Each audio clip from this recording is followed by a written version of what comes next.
Chapter 1. Transcending the Uchiha, Awakening Extraordinary Insight. At the border of the Land of Fire, in a clearing amidst the forest, Li Ming felt a sharp pain searing through his head, as if his entire body were disassembled. What on earth happened to me? Did someone beat me up while I was sleeping last night? He cradled his head and slowly sat up, experiencing an excruciating sensation coursing through his body, as if his muscles were being violently torn apart. In that fleeting moment of rising, a multitude of memories began to unravel within his mind. After a brief pause, he was left in a daze. The Land of Fire, the Third Great Ninja War, the Uchiha clan? Have I truly traversed dimensions? Have I become a member of the Uchiha Dali? Li Ming felt as though fate was playing a cruel jest upon him. He had never imagined that such an extraordinary event would befall him, let alone that he would become an ordinary clansman of the Uchiha. However, he quickly reconciled with this reality, gradually embracing his new identity. Let be a journey of rebirth. Uchiha Dali is not such a bad name. Strength brings miracles. In his previous life, as a model youth of the 21st century with a fervent passion for novels, he was well aware of the necessity of possessing a golden finger for any traveler in such tales. Thus, it was only natural for him to ponder the nature of his newfound golden finger. At that very moment, a clear electronic voice resonated in his mind. Ding! The benefits of being a traveler have been activated. Congratulations, you have acquired extraordinary insight. The abrupt voice startled Uchiha Dali, causing his robust frame to shudder. Yet, after waiting for a moment, he heard nothing further. Is that all? What does extraordinary insight entail? Before Uchiha Dali could decipher more information, he suddenly felt a refreshing clarity sweep over him.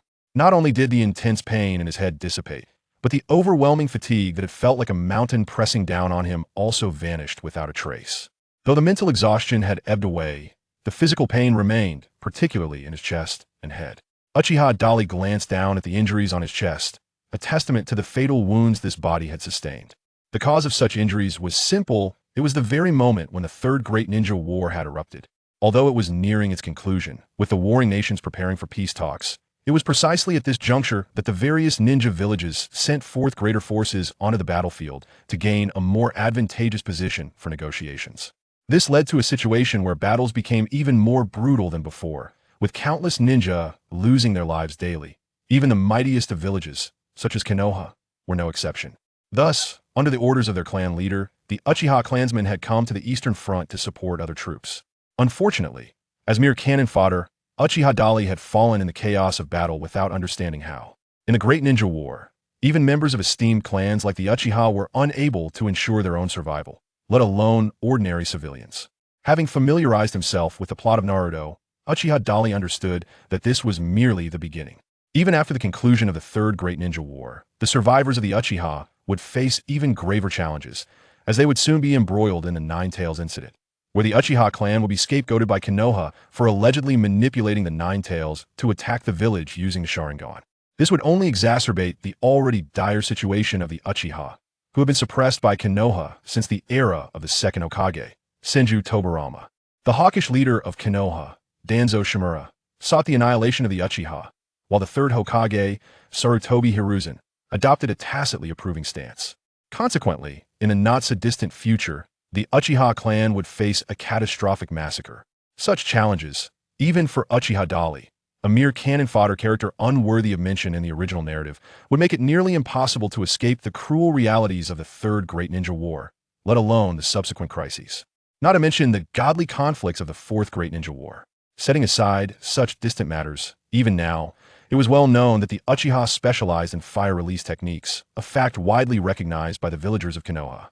Yet, the third Hokage, Sarutobi Hiruzen, and his advisory council had chosen to deploy the Uchiha, known for their fire release, to the Eastern Front to confront the Mist Village ninja, who excelled in water release techniques. While it was true that the Uchiha possessed the formidable power of a Sharingan, not every clansman had awakened their eyes. Even among those who had reached the Chunin level, many had yet to unlock the Sharingan. Moreover, it was common knowledge that water release countered fire release. Thus, the strategic decisions made by the third Hokage were laden with ulterior motives worthy of scrutiny. Countless Uchiha clansmen had perished on the battlefield due to such arrangements. By the way, how am I supposed to utilize this extraordinary insight? Uchiha Dali snapped back to reality from his reverie, quietly preparing to explore the golden finger he had just received. In the face of adversity, Lamenting and losing one's temper served no purpose. Even if he wished to alter the status quo and change the fate of the Uchiha, he first needed to possess sufficient strength to do so.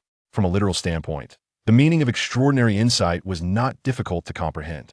Uchiha Dali speculated that it must be some form of innate ability. For instance, an exceptionally rapid learning capacity, an outstanding memory that allowed for perfect recall, and an unparalleled comprehension ability that surpassed all prodigious talents. Realizing the potential of his golden finger, Uchiha Dali felt a flicker of joy, and with a mindset of experimentation, he commenced his endeavors. I currently possess only the basic fire release techniques. I might as well practice with the Great Fireball technique. With this thought in mind, Uchiha Dali formed the hand seals for the Great Fireball technique. As he executed the seals, the chakra within Uchiha Dali began to flow through his chakra network. Knowledge regarding the operation of chakra, the method of forming seals, and the effects of fire release techniques surfaced in his mind. However, curiously, Uchiha Dali gradually sensed that alongside his existing memories, new information appeared to be flooding into his consciousness. Not only that, but it kept increasing, filling his mind to capacity. Although Uchiha Dali did not fully comprehend, he was acutely aware that this knowledge did not belong to him. At that precise moment, a system notification echoed in his mind. You have diligently recalled the hand seals for fire release techniques, and have comprehended the usage methods for all fire release techniques. The methods for utilizing all fire release techniques, including those ranging from drank to shrank, along with the corresponding hand seals, chakra distribution ratios, and resultant power effects, have been comprehended. Chapter 2. The extraordinary insight makes its debut. The notification resonating in his mind caused Uchiha Dali to feel a jolt of exhilaration, quickly followed by a beaming smile. Indeed, I have instantaneously grasped all fire release techniques. This must be the power of extraordinary insight. This golden finger is truly remarkable. Uchiha Dali could not help but give a thumbs up in admiration. However, new challenges soon arose. Having comprehended all fire release techniques, his mind brimmed with relevant knowledge, yet the dilemma lay in the fact that to wield high-level fire release techniques, one required a commensurate amount of chakra. Chakra is the essence, the foundation for all ninjutsu and taijutsu. Without it, possessing an abundance of zeros means nothing. The method for refining chakra. Uchiha Dali began to recall related information in his mind. As expected, as he concentrated on recalling the methods for refining chakra, a corresponding notification chimed in his head. Ding! You are diligently refining chakra. Your chakra has increased by 100%. Accompanied by this notification, Uchiha Dali could distinctly sense a warm, gentle current surging forth from his very being. To be precise, it was not merely emerging from thin air, rather, it was emanating from countless cells within his body. This is chakra, increasing by 100% in an instant. Incredible! The chakra flowed like a gentle stream, extracted from his cells and converging through various meridians towards his dantian. Ultimately, it fused with the chakra Uchiha Dali had already possessed, forming a larger sphere of chakra energy than before. Uchiha Dali felt invigorated, his spirits soaring, and his physical vitality replenished significantly. He understood well the arduousness of refining chakra for an ordinary person, not to mention a regular individual. Even prodigious ninjas like Kakashi or Itachi were constantly grappling with issues of insufficient chakra. Yet now, with the assistance of extraordinary insight, Uchiha Dali had doubled his chakra in mere seconds. If those geniuses were to witness this, they would surely be envious. Truly impressive. Uchiha Dali could not help but exclaim in awe. With his overall chakra capacity significantly increased and mastery over all fire release techniques, it was time for him to contemplate his next course of action. Before him lay several choices. Uchiha Dali could readily sever ties with Konoha, embracing the life of a rogue ninja, free as a fish in the vast sea and a bird in the high sky. Alternatively, he could opt to return to the front line and continue the fight, representing the Uchiha clan against the hidden mist village. The third option would see him returning to the rear as a wounded soldier, back to Konoha to recuperate. The first choice was ill-suited for Uchiha Dali, as he had traversed this world with great difficulty and harbored his own ambitions.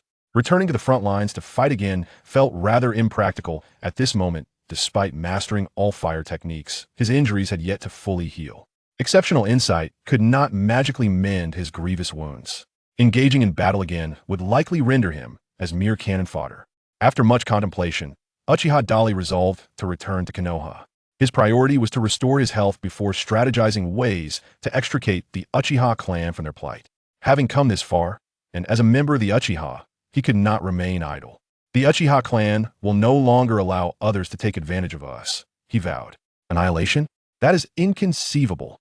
I have arrived. Such occurrences shall never transpire again. A glimmer of cold determination shone in Uchiha Dali's eyes.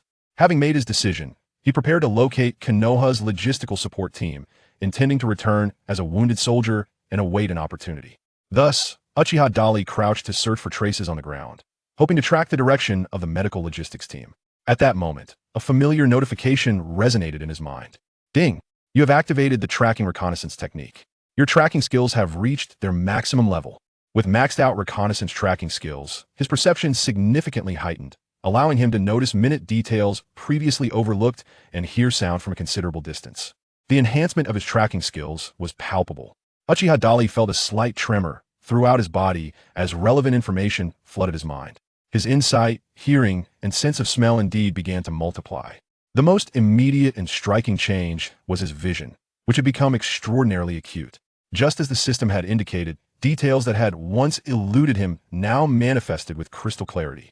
In the forest, a small insect was gnawing at the bark of a tree 100 meters away. 200 meters distant, a small centipede lay hidden among the withered leaves. Above, 300 meters into the air, a small bird flitted by. Not only had his sight improved, but Uchiha Dali's hearing and sense of smell had also amplified dramatically. The sounds made by the small creatures, such as the bird soaring above or the centipede concealed beneath the leaves, were now distinctly audible to him, a feat beyond the capability of an ordinary person. In this moment, Uchiha Dali could perceive their every movement and hear their sounds with remarkable clarity, as if they were happening right beside him. The sensation was almost unbelievable, profoundly stirring. Moreover, his sense of smell had intensified exponentially. He could detect thousands, even tens of thousands, of different scents in an instant, discerning their origins with precision.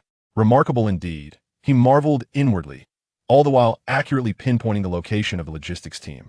However, a slight furrow creased Uchiha Dali's brow. The intense scent of blood wafting through the air, along with the aroma emanating from the logistics personnel and the sounds of fierce combat screams, groans, and anguished cries all indicated a grim reality. The logistics team of Konoha was under enemy assault. What to do? Uchiha Dali's gaze sharpened. From information gleaned through his heightened senses, it appeared that the enemy was few in number, merely 5 individuals. Yet, they had managed to inflict severe casualties upon the Konoha logistics and medical team. Without a moment's hesitation, Uchiha Dali surged toward the location of the enemies. Chapter 3. Fire Release Truly Can Kill. Having resolved to intervene, Uchiha Dali swiftly followed the sounds and scents to the battlefield where the two sides clashed. Upon reaching the edge of the combat zone, the overwhelming stench of blood assaulted his senses. The drawbacks of heightened perception are all too evident, Uchiha Dali mused, instinctively regulating his senses. To his surprise, this adjustment proved effective. The pungent odor that had invaded his nostrils became less overpowering.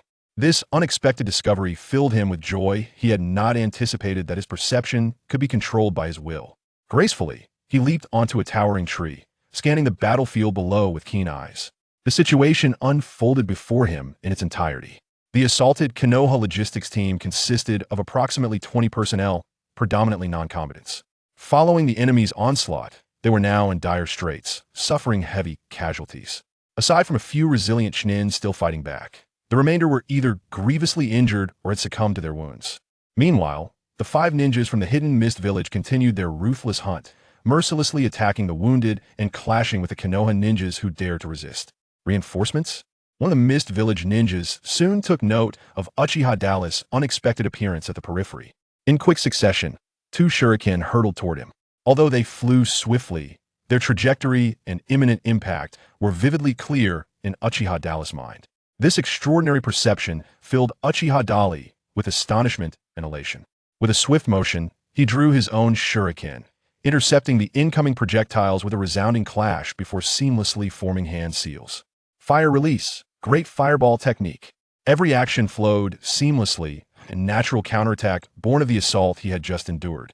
This great fireball, under normal circumstances, would not exceed 3 meters in diameter. However, at this moment, as Uchiha Dali's chakra coalesced in his throat, a massive fireball exceeding 5 meters in diameter erupted forth, its terrifying heat surging ahead toward the enemies. In the blink of an eye, the Chunin from the hidden mist village could scarcely fathom the troubles brought forth by the reinforcements. I had initially believed that 2 shurikens would suffice to eliminate that pallid individual who appeared sickly and on the brink of collapse. However, to my astonishment, not only did he effortlessly deflect my assault, but he also retaliated instantaneously with an extraordinarily potent fire release ninjutsu.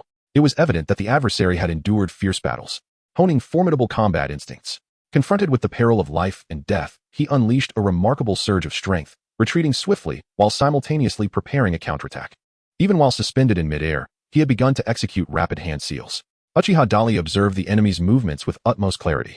Was it the Inuzuka's water barrier technique? Uchiha Dali discerned the sequence of hand seals executed by his opponent, instantly comprehending the ninjutsu they intended to employ. A disdainful smirk graced his lips. Too late. At this proximity, the great fireball surged forth, radiating an intensity capable of inflicting instant burns, given the speed of his adversary's hand seals. Even if a water barrier could be conjured, the searing great fireball would still transform the opponent's water release into scalding steam at temperatures exceeding 100 degrees Celsius. Moreover, Uchiha Dali had no intention of merely waiting for his foe to succumb. He raised his hand and launched 2 additional shurikens, a fitting retribution for the earlier ambush. Even if the great fireball did not claim his opponent's life, those shurikens would undoubtedly seal their fate. At that very moment, as he executed his counterattack, a notification echoed in his mind. Ding! You have witnessed the enemy utilizing water release ninjutsu, automatically acquiring the full spectrum of water release techniques, ranging from D rank to S rank. As the notification resonated in his consciousness, Uchiha Dali felt an influx of immense knowledge regarding the application of water release and techniques to conserve chakra. Remarkable. Uchiha Dali had come to truly appreciate the extraordinary nature of his innate understanding. He no longer reacted with the astonishment he had initially displayed. All of this transpired in the blink of an eye. Just then, his dispatched great fireball struck its target. Boom. Flames erupted violently. The Mist Ninja, indeed, failed to summon the water release in time to counter Uchiha Dali's assault and was engulfed by the great fireball. As the blaze subsided, sparks flying, the unfortunate individual had been utterly transformed into a fiery figure, screaming in agony amidst the inferno. Moments later, he collapsed, silenced. Who claims that fire release cannot extinguish a life? Did it not claim one here? Uchiha Dali merely cast a fleeting glance to confirm that the hidden Mist Ninja had succumbed to defeat, before turning to confront other adversaries. The remaining 4 enemies were currently being restrained by the members of Konoha's logistics guard. Both sides were equally matched, engaged in a futile struggle where neither could gain the upper hand. Observing one of their own being vanquished, the remaining hidden Mist Ninjas exhibited a cunning disposition, opting against a direct confrontation with Uchiha Dali. Given his lineage as a member of the Uchiha clan, they were wary of the potential presence of other Uchihas nearby. A commanding hidden Mist Nin barked a warning to his comrades, urging a retreat. Simultaneously, he thrust his short blade into the Konoha ninja, Su Huang, with whom he was locked in combat, and then leapt backward, clearly intent on fleeing. The other 3 hidden Mist Ninjas promptly followed suit, turning to escape. However, the Konoha Nin of the logistics guard did not pursue. The recent skirmish had taken its toll on them. Each was either physically exhausted or on the brink of depleting their chakra. Pursuing now would yield no advantage. As the Konoha ninjas ceased their efforts, they instinctively glanced towards the approaching Uchiha Dali, their eyes betraying a flicker of surprise. Yet, before they could utter a word, Uchiha Dali had already surged past them, intent on chasing down the 4 fleeing hidden Mist Nin. Having slain so many of our comrades, do they truly believe they can escape unscathed? Such an outcome is far from simple. Uchiha Dali swiftly closed the distance, coldly sneering as he decisively struck. Fire release, Phoenix fire technique. This move resembled celestial maidens scattering flowers. Small fireballs, each the size of a basin, flew forth in rapid succession under Uchiha Dali's command, targeting the backs of his 4 adversaries. Chapter 4. No one shall escape. The Phoenix fire technique, unlike the Great Fireball, is adept at striking multiple targets. Each fireball could traverse a fixed trajectory or be manipulated at will by the user's chakra, allowing for adjustments to its path to pursue its target. At this moment, Uchiha Dali was employing this very principle, directing a dozen fireballs at the 4 Mist Village ninjas. This mastery was born from his extraordinary insight and the techniques he had grasped, skills he would have struggled to utilize in the past, but now executed with ease. The 4 Mist ninjas were taken aback by the incoming assault, their faces pale with fear. The one on the far left, whether from exhaustion after a prolonged battle or shock at Uchiha Dali's sudden onslaught, failed to evade or react in time. He was struck by one of the fireballs on his back, igniting his clothing and searing his skin, causing him to scream in agony. Put it out. A companion's urgent shout finally snapped him to attention. Instinctively, he began to employ water release techniques. After much struggle and chaos, he managed to extinguish the flames consuming him. But before he could breathe a sigh of relief, he suddenly stiffened. Blood sprayed from a wound at his neck. tracing erratic arcs through the air and staining the surrounding foliage. The fatal blow had been delivered by a shuriken that had sailed from his back. The remaining 3 mist ninjas could only watch helplessly as their comrade was slain, each preoccupied with their own peril. They not only had to evade Uchiha Dali's fireballs, but also the shuriken and kunai he hurled with deadly precision. In that moment, despair gripped their hearts. They could not fathom how this pursuing leaf ninja could wield such power. Curse it, let us fight back. The central mist ninja growled defiantly. Feeling trapped like a hunted rabbit. Don't be reckless. There are leaf ninjas behind us. Moreover, our opponent is from the Uchiha clan. His 2 companions cautioned, panic evident in their voices. Unfortunately, it was too late. The central mist ninja abruptly turned, having feigned a moment of distraction to divert Uchiha Dali's attention. In that instant, he had completed his hand seals and unleashed a water arrow towards Uchiha Dali. The compressed water stream, akin to a high-pressure water cannon, possessed the power to pierce through metal and rock. For an ordinary person, the distance and speed of this attack would leave no room for adequate response. However, Uchiha Dali was no ordinary foe. From the moment the enemy began forming seals, he had been keenly aware of their movements. He could even hear the faint sound of fingers brushing against the air during the sealing process, allowing him to construct a vivid mental image of the adversary's every action. In essence, Uchiha Dali had anticipated the enemy's attack. Thus, when confronted with the sudden onslaught of the water cannon, he calmly sidestepped half a meter. The water projectile whizzed past him, inflicting no harm. On the battlefield, where life and death hung in the balance, moments are fleeting, capable of determining victory or defeat. The enemy could not fathom that Uchiha Dali had preemptively evaded his strike. Believing his attack would be lethal, he reveled in the thought of triumph, envisioning returning to his village to boast of vanquishing a Uchiha ninja. Little did he know, that fleeting moment of distraction had summoned death itself. With a swift motion, Uchiha Dali brandished the sharp kunai, slicing a gash into the neck of his adversary before gliding past and hurling it towards another foe. The mist ninja, taken aback by the astonishing display, succumbed to his injuries, collapsing lifelessly to the ground. The entire sequence unfolded with breathtaking rapidity. From the moment Uchiha Dali counterattacked and eliminated the first enemy, to the demise of the third adversary, scarcely half a minute had elapsed. As Uchiha Dali confronted the fourth opponent, the panicked and highly agitated enemy, preoccupied with fleeing, failed to realize that the figure approaching was not an ally. This guy is truly formidable. He is indeed an Uchiha, exclaimed the bewildered mist ninja. However, as the words left his lips, he sensed an unsettling dissonance and quickly turned to glance at his companion on the left. Upon this realization, the mist ninja's expression shifted dramatically, his spirit shaken. Thank you for your compliment. Uchiha Dali let out a cold, derisive laugh, yet the kunai in his hand was far from amiable. The sharp and deadly kunai was deftly reversed in his grasp as it pierced the heart of his adversary, continuing its course until he witnessed the intense shock and terror in the opponent's eyes fade away, life swiftly ebbing away. Uchiha Dali finally withdrew his kunai. He raised his gaze towards the last remaining hidden mist ninja ahead. The adversary had just witnessed the scene of him dispatching his foe. At that moment, the lone hidden mist ninja dared not confront Uchiha Dali. A mere exchange of glances was enough for him to turn and flee, not sparing a backward glance, disregarding even the lifeless bodies of his fallen comrades, for had already been slain. How could Uchiha Dali possibly allow his opponent to depart so easily? He raised his hand, casting the bloodied kunai towards the heart of the last mist ninja, who was retreating. At this moment, the distance between them had exceeded 30 meters. Under normal circumstances, hitting a target from such a distance would require years of dedicated practice in kunai throwing. Without a decade or more of experience, it would be quite challenging to achieve accuracy. Thus, as Uchiha Dali made his move, he rapidly recalled the knowledge and techniques he had previously learned, his mind racing with electric speed. Just as the kunai left his hand, a familiar system notification echoed in his mind. Ding! Your diligent recollection of kunai throwing methods and force application has led to the mastery of the technique, ensuring every kunai finds its mark. This mastery allows for the kunai to be thrown with minimal exertion and maximum impact, precisely targeting any object within his line of sight. Chapter 5, A Temporary Alliance. In a decisive moment, Uchiha Dali delivered a final strike that not only vanquished the last remaining foe, but also led to his mastery of the complete kunai throwing technique. Achieving an astonishing accuracy, any target within his line of sight, regardless of distance, could be struck with pinpoint precision.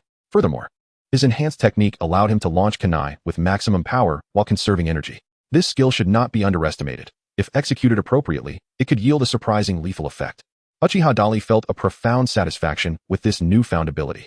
Nonchalantly, he turned around, just as several Leaf Village Nin guards approached him. In the heat of battle, he had focused solely on eliminating threats, unaware of any discomfort. However, as the fervor of combat subsided and the danger had dissipated, he suddenly felt a resurgence of dull pain throughout his body. The wounds that had yet to fully heal began to tear open and bleed once more. He gritted his teeth against the pain, his brows furrowing as he gazed at the young female ninja who stood before him. She, in turn, met his gaze. You are part of the medical team, correct?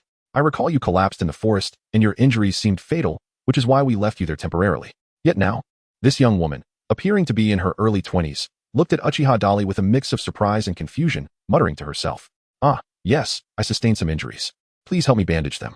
With a carefree smile, Uchiha Dali suddenly felt darkness envelop him as he collapsed towards his opponent. When he regained consciousness, he discovered that night had fallen. They remained amidst the woods, and the surroundings indicated they were no longer in the clearing where the conflict with the pursuers from the hidden mist village had initially erupted. However, it was evident that they were still on the battlefield. The acrid scent of smoke and the metallic tang of blood in the air, along with the lingering elemental traces of various ninjutsu clashes, all served as reminders to Uchiha Dali that this was indeed a genuine theater of war. Uchiha Dali curiously turned his head to glance at the few logistical support ninjas seated by the campfire. You are awake? The strikingly beautiful female ninja cast a look in his direction, her bright eyes reflecting a hint of curiosity. Another male ninja chimed in. Given the severity of your injuries, you should have received further medical attention on-site or been transported back to the village. Unfortunately, all the medical ninjas we were escorting have been killed. We are also unable to contact your original team, so we have no choice but to leave you here. As he spoke, the enchanting female ninja rose to her feet, presenting a roasted wild chicken to Uchiha Dali. She continued. We have received new orders from our superiors and must remain on the battlefield to continue fighting and thwart the incursions of the Mist Village forces into our territory. Your recovery appears to be progressing swiftly. If you are not in serious distress, join our team temporarily. We will retreat once we locate your original squad or receive new directives. For now, please eat something. This brief exchange quickly clarified Uchiha Dali's current predicament. The medical unit, initially tasked with supporting the battlefield and tending to the wounded, had been scattered by an ambush from the enemies of the Mist Village. Many had perished, while others were injured. At this moment, they faced challenges not only in saving others, but also in ensuring their own safety. Uchiha Dali felt no particular need to comment on this reality. The harshness of war was evident, and it was commonplace for ninjas to target the medics first. However, he pondered whether his wounds had truly healed so rapidly. Subconsciously, he touched his injuries, finding that they had indeed formed scabs. Yet, there was still a slight pain. Though thankfully, there were no signs of infection or further deterioration. Given this, a return to Konoha seemed unnecessary. Uchiha Dali pondered silently within himself. Previously, he had decided to return to the village primarily due to concerns about his injuries. Now that his body had largely recovered, there was no need to adhere to the original plan. As he savored the roasted wild chicken in his hand, he turned to the enchanting maiden before him and inquired. Your eyes are truly captivating. What is your name? Just as the female ninja, who was about to turn back towards the campfire, paused in surprise and turned her head to gaze at Uchiha Dali. The look of incredulity flickered momentarily in her eyes before she responded. I am called Yuzuki Sr. Yuzuki-san. Uchiha Dali pondered internally, yearning to inquire about the relationship between the other party and Yuzuki Yuin. However, he ultimately refrained from voicing his curiosity. At that moment, Yuzuki-san also proceeded to introduce the names of several other ninjas. This is Sarutobi Shirho, and this one is Hyuga-koji. Yuzuki-san turned her gaze towards the two men beside her, one of whom lay on the ground, appearing to be on the brink of death, causing her eyes to dim with sorrow. He is our captain, Aoi Shinzo. Uchiha Dali recalled that the opponent had previously displayed remarkable valor in battle, seemingly a ninja adept in physical techniques. At that time, the adversary had already sustained injuries while contending against the ninjas of the hidden mist village. However, it was utterly unexpected that after a brief slumber, he would awaken to find the opponent had perished. The battlefield is indeed merciless. What shall we do now? Uchiha Dali swiftly devoured an entire roasted wild chicken. He exhibited no semblance of restraint, as if he had long been acquainted with the few ninjas before him. He approached the campfire, seized the remaining half of the roasted fowl, and continued his feast. To his side, Hinata Koji observed his actions with a hint of surprise. Yet he maintained a composed demeanor and replied, We are merely taking a brief respite to dine before proceeding to the front lines for support. His implication was clear, we have been awaiting your awakening. Sarutobi Shirgino interjected to clarify. This individual clearly lacked conversational finesse. It is also possible that he simply harbored a disdain for Uchiha Dali, as his demeanor appeared markedly more aloof compared to that of Yuzuki-san and Hinata Koji. Uchiha Dali swiftly consumed the remaining half of a roasted wild chicken, casting a meaningful glance at his companions before casually discarding the leftover bones at their feet. Without acknowledging their reactions, he turned and began to extend his sensory abilities, probing the surroundings. Witnessing Uchiha Dali's nonchalant demeanor, Yuzuki-san, Hinata Koji, and Sarutobi Shirjin exchanged surprised glances, though they refrained from voicing their thoughts, instead focusing on the somewhat peculiar actions of Uchiha Dali. At that moment, he proceeded to walk towards the left front. Chapter 6. A formidable foe. As Uchiha Dali silently ventured into the thicket ahead, his three companions furrowed their brows. Hey, Yuzuki-san could not help but whisper. Sarutobi Shirjin expressed his dissatisfaction. This guy seems competent, and since our captain has already perished, I reluctantly agreed to form a temporary team with him, yet I never expected him to act so recklessly. His actions could endanger us all.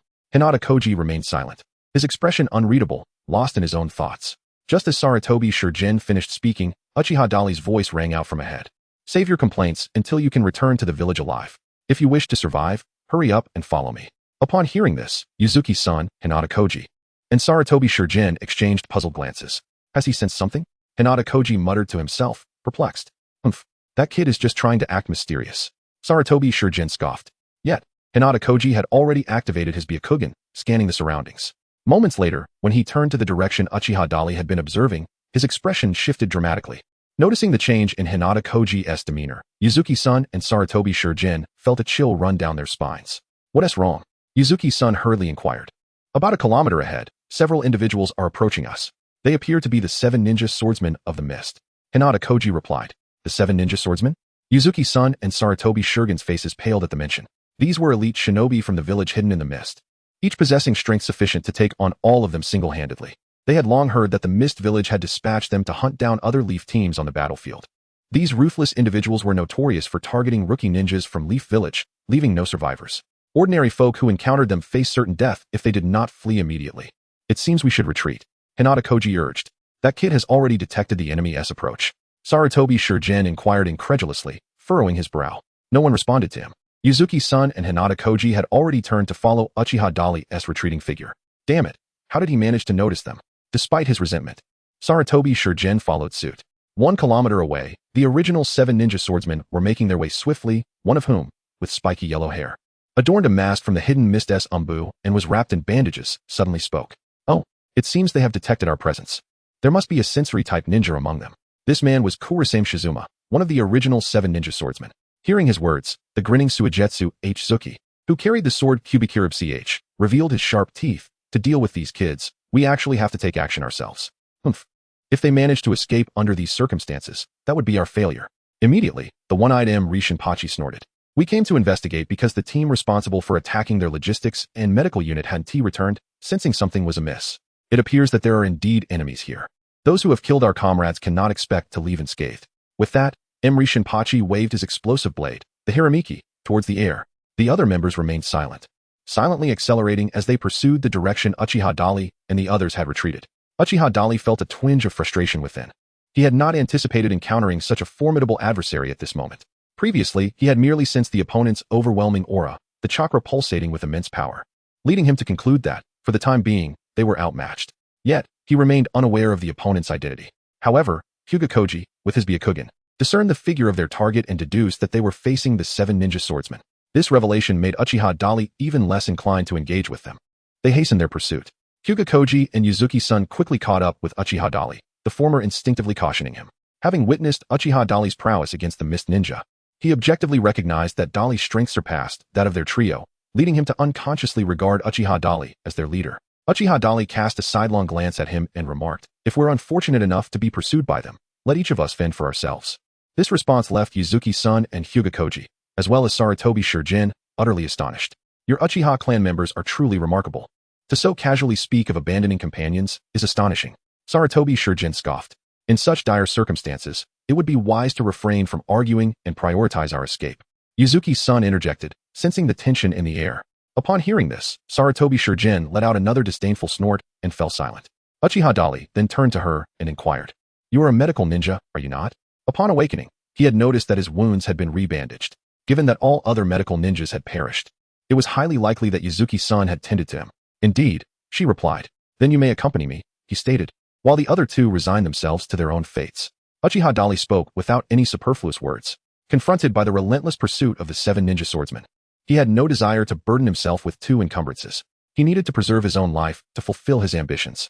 Upon hearing this, Yuzuki-san was momentarily taken aback, casting a hesitant glance towards Sarutobi Shurjin and Hyuga Koji. If they were unwilling, then they might as well follow their own path. Uchiha Dali accelerated forward. The speed of the 7 ninja swordsmen was remarkable. They had already closed the distance from 1 kilometer to less than 800 meters. At this rate, it was only a matter of time before they were overtaken. Hey, are you really planning to abandon us? Cursed Sarutobi Shichiro in frustration, glancing towards the forest on the right. Since this guy refuses to lead us, let's split up. When we return to Konoha, You'll have to face the consequences for abandoning your comrades. Someone like you is unworthy of being a ninja. With that, he turned and headed towards the right, beckoning Yuzuki-san and Hokage to follow him. Although the three were indeed members of the same team and felt some inner conflict, Yuzuki-san and Hokage nonetheless chose to accompany him. Chapter 7. Premier Trap, Flawless Disguise in response to Sarutobi Shichiro's unilateral departure. Uchiha Dali neither attempted to retain him nor engaged in any argument. After both parties had distanced themselves in opposite directions, Uchiha Dali finally came to a halt. He began to search for a suitable location to set up explosive tag traps. Confronting an overwhelmingly powerful enemy was unwise. Whether by staying to face them directly or fleeing in haste, the only viable option was to outsmart them. It can only be said that I am truly sorry. Uchiha Dali found himself engaged in an inner monologue while deftly retrieving explosive tags from his reserves, preparing to lay a trap. He intentionally spoke those words to drive Sarutobi Shirogino and his companions away, primarily to buy himself some precious time. In a strategic division of labor, it is statistically more probable that the enemy would pursue the faction with greater numbers, confident in their impending victory. Just as Uchiha Dali was diligently recalling the intricacies of trap setting, a chime resonated in his mind, heralding a system notification. Ding! You have meticulously recalled the methods of trap deployment and have mastered the art of elite trap setting techniques.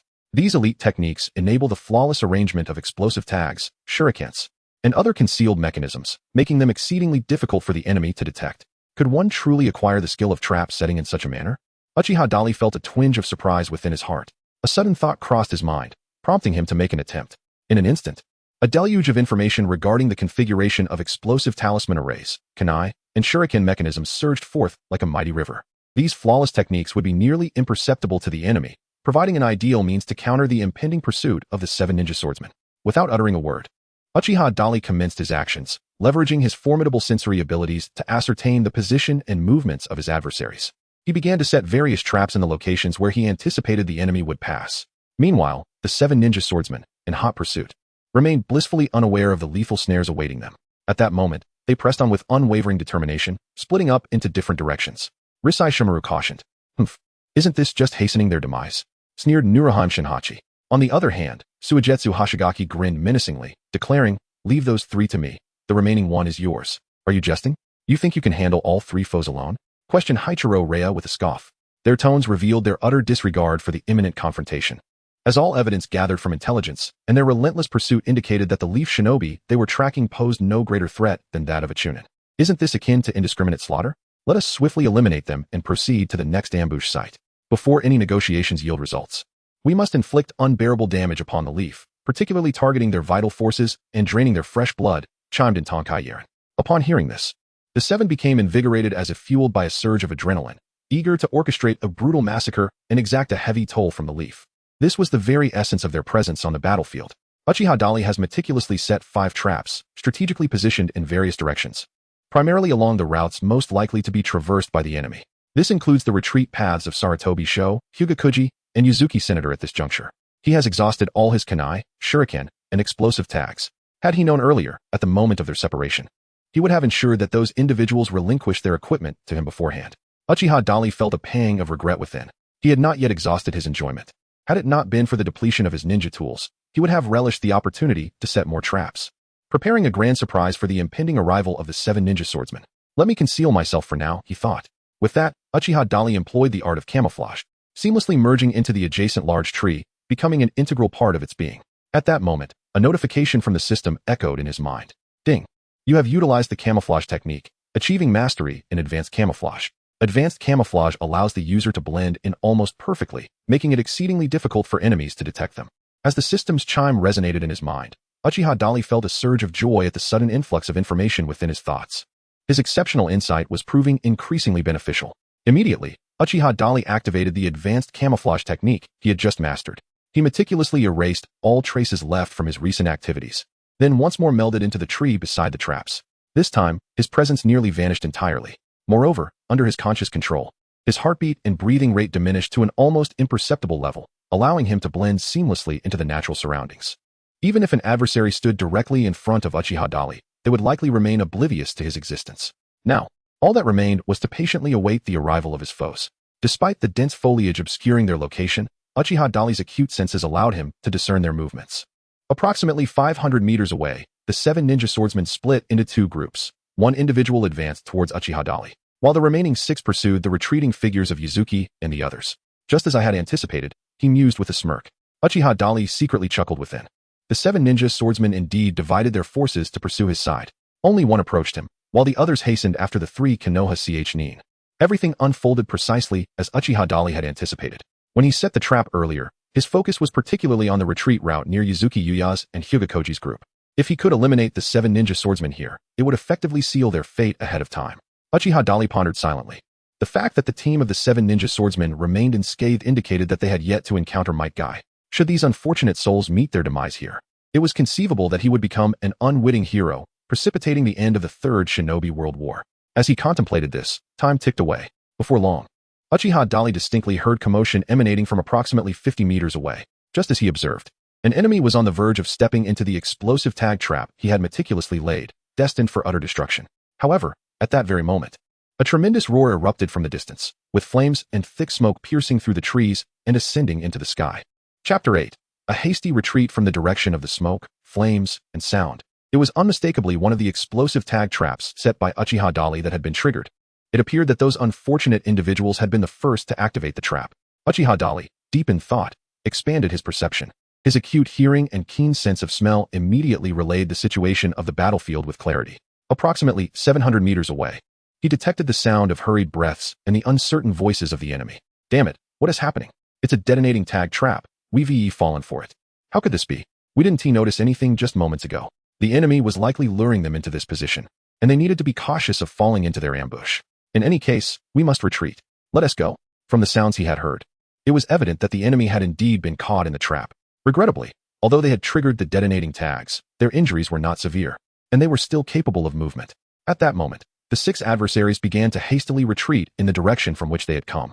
Meanwhile, the group of 7 ninja, who were about to enter the trap, also sensed the impending danger and decisively turned to leave. Truly, they were worthy of their rank as elite shinobi. Uchiha Dali's gaze darkened slightly. The elite ninjas from the hidden mist village displayed formidable and professional ninja prowess. Had they been of a lower rank, such reckless intrusion into his trap would have resulted in utter annihilation. However, Uchiha Dali had no intention of letting them off easily. He swiftly revealed his presence, pivoting to hurl a kunai at the fleeing member of the 7 ninja swordsmen. At that moment, the adversary was already 100 meters away, barely visible through the gaps in the foliage. Uchiha Dali cast a kunai that instantly broke through the sound barrier, slicing through the air with a piercing sound as it hurtled towards the back of his enemy. Humph. The one tasked with pursuing Uchiha Dali was a middle-aged man with a circle of facial hair. Similar to several other members of the 7 ninja swordsmen, he too was wrapped in bandages around his neck. His weapon appeared to be a massive hammer, known as the dull blade, dogai. These distinctive features unmistakably identified him as one of the 7 ninja swordsmen, the man called Satsukage. At that moment, when Satsukage heard the commotion behind him, it was already too late. He had no time to evade or defend himself. With a muffled groan, he staggered slightly before forcefully leaping off a tree branch to accelerate his escape, not daring to look back. In the blink of an eye, he vanished into the dense thicket. Meanwhile, Sarutobi Shuriken, Hinata Koji, and Yuzuki-san were already feeling fatigued as they fled. Just as they sensed their pursuers closing in, they were startled by a deafening explosion from behind them. It sounded as if an explosive tag had detonated, but it was not merely a single tag. It was a trap laid with a series of explosive tags. When did you set this trap? Sarutobi Shuriken asked, astonished, glancing at his companions. However, both Hinata Koji and Yuzuki-san were equally puzzled. They exchanged glances and shook their heads. We didn't set any traps. Not you? Then who could it be? Sarutobi Shuriken's expression reflected his confusion and contemplation. Could it be that Uchiha Dali? Yuzuki-san inquired. They had already checked his ninja identification when he was injured and unconscious. Thus they were familiar with his name. Let me see what happened, Hinata Koji said as he activated his Byakugan to observe the situation behind them. Upon doing so, his pupils constricted in disbelief. Those guys are injured and are retreating quickly. It seems they triggered the explosive tag trap. Hinata Koji's revelation left the other two astonished. They exchanged glances once more before looking back at Hinata Koji. Sarutobi Shuriken narrowed his eyes and asked, "Are you certain?"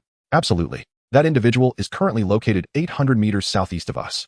Aside from us and him, there are only those enemies here. No one else would set such a trap." Hinata Koji's response caused Sarutobi Shuriken to narrow his eyes again, choosing to remain silent. Yuzuki-san then remarked, "So he intentionally let us retreat while he stayed behind to confront the enemy? Humph, what a pretender."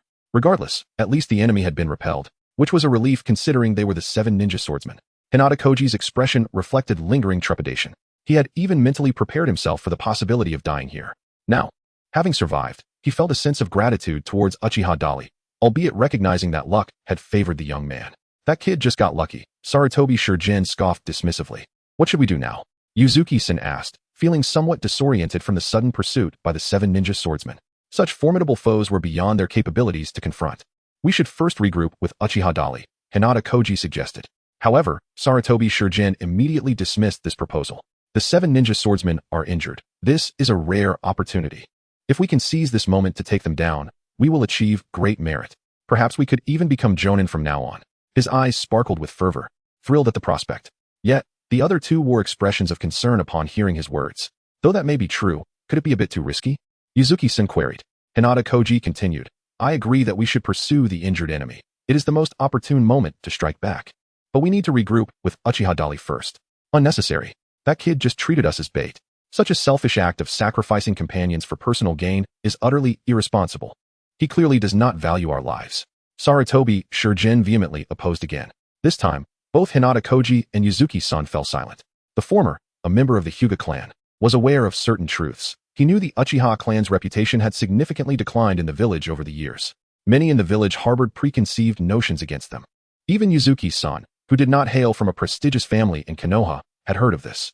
They understood Sarutobi Shurjin's animosity towards Uchiha Dali, but they felt it inappropriate to comment on such matters, not wanting to be perceived as favoring the Uchiha clan.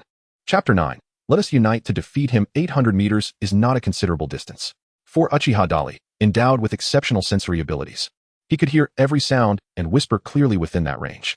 At that moment, he overheard the conversation between Sarutobi Shurjin and Hinata Koji.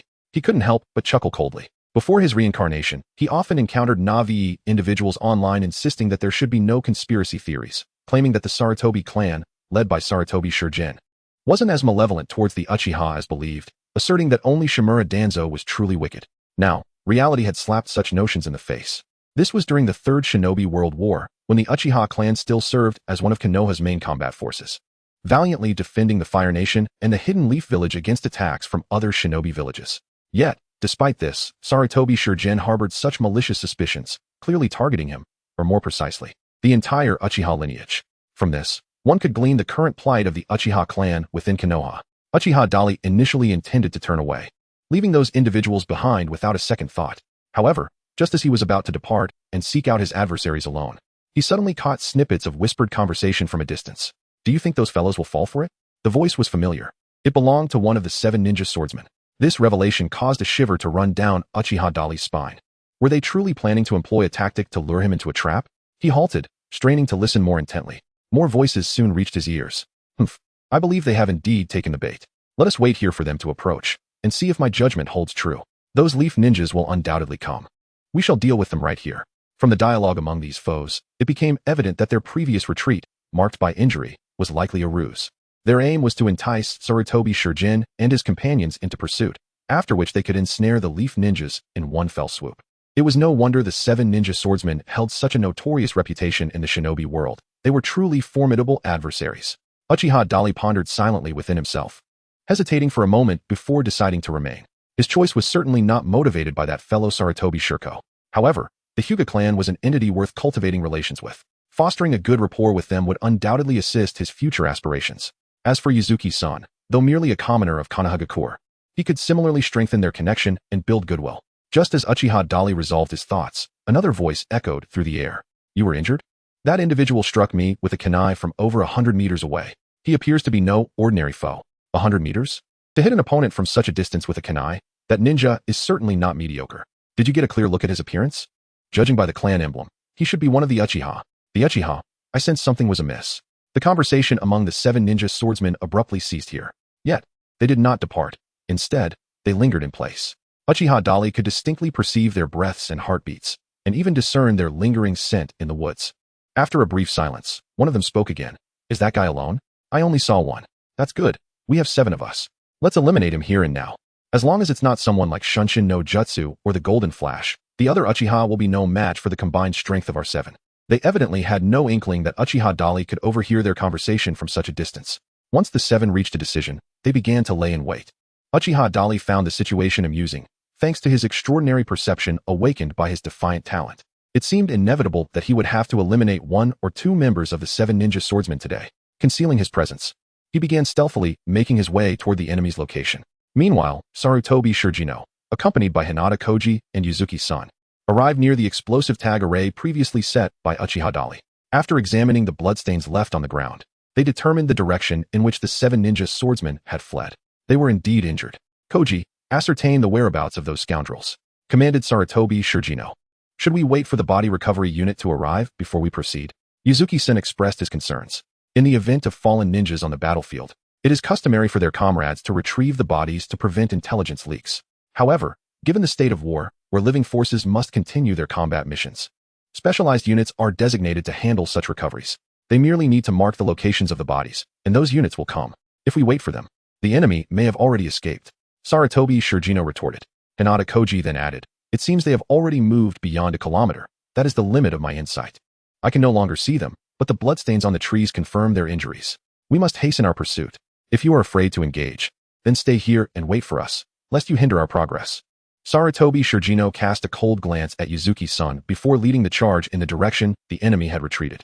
Hinata Koji hesitated for a moment, glancing back at Yuzuki-san before deciding to follow. Watching his companions depart, Yuzuki-san hesitated briefly, but ultimately steeled himself to pursue them. Unbeknownst to them, the Grim Reaper awaited just ahead. Uchiha Dali stealthily approached the ambush location of the 7 ninja swordsmen. Meanwhile, Sarutobi Shirogino, filled with confidence and eager to prove himself, arrived at the enemy's ambush site alongside Hokage Koji and Yuzuki Senator suddenly. Hokage Koji came to a halt. Sarutobi Shirogino turned around, puzzled, and asked, what's wrong? The bloodstains vanish here. It's quite strange, Hokage Koji muttered to himself. Strange? Not at all. We've been waiting for you to walk right into our trap. Sarutobi Shirogino realized that their initial assumptions were misguided. There were no reinforcements hidden in ambush, just a few of them. Feeling humiliated by the injuries inflicted by these foes, he decided to eliminate them on the spot. In an instant, 7 figures emerged simultaneously, encircling the trio. A middle-aged man with a beard exclaimed, why are there only 3 of you? Chapter 10. This guy is no ordinary opponent. The 7 ninja swordsmen scanned the area and confirmed that indeed, only 3 leaf ninjas were present, their expressions shifting to one of wariness. The Uchiha who injured me is not among them, Tsukasa Yaburi warned. Let us not worry about him. He has probably fled in fear. Let us deal with these few first. With a wicked grin, Suigetsu Zuki leaped down from a tree, wielding his sword, the Kubikirib Ch, and aimed a horizontal slash at Sarutobi Shirogino. Meanwhile, 2 other members of the 7 ninja swordsmen launched their assault on Hokage Koji and Yuzuki-san, while the remaining 4 maintained a defensive stance, ready to counter any potential threats. This demonstrated their professionalism and extensive combat experience. Faced with Suigetsu Zuki's sudden attack, Sarutobi Shirogino's expression shifted slightly. Yet undeterred, he shouted, that Uchiha you mentioned? He has indeed fled like the coward he is.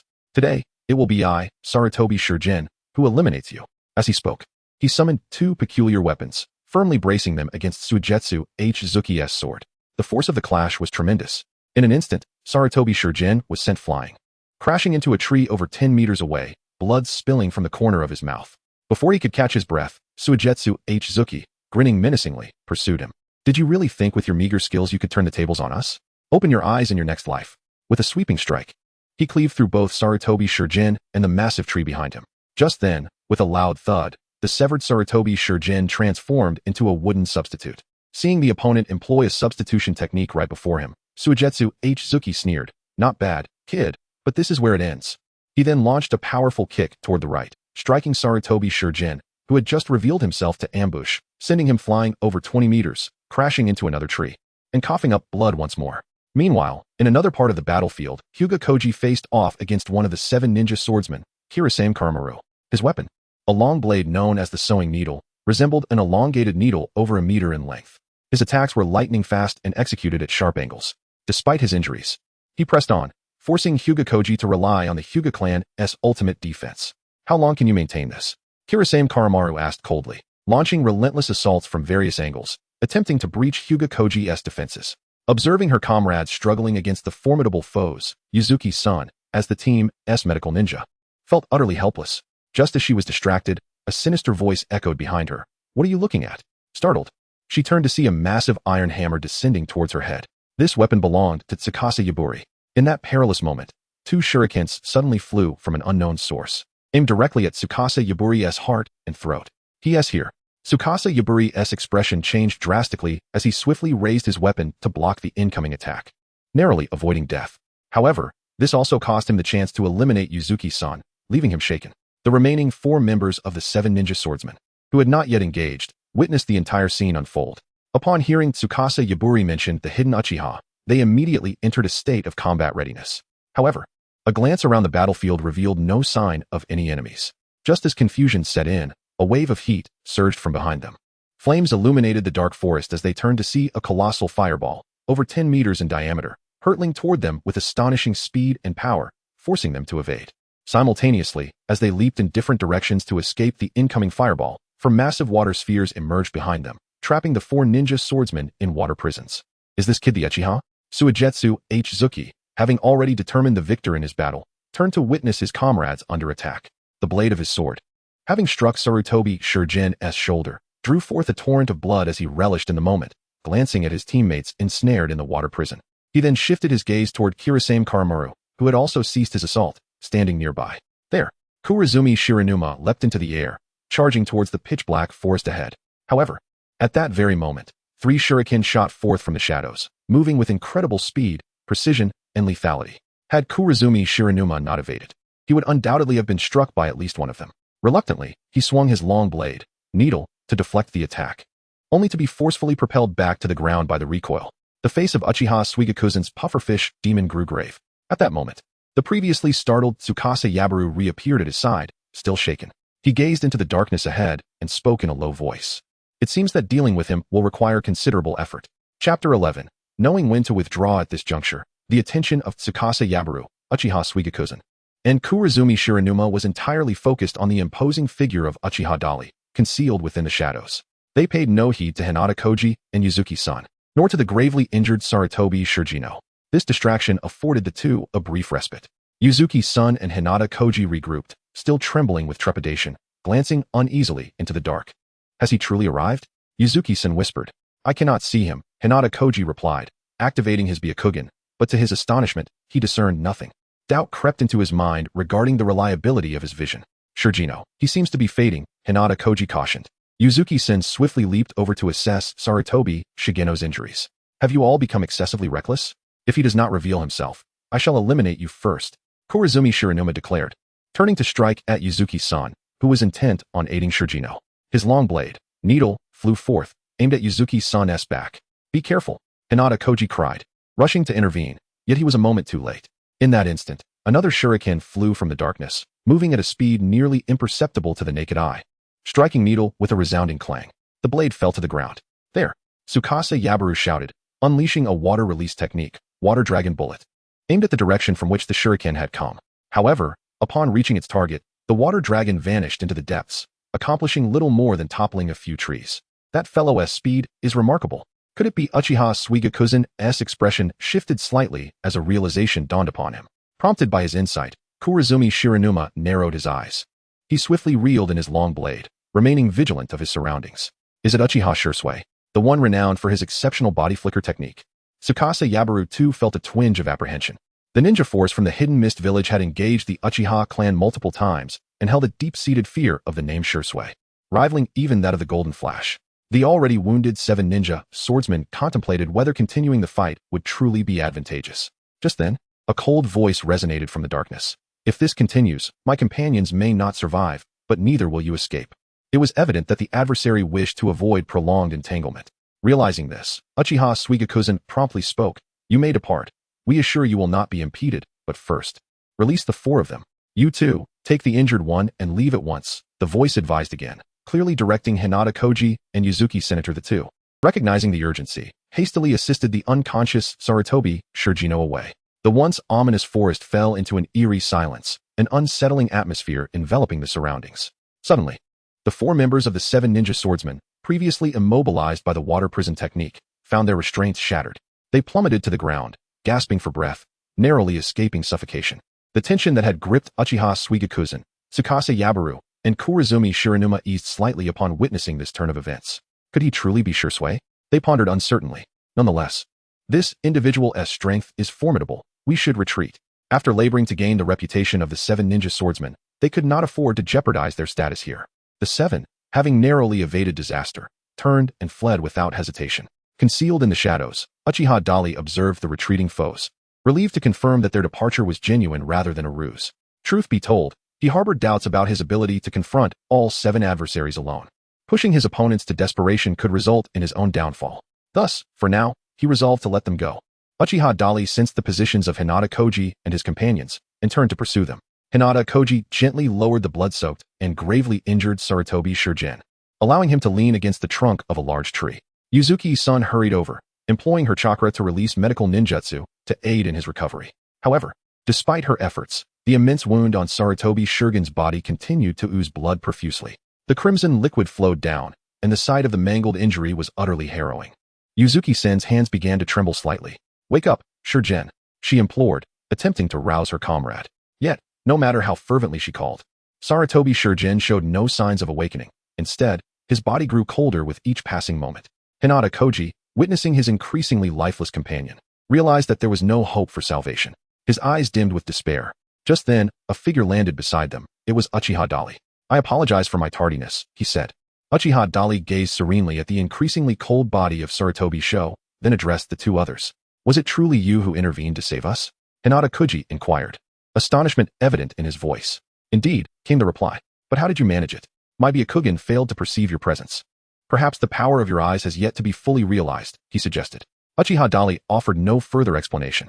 He swiftly shifted the topic, stating, "We must depart from this place at once. If those individuals catch up to us, I may not be able to continue safeguarding you." However, Shuriken glanced at Sarutobi Shixiang, whose countenance was pale and devoid of vitality, with a conflicted expression. "The recovery unit will arrive to handle his remains," Uchiha Dali solemnly reminded. Meanwhile, Hyuga Koji sorrowfully remarked, "We are still amidst the throes of war. We must first ensure our own survival before we can seek vengeance for Jixiang." Yuzuki's son erupted into tears, pouring her heart and soul into attempting to revive Sarutobi Jixiang with her chakra. Yet, it was painfully evident that she had failed. After struggling for a while, Yuzuki-sen ultimately had to confront the harsh reality. She rose to her feet, wiped away her tears, and with unwavering determination, lifted her gaze to meet Uchiha Dali's. "The disparity between our strength and that of our adversaries is vast. If you wish to seek revenge, follow me." Uchiha Dali did not wait for the other party to speak, and took the initiative to address them. Chapter 12, I Am Your Grandfather. As dawn approached, Uchiha Dali, the temporary captain, encountered the Konoha forces who had come to provide support, accompanied by Hinata Koji and Yuzuki Senator to their surprise. The leader of the contingent was none other than Uchiha Fugaku, the current head of the Uchiha clan. After listening to Uchiha Dali and the others recount their encounter with the enemy the previous night and the ensuing battle, Uchiha Fugaku regarded Uchiha Dali's prowess with newfound respect. "Since we have met, you may rejoin the ranks, Dali. As for the 2 of you, you may choose to continue accompanying us to the front lines or return to the rear to rendezvous with other forces who are positioned less than 2 kilometers behind us." Uchiha Fugaku reminded Hinata Koji and Yuzuki Senator. The 2 exchanged glances and ultimately decided to return and reunite with their comrades. Before departing, they both approached Uchiha Dali. Although they understood that expressing gratitude might be unnecessary, they felt compelled to thank him for rescuing them. "I, too, am grateful for your assistance, Dali," Hinata Koji said. Yuzuki's son gazed into Uchiha Dali's eyes with a glimmer of something unusual in her clear gaze, earnestly stating, "Live well." Uchiha Dali addressed the 2 individuals. Following their separation, he was assigned to team up with 3 other members of the Uchiha clan, embarking on a mission to different regions of the battlefield for support. These individuals were Uchiha Tiehua, Uchiha Dahua, and Uchiha Badai, all appearing to be in their early 20s. Despite their youth, they had already ascended to the rank of Jonin and had awakened the double Tomo Sharingan. Upon realizing that Uchiha Fugaku had chosen to pair them with the previously unremarkable Uchiha Dali, a palpable sense of disdain arose among them. "So, you single-handedly repelled the 7 ninja swordsmen?" Uchiha Sasuke displayed a hint of skepticism. "How many Tomo does your eye possess at present?" Uchiha Daiki could not help but inquire. Sensing the unfriendly tone in their voices, Uchiha Dari nonchalantly responded, "I have not yet awakened my eyes, and repelling those few adversaries was merely a stroke of luck. I hope to count on your support moving forward." Upon hearing his words, the 3 of them immediately displayed expressions of disdain. Nevertheless, as they were all members of the Uchiha clan and amidst the battlefield, they ultimately stated, "From now on, we shall confront the enemy head-on at the front lines. So you must stay close to us. If you encounter formidable foes, do not attempt to be overly brave, allow us to handle them. I will be leading the squad, and I believe you are already acquainted with me, so I shall refrain from further self-introduction. Let us set forth." The speaker was Uchiha Tetsuhan. To this, Uchiha Dari chose not to elaborate further. Uchiha Dali, alongside his three companions, hastened their journey, and as dawn broke, they finally arrived at the eastern border of the Land of Fire. A few more kilometers beyond the forest lay the vast ocean. Our mission this time is to launch an assault on the enemy's landing dock, to sabotage their vessels, and to sever the logistical supply lines of the Mist Village's forces. Uchiha Dali reiterated their mission once more. The three individuals beside him nodded in unison. Youngster, remember to stay close to us and refrain from acting recklessly. Uchiha Inawo gently patted Uchiha Dali's shoulder, offering a reminder. No sooner had he spoken than Uchiha Hokage suddenly descended from the tree, signaling them to exercise caution. A combat team from the hidden Mist Village had just landed and was approaching their direction. Upon hearing this, the remaining members instantly heightened their vigilance. The four of them leapt simultaneously into the trees, concealing themselves. The perceptive abilities of Uchiha Dali extended outward, swiftly discerning the precise location and number of his adversaries. The combat squad from the hidden Mist Village comprised 4 individuals, 1 captain and 3 subordinates. At this very moment, they were indeed advancing rapidly from the seaside into the woods, heading directly in this direction. By listening intently, he determined that they were still over a kilometer away. Silently, Uchiha Dali reached into his ninja tool pouch and retrieved 4 shurikens. Shall we set a trap to eliminate them? At this moment, Uchiha Hokage proposed. There is no time left. Uchiha Inawo shook his head, while Uchiha Taihua remarked, one of them should be a leading jonin, and the strength of the other 3 remains uncertain. We must exercise utmost caution when the battle ensues. As they spoke, the adversaries had already breached the forest. At that moment, 4 shurikens suddenly flew forth simultaneously. 3 of them struck with astonishing speed, accurately hitting 3 enemies and bringing them down. The last shuriken, however, was deftly intercepted by the leading mist ninja. Startled by this unforeseen turn of events, Uchiha Taihua and his companions gaped in disbelief at Uchiha Dali, the one who had launched the attack. It took them several seconds to regain their composure. Indeed, he was a jonin. They momentarily suppressed their astonishment at Uchiha Dali's display of prowess, redirecting their focus to the remaining enemy. At that juncture, the mist jonin had also detected their position, warily brandishing his blade in defense, and inquired, such formidable shuriken. They must belong to someone of renown. I wonder who it was that launched the ambush. An ambush? Huh. Uchiha Dali emerged directly, locking eyes with his opponent. It was I, your grandfather, Uchiha Dali, who boldly attacked you just now. He pointed at himself with his thumb. Upon hearing his name, the opponent's pupils slightly contracted, instinctively glancing behind Uchiha Dali at the 3 other figures that had also materialized. 3 jonin and 1 chunin. Upon assessing the strength of his adversaries, the mist jonin felt a bead of cold sweat form on his cheek. However, he did not take Uchiha Dali's words to heart. How formidable could a chunin truly be? He instinctively assumed that the one who had just acted was among the 3 jonin. The Uchiha clan. We of the Mist Village shall remember that. Mountains and rivers will cross our paths again. This jonin was not foolish. He recognized that he could not single-handedly contend with Uchiha Dali and his 3 companions. After uttering those words, he swiftly tossed a smoke bomb. With a loud bang, he took advantage of the thickening smoke to make his escape. This fellow is quite cunning. Uchiha Taihua hastily intervened, leaping forward in pursuit. Yet, from within the thick smoke, 3 shurikens suddenly soared toward him. Fortunately, he had prepared in advance and evaded them just in time. Otherwise, he would have met his demise on the spot. As the enemy seemed poised to escape successfully, an unexpected muffled grunt resonated from the smoke ahead. Almost immediately, the trio witnessed Uchiha Dali throwing 2 kunai forward once more. Chapter 13. Is this not an ordinary level of skill? The first to intercept the enemy was neither Uchiha Taihua, nor Uchiha Dali, nor Uchiha Hokage. These 3 elite shinobi of the Uchiha clan were unable to act in time. Amidst the swirling smoke, upon being struck by the kunai, the enemy let out a piercing scream before hastily retreating. Uchiha Taihua and his companions exchanged incredulous glances, directed at Uchiha Dali, their eyes seemingly inquiring about the extraordinary kunai throwing technique he possessed. Only Uchiha Dali understood that his kunai never missed.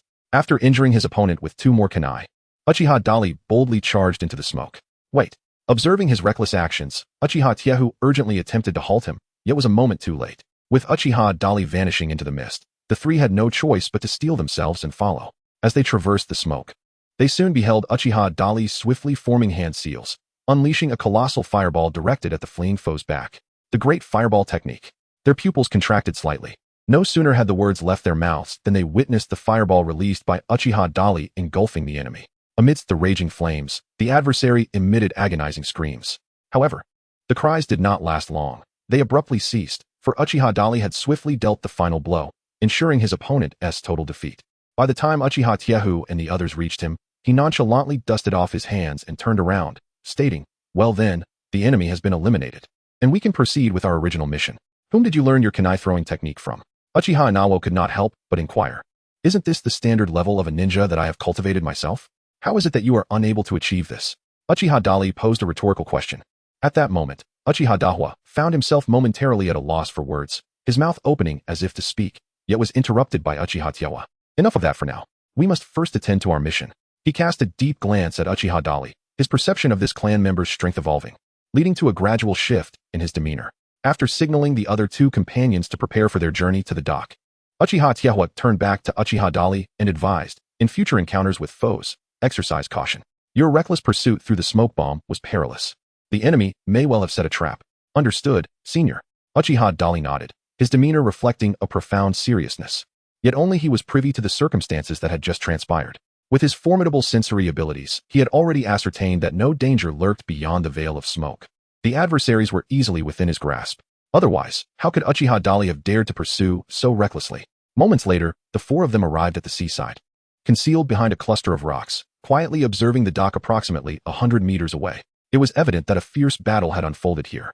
The trees along the shore and the sands of the beach bore the scars of conflict, the surroundings ravaged and in disarray. However, it was clear that control of this area had now been reclaimed by the forces of the hidden mist village. Thus, their vessels could brazenly continue to land here, ferrying troops for the ongoing operations. Not long after the Uchiha quartet arrived, they beheld a vessel advancing from the distant sea. Following closely were a second, a third, and a fourth ship. In total, 6 vessels approached, ferrying dozens of mist ninjas. These must be reinforcements from the hidden mist village. We must relay this information to the rear.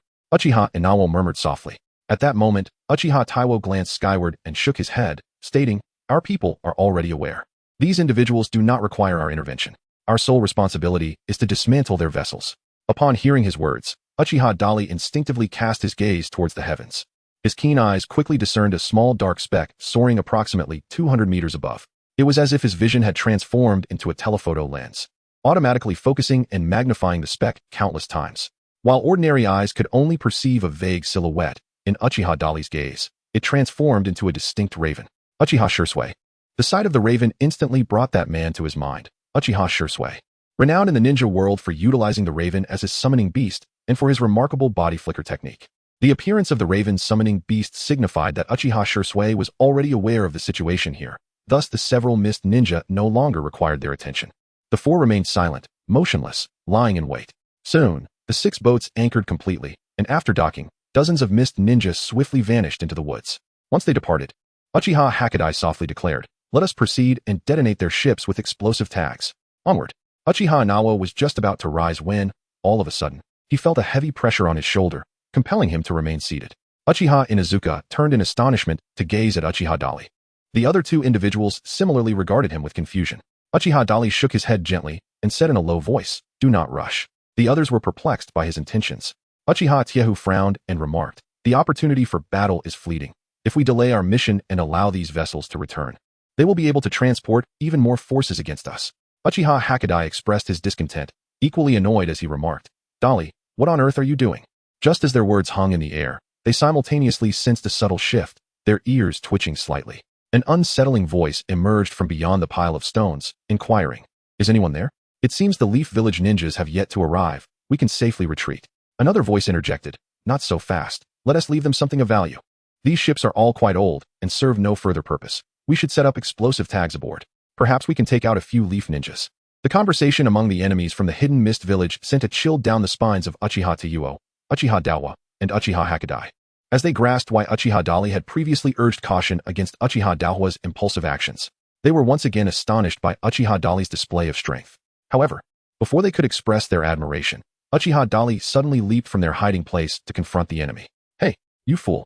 Uchiha Tayuo felt a surge of frustration upon witnessing Dali's disregard for his earlier warning, hastily following suit. Chapter 14. I remember you. The hidden mist ninjas, who remained behind to ambush the Leaf surprise attack team, formed a standard 4-member combat squad, 1 elite jonin leading and 3 chunin or genin. They had just breathed a sigh of relief, assuming no Leaf ninjas were present to launch a surprise attack. To their shock, a figure abruptly emerged, startling them. This guy? So there was indeed an ambush? A Leaf ninja. Looks like a member of the Uchiha clan. The 4 mist ninjas instantly transitioned into battle mode, their eyes fixated warily on the revealed Uchiha Dali. Uchiha Dali opened his mouth slightly, expressing a sense of resignation. He shook his head, wearing an expression that conveyed his reluctance to speak further. Subsequently, he formed a series of hand seals and unleashed fireballs towards the 4 adversaries ahead of him, proclaiming, "Fire style, great fireball technique." Upon witnessing the immediate release of ninjutsu by their opponent, the 4 enemies, having anticipated such an action, were momentarily taken aback. Nevertheless, they did not falter in their response, swiftly evading in all directions. They had fallen into a trap. Uchiha Dali offered a faint smile, raising his hand to send forth 4 shurikens. The distance between the two parties was now less than 50 meters. For Uchiha Dali, who possessed unparalleled precision in throwing shurikens and kunai, this distance was akin to child's play. As expected, the 3 weakest among the 4 mist ninjas were promptly struck down to the ground. Uchiha Dali did not bother to finish off his opponent. From the precise location where his shuriken struck, he was certain that the enemy was beyond salvation. However, the remaining mist village jonin posed a greater challenge. Suddenly, the figure flickered and vanished from sight. In the next moment, a cold voice echoed above Uchiha Dali. "Do you truly comprehend the caliber of your adversary?" With a swift motion, the assailant brought down a short blade, aiming directly at Uchiha Dali's forehead. The speed was astonishing, and the force was unwavering. Should this strike connect, it would undoubtedly cleave Uchiha Dali's head in twain. The jonin's swiftness was remarkable. Uchiha Dali's heart was filled with a chilling resolve, causing beads of cold sweat to trickle down his brow. The battle that had just unfolded transpired in mere moments. It was only at this point that Uchiha Tiewa, Uchiha Dawa, and Uchiha Bada arrived on the scene. They could only watch in horror as Uchiha Dali fell prey to the enemy's assault. Realizing that there was no time left to offer their assistance, Uchiha Dali was acutely aware of his own oversight. The previous success in eliminating the leading jonin had been facilitated by the intimidation felt by the adversary, who had been daunted by the prowess of 3 other jonin among his ranks and subsequently fled in fear. Coupled with the advantage of a surprise attack, where he had inflicted a wound with a kunai, the enemy's spirit had been shattered, rendering him easily vanquished. However, the current situation was markedly different. The opponent exhibited a formidable fighting spirit and possessed considerable strength. Was he to meet his end here? In this moment of peril, Uchiha Dali recalled the body flicker technique of Uchiha Shursui. If he could master this technique, perhaps he might evade disaster. He concentrated, striving to remember. Although he was unfamiliar with the body flicker technique, he was well versed in the application of the substitution technique. While the latter could not rival the speed and distance of the body flicker technique, it was still an effective skill for pursuit and travel. Just as the concept of utilizing the substitution technique sparked in his mind, he was suddenly greeted by the system's notification sound. Ding. Your diligent contemplation of the substitution technique has led to the comprehension of the advanced body flicker technique. The advanced body flicker technique allows for instantaneous reaction in 1,000th of a second, enabling rapid movement that is as swift as a flash of lightning. As the system's notification resonated in his mind, a stream of information naturally unfolded within him. Without a moment's hesitation, Uchiha Dali instinctively unleashed a newly comprehended advanced body flicker technique. In a swift motion, he vanished from his original position. At that very instant, the adversary's short blade struck precisely where he had just stood. This blow, which should have cleaved the opponent in two, instead met only the emptiness of air. The mist-hidden jonin stood in bewilderment, taking a full second to regain his senses. He then lifted his gaze to Uchiha Dali, who had reappeared some 60 to 70 meters away. A glance at the approaching reinforcements, Uchiha Tiewa and Uchiha Dao, among others, rendered his expression grave. The Uchiha clan of Konoha was indeed worthy of their reputation. Though you are not the body flicker of Stillwater, your mastery of such exquisite body flicker techniques is truly commendable. The adversary's gaze returned to Uchiha Dali, and he remarked with admiration, "Do you intend to surrender as a captive, or do you seek mercy?" Uchiha Dali chuckled and inquired. At that moment, he seized the opportunity to scrutinize his adversary's attire and appearance. This opponent appeared to be in his late 20s, towering nearly 2 meters tall. He possessed a head of shoulder-length, grayish-white hair, and though he was undeniably male, his features bore an effeminate quality. Moreover, it seemed that his eyes bore a resemblance to the Byakugan of the Hyuga clan. Upon hearing Uchiha Dali's words, the opponent was momentarily taken aback, letting out a soft huff before countering with a question, "What is your name?" "Uchiha Dali," he retorted. "Enough with the pleasantries. Prepare to meet your demise." Uchiha Dali, having spoken, leapt forward with remarkable agility. He unleashed the advanced body flicker technique he had recently mastered, launching a torrential assault upon his opponent. Given such velocity, it seemed nearly impossible for the adversary to react in time. However, as the kunai in Uchiha Dali's hand grazed the opponent's form, he sensed an unusual feedback. Turning around, realization dawned upon him. The figure before him had transformed into a humanoid shape composed entirely of flowing water. A water clone. How could he have evaded my gaze to achieve this? Uchiha Dali felt a surge of astonishment and lifted his gaze towards the distance. At that moment, his adversary stood by the shore. "I shall remember you, Uchiha Dali. The next time we meet will be your demise," the opponent said with a smile. waving a hand in this direction before turning and transforming into a shark, leaping into the ocean and swiftly vanishing from sight. A shark indeed. Uchiha Dali felt a subtle stir within. In the realm of Hokage, the most renowned figure capable of transforming into a shark was undoubtedly Kisame Hashigaki from the Hidden Mist Village. Yet, it was evident that the individual encountered earlier was not that man. Could it be a relative of Kisame Hashigaki? As these thoughts swirled in his mind, Uchiha Tiahua and Uchiha Dahua soon caught up with him. They arrived behind Uchiha Dali, gazing at the vast expanse of the ocean with expressions of regret. That individual possessed considerable strength, appearing far from an ordinary jonin. Uchiha Tiahua remarked, initially intending to furnish an excuse for the absence of the four individuals. No sooner had he spoken than Uchiha Dali, standing beside him, began to weave hand signs and unleashed a colossal fireball, measuring 10 meters in diameter, towards the vessels moored by the shoreline. Chapter 15. Annihilate the foes, and the secret shall remain concealed. The immense fireball surged forth, instantly obliterating the 6 ships anchored at the water's edge. With a resounding roar, the ships erupted in a fiery explosion, crackling and splintering into fragments amidst the inferno. Witnessing Uchiha Dali's effortless display of fire release, which rivaled the might of a jonin, the 3 Uchiha elites nearby regarded him with newfound respect. At this moment, Uchiha Tiahua could no longer restrain his curiosity. Have you yet to participate in the jonin examination? The implication behind his words was clear. Uchiha Dali possessed the strength equivalent to that of a jonin. Does the title of jonin or chunin bear any significance for the execution of my missions? Uchiha Dali nonchalantly shrugged his shoulders and turned to ask in bewilderment. Upon hearing this, Uchiha Tiahu opened his mouth, hesitating to speak, ultimately shaking his head and saying nothing further. He merely uttered a single phrase, "For now. It has no impact. Let us proceed. Our mission is accomplished." With that, he led the way in a different direction, intent on severing the enemy's supply lines and annihilating their military resources. Uchiha Inawo gently patted Uchiha Dali's shoulder and remarked, "You performed admirably in the recent battle. However, when did you master the body flicker technique?" Uchiha Dali merely smiled at him without offering an explanation. The other party did not inquire further and turned to pursue Uchiha Tiahua. "Keep up the good work." Uchiha Hakadai glanced at Uchiha Dali, offering a word of encouragement before following suit. Approximately half an hour later, Uchiha Dali and his companions arrived at another battlefield location. This was a supply point for the ninja forces of the Hidden Mist Village, responsible for transporting combat provisions to the front lines. While food was not a significant concern, not every ninja possessed the ability to utilize summoning techniques. The consumption of ninja tools on the battlefield was also far greater than that during routine missions. Therefore, these supplies needed to be transported manually to the battlefield to replenish the numerous ninjas lacking the capacity for summoning techniques.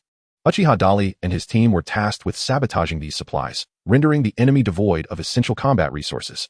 They concealed themselves within the underbrush beneath a large tree, awaiting silently. According to intelligence reports, a logistics unit from the Hidden Mist Village was expected to pass through at noon.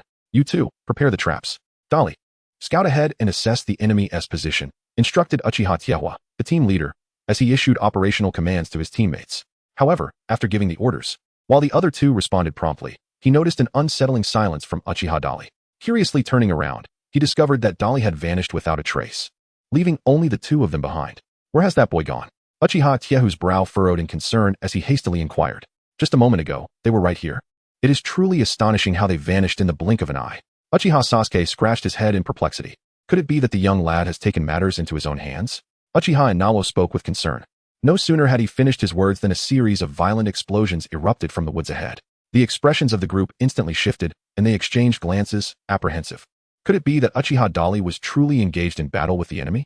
Uchiha Inawo felt a surge of uncertainty. This young man is truly a source of concern. I must hurry over to investigate. Uchiha Tiahua leapt forth from his concealed position, hastening towards the source of the sound. The other two promptly followed suit. Before long, they arrived at the site of the explosion, only to witness a scene that was both amusing and lamentable. The fierce flames, accompanied by the acrid scent of gunpowder, spread throughout the forest. Scattered across the ground, which bore numerous craters of varying sizes, lay many ninjas from the Hidden Mist Village. Those who survived were now gazing in bewilderment at the man standing before them.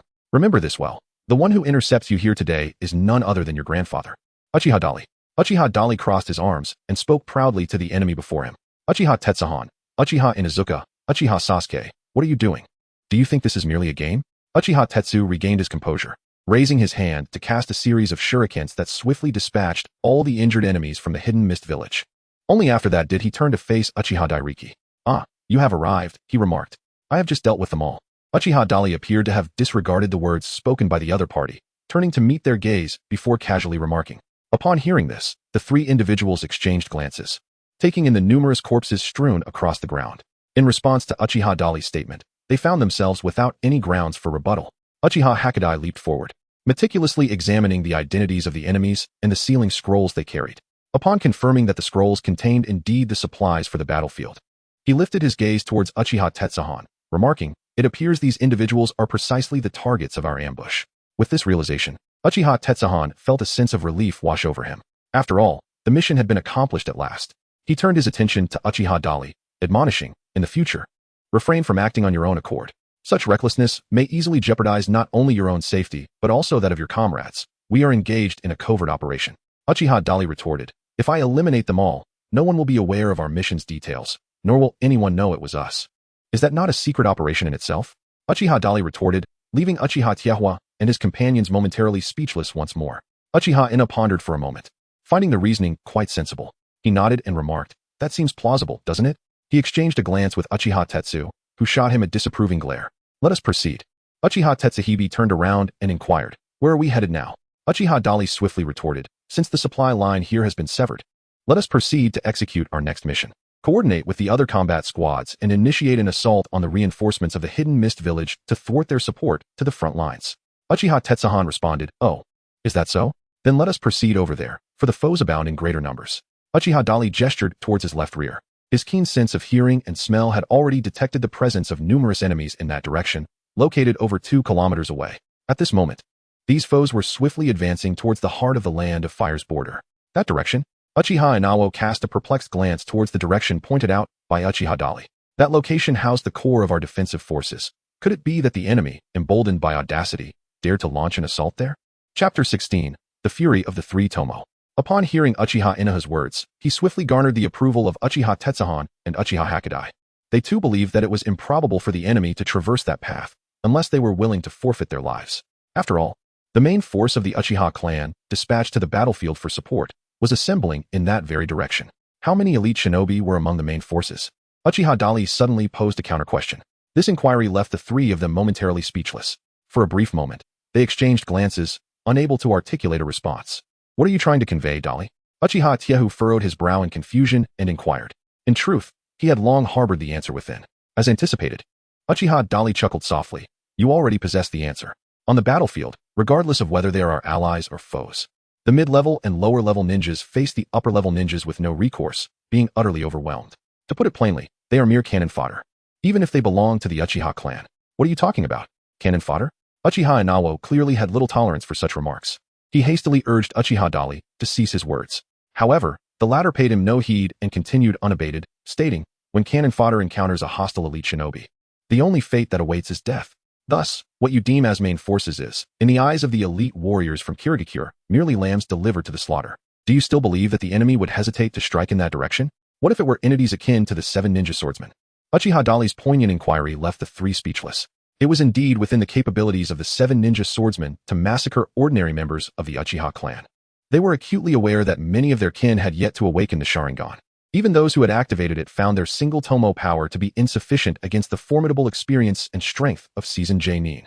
As the three struggled to find a response to Uchiha Dali's probing questions, he had already taken the lead towards the battlefield. His lengthy discourse was merely an attempt to avoid excessive justification. His heightened perception, for now, was best kept to himself. Before long, the four of them approached the vicinity of the battlefield. Even without relying on their formidable senses, they could distinctly hear the cacophony of fierce combat resonating from the distant woods. The thunderous roars echoed relentlessly, not solely from explosive tags or ninjutsu detonations, but also from the sounds reminiscent of heavy objects crushing the earth. The pungent scent of blood rapidly permeated the forest, with the lush foliage serving as a natural barrier, preventing the stench from dissipating into the air. Noticing these alarming signs, the expressions of Uchiha T and his companions darkened considerably. This was not merely due to Uchiha Dali's accurate assessment. It was also because their kin were currently under siege by enemies. Faced with the grievous losses among their clan, how could the three remain composed? In an instant, even Uchiha T, the team leader, drew his short blade from his back and hastened towards the battlefield. As they swiftly navigated through the towering trees, they were met with a scene that resembled a hellish nightmare. Hundreds of ninjas from both sides were locked in a brutal clash. The ground was littered with bodies, some merely injured, while others lay lifeless. With the ongoing battle, more continued to fall. It was evident that the forces deployed by the hidden mist village were significantly stronger than those of the Uchiha clan. It became increasingly clear that the Uchiha members were retreating under relentless pressure, their casualties mounting. Strangely, the renowned Uchiha powerhouses, such as Uchiha Fugaku and Uchiha Shursui, were conspicuously absent from the fray. Upon the arrival of the three esteemed jonin, Uchiha Tetsuhan, Uchiha Inahono, and Uchiha Hakadai, they promptly engaged in battle. However, Uchiha Dairiki chose to observe the tumultuous battlefield instead of joining the fray immediately. He listened intently, catching a mournful cry that pierced the air. Jumeizi! Jumeizi! A man clutched the lifeless, blood-soaked body of a woman, his grief manifesting in anguished wails. Both figures bore the insignia of the Uchiha clan, signifying their kinship to the revered lineage. Following a tempest of sorrow and rage, the man's eyes suddenly ignited with a ferocious crimson hue. Chakra surged violently within him. He clasped his eyes, howling in pain and fury. Moments later, when he reopened his eyes, the once obsidian irises had transformed into a vivid scarlet, the pupils morphing into the singular tomo of the Sharingan. Had he awakened this power due to overwhelming grief? Witnessing such a scene, Uchiha Dairiki felt a stirring within himself. It was at this moment that the familiar sound of the system notification echoed in his mind. Ding! You have witnessed the death of an Uchiha clansman. A clan member has awakened the Sharingan before your eyes, granting you insight into the three-tomo Sharingan. The three-tomo Sharingan possesses formidable capabilities of observation, replication, and hypnosis. Its bearer can perceive the flow of chakra within their target, impose genjutsu, discern illusions, and replicate both ninjutsu and non-bloodline limit techniques. Under certain conditions, it may evolve into a superior form, awakening even greater powers. To his astonishment, he realized that merely witnessing this event had bestowed upon him a share of this awakening, and it was none other than the three-tomo Sharingan. Uchiha Dali cast his gaze once more upon the man who, driven to despair by the sacrifice of his beloved, had awakened his single tomo Sharingan in a fit of rage, feeling a mix of amusement and sorrow within. At that moment, the voice of Uchiha Tiahua pierced through the chaos. What are you dawdling for? Engage the enemy. Upon hearing the call, Uchiha Dali turned to observe the battle, which had grown increasingly dire. Despite the timely arrival of three elite shinobi led by Uchiha Tiahua, they remained outmatched by the forces of the hidden mist village. The adversaries not only boasted superior numbers, but also a multitude of skilled jonin, compelling their side to retreat steadily. Let me see for myself the power of these eyes, he thought, determination igniting within him. As Uchiha Dali contemplated, a single thought activated his advanced body flicker technique. In the blink of an eye, he found himself before an adversary. The enemy, who was in the midst of striking a Uchiha clansman with his blade, was momentarily taken aback by the sudden appearance of a youthful figure with a cheerful demeanor. The long knife he wielded, suspended mid-air, hesitated for an instant. It was in that fleeting moment that the opponent beheld the young man's blood-red Sharingan, adorned with three tomo. Suddenly, the mist village jonin, as if entranced, pivoted and swung his weapon at his own comrade. With a sickening thud, the blade struck true. The other mist shinobi, who had intended to rush to his allies' aid upon witnessing Uchiha Dali's emergence, was instead met with the cruel blade of his own companion as he landed. The fatal blow struck him squarely in a vital area, and he fell to the ground, his eyes wide with disbelief as life slipped away. Chapter 17. This suffering must end swiftly. The initial attempt to harness the power of the three-tomo Sharingan brought Uchiha Dali an astonishing revelation. Is this the true power of the tomo? To his surprise, the results were unexpectedly favorable. A unique chakra continued to surge within him, enabling direct control over his Sharingan to execute illusions or hypnotize his foes. At that moment, the mist jonin, now under Uchiha Dali's influence, after having slain his own ally, turned his aggression towards several others. It was only after he had dispatched 5 or 6 comrades that he finally broke free from the hypnotic state. Upon witnessing the blood of his fallen companions staining his hands, the mist jonin's expression transformed into one of fury and shock. He swiftly turned to confront Uchiha Dali. But before he could utter a word of inquiry, a sharp kunai pierced his heart. Fall, he commanded. Uchiha Dali swiftly dealt with the escaped mist village jonin and immediately set his sights on the next target. He only targeted jonin. With a flicker of movement, he left 2 kunai embedded in the ground. The enemy's attack missed, while Uchiha Dali had already positioned himself behind another foe. Alarmed, the mist village jonin sensed something amiss and prepared to counterattack, only to suddenly feel a chill encircle his neck. In a state of sheer terror, he instinctively glanced at Uchiha Dali's hand. The latter, grinning mischievously, held a kunai stained with blood, and without hesitation, plunged it forcefully into the jonin. A scream of agony erupted from the mist jonin, his face contorted in the utmost fear, an embodiment of the dread of death. However, unbeknownst to him, he was merely ensnared in the illusion cast by the Uchiha man before him. In reality, his body was paralyzed, motionless, drenched in cold sweat. All he had seen and felt moments ago was an illusion's cruel trickery. Yet, Uchiha Dali's use of genjutsu was not solely to instill fear of death in his adversary. It was also a means to minimize casualties among his own clan, a sentiment he hoped would be understood and not resented. As he spoke, Uchiha Dali thrust the kunai into his opponent's heart. This time, it was a genuine kill, not an illusion. Following the demise of another Mist Village Jonin, Uchiha Dali shifted his focus to other targets. Utilizing his recently awakened 3-tomo Sharingan, along with his keen perceptive abilities and an advanced body flicker technique surpassing that of Uchiha Shursui, he became a whirlwind of death across the battlefield, which spanned over 10,000 square meters. In mere moments, more than 20 Mist Village ninjas fell to his hand. Consequently, the pressure on the Uchiha clan diminished significantly, allowing them to organize a counteroffensive. The enemy finally sensed the shift in momentum. Panic and fear began to spread among their ranks, shattering their morale and deterring them from further combat. What is that kid's deal? Is he using Shursui's body flicker technique? One ninja pondered. No, he is not Uchiha Shursui. Another Uchiha adept in body flicker. I just heard him introduce himself as Uchiha Dali. This guy is far too formidable. We must abort the mission. Retreat at once, or we shall all perish here. The remaining Mist Village ninjas, engulfed in chaos, began to scatter in all directions. The Uchiha clan, buoyed by the sudden shift in morale and the heavy toll inflicted upon their enemies, seized the opportunity and pursued them relentlessly, seeking vengeance for their fallen comrades. Both Uchiha Tetsu and Uchiha Ina are no exceptions. Upon witnessing Uchiha Dali's reluctance to pursue the fleeing adversaries, Uchiha Hokage could not help but pause in curiosity and inquire, "Why do you not chase them down?" To which Uchiha Dali replied, "The majority of those with even a modicum of strength have already been vanquished by me. The remaining foes are simply not worthy of my effort." Uchiha Hokage cast a silent, profound glance at Uchiha Dali before hastily pursuing him. Once the majority of the Uchiha clan members had chased after the retreating enemy, Uchiha Dali nonchalantly surveyed his surroundings. His tranquil gaze returned to its usual state. Yet a flicker of compassion lingered deep within his eyes. This sentiment is an innate response any normal individual would feel upon witnessing the harrowing scenes of a battlefield that resembled a hell on earth. War is indeed merciless. The sacrificed Uchiha clan members, perhaps until their last breath, remained oblivious to the fact that they had been exploited. Uchiha Dali contemplated silently within. He had long since observed the remnants of the clash between water release and fire release at the scene. The charred trees and scorched earth were few and far between, indicating that water release held the advantage. The lingering thick mist in the forest further corroborated this, for otherwise, the fog would have dissipated under the heat of fire release. The ninjas of Kirigakure excelled in the art of mist concealment. Operating within the fog greatly benefited them, while conversely posed a disadvantage to their foes. This was also a significant reason for the Uchiha clan's gradual retreat in the recent fierce battle, resulting in substantial casualties among their ranks. "Thank you." As Uchiha Dali was lost in thought, a sudden voice emerged from behind him. He turned to see an approximately 11 or 12-year-old boy gazing up at him. The child's head was wrapped in bandages, and a striking scar marred his cheek.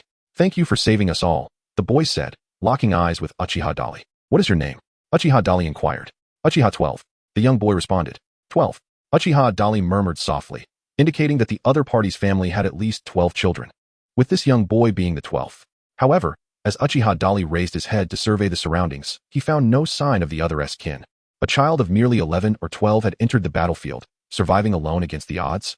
Uchiha Dali felt a slight tightening in his heart, and his expression turned notably serious. "Does it hurt?" he asked, his voice softening as he gazed at the boy before him. The young lad, however, shook his head in response. "I can no longer feel my face," he said, glancing at his right hand, "and my hand is the same." Uchiha Dali finally noticed that the opponent's right hand hung limply, seemingly incapacitated. He reached out to examine it, revealing a blend of helplessness and regret on his face. "The facial nerves have been damaged by the knife wound, affecting not only your facial sensations, but also the nerves in your arm. Will it get better?" the young boy innocently inquired.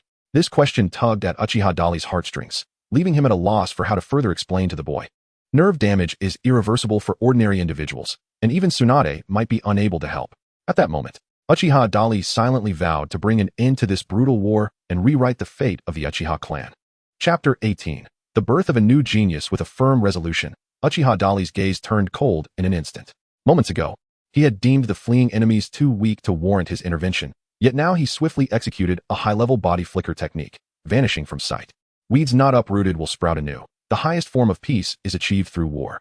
Only by inflicting true pain upon the Mist Village and eradicating the living forces of the other ninja villages can the rulers of these nations feel the sting of loss. Only then will the daimyo and the leaders of the various ninja villages be inclined to sit down and negotiate earnestly. Before long, Uchiha Dali caught up with the fleeing enemies, effortlessly dispatching a portion of them. Meanwhile, the other Uchiha members were still engaged in a game of cat and mouse with the adversaries. witnessing Uchiha Dali's prowess in swiftly dealing with the fleeing foes. The Uchiha clansmen regarded this suddenly emerging powerhouse with newfound respect. Uchiha Dali, I believe that lad is a descendant of Uchiha Jinshan, right? The one known as the strongest 3-tomo? Ah, that so-called strongest is merely a jest. The only Uchiha genin with a 3-tomo Sharingan was that fellow. I never imagined his descendant would be so formidable. Especially his body flicker technique. It has likely reached the level of sure sway. The murmurs of the clansmen echoed around him. Uchiha Dali chose not to respond to their comments. His ancestor, Uchiha Jinshan, bore the title of the strongest 3-tomo, but in truth, that moniker was a sarcastic reference. Initially, it appeared that Uchiha Jinshan himself had proclaimed his awakening of the 3-tomo Sharingan, and gradually, such a title was conferred upon him. Despite the generational gap, Uchiha Dali recalled from memory that Uchiha Jinshan had only awakened a single tomo Sharingan and had remained a genin without advancing to a higher rank. Out of pride, he had chosen to deceive others about his abilities. This was regarded as a disgrace among the prideful Uchiha clan, leading to the sarcastic nickname given to their ancestor. The consensus within the Uchiha clan was that a descendant of a lowly clan member was likely to be of lowly status as well. Thus, it was understandable that the surrounding clansmen reacted and speculated in this manner. However, you shall come to regard me with greater respect in the future.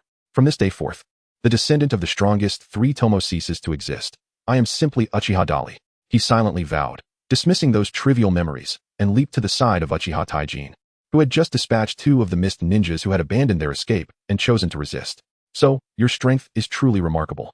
Uchiha Tetsuhan turned around and cast a profound glance at Uchiha Dali, saying with significant meaning, indeed, it is no wonder that you were able to repel the 7 ninja swordsmen. This time, I am convinced. Uchiha Ina leaped forward and followed suit. In his eyes, the initial skepticism and disdain towards Uchiha Dali had long since vanished. Deep within, a glimmer of admiration could even be discerned. Even within the Uchiha clan, the survival principle of respecting the strong remained in full force. Uchiha Dali chose not to overly respond to the praises of those around him. Instead, he appeared remarkably composed and unperturbed, as though this demeanor was his rightful state. Having already unleashed a torrent of carnage, he resolved to continue the slaughter. In that direction, enemies remained. Uchiha Dali extended his hand to indicate the forest ahead. His extraordinary perception had already pinpointed a small group of enemy forces moving several kilometers away in the thicket. As soon as he finished speaking, he promptly took the lead and rushed toward that direction. Upon hearing Uchiha Dali's words and witnessing his actions, Uchiha Tiahua and Uchiha Dawa exchanged astonished glances. Could he truly sense the presence of the enemy? Uchiha Tetsuhan incredulously muttered to himself, while Uchiha Ina gently closed his eyes, attentively sensing his surroundings, before shaking his head. I have not detected anything, he declared, his heart filled with uncertainty. Both of them were genuine elite shinobi of the Uchiha clan, possessing the coveted 3-tomo Sharingan. If even they could not perceive the presence of an adversary, it typically indicated only a few possibilities. Either Uchiha Dali had misjudged the situation, or their perceptive abilities were significantly inferior to his. Let us follow and investigate. Uchiha Tetsuhan, equally perplexed, took the lead. Uchiha Inawo hastily summoned other members of the Uchiha clan to pursue the enemy. It soon became evident that Uchiha Dali's judgment had been astute. Approximately 3.5 kilometers from the previous battlefield, they encountered another contingent of shinobi from the hidden mist village. Naturally, it was Uchiha Dali who first clashed with the adversaries, and without a moment's hesitation, a fierce battle ensued. During the pursuit, Uchiha Dali had already overheard snippets of their conversations. This group of shinobi from the hidden mist village consisted of mere rookies, due to the shifting dynamics of the battlefield. Their commanding Nin was compelled to assist in other areas, undertaking tasks of greater significance, thus leaving them behind. This situation was akin to that of Minato Namikaze, who, in order to support the battlefield, had no choice but to leave Kakashi, Uchiha Obito, and Noira Rin behind. Uchiha Dali stood alone against a multitude of Nin and even genin from the Mist Village, who had become separated from their leading Nin. The outcome of the battle was, therefore, all too predictable. By the time the other members of the Uchiha clan arrived at the scene, they were greeted by a vast expanse that had evidently been scorched by flames. Charred trees continued to smolder, and within the over 1,500 square meters of burnt terrain lay more than 20 fallen ninjas from the Mist Village, appearing utterly incinerated. Witnessing such a scene, the newly arrived Uchiha clan members were profoundly moved. Had he single-handedly vanquished all his foes? Just as before, his prowess was astonishing. It appears that our Uchiha clan has birthed yet another prodigy. The brutal battlefield truly hones one's skills. I just saw him utilize the Sharingan. When did he awaken it? The murmurs of the clan members resonated in the ears of Uchiha Tiahua and others nearby. He has awakened the Sharingan. Uchiha Tiahua gazed in astonishment at Uchiha Dali's retreating figure. Chapter 19, Rising Fame. Through a remarkable counteroffensive, Uchiha Dali gradually established a commendable standing in the hearts of the majority of the Uchiha clan. Labels such as genius, formidable strength, and composed decisiveness naturally adhered to Uchiha Dali. No longer did anyone refer to him merely as the descendant of the strongest three Tomo. When his name was mentioned, the clansmen would now speak of a man who could rival the likes of Shunshin and Mizukichi. Uchiha Dali chose not to intervene in the subtle transformation of the clansmen's perceptions, instead allowing it to evolve organically. He understood the principle of not usurping what is rightfully earned. Moreover, earning the respect of his kin was a favorable commencement of his plan to reshape the fate of the Uchiha clan. Following this, Uchiha Dali successfully led those who were initially destined to become mere cannon fodder in the Third Shinobi World War to launch a successful assault and annihilate several active forces from the Hidden Mist village on the battlefield. The total number of combatants from the allied shinobi forces in the Fourth Shinobi World War, combined with the samurai of the Land of Iron, amounted to a mere 80,000. Even powerful nations like the five great shinobi countries, whether it be Konoha, Himogakure, Hiragakure, Sunagakure, or Iwagakure, had a limited capacity to deploy forces directly to the battlefield. In such circumstances, it was remarkable if a single ninja village could muster over 10,000 combatants for the fight. In this context, the Hidden Mist village suffered consecutive losses of several surprise attack teams, totaling several hundred individuals. This was enough to inflict considerable distress upon them. News from the battlefield naturally reached the ears of the higher-ups in the Hidden Mist village. The name of the man who instilled fear in countless ninjas of the Hidden Mist village, known as one who surpassed Shunshin and Mizukichi, gradually spread across the entire battlefield. At this moment, in a concealed corner near the eastern border of the Land of Fire, the scene unfolded. Uchiha Shursui was peering through his concealed vantage point, observing the situation outside. His mission today was to ambush an elite unit from the village hidden in the mist. According to intelligence, the adversary proved to be quite formidable. Several of Konoha's tactical teams had already fallen victim to their lethal prowess. Moreover, the enemy had sabotaged Konoha's supply lines, prompting the higher-ups to deploy this Uchiha prodigy to confront the foes, hoping to turn the tide in their favor. Before long, Uchiha Shursui detected movement within the forest. Remaining discreet, he continued his surveillance. Soon, he spotted 8 ninjas swiftly approaching from directly ahead. Although the distance between them exceeded 200 meters, it posed no challenge for Shursui, whose exceptional Sharingan granted him clear insight into the number and appearance of his opponents. He noted the leader of the group, a man who, despite appearing to be in his 20s, bore an imposing countenance, indicating he was no mere innocent. Flanking him were mist ninjas, each at least of J-nin rank. However, Shursui's observations extended beyond mere appearances. He also noted that the leader wore a black eye patch over his right eye, suggesting he had lost his left eye. At that moment, Shursui's gaze sharpened. Through his Sharingan, he discerned the unusual flow of chakra within the enemy's body. What was the story behind that eye? As Uchiha Shursui felt a surge of astonishment, his adversaries halted approximately 50 to 60 meters away. The leading mist village jonin signaled the others to cease their advance, his gaze fixed intently on the location where Uchiha Shursui concealed himself. It was evident that he had detected the ambush set by Shursui. What is it, Captain Ao? A puzzled team member inquired, perplexed by the sudden stop. My right eye, lost on the battlefield, has been fortuitously replaced. This new eye is unlike any ordinary one, replied the man known as Ao, as he produced a kunai and hurled it towards Shursui's position.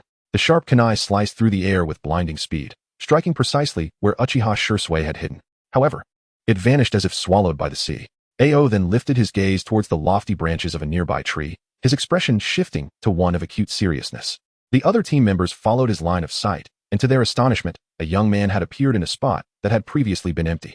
He appeared to be in his teens, yet his resolute eyes and the brilliant, chilling crimson within them conveyed to every mist ninja present that this youth was not to be trifled with. Shunshin Shursui, Ao intoned gravely, slowly articulating those 4 words. Meanwhile, Uchiha Shursui observed the foes below with a blend of curiosity and indifference, unfazed by their overwhelming numbers. Is he truly Shunshin Shursui? It cannot be mistaken. The battlefield is rife with tales of him, and we have gathered ample intelligence. Ao reflected, realizing that their mission must be aborted. He possessed the self-awareness to understand that, even with the support of the recently acquired Byakugan from the Hyuga clan, his team's strength was insufficient to confront Shursui. Should they engage, the battle would undoubtedly incur severe costs for both sides, rendering the endeavor impractical. Hence, Ao swiftly resolved to retreat. Fortunately, Uchiha Shursui showed no inclination to intercept them. It was clear he shared Ao's assessment. To confront 8 jonin single-handedly would lead to a Pyrrhic victory, given that their opponent wielded the Byakugan, the bloodline limit of the Hyuga clan, renowned for its unparalleled insight. You Uchiha clan are indeed remarkable, producing 2 extraordinary geniuses in such a short span. Before we depart, might you enlighten me about your relationship with Uchiha Dayton? Ao inquired, his gaze fixed warily on Uchiha Shursui. His Byakugan was already activated, allowing him to perceive the flow of chakra within his adversary. This question stemmed from personal curiosity, but more importantly, it served to gather intelligence on the Uchiha clan. After all, one of his objectives in leading this mission was to glean information about that man, the one who surpassed Shunshin Shursui, Uchiha Dayton. Chapter 20. The Mist Village bows down. Uchiha Shursui was evidently unaware of the matters concerning Uchiha Daiki. At this moment, confronted by AOS inquiry, he appeared somewhat perplexed. He had only heard the name of that clan member, a vague impression lingering in his mind, seemingly a descendant of the strongest three Tomo, Uchiha Chinshan. Nevertheless, it was unlikely that Uchiha Shursui would divulge information about his clan to an adversary in a life-and-death struggle. Instead, a sardonic jest, circulating among the Uchiha clan, surfaced in his thoughts. It seemed he was unwilling to respond. Ao, feeling quite tense, began to waver upon receiving no reply from Uchiha Shursui. Ready to retreat with his comrades, he could not resist uttering, "It is said that that man's body flicker technique has surpassed yours, Uchiha Shursui. As a worthy opponent, I sincerely hope to hear your confirmation of this rumor." AOS probing still yielded no response from Uchiha Shursui. Despite his youth, Ao's cognitive abilities were anything but simplistic. Such juvenile tactics could not ensnare Uchiha Shursui. Nonetheless, Ao's earlier remarks left a lingering question in Shursui's mind. Realizing he could extract no valuable intelligence from this formidable man, Ao fully resolved to withdraw. Remaining vigilant, he employed his Byakugan to monitor Uchiha Shursui. Guarding against a potential ambush, he signaled to his subordinates to depart. "Let us leave." In due course, Ao vanished with his team from sight. Once they had departed, Uchiha Shursui exhaled a sigh of relief. He began to recollect everything he could about the name Uchiha Daiki, surpassing my existence. If another genius truly emerges, that would indeed be a fortuitous development. Although his mental search yielded no substantial clues, Uchiha Shursui felt a sense of solace. A Uchiha ninja capable of making such an impression on an opposing jonin was undoubtedly remarkable. Should the opportunity arise, he would like to meet that man. With these thoughts, Uchiha Shursui swiftly turned and vanished from the tree. Since Uchiha Daiki had increasingly mastered his own powers, he had flourished on the battlefield, moving as fluidly as a fish in water. His proficiency with the three Tomo Sharingan had reached its zenith. Coupled with his advanced body flicker technique and heightened sensory abilities, he found himself nearly invincible against the foes from the hidden mist village. Even opposing jonin, unless they held an overwhelming numerical advantage, were rendered ineffective against him. This earned him the title of the man who surpassed Shursui's body flicker technique, intricately binding that moniker to the name Uchiha Daiki. Across the battlefield, nearly everyone, foes and allies alike, had heard of him. Moreover, it seemed that Uchiha Daiki had inflicted considerable losses on the hidden mist village. Consequently, by the third day of battle, the number of active mist ninjas had drastically diminished. It was as if they had vanished overnight from the land of fire. Recent intelligence from the village indicated that the daimyo of the water country, in alliance with the third Mizukage, had agreed to negotiate. Yet, it was precisely during such times that one must remain vigilant to prevent the hidden mist from employing deceit and re-emerging. Uchiha Tehuo approached Uchiha Dali from behind, offering a reminder. At this moment, the dynamics between the two had undergone a subtle transformation. Throughout the past 3 days, whether it was Uchiha Tehuo, Uchiha Dawa, or even Uchiha Badai, they gradually became aware of the immense disparity in strength that existed between themselves and Uchiha Dali. However, the difference was not merely one of power. Their tactical application, combat coordination, personal charisma, and leadership abilities paled in comparison to those of Uchiha Dali. Thus, although it was tacitly understood among them, on the surface, Uchiha Tehuo still held the title of captain of the team. Yet, unbeknownst to them, the perception of leadership had quietly shifted in their hearts from Uchiha Tehuo to Uchiha Dali. This included Uchiha Tehuo himself, who harbored similar sentiments within. It was for this reason that he now adopted a demeanor akin to that of a subordinate reporting to a superior. Everything unfolded as anticipated. Uchiha Dali responded nonchalantly. His demeanor somewhat pretentious, yet it did not evoke any disdain from Uchiha Tehuo and the others. Through countless trials in actual combat, he had undeniably demonstrated his capability and the merit to exhibit such bravado. "Are there any further instructions?" Uchiha Dali suddenly inquired, instructing that several combat teams remain here for defense and vigilance, while the remaining forces should relocate to support the battlefield at the southern borders, engaging the troops of the hidden cloud village from the land of thunder. Uchiha Tetsuhan responded, "Understood. You all may proceed to rendezvous with Captain Fugaku." Uchiha Dali nodded slightly. "What about you? There are a few little pests still lurking on the battlefield. I shall eliminate them." Upon hearing this, Uchiha Tehuo nodded without hesitation, placing great trust in Uchiha Dali's prowess. The absence of any mention of needing assistance indicated Dali's unwavering confidence in dealing with the enemies, allowing Tehuo to refrain from interfering. Soon, Uchiha Tehuo, accompanied by dozens of Uchiha clansmen, set off to rendezvous with the troops led by Uchiha Fugaku. Meanwhile, Uchiha Dali lifted his gaze towards another direction on the battlefield before vanishing in a flash. The hidden mist village had truly felt the sting of battle. They were now hesitant to dispatch large contingents into the Land of Fire, opting instead to send elite combat teams that secretly operated on the battlefield, launching assaults on Konoha's vital forces. Each member of these elite teams possessed the strength of AJ Nin. However, they specifically targeted relatively weaker squads from Konoha, driven by the singular motive of inflicting unequal retribution upon both Konoha and the Uchiha clan. Among the principal forces responsible for this operation were the infamous 7 ninja swordsmen of the mist. After suffering injuries from explosive tags and Uchiha Dali's remarkably precise kunai throwing during their initial encounter, these individuals had recuperated and resumed their activities. They avoided the area of their previous clash and were now maneuvering towards the southeastern border of the Land of Fire, circling towards Konoha. Prior to this, they had persistently attacked and annihilated multiple Konoha defense teams, with Konoha's main forces likely redirected to other battlefronts, absent the hindrance of their powerful warriors. They felt emboldened to act with impunity. Ha! Cackled one of the 7 swordsmen, the sinister-looking T. Sukyuburi.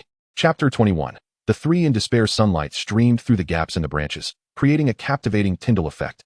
Suddenly, a green figure darted swiftly through the rays, followed closely by 2 others. Kai, we've ventured too deep. This is far too perilous.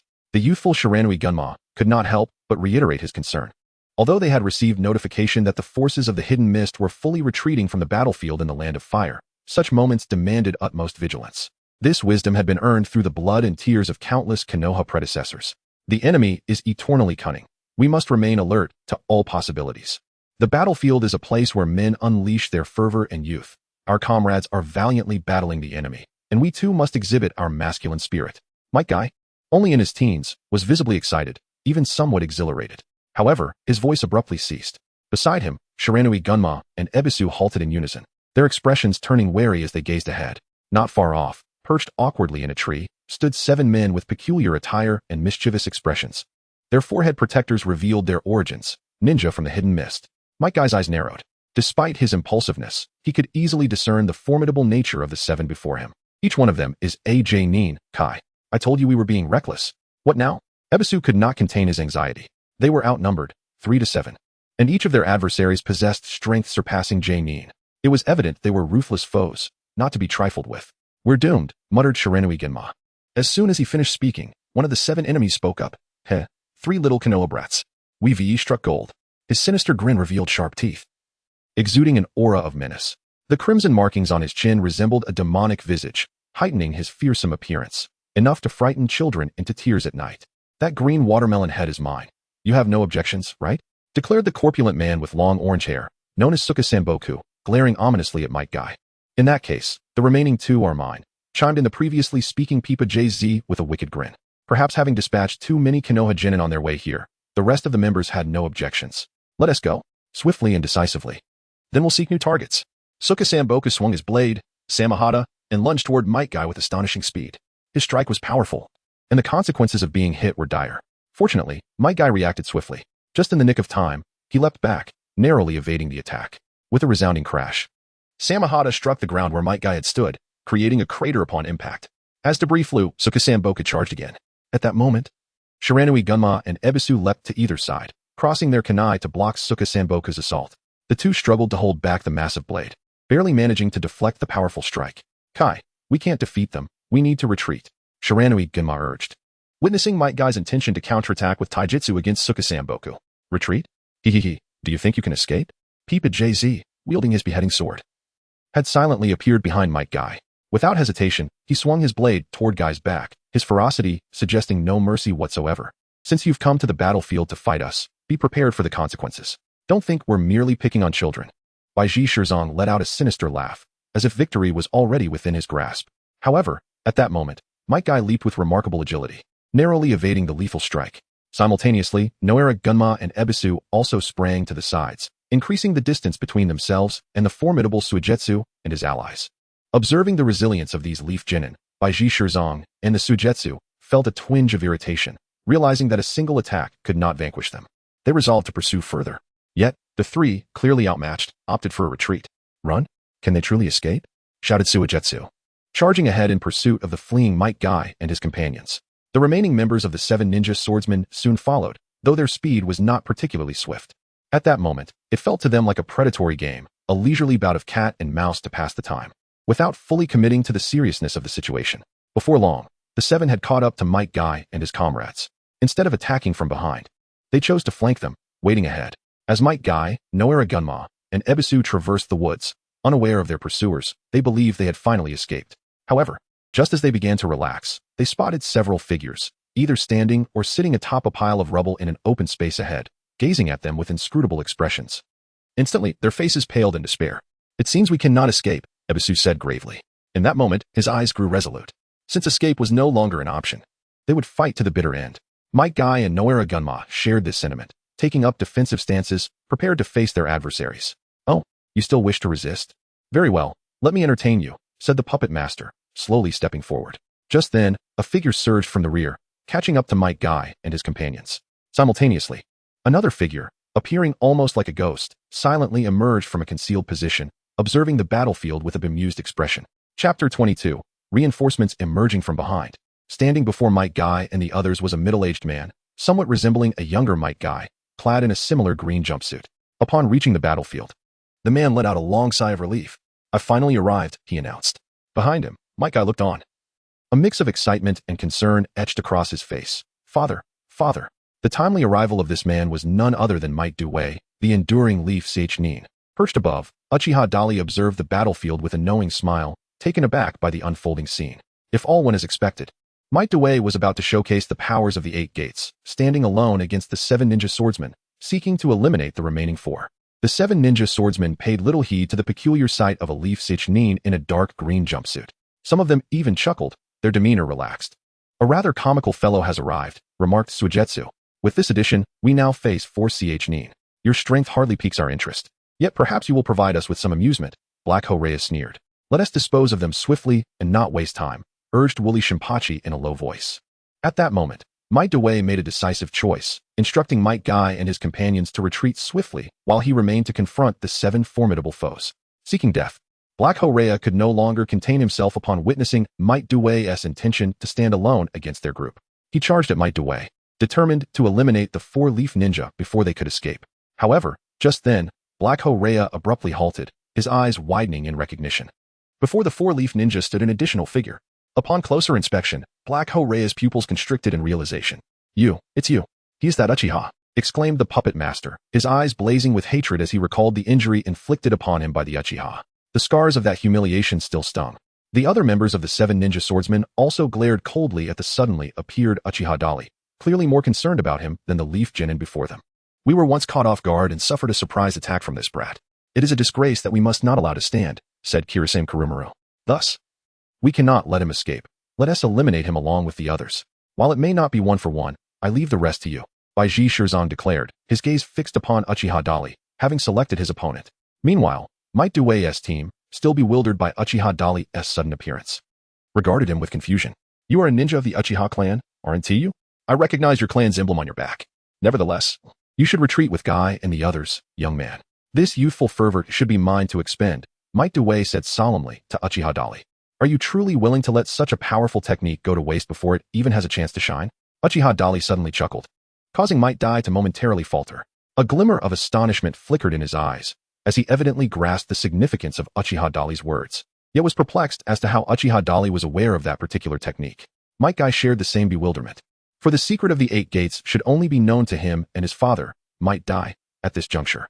The youthful Might Guy gazed at the man before him, who appeared to be only a few years his senior, his eyes brimming with curiosity. Hey, you lot should wrap up your idle chatter, right? How rude of you to completely disregard our presence. You are courting death," Pai Pa Shirzong exclaimed in frustration, brandishing his decapitating sword as he charged toward Uchiha Dali. "Let us begin with you. I shall sever your head with this blade. It won't be painful. It will all be over in an instant." As he spoke, he surged forward, covering the short distance of 40 to 50 meters in the blink of an eye. However, as his blade swept through the air, it met only emptiness. The spot where the blade made contact was devoid of anything. Uchiha Dali had vanished without a trace. Witnessing this scene, everyone was taken aback. Pai Pa Shirzong, being directly involved, found it particularly hard to believe. "Are you searching for me?" The voice of Uchiha Dali resonated from the trees to the right. When? The pupils of Biwa Juzong slightly constricted as he abruptly turned his gaze toward his opponent. In that very instant he looked up, a colossal fireball hurtled toward him with ferocious speed. Even before its arrival, The searing heat, potent enough to sting the skin, struck him with overwhelming force. Biwa Juzong's expression shifted subtly, his demeanor sharpened. Reacting swiftly, he leaped back with great agility.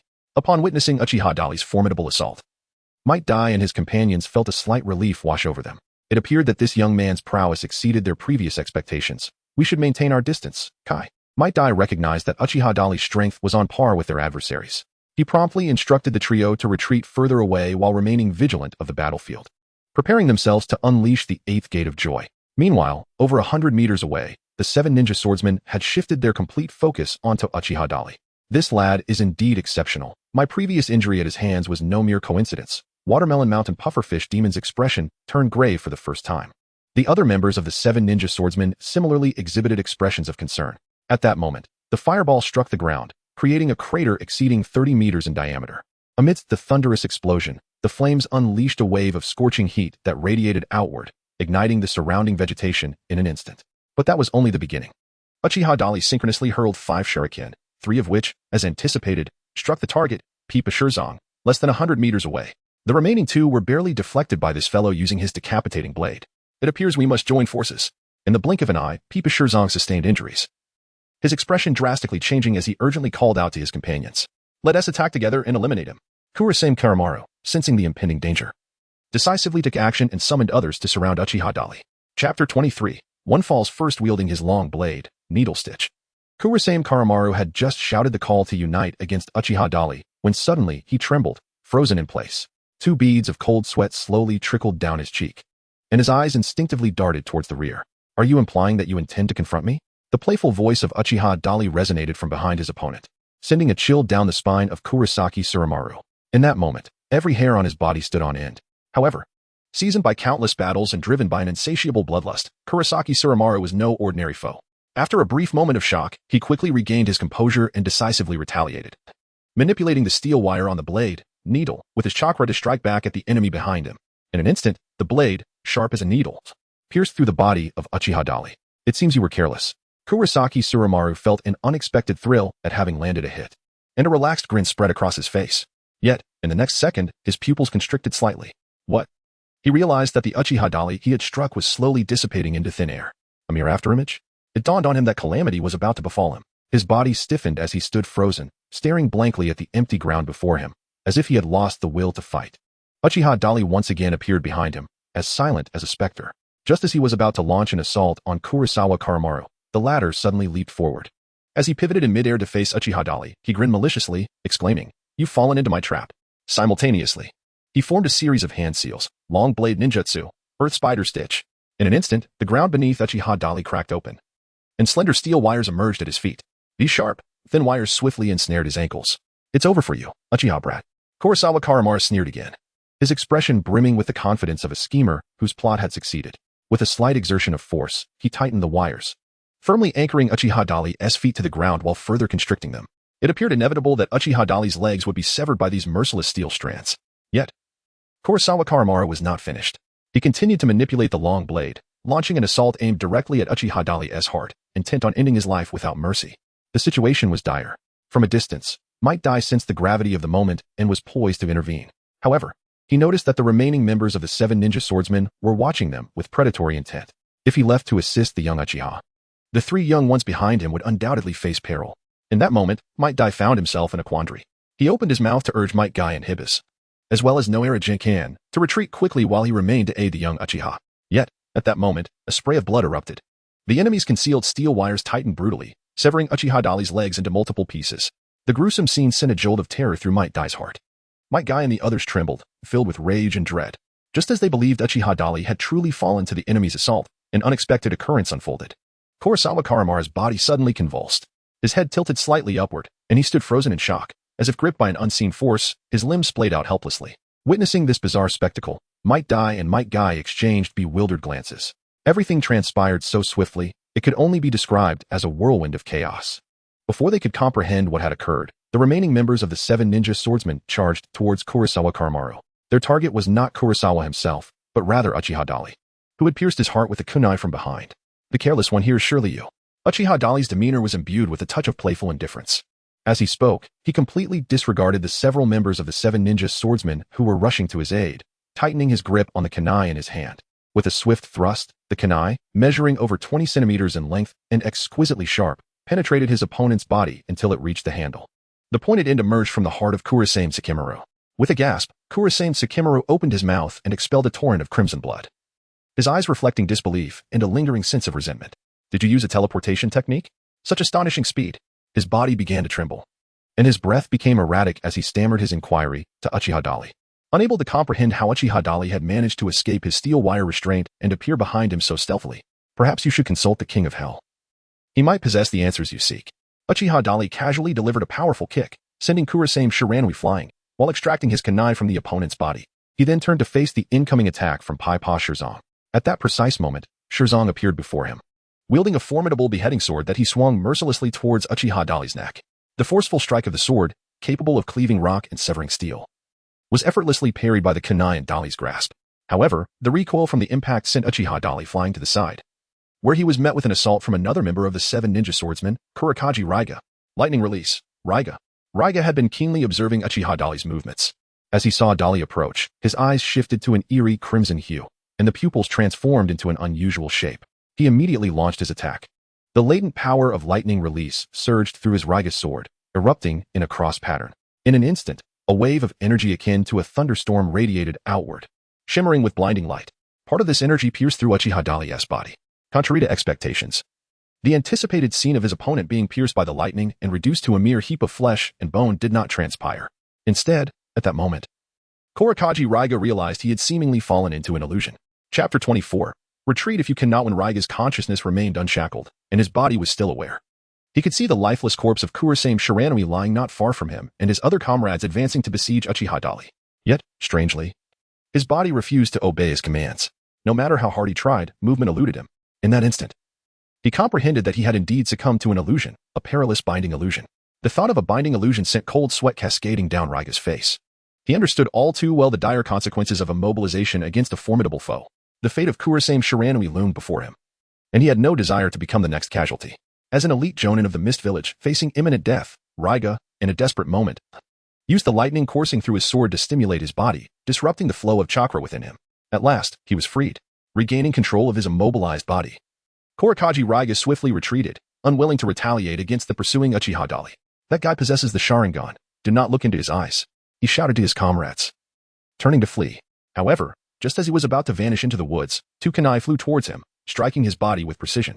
Raiga let out a muffled grunt, his form swaying dangerously as he nearly lost his balance on the tree, but ultimately, he steadied himself and continued his escape. Uchiha Dali could have pursued his opponent. Yet at that moment, the remaining 5 members of the 7 ninja swordsmen had already surrounded him from various directions, launching a concerted assault. This predicament forced Uchiha Dali to divert his focus from the injured Kurakaji Raiga. Let us chase that fellow, my guy exclaimed with fervor upon witnessing the scene. Nara Shikamaru also felt a surge of excitement, invigorated by Uchiha Dali's displayed prowess. No, that would be far too perilous, Might Dai swiftly interjected, preventing the 2 impetuous youths from acting recklessly. If the enemy has laid an ambush ahead, we could find ourselves in grave danger. With that, Might Dai's gaze returned to Uchiha Dali, his eyes reflecting newfound respect for the young Uchiha. Truly, he was a scion of one of Konoha's most illustrious clans. His body flicker technique had reached an extraordinary level of mastery. Indeed, he focused intently on Uchiha Dali's figure, voicing his admiration. Meanwhile, Uchiha Dali was skillfully employing his advanced body flicker technique, leaving the 5 ninja swordsmen in disarray. Suigetsu Hsuki, Nara Shikiyo, Hakken, and the other elite jonin from Kirigakure exerted themselves to strike Uchiha Dali, yet each attack fell agonizingly short of its mark. Time and again, by the narrowest of margins, Uchiha Dali evaded their efforts with ease, leaving them in a state of deep frustration. More distressing still was their inability to relax. They were compelled to maintain an intensely focused pursuit. Any hint of weakness would surely invite catastrophe, allowing Uchiha Dali to exploit any opening. In the brief span of their skirmish, the adversaries had already flirted with death several times. They were acutely aware that, were any one of them to confront this Uchiha alone, the outcome would be dire. Damn it, who is this kid? Why does he possess the famed body flicker technique as well? Suigetsu Hsuki gritted his teeth, casting a glance towards the direction Kurakaji Raiga had fled. At this moment, he too felt the stirrings of retreat. Faced with one Uchiha clan member, they found themselves ensnared in such a dire battle. Any misstep could spell disaster for them. The same thoughts of withdrawal crossed Pakken's mind. Despite his brash demeanor, he was not truly reckless. Recognizing when to retreat against an overwhelming foe was the wisest choice. Conversely, Tsukikage and Hsuki Chur, wielding their respective weapons, resolved to fight on against Uchiha Dali. His body flicker technique must consume chakra. Even the swiftest must eventually tire. We shall wear him down. Sukikage sneered as he brandished his explosive blade, its edge gleaming ominously. One side of his weapon bore a conventional blade, while the other was lined with explosive tags, ready to unleash devastating destruction. The efficacy of such a technique increased with the number of adversaries present, capable of obliterating dozens in a single strike. Upon hearing Tsukikage's words, Pakken surged forward, brandishing his blunt blade like a hammer, aiming a powerful strike at Uchiha Dali. Yet, unbeknownst to him, the true weapon lay concealed at the end of the chain, a sickle-like blade poised for a lethal strike. Amidst the fray, H2 fought valiantly, striving to engage Uchiha Dali. Observing their reckless determination to engage in a fatal clash, Suigetsu seized an opportunity and leapt back. The enemy is too formidable. Battling such an Uchiha is unwise. We must retreat, he proclaimed, executing a graceful maneuver and swiftly distancing himself from the conflict. Seeing Suigetsu choose to withdraw, Pakken followed suit, declaring, "Our goal is not to perish fighting Konoha's elite, but to diminish their forces. Let us depart." With that, Pakken vanished into the trees, having retreated a significant distance. They actually fled, abandoning their comrades. The mist ninjas are truly heartless, Hebe remarked, unable to suppress a frown at the scene unfolding before him. Chapter 25. Who exactly are you? Uchiha Dali had always been perplexed as to why the remaining 3 members of the 7 ninja swordsmen managed to survive in the face of Might Guy's 8th gate of death. This formidable technique had nearly claimed the life of even Uchiha Madara. However, he has now discerned the reason. Suigetsu's Watermelon Mountain, Heba's Pai Pa Shirzong, and Heichue's Leia possessed no intention of engaging in a life-or-death struggle with their adversary. The moment they encountered any formidable resistance, they promptly retreated. This strategy allowed them to survive even after Might Guy unleashed the 8th gate. In contrast, those who chose to confront him head-on, Wori Shimbun, Tongchao Yabaran, Kurasame Kuramaru, and Ghost Lantern Samban, became the first 4 casualties beneath the 8th gate's overwhelming power. However, it was not Might Guy who eliminated these 4, but rather Uchiha Dali. Without the support of Suigetsu's Watermelon Mountain and Kiba's Pai Pa Shirzong, despite Tongchao Yabaran, Wori Shimbun, and Ghost Lantern Samban exerting their utmost efforts to trouble Uchiha Dali, they grossly underestimated the advantages bestowed upon him by the advanced body flicker technique. In the realm of martial prowess, speed is the ultimate trump card. When Uchiha Dali unleashed his full power and executed the advanced body flicker technique, he transformed into an almost untraceable gust of wind. "This blade shall pierce your kidneys." The voice of Uchiha Dali resonated as if it were that of a grim reaper, just as the sound echoed in his ears. A sharp kunai viciously pierced the lower back of Kaido Senjin. However, upon striking his adversary, Uchiha Dali was taken aback to find that the area where the kunai had made contact felt utterly yielding, as though he had struck not flesh, but a stream of water. Indeed, when he lowered his gaze, he beheld Kaido Senjin's form transforming into a liquid state. The Mizukage clan's secret technique of hydromorphism rendered them immune to all physical assaults. "Prepare to meet your demise, Uchiha brat," cried Tsuyabito, swinging a blade from behind. He lifted the dull knife, resembling an axe, high above his head and brought it crashing down with the force of a mighty cleave. Should it connect, it would undoubtedly sever his opponent's body in twain. Yet, just as he was about to strike, Uchiha Dali vanished from sight. "Curse this wretch's speed. How infuriating," Tsuyabito muttered to himself, exasperated by yet another failed attempt to land a blow.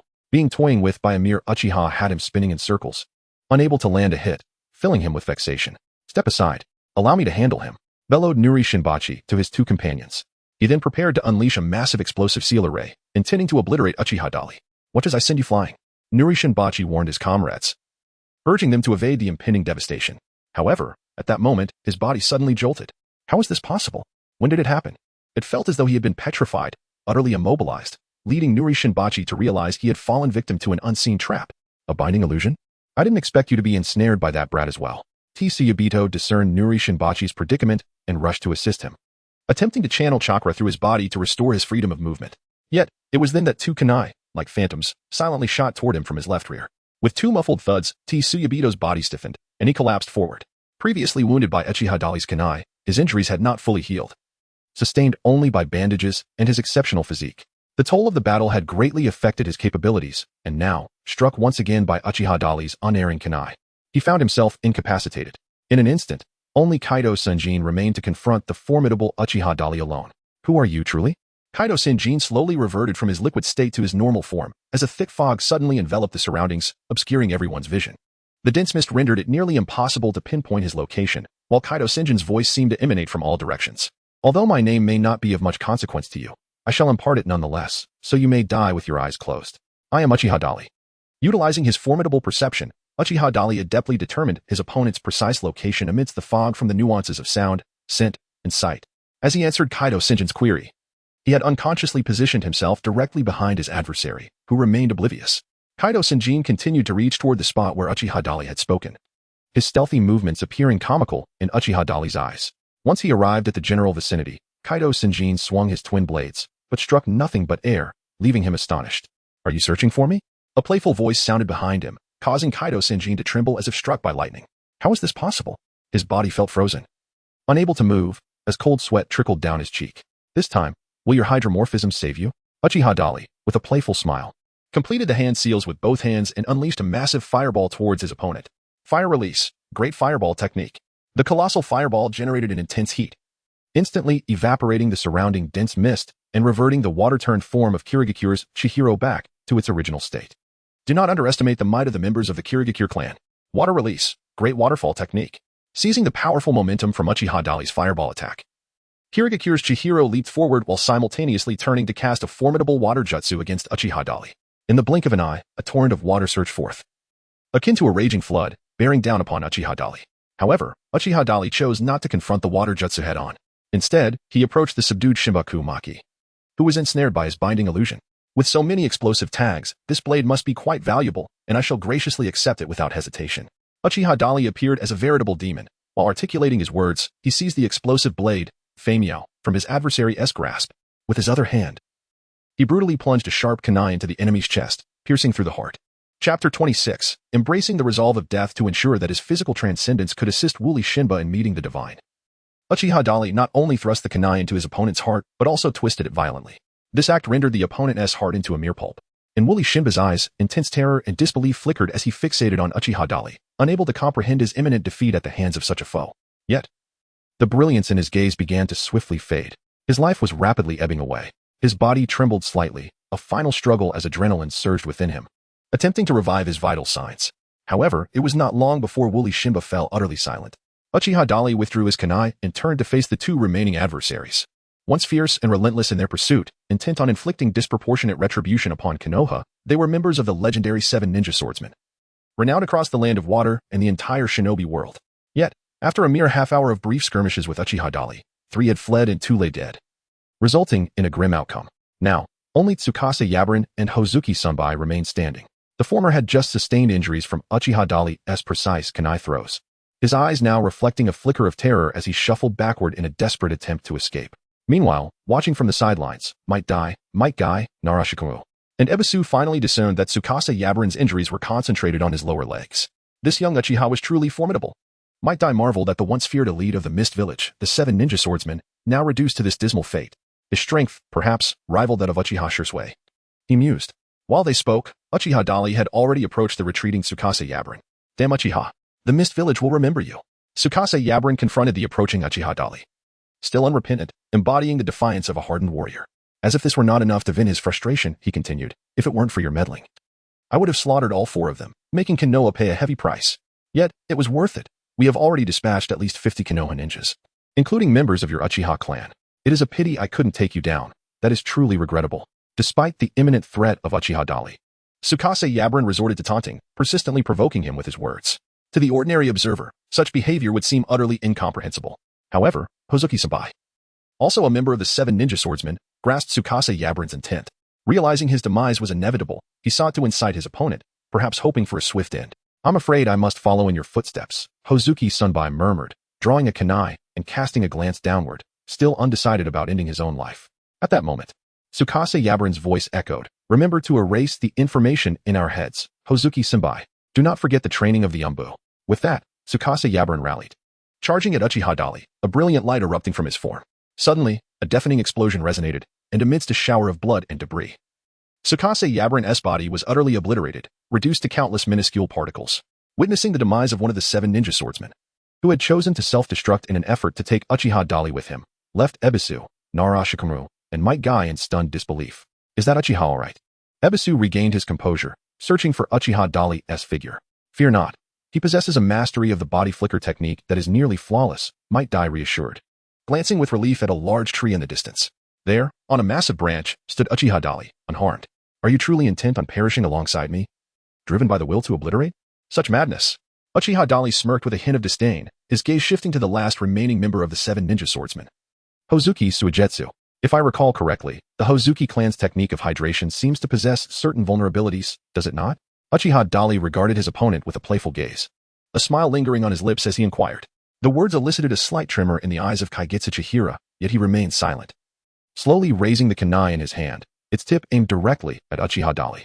Let us dispense with the pleasantries, Uchiha Dali. If you possess the skill, then do not hesitate to eliminate me as well.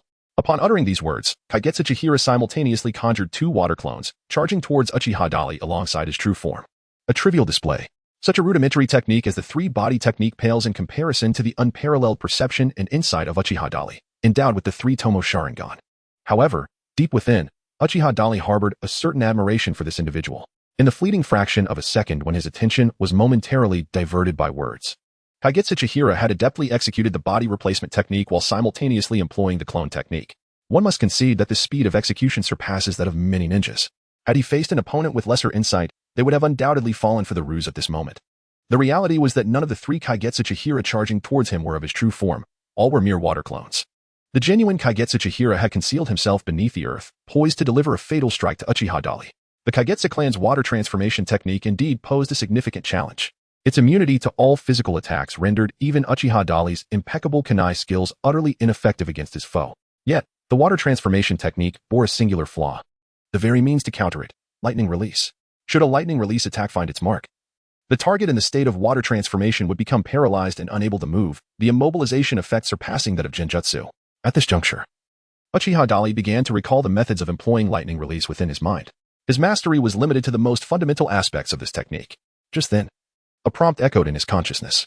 Chapter 27. Not all Uchihas are difficult to deal with. As Uchiha Dali reminisced about the hand seals for the lightning release, a system prompt echoed in his mind. Ding. You are about to utilize the fundamental techniques of lightning release, having comprehended the entire series of lightning ninjutsu. This comprehensive series encompasses all lightning release techniques and secret arts, ranging from D rank to S rank. Concurrently with the system notification, a torrent of information surged within Uchiha Dali's consciousness. A subtle smile graced his lips, his gaze playfully returning to the faces of the 3 approaching water clones of Kirigakure's Chiho. It appeared he was poised to confront those 3 watery apparitions. However, in the next instant, Uchiha Dali's figure vanished without a trace. In a swift turn, a burst of lightning illuminated the surroundings. With a resounding crash, the earth erupted in chaos, sending rocks flying and dust swirling. Just as Kirigakure's Chiho, who had stealthily moved underground to ambush Uchiha Dali, prepared to strike, he was met with a devastating lightning release from Uchiha Dali, leaving him in a state of utter disarray, reduced to a puddle upon the ground. Arcane sparks still flickered across his form, indicating he was indeed in a state of complete paralysis, utterly unable to move. Damn it. Damn Uchiha. Kirigakure's Chiho seethed in frustration. It seems you are not one to cooperate willingly after all.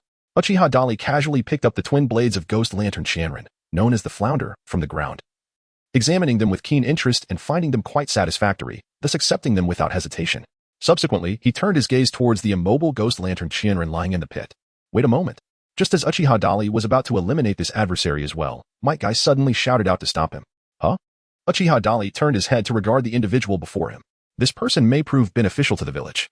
We can entrust him to the intelligence unit to extract the information he possesses, explained Might Guy. Despite being merely a long-standing genin, he embodies the fundamental qualities of a ninja. Otherwise, he would not have been capable of developing such formidable taijutsu as the 8 gates.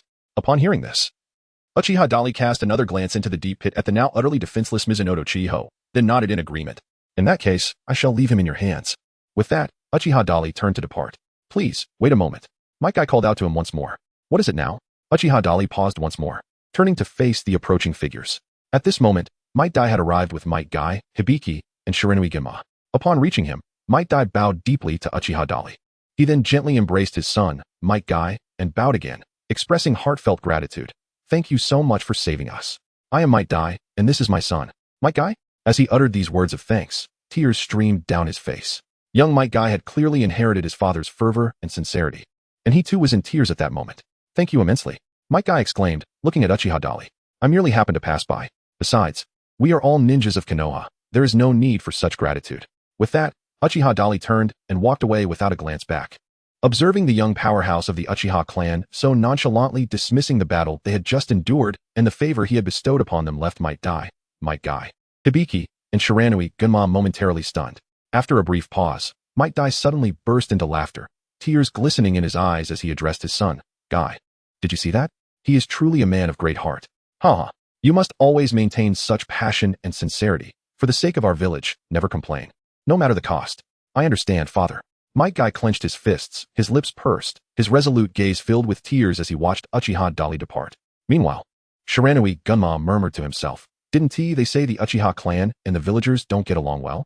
It seems that it's not entirely accurate. Perhaps it's just an exception like Uchiha Shursui." Nonetheless, he acknowledged, regardless, he did save us, so we owe him a debt of gratitude. Hibiki casually replied. In the Hokage building of the Hidden Leaf Village, the third Hokage, Sarutobi Hiruzen, was in a meeting with several high-ranking advisors, discussing the latest battlefield intelligence that had just arrived, including a casualty list. Alongside these documents were missives from the feudal lords of other warring nations. The feudal lord of the Land of Water had sent a letter proposing peace talks, expressing a willingness to sit down and negotiate. However, the Hidden Cloud Village of the Land of Lightning, the Hidden Stone Village of the Land of Earth, and the Hidden Sand Village of the Land of Wind continued to refuse negotiations. Their forces remained active in our border areas, instigating conflict and targeting our vital resources. Sarutobi, I believe it is time to reconsider our combat strategy, proposed Mito Gaiden. Puffing on his pipe, Sarutobi Hiruzen stared intently at the battle map, lost in thought. Shimura Danzo, the leader of the Root organization, remained equally silent, his half-open eyes betraying a sense of despondency. After a moment, Sarutobi Hiruzen finally spoke. Since the forces of the Mist Village have retreated, the pressure on the Eastern Front has significantly lessened. We must seize this opportunity to bolster our efforts against the remaining 3 ninja villages. However, doing so would likely increase our casualties further. The current death toll is already substantial, reminded Nara Shikamaru. In response, Sarutobi Hiruzen took a slow drag from his pipe and replied calmly. The Uchiha clan has reportedly performed exceptionally well on the eastern battlefield. Besides Shursui, another ninja named Uchiha Dali has similarly instilled fear in the enemy with his body flicker technique. Deploying them to support other fronts might yield even greater results. Furthermore, let us not forget that we, too, have paid a heavy price. The other ninja villages have suffered as well. If it comes to a numbers game, their combined population is not necessarily greater than ours in the Land of Fire. I anticipate that, given the current trend, the war will conclude within a month. With the other ninja villages begging us for peace talks. Chapter 28. Encounters Sarutobi Hiruzen spoke with conviction, and after his statement, he discreetly glanced at Shimura Danzo. Puzzled by his uncharacteristic silence in the face of the advisor's opposition. Sarutobi, I advise you to review the recent list of fallen ninjas before making any decisions, Nara Shikamaru interjected. Breaking Sarutobi Hiruzen's train of thought. Coming back to reality, Sarutobi Hiruzen turned to Shikamaru and casually picked up the list of fallen ninjas from the table. He flipped through the pages, recognizing many familiar names, some belonging to his own Sarutobi clan and others from prominent clans of Konoha, including the Hyuga clan, Uchiha clan, and Izuka clan, Akimichi clan, Yamanaka clan, and Yamanaka clan. The list not only bore their names but also recorded their ages and genders. The more he read, the heavier his heart felt. For most of the fallen were young, the youngest merely 8 years old, while the oldest barely reached 35, while older individuals might sacrifice themselves. The youth represented the future of the ninja village, the lifeblood of the community. Without this fresh blood, the decline of the ninja village and the nation would be inevitable. At that moment, Sarutobi Hiruzen found himself wavering internally. Seated in his chair with his eyes half open, Shimura Danzo quietly observed Sarutobi Hiruzen's reactions. Suddenly, he spoke up, Sarutobi. You were correct earlier. While Konoha has indeed suffered considerable losses in this war, the enemy has not fared much better. What we are competing against now is merely endurance. The one who can persevere until the end shall emerge victorious. We have just repelled the forces of the Mist Village, compelling the Land of Water to consider negotiations. The advantage currently lies with us. It is incomprehensible to retreat when we hold the upper hand. Ultimately, the decision rests with you, Sarutobi. With that, Danzo returned to his meditative state, his eyes half-lidded. His words resonated deeply with Sarutobi Hiruzen. Let us deploy additional reconnaissance teams to gather intelligence on the battlefield and assess the comparative strengths of both sides. In any case, we can concentrate some of our forces to support other fronts, and we shall know the outcome once we engage. This matter is settled. After Sarutobi Hizachi finished speaking, he picked up his pipe once more and gazed out of the window. Mito Ueman Inazuma and T-Rin-K Haru exchanged glances, their expressions reflecting a hesitation to speak. Meanwhile, the unperturbed Shimura Danzo secretly reveled in his triumph. Uchiha Dali traversed swiftly through the forest, intent on returning to reunite with the members of the Uchiha clan. Throughout his journey, his extraordinary perceptive abilities continuously scanned the entire battlefield without pause. Since the Mist Village suffered significant losses under his commanding counteroffensive, it has refrained from deploying large forces into the Land of Fire for further incursions. The defeat and annihilation of the 7 ninja swordsmen have further heightened the apprehensions of the Land of Water. At present, within Uchiha Dali's perceptive range on the eastern front, no enemies remained active. It is likely that the third Hokage intends either to summon us back or to dispatch us to support other battlefronts. Uchiha Dali found himself lost in thought when suddenly he came to a halt. Just as he paused, a figure appeared upon the outstretched branch of a nearby tree. The individual appeared younger than him, seemingly in their teenage years, with short black hair, a short blade slung across their back, and the Leaf Village headband adorning their brow. The person bore a resolute expression, their eyes reflecting both determination and a hint of scrutiny and curiosity. A genius of the Uchiha clan. The flawless ninja known as Shuunpa no Shimizu, upon merely catching a glimpse of the figure, Uchiha Dali immediately recognized their identity. After all, they were all members of the Uchiha clan, and the name Shuunpa no Shimizu was now known far and wide. Uchiha Shirsue's gaze, having scrutinized Uchiha Dali's visage, gradually descended to the array of weapons upon his back. These are the spoils from his previous conquest over the legendary 7 ninja swordsmen, including the dual blades, Hiramiki, wielded by the formidable Kisame Hashigaki, the blunt sword, KG, utilized by the crafty Tiketsu, the long sword, SSH, belonging to the adept Kuri Maru, and the explosive blade, Hgitsu, of the elusive warrior Jinpachi. Had the remaining 3 members of the 7 ninja swordsmen not seized the opportunity to flee while their comrade diverted Uchiha Dali's attention, he might have succeeded in gathering all 7 blades. It seems I have arrived too late. Uchiha Shirsue cast a few contemplative glances before calmly articulating, suggesting that he too had come in pursuit of the 7 ninja swordsmen. Is this your objective as well? Uchiha Dali gestured towards the array of weapons strapped to his back. There have been numerous rumors circulating about you on the battlefield lately. It seems that you must have awakened your Sharingan as well, haven't you? Uchiha Shirsue retorted. Upon hearing this, Uchiha Dali suddenly executed a high-level body flicker technique, instantly appearing before his opponent. The two stood side by side, and Uchiha Dali turned to face him. Currently, I have attained the highest form of the Sharingan. His words were a probing inquiry, aimed at discerning the extent of Uchiha Shirsue's Sharingan development. As expected, upon hearing this, a hint of astonishment flickered in Uchiha Shirsue's eyes. Kaleidoscope? Such a question conveyed significant information. Firstly, it indicated that Uchiha Shirsue was already aware of the existence of the kaleidoscope, a secret unknown to most ordinary Uchiha ninjas. This strongly suggested that he had likely awakened the kaleidoscope Sharingan. Kaleidoscope? Uchiha Dali continued to feign ignorance, displaying a look of bewilderment. Isn't the ultimate form of the Sharingan the 3 tomo? Upon hearing this, Uchiha Shirsue's initial surprise diminished significantly, replaced by a dawning realization. Not quite. Beyond the 3 tomo form of the Sharingan lies an even more advanced state, which embodies the true power of the Uchiha clan. As he spoke, Uchiha Shirsue's eyes suddenly transformed. What were once dark and bright orbs swiftly morphed into the kaleidoscopic Sharingan. This was the form of the 4-bladed windmill, exuding an aura of mystery and profound depth. Witnessing Uchiha Shirsue unveil his kaleidoscopic Sharingan, Uchiha Dali's expression shifted to one of genuine astonishment. This time, he was truly taken aback. He had not anticipated that Uchiha Shirsue would have unlocked the kaleidoscopic form at such an early stage.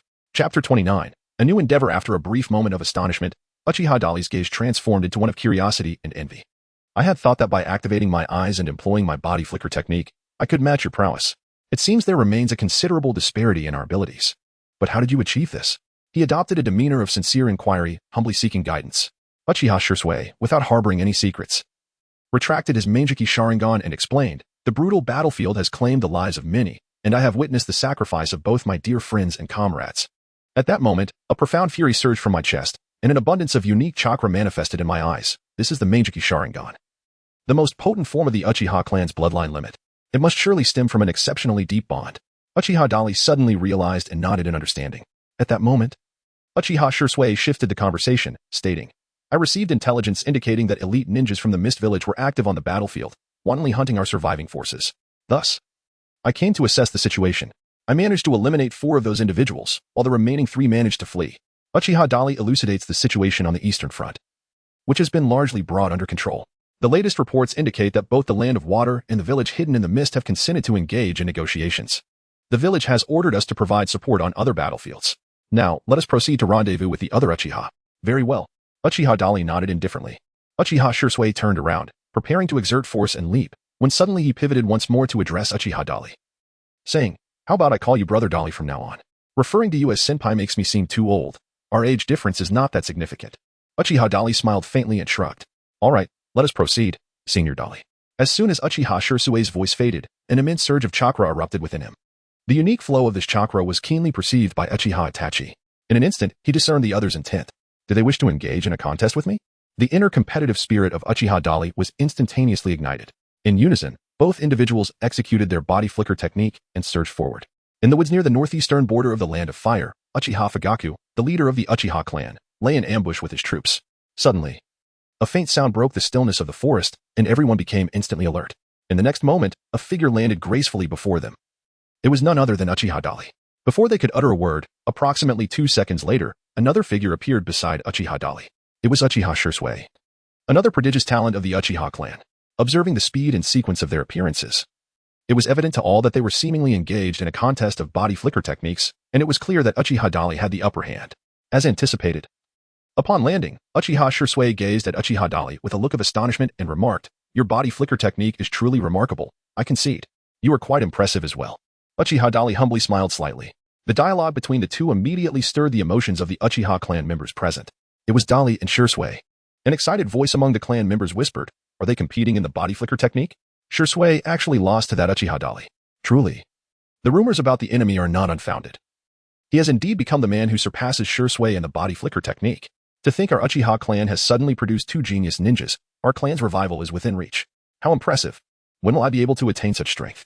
The remaining Uchiha clan members, upon witnessing the two, simultaneously displayed expressions of respect and pride.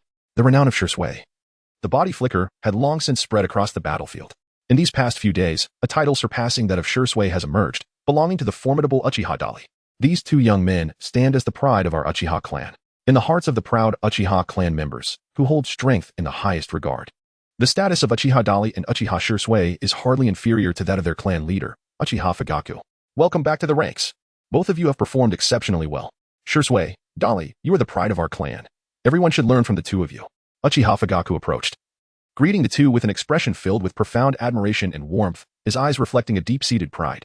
Subsequently, he adopted a more serious demeanor. The previously animated clan members, who had been fervently discussing the return of Uchiha Daiki and Uchiha Shursui, fell into an immediate hush. I would like to convey the latest orders received from the village. Currently, the Hidden Mist village has conceded and decided to engage in peace talks. However, the other three ninja villages remain obstinate, continuing to harass our borders and assault our forces. Therefore, we must mobilize to assist them and bring this conflict to a decisive conclusion. Below are the details of the operational task arrangement.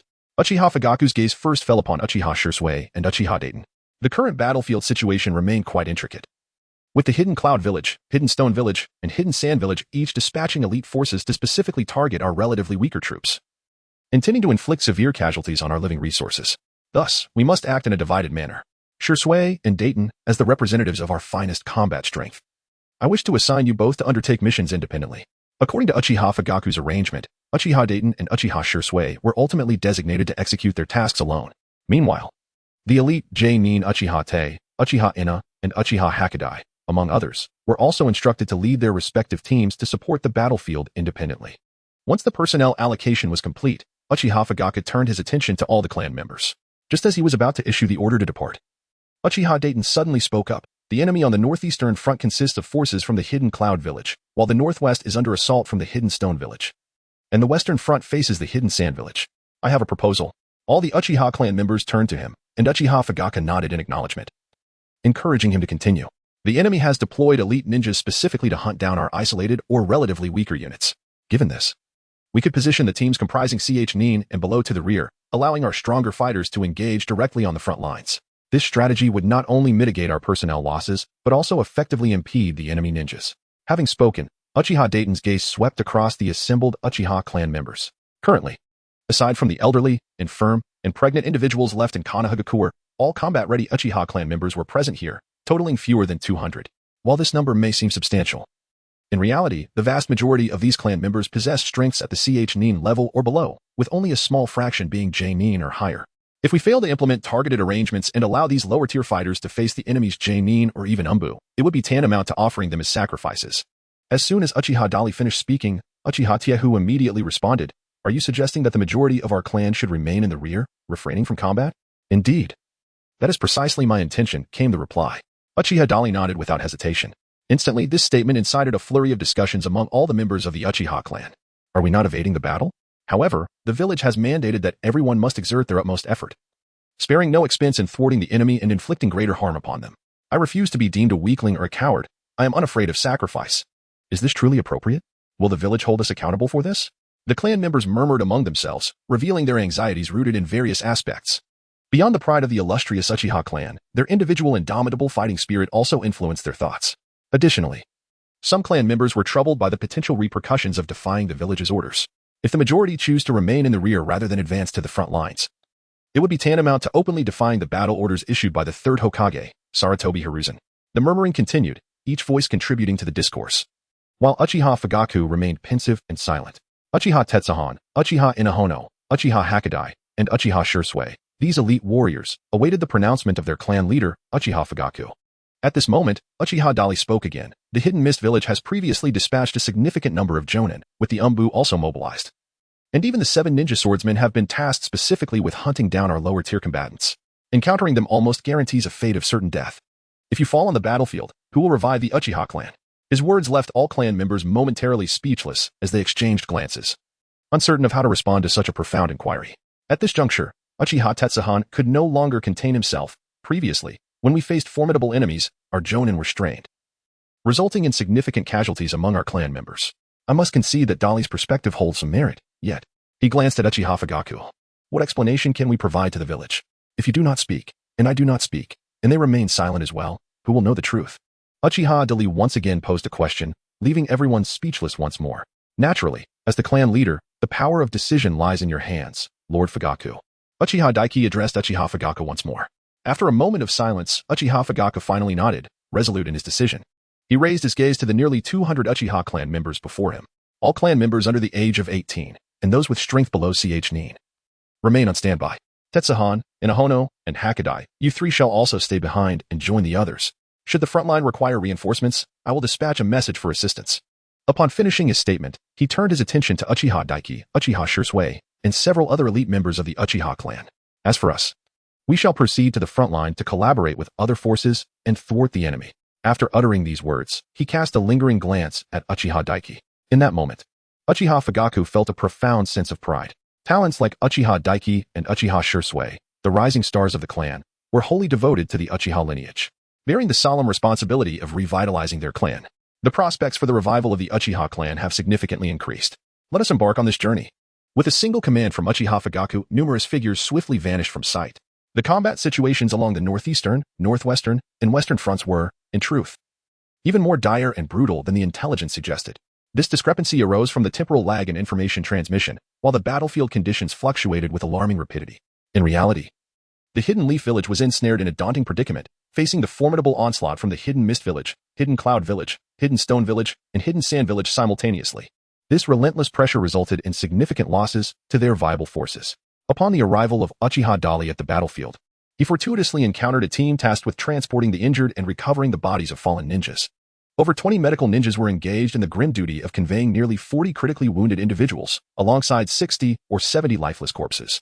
This stark reality underscored the dire situation faced by Konoha, further validating Uchiha Dali's decision. Had ordinary members of the Uchiha clan been sent to such a brutal battlefield, their fates would likely mirror those of the sacrificed or grievously injured ninjas. Why is it that only one Uchiha ninja has come to offer support? A voice echoed amidst the chaos. Hey, do not advance any further. It is perilous ahead. The enemy's ch9 are quite active in that region. We are uncertain of the ambush locations of the surprise attack unit. The medical ninjas, upon witnessing Uchiha Dali's arrival, began to murmur and issue warnings. In response to their words, Uchiha Dali swiftly leaped forward to inquire about the specifics of the situation. Simultaneously, he expanded his sensory perception. Before long, he grasped the general circumstances at hand. The Hidden Rock Village of the Land of Earth had dispatched a multitude of elite ninjas to assault Konoha's forces.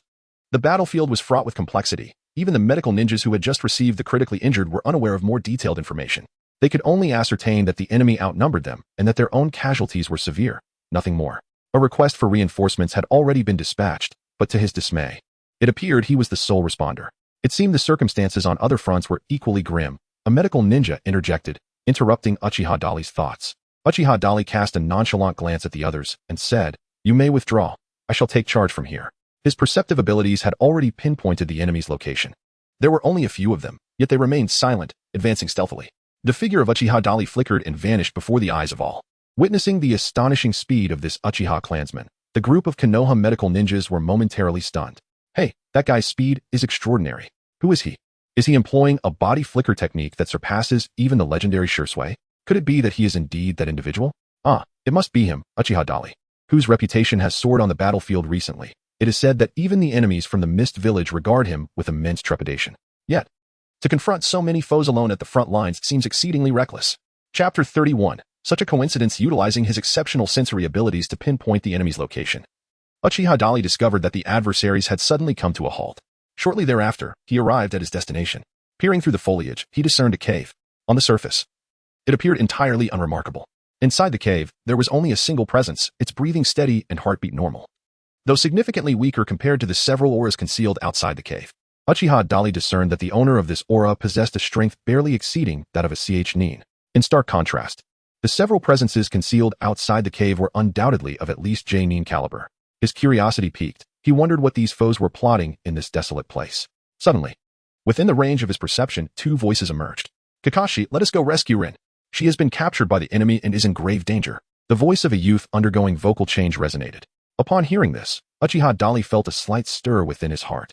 At that moment, another voice followed. "Our mission is to destroy the Kamikaze Bridge. By doing so, we can sever the enemy supply line and enable our forces to confront them more effectively. Once the task is completed, I will join you in rescuing Rin. But if we do that, Rin will be in peril. We may not have enough time. She is one of our comrades." Obito Uchiha felt a sense of urgency. However, it appeared that Kakashi remained unfazed. "Damn it. Are you just going to stand there and watch Rin be killed by the enemy? If you refuse to join me in rescuing her, then I shall go alone. Let us split up, Kakashi." With that, Obito turned and made his way towards this direction. Judging from the distance, he was at least a kilometer away from where Obito Uchiha was standing. This exchange of words also clarified the current situation for Obito. So, the presence emanating from within the cave belonged to Rin Noera. No wonder her strength was so inferior compared to those two outside.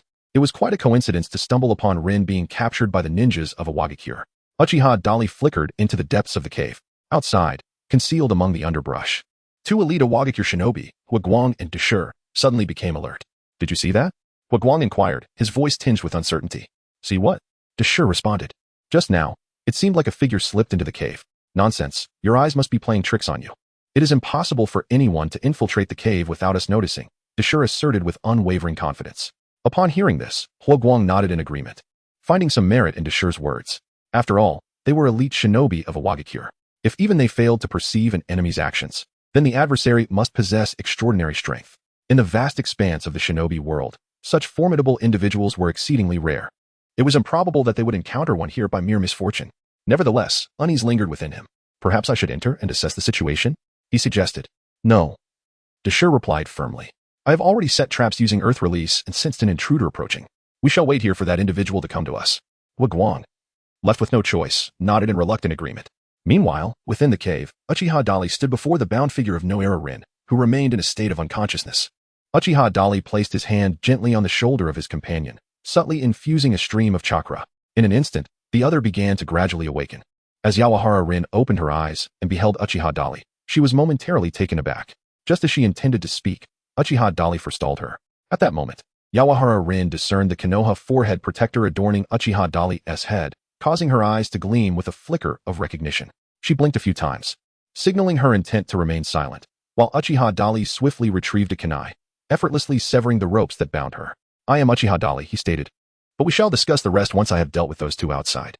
As Uchiha Obito's words lingered in the air, an ominous laughter echoed from outside. "Heh. Have you come here to meet your demise all alone?" Alarmed, Uchiha Obito, who had meticulously followed the traces left by the enemy, suddenly realized he had fallen into a trap, plunging him into peril. "Do not waste time with him, eliminate him."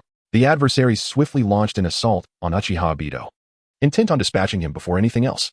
The situation rapidly escalated into a one-sided confrontation as the seasoned opponent, a Jonin, overwhelmed the Chunin, leaving Obito on the brink of death.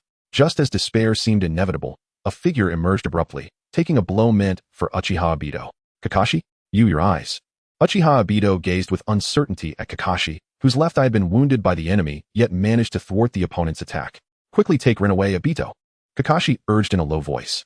Despite his demeanor suggesting no grave concern, the blood trickling from his left eye and cheek revealed to Obito the severity of his injury. It seemed Kakashi's left eye was doomed to be lost. At that moment, the colossal stone that attacked them grinned maliciously. "Huh? You wish to save someone? You both shall perish here today." Hearing these words, Uchiha Obito was instantly engulfed in a tempest of sorrow and rage, a surge of inexplicable fury erupting from within. "You dare to harm Kakashi's eye." His negligence had led both his teammate and himself into a perilous situation, resulting in Kakashi's loss of his left eye. Obito's heart was a turmoil of anger and regret, as countless intense emotions continued to bombard his mind. It was at this juncture that he felt a warmth in his eyes, a unique chakra surging forth. Consequently, his eyes transformed from the single Tomo to the double Tomo Sharingan. "You shall pay for this." Uchiha Obito, consumed by rage, prepared to strike down Ishii in vengeance for Kakashi. However, before his kunai could find its mark, a sudden whoosh echoed through the air. Out of nowhere, a black kunai shot forth, piercing Ishii's throat and ending his life.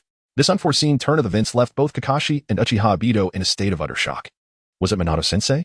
No, that couldn't be right. Kakashi's gaze fixated on the fallen enemy ninja, whose vitality swiftly ebbed away, his expression shifting to one of uncertainty.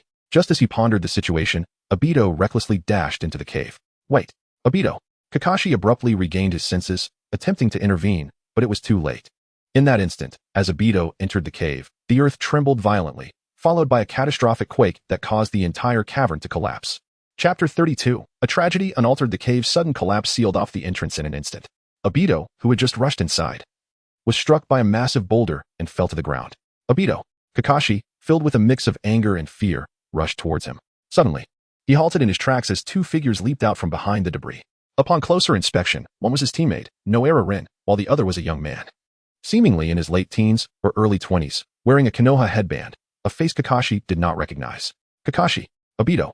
Rin exclaimed, spotting Obito trapped beneath the rubble, her voice laced with concern.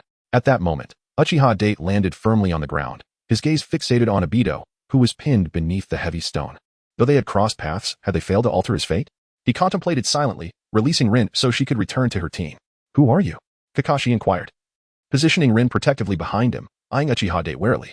Uchiha Date, you were that man? Kakashi's eyes narrowed as he recognized the name. He just saved me, Kakashi, Rin explained.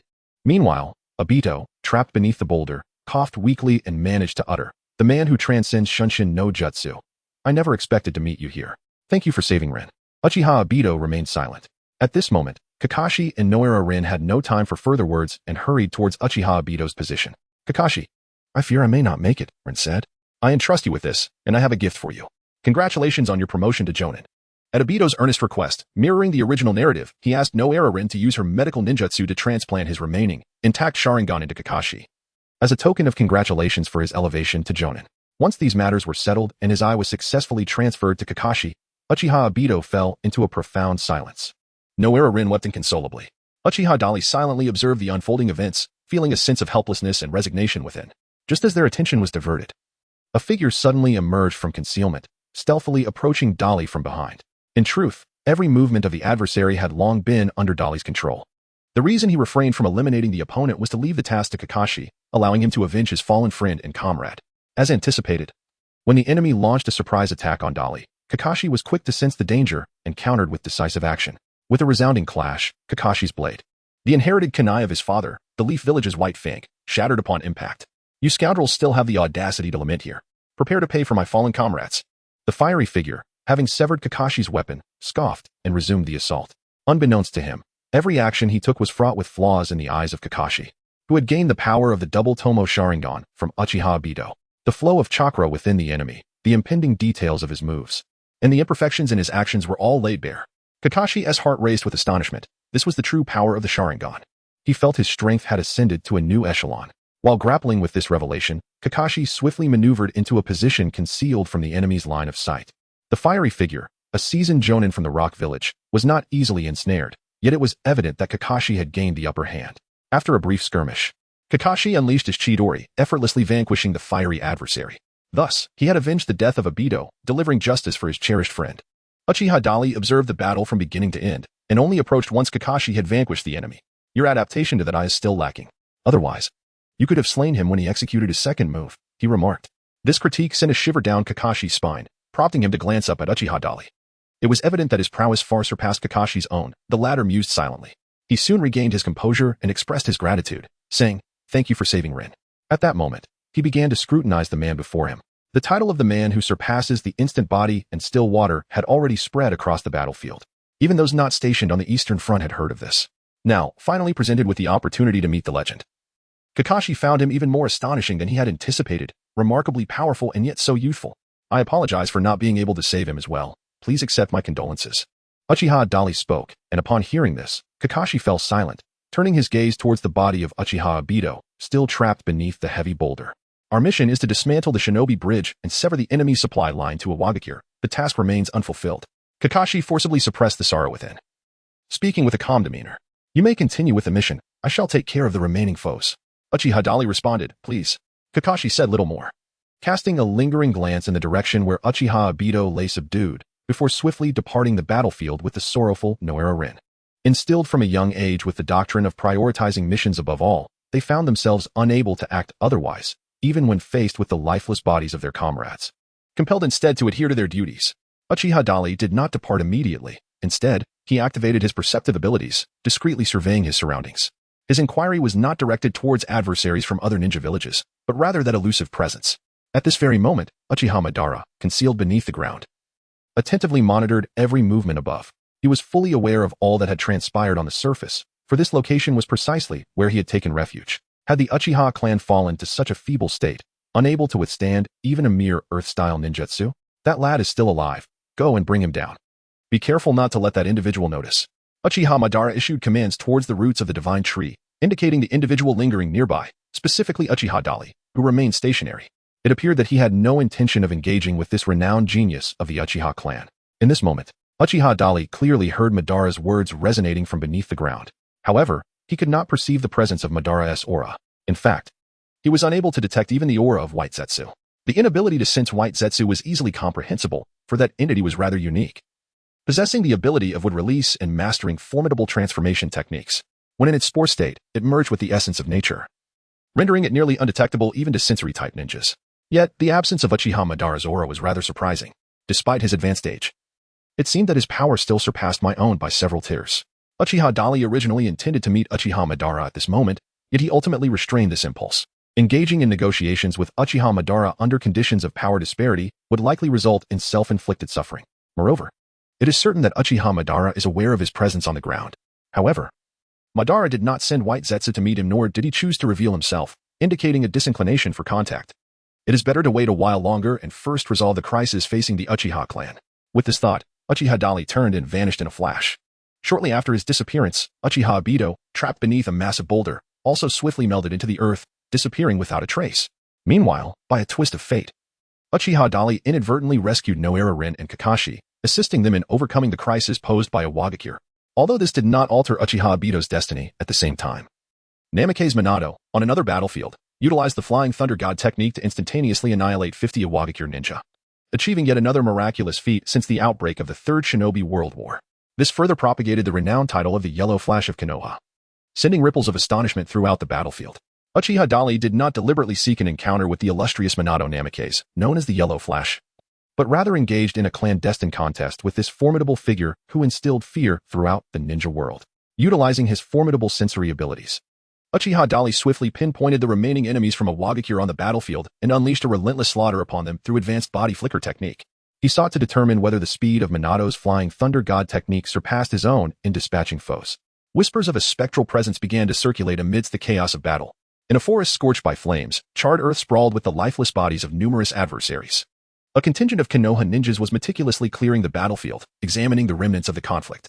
Suddenly, a figure materialized before them. "What is the situation?" inquired Minato Namakes upon his arrival.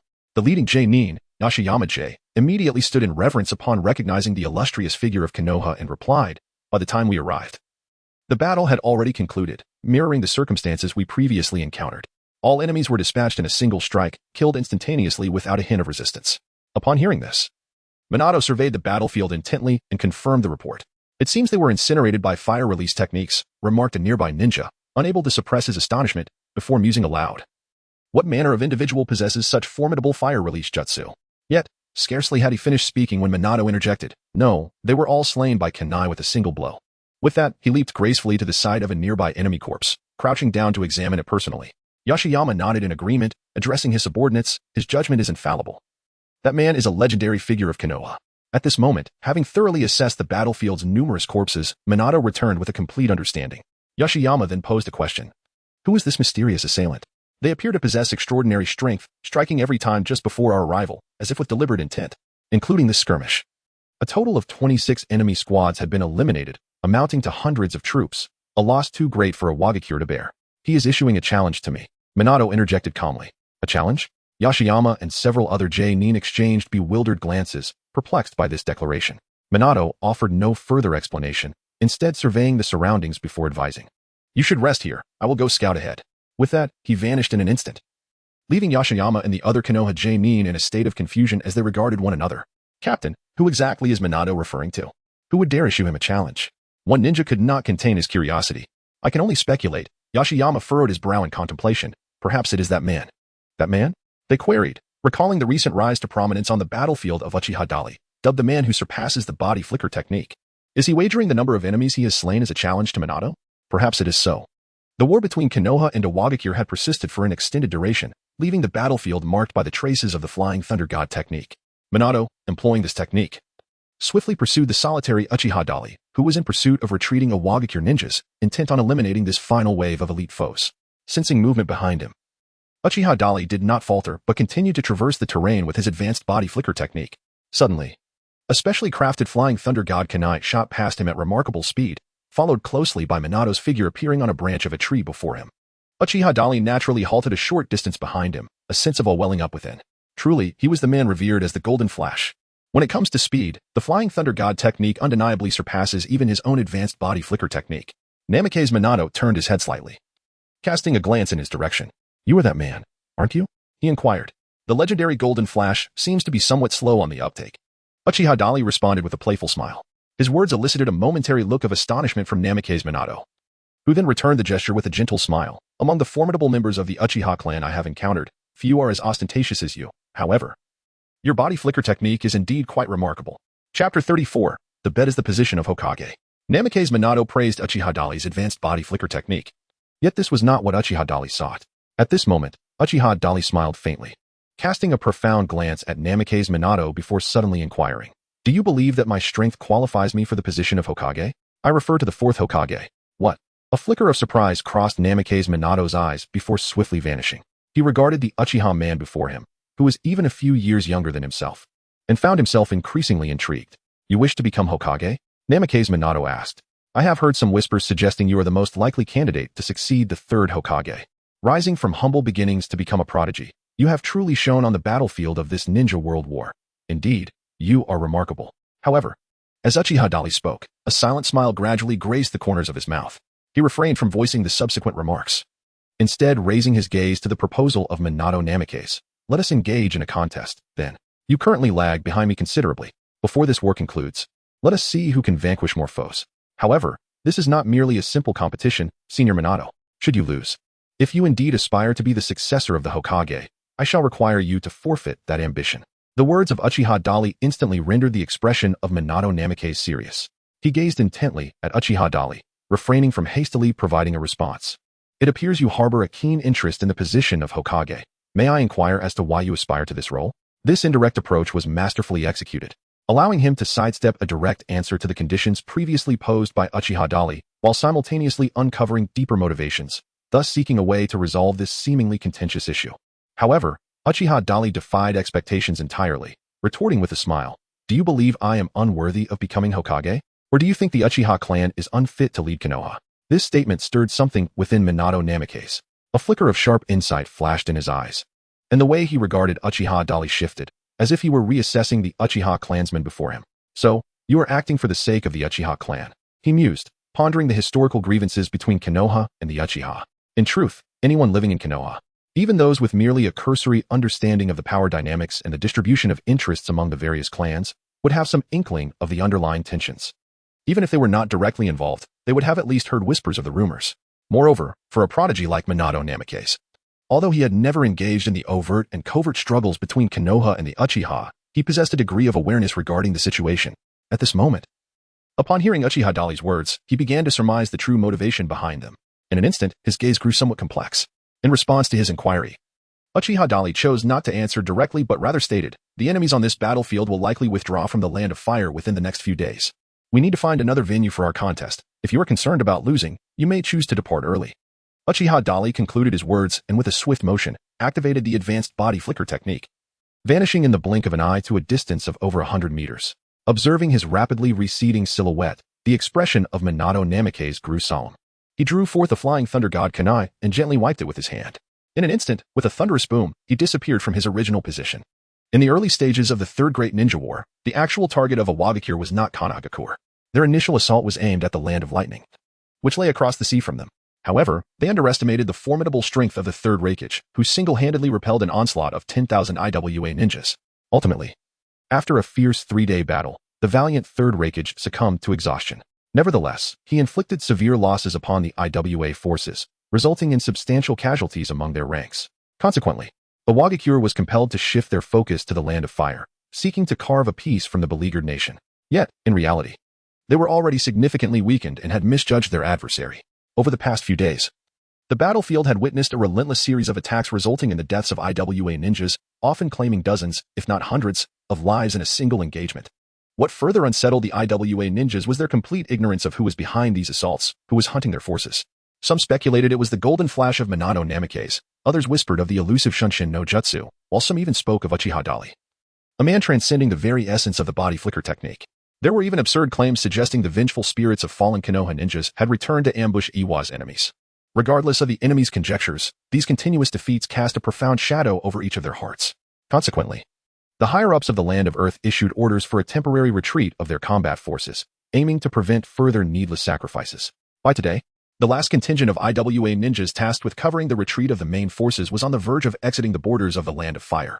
They were now less than 3 kilometers from the frontier. Within the dense woods, numerous figures exchanged cover while swiftly executing their escape, setting traps to thwart any pursuing enemies. In the tranquil, primordial forest, the only sounds were the chirping of insects and the rustle of leaves. Just as the IWA ninjas believed they were on the verge of a successful withdrawal, a sudden, violent explosion erupted behind them, with a deafening roar. The entire forest was engulfed in thick smoke and flames. Although the shockwave of the explosion was mitigated by the towering trees, reducing much of its energy, it still carved out a massive crater with a diameter of 50 meters. Our explosive tag trap has been triggered. Everyone, be cautious. Even with the magnitude of the explosion, should an enemy pursue and trigger the trap, the likelihood of obliteration was exceedingly high. Yet, instead of relaxing, the IWA ninjas felt an intensifying dread. At that moment, as they faltered in their rhythm, a minimum of 10 kunai suddenly appeared before them, hurtling through the air with astonishing speed. Strangely, these unique kunai, longer and sharper than ordinary ones, seemed to merely pass by them rather than attack. Just as the IWA ninjas were engulfed in confusion, an unexpected incident unfolded. Chapter 35, the calculations begin. The kunai flying from behind were incredibly swift, capturing nearly the entire attention of the IWA ninjas. However, in that fleeting moment of distraction, a figure emerged near the kunai. Oh no, it's the Golden Flash. Someone immediately recognized the identity of Minato Namikaze, a being that instilled terror in their ranks. The higher-ups of Awakens had even decreed that any encounters with Minato allowed for the abandonment of any mission without fear of punishment, underscoring the immense psychological impact he had inflicted. Yet at this moment, Minato had just teleported via the Flying Thunder God technique and had yet to strike down any IWA ninjas. Suddenly, a multitude of kunai flew at an even greater speed, instantly claiming the lives of the foremost dozen IWA ninjas. This unforeseen turn of events left the remaining enemies in utter shock. They were rendered incapable of even resisting. More kunai followed, swiftly eliminating another 10 to 20 IWA foes. All of this transpired in an incredibly brief span, with 2 successive waves of kunai strikes occurring in the blink of an eye, followed by a cascade of enemies collapsing. It was only when the third wave of kunai approached that the IWA ninjas, along with Minato, finally reacted. Minato hurled his kunai toward the enemy, swiftly dispatching 7 or 8 foes. Concurrently, the third wave of kunai from behind obliterated the remaining IWA ninjas. As Minato's figure landed and he turned to survey the scene, astonishment filled his heart. He was well aware of who had just executed these attacks. Aside from Uchiha Dali, who had followed closely behind him using the body flicker technique, there was no one else capable of such speed and prowess. Yet, what astonished Minato was the precision and lethality of the kunai thrown by Dali from such a considerable distance. After a brief moment, he finally noticed Uchiha Dali approaching like a shooting star. Minato's heart was once again overwhelmed with shock. He lowered his gaze to the slain IWA ninjas, observing that each one bore kunai embedded deeply into their bodies, some penetrating over 5 centimeters, with others driven halfway through, even reaching their hearts. The wounds were not only profusely bleeding, but also exhibited a purplish hue, indicating the tremendous force behind the strikes. Previously, he had failed to recognize the might behind Dali's throws. No, it was likely more than mere strength. It was evident that some technique had been employed to maintain such power from such a distance. It dawned upon Minato that he had significantly underestimated Dali during their earlier encounter. The genius of the Uchiha clan was far beyond merely excelling in the body flicker technique. As Minato continued to observe the fallen enemies, Uchiha Dali swiftly reached his side. You've already taken down 8 of them ahead of me. Uchiha Dali chuckled. I am 475 adversaries behind you. From now on, I shall earnestly pursue, so be on your guard. Namikaze Minato looked up, meeting his gaze and replied. What a wishful thought. Uchiha Dali rubbed his hands together in anticipation, just as his words faded. Minato Namikaze presented a kunai imbued with the Flying Thunder God technique to Uchiha Dali, saying, "This kunai serves as a token of our first meeting, a symbol of the friendship we are about to forge." Uchiha Dali cast a glance at the kunai in his opponent's hand. The unique sealing formula of the Flying Thunder God technique was still vividly discernible upon it. Indeed, it appeared that Minato Namikaze was not as gentle and harmless as he seemed at first glance. One could easily be deceived by his outward appearance, mistaking him for merely a powerful and affable gentleman. However, this individual also harbored a cunning and shrewd disposition in the depths of his mind. Uchiha Dali silently scoffed at the kunai inscribed with the Flying Thunder God technique that Minato Namikaze had bestowed upon him. The kunai bore a seal that would allow Minato to teleport to his side at any moment, as long as he carried it with him. This was akin to the Flying Thunder God technique mark that Minato had left on Uchiha Obito. It was evident that Minato had anticipated his needs. However, despite having discerned Minato's intentions, Uchiha Dali chose not to refuse the offer. "Thank you," he said, accepting the kunai with a casual motion. He then searched his own belongings, muttering to himself, "It seems I have little of value to offer you in return. Consider it a debt of gratitude. Once this war concludes, I shall repay you." After a fruitless search, he could only produce a stack of explosive tags along with a few kunai and shuriken, prompting him to smile wryly. "No matter. From this moment onward, we shall be true friends and rivals.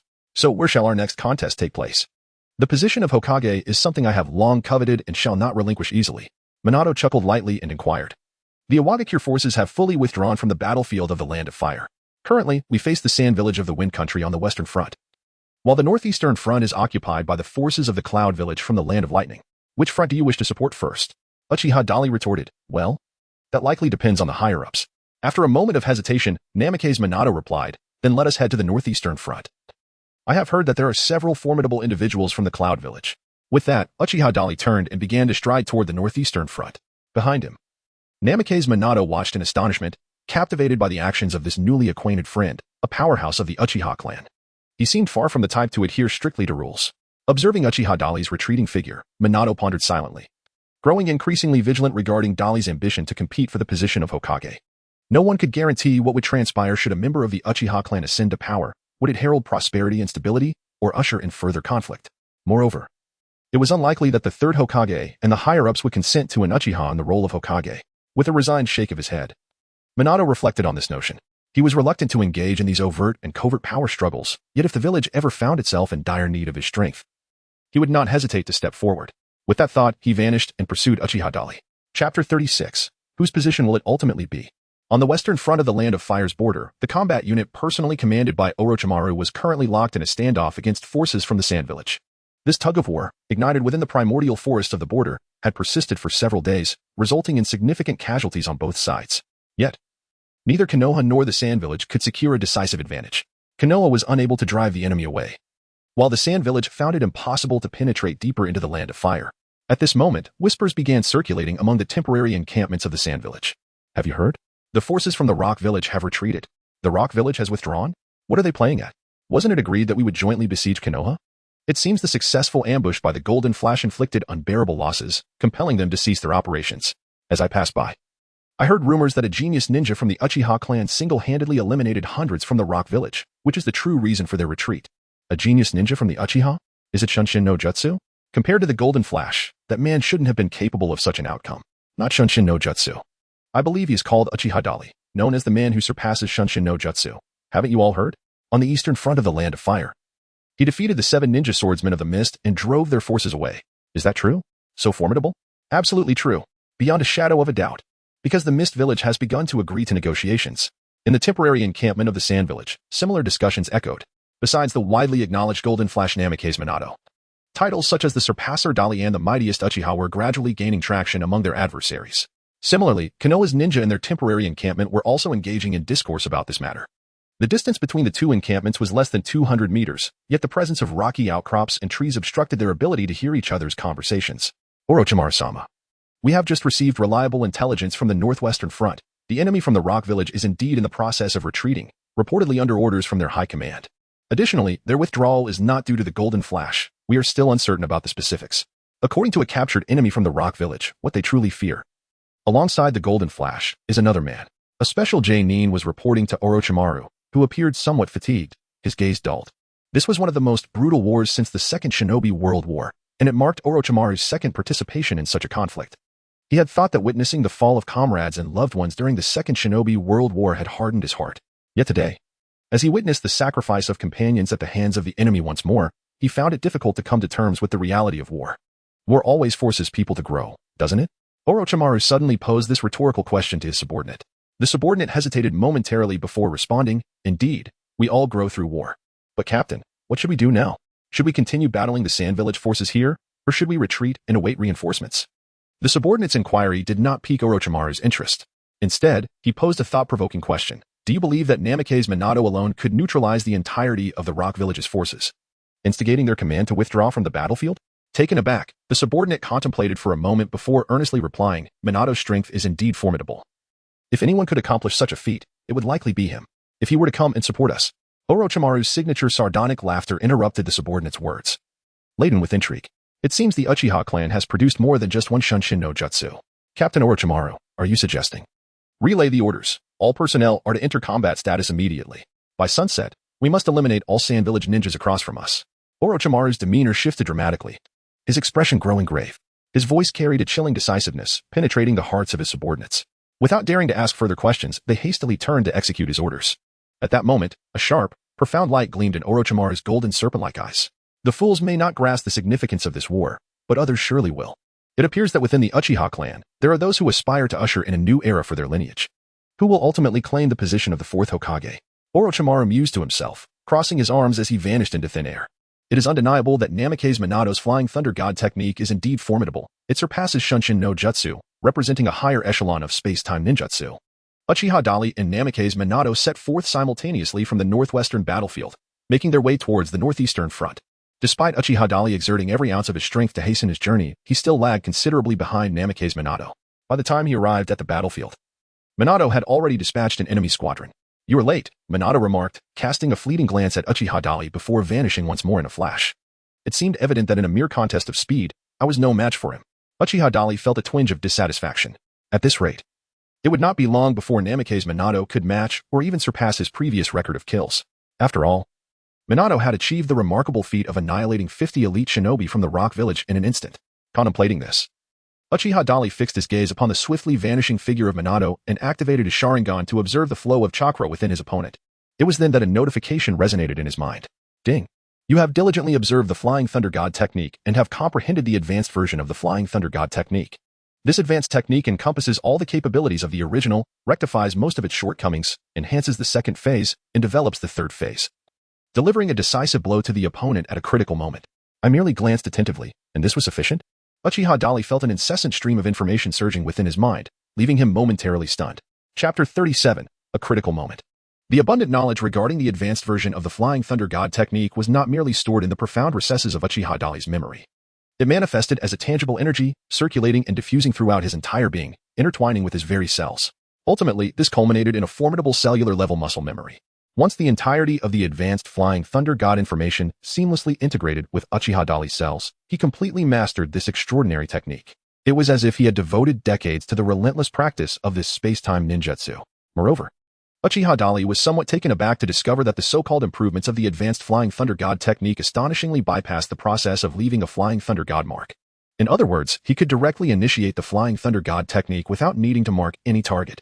Clearly, this advancement surpassed the Flying Thunder God techniques of the second Hokage, Senjutobirama, and Namake's Minato by at least one tier. So now, who truly stands as the victor? You or I, Minato-sensei? Uchiha Dali let out a light chuckle as he silently activated the advanced version of the Flying Thunder God technique, vanishing in an instant. At the northeastern battlefield bordering the Land of Fire, a formidable force from the village of Cloud, Yanin, was gathering, poised to launch a significant counteroffensive aimed at breaking through the power blockade surrounding Konoha. Their objective was not to conquer the entirety of the Land of Fire, but rather to inflict suffering upon Konoha, compelling them to retreat. As long as Konoha's combat forces withdrew, victory would belong to Yanin, allowing them to seize the initiative in negotiations. To achieve this goal, they not only deployed precious combat forces, including the Jinchuriki, but also mobilized nearly all of their Umbu operatives. With Yanin's assault being both fierce and well-prepared, their secrecy was meticulously maintained. Consequently, Konoha's defensive forces did not realize the impending threat until the enemy's army had encroached upon their territory. Although an urgent call for assistance was sent to Konoha, the defensive troops found themselves unable to withstand the overwhelming might of Yanin's forces due to significant disparities in numbers and strength. After struggling for 3 days, They were now on the brink of exhaustion, with most of their members having perished, leaving only 3 jonin to valiantly defend their stronghold at the border. Attempting to repel the enemy. Lord AI, the Konoha defensive forces are at their wits' end. We should charge forward decisively and eliminate their remaining foes. Then we can march straight into the land of fire, exclaimed a subordinate responsible for reconnaissance, reporting back to the frontline commander, the candidate for the position of Hokage, AI. The son of the third Hokage. Have all the severely injured retreat for treatment. The rest, follow me and Karabi into battle. This time, we must tear open a massive breach in Konoha's defenses, making them truly feel the pain and securing the most favorable conditions for negotiation. AI declared, raising his arm. Karabi responded immediately, and the other ninjas from the village of Cloud followed suit. Soon, their large force, comprised of hundreds of ninjas, surged across the confrontation line, launching a final assault against the 3 Konoha jonin who were desperately resisting. This is bad. It seems we will fall here, muttered the leading jonin, Higashimura Hate. As he gazed at the enemy forces that vastly outnumbered them, feeling a chill run down his spine, his tone turning gravely serious. Even if we die, we must stop them here. We must hold until our reinforcements arrive, asserted his teammate, Watanabe Daya, gritting his teeth with steely resolve. He pulled out the last 2 explosive tags from his pocket, preparing to detonate them, aiming to take down at least 1 enemy with him. Taking down 1 is enough. Taking down 2 is a profit, echoed another teammate, Raime Yudo, who shared the same resolve. As the enemy drew closer, readying for the final confrontation, a figure suddenly appeared beside them. Raime Yudo looked up to see a completely unfamiliar face. Initially, he thought the individual was a reinforcement from Konoha, but as he caught sight of the unmistakable forehead protector of Yunin, despair flooded his heart. All hope was extinguished. Only the 3 of you remained to resist. Why not surrender? The village of Cloud will treat you well, AI, the candidate for the third Hokage, proclaimed. Standing atop a pile of stones and looking down at the 3 Konoha jonin who were already at their breaking point. He could eliminate them at any moment. But he chose to offer them a chance, hoping to extract useful intelligence from Konoha. However, it was evident that the 3 Konoha jonin were not inclined to yield. The nearest, Raime Yudo, spat defiantly.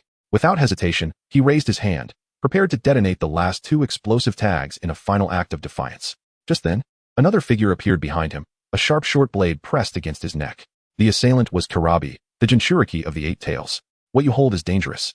It would be prudent to hand it over, Karabi stated, redirecting the blade towards Raime Yudo's wrist, aiming to sever his arm and prevent the detonation. At that critical moment, a white blur suddenly flashed from an unknown direction.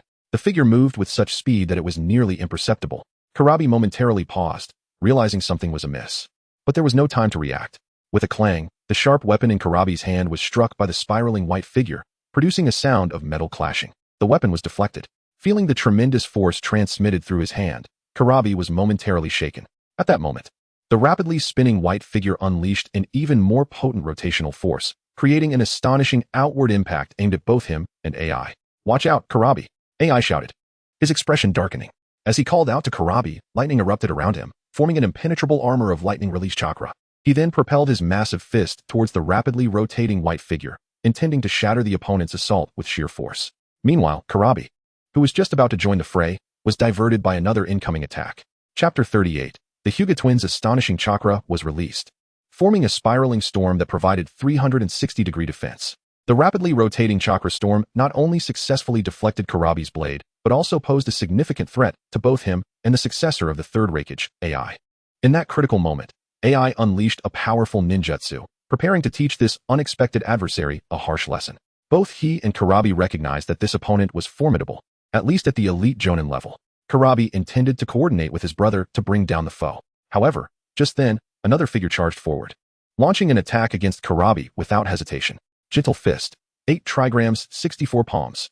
With a low growl, the opponent unleashed a flurry of palm strikes aimed at the vital points of Karabi's body, overwhelming him with their sheer number and speed. The angles were precise, revealing the identity of a formidable member of the Hyuga clan from Konoha. Karabi recognized his adversary not only by the gentle fist technique employed, but also by the distinct features of the man before him, who possessed the legendary Byakugan and wore the Konoha forehead protector. As Karabi evaded the swift attacks, he searched for an opening, only to realize that this opponent was significantly stronger than any Konoha ninja he had encountered before. He found himself unable to identify a suitable opportunity for counterattack. Meanwhile, on the other side, AI delivered a powerful punch towards his target. The force was so tremendous that it could shatter even a large boulder.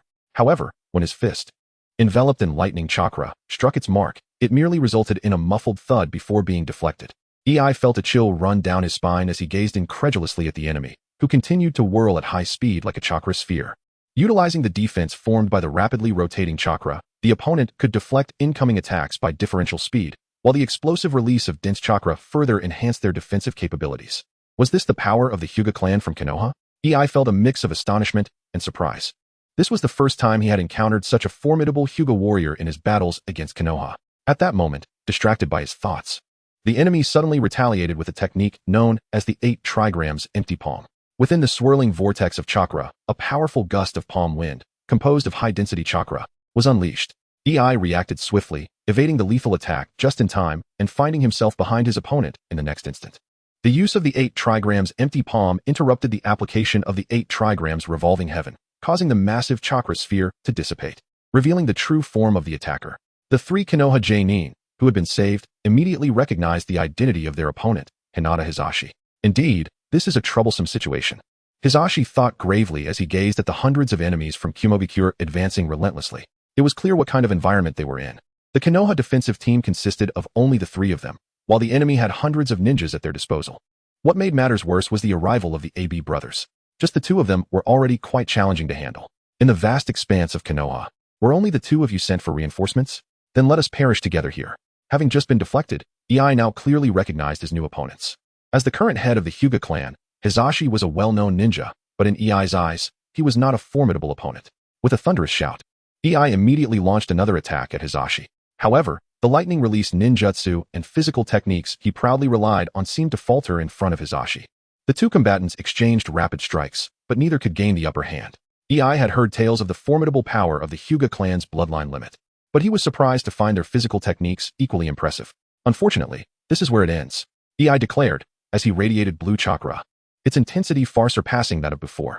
In an instant, his aura intensified, causing Hisashi's expression to grow more serious. The lightning chakra enveloping Hisashi's body formed a defensive armor, preventing EI's chakra from penetrating his vital points. Previously, EI had aimed to exploit his powerful chakra to disrupt his opponent's chakra pathways and internal organs, achieving a lethal effect. Yet, Hisashi discovered that this towering man from Kumogakure seemed impervious to harm. In that moment of distraction, EI charged once more. Meanwhile, Kurabi was fully committed to his battle against Hyuga Hayashi, who had arrived alongside Hisashi. Although Hayashi's strength paled in comparison to his brother Hisashi's, he too wielded the Byakugan. Utilizing the power of this potent bloodline limit, he held his own against Kurabi. However, as Kurabi began to take the fight more seriously, unleashing his 7 ninja blades in a technique known as the 7 sword style, he rapidly gained the upper hand, forcing Hayashi into a defensive position. Fighting barehanded against me will be your downfall, Kurabi declared, slashing towards Hayashi with one of his blades. 8 trigrams, 64 palms, revolving heaven. Faced with Kurabi's relentless and overwhelming swordsmanship, Hayashi was compelled to employ his ultimate defense. In an instant, a massive chakra sphere erupted from his chakra points, forming a powerful defensive barrier. Kurabi's assault was instantly repelled. "Oh, is this your absolute defense?" Kurabi taunted, as Hayashi wasted no time in launching a new offensive with the gentle fist technique. At this point, numerous ninjas from Kumogakure had surrounded them from all directions. Yet they remained spectators, simply watching the unfolding drama. After all, they were elite Genin from Konoha, powerful members of the Hyuga clan. In previous encounters, their forces had suffered considerable losses against the 2 brothers. Did they really need to intervene in the battle between EI and Kurabi? They were merely spectators, as the outcome of the battle would soon be determined. As the ninjas from Kumogakure speculated, EI and Kurabi engaged in a true life-and-death struggle against the arriving Hisashi and Hayashi. Initially, EI and Kurabi had merely been probing their opponent's strength while searching for weaknesses in the gentle fist technique employed by the Hyuga clan. As the battle progressed and they unraveled their opponent's capabilities, they began to fight with all their might. EI, the candidate for the 4th Reikage, activated his lightning chakra mode, combining it with his powerful martial arts, and began to suppress Hisashi relentlessly. Although the Byakugan allowed Hisashi to perceive the flow of chakra within his opponent's body and anticipate his movements, the gentle fist technique failed to inflict any harm on EI's defenses. Without the ability to target his internal organs and chakra pathways, Hisashi's combat effectiveness diminished significantly. As EI's speed increased, Hisashi found himself struggling to keep up with his adversary's rapid movements. Is this guy utilizing the flow of lightning chakra to continuously stimulate his body, thereby greatly enhancing his speed? Hinata Hisashi's expression grew increasingly grave, and his actions became more cautious. This offered AI an opportunity to further suppress him. And as the balance shifted, Hisashi gradually found himself in a perilous situation. In contrast, Hinata Hayashi faced an even graver threat. Killer Bee, being the host of the 8 Tails, possessed an immense and inexhaustible chakra reserve. Coupled with his exceptional swordsmanship and physical techniques, his swift strikes left Hayashi struggling to keep up. Each time danger approached, Hayashi had no choice but to rely on the technique reversal of heaven to defend against his opponent's lethal attacks. Although it provided absolute defense, this technique bore a significant weakness. It consumed a vast amount of chakra. In short battles, it was manageable to subdue the enemy, but in prolonged engagements, the longer it dragged on, the more disadvantageous it became for the two brothers of the Hyuga clan. If their chakra was depleted, their fate would either be capture or death. The three Konoha Jonin, Raime, Watanabe, and Yokoyama, were equally beleaguered. After a long wait for reinforcements, they had hoped for salvation, only to find that the arrival of two elite Jonin could not alter their dire circumstances. The remaining Cloud Village ninjas were no mere pushovers. Upon seeing the three Konoha ninjas rise again, a portion immediately launched an assault, offering no respite for them to recover their strength and chakra. In that moment, the five Konoha Jonin faced the imminent threat of annihilation. Do not expect your reinforcements to arrive. You shall perish here. They jeered. Indeed. Do not think we sent merely a handful. We are well prepared this time. Your reinforcements are likely engaged with our intercepting forces and will not reach you in time. These despicable scoundrels, how can they still fight so fiercely despite being wounded? They should simply resign themselves to death. Surrender. Escape is beyond your reach. Continued resistance will lead to your demise. The remaining Cloud ninjas began a psychological assault, further destabilizing the already precarious position of the five Konoha ninjas.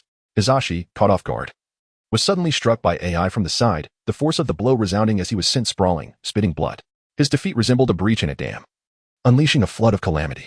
Simultaneously, Hayashi was subdued by Killer Bee, the sharp blade resting against his throat, rendering him immobile. At that moment, the remaining three Jonin were swiftly overpowered by the onslaught of Cloud Village's elite. Why not dispose of them immediately? A young Cloud ninja inquired, puzzled. Before AI or Killer Bee could respond, an older, one-eyed Jonin stepped forward. They are high-ranking forces from Konoha, particularly these two from the Hyuga clan. The Byakugan bloodline is immensely powerful. Acquiring such strength would greatly enhance our village's capabilities. Moreover, sparing their lives could serve as leverage in negotiations, allowing us to secure greater benefits. This elder ninja, known as Dodai, had previously been a trusted aide to the third Reikage. Following the third sacrifice in battle against 1,000 IWA ninjas, Dodai's responsibility shifted to assisting the fourth Reikage, AI. Upon hearing Dodai's explanation, the other Cloud ninja realized the wisdom behind his words. Bind them securely and ensure they do not escape. Once the war concludes, we must keep their eyes intact. They are the Byakugan of the Hyuga clan, commanded fourth Reikage AI. Suddenly, an unsettling sensation coursed through all present Cloud ninjas. True to their instincts, a voice filled with amusement echoed above them. What a clever calculation indeed. Who goes there? The Cloud ninjas exclaimed, looking up to find nothing but empty air. Fourth Lord, behind you. A sensing ninja from the Cloud village quickly alerted AI. The remaining ninjas turned their gaze upward, where a young man, barely in his 20s, stood nonchalantly on a branch of a large tree behind AI, wearing the forehead protector of Konoha, clearly one of their reinforcements. Who is this audacious individual daring to confront us alone? What gall? Yet, the question lingered, how had he appeared so stealthily? It matters not. Another fool has come to meet his demise, they laughed. Capture him. We shall have another hostage. With the realization that there was only one adversary, and he seemed unimposing, the hundreds of Cloud ninjas erupted in laughter, dismissing the newcomer. However, among them, AI was not so easily swayed. He scrutinized the young man before him, asking in a deep voice, dare you reveal yourself with the intention of rescuing them alone? Chapter 40. What are you? In response to the towering Cloud ninja's inquiry, Uchiha Dali remained unperturbed. His gaze calmly scanned the surroundings, noting the subdued Konoha ninjas. Having just mastered the advanced version of the Flying Thunder God technique, he had arrived from the distant northwest battlefield in a matter of moments, leaving him unaware of the events that had transpired. Yet, he could glean some clues to assess the situation. Among the captured Konoha ninjas, two bore distinctive garments and the characteristic Byakugan, indicating their status as members of the Hyuga clan. The other three appeared to be mere common ninjas, albeit donning Jonin vests. Such a multitude of you is quite intimidating. You must be their leader. How about we negotiate? Uchiha Dali's gaze shifted back to the large man beneath the tree. Upon hearing his words, the burly figure introduced himself, stating, I am the fourth Reikage of the Hidden Cloud Village. Boy, what qualifications do you possess to propose a transaction with us? The fourth Reikage chuckled derisively, convinced that this young man had utterly lost his wits. Oh, you are the fourth Reikage? Uchiha Dali surveyed the other person with astonishment, taking several more glances. Characters in reality often differ somewhat from their portrayals in films and television. Although he had harbored suspicions upon first encountering the individual, he had not dared to affirm them. Now, upon discovering the other's true identity, Uchiha Dali cast a sidelong glance at Killer Bee.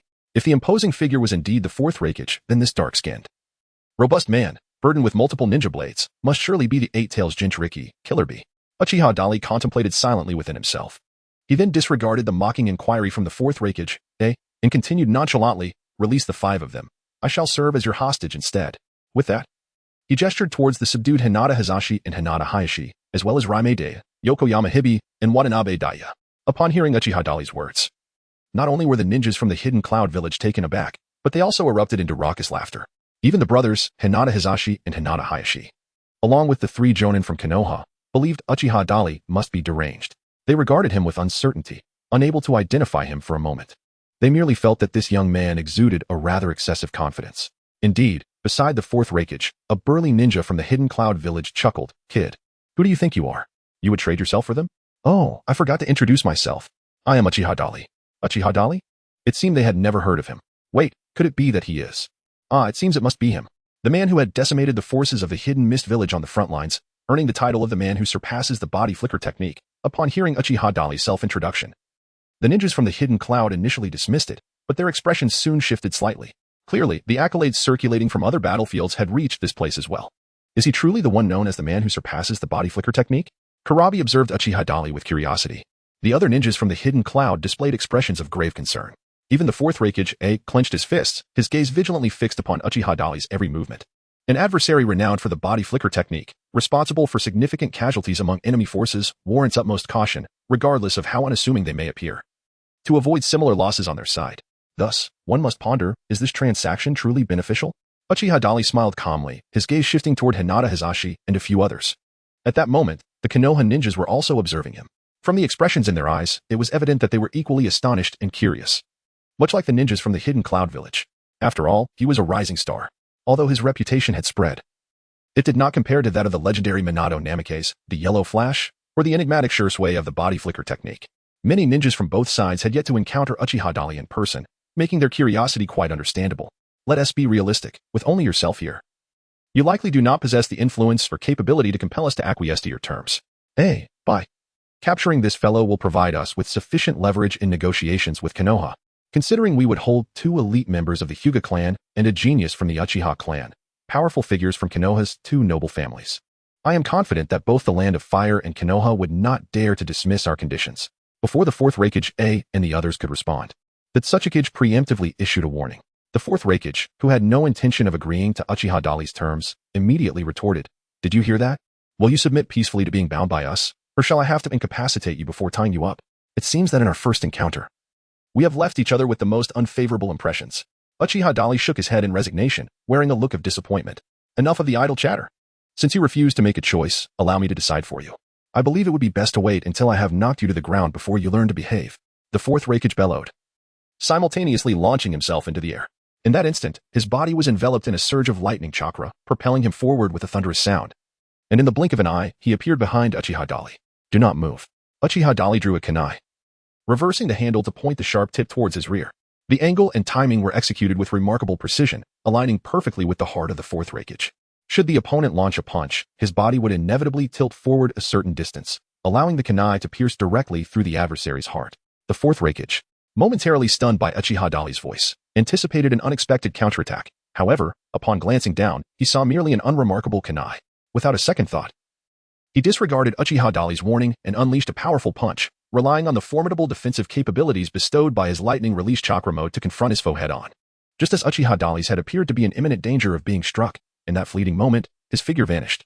The fourth Reikage, found his punch landing squarely upon the air, unable to retract his force, and his body was propelled forward at an angle exceeding 30 degrees. Chapter 41.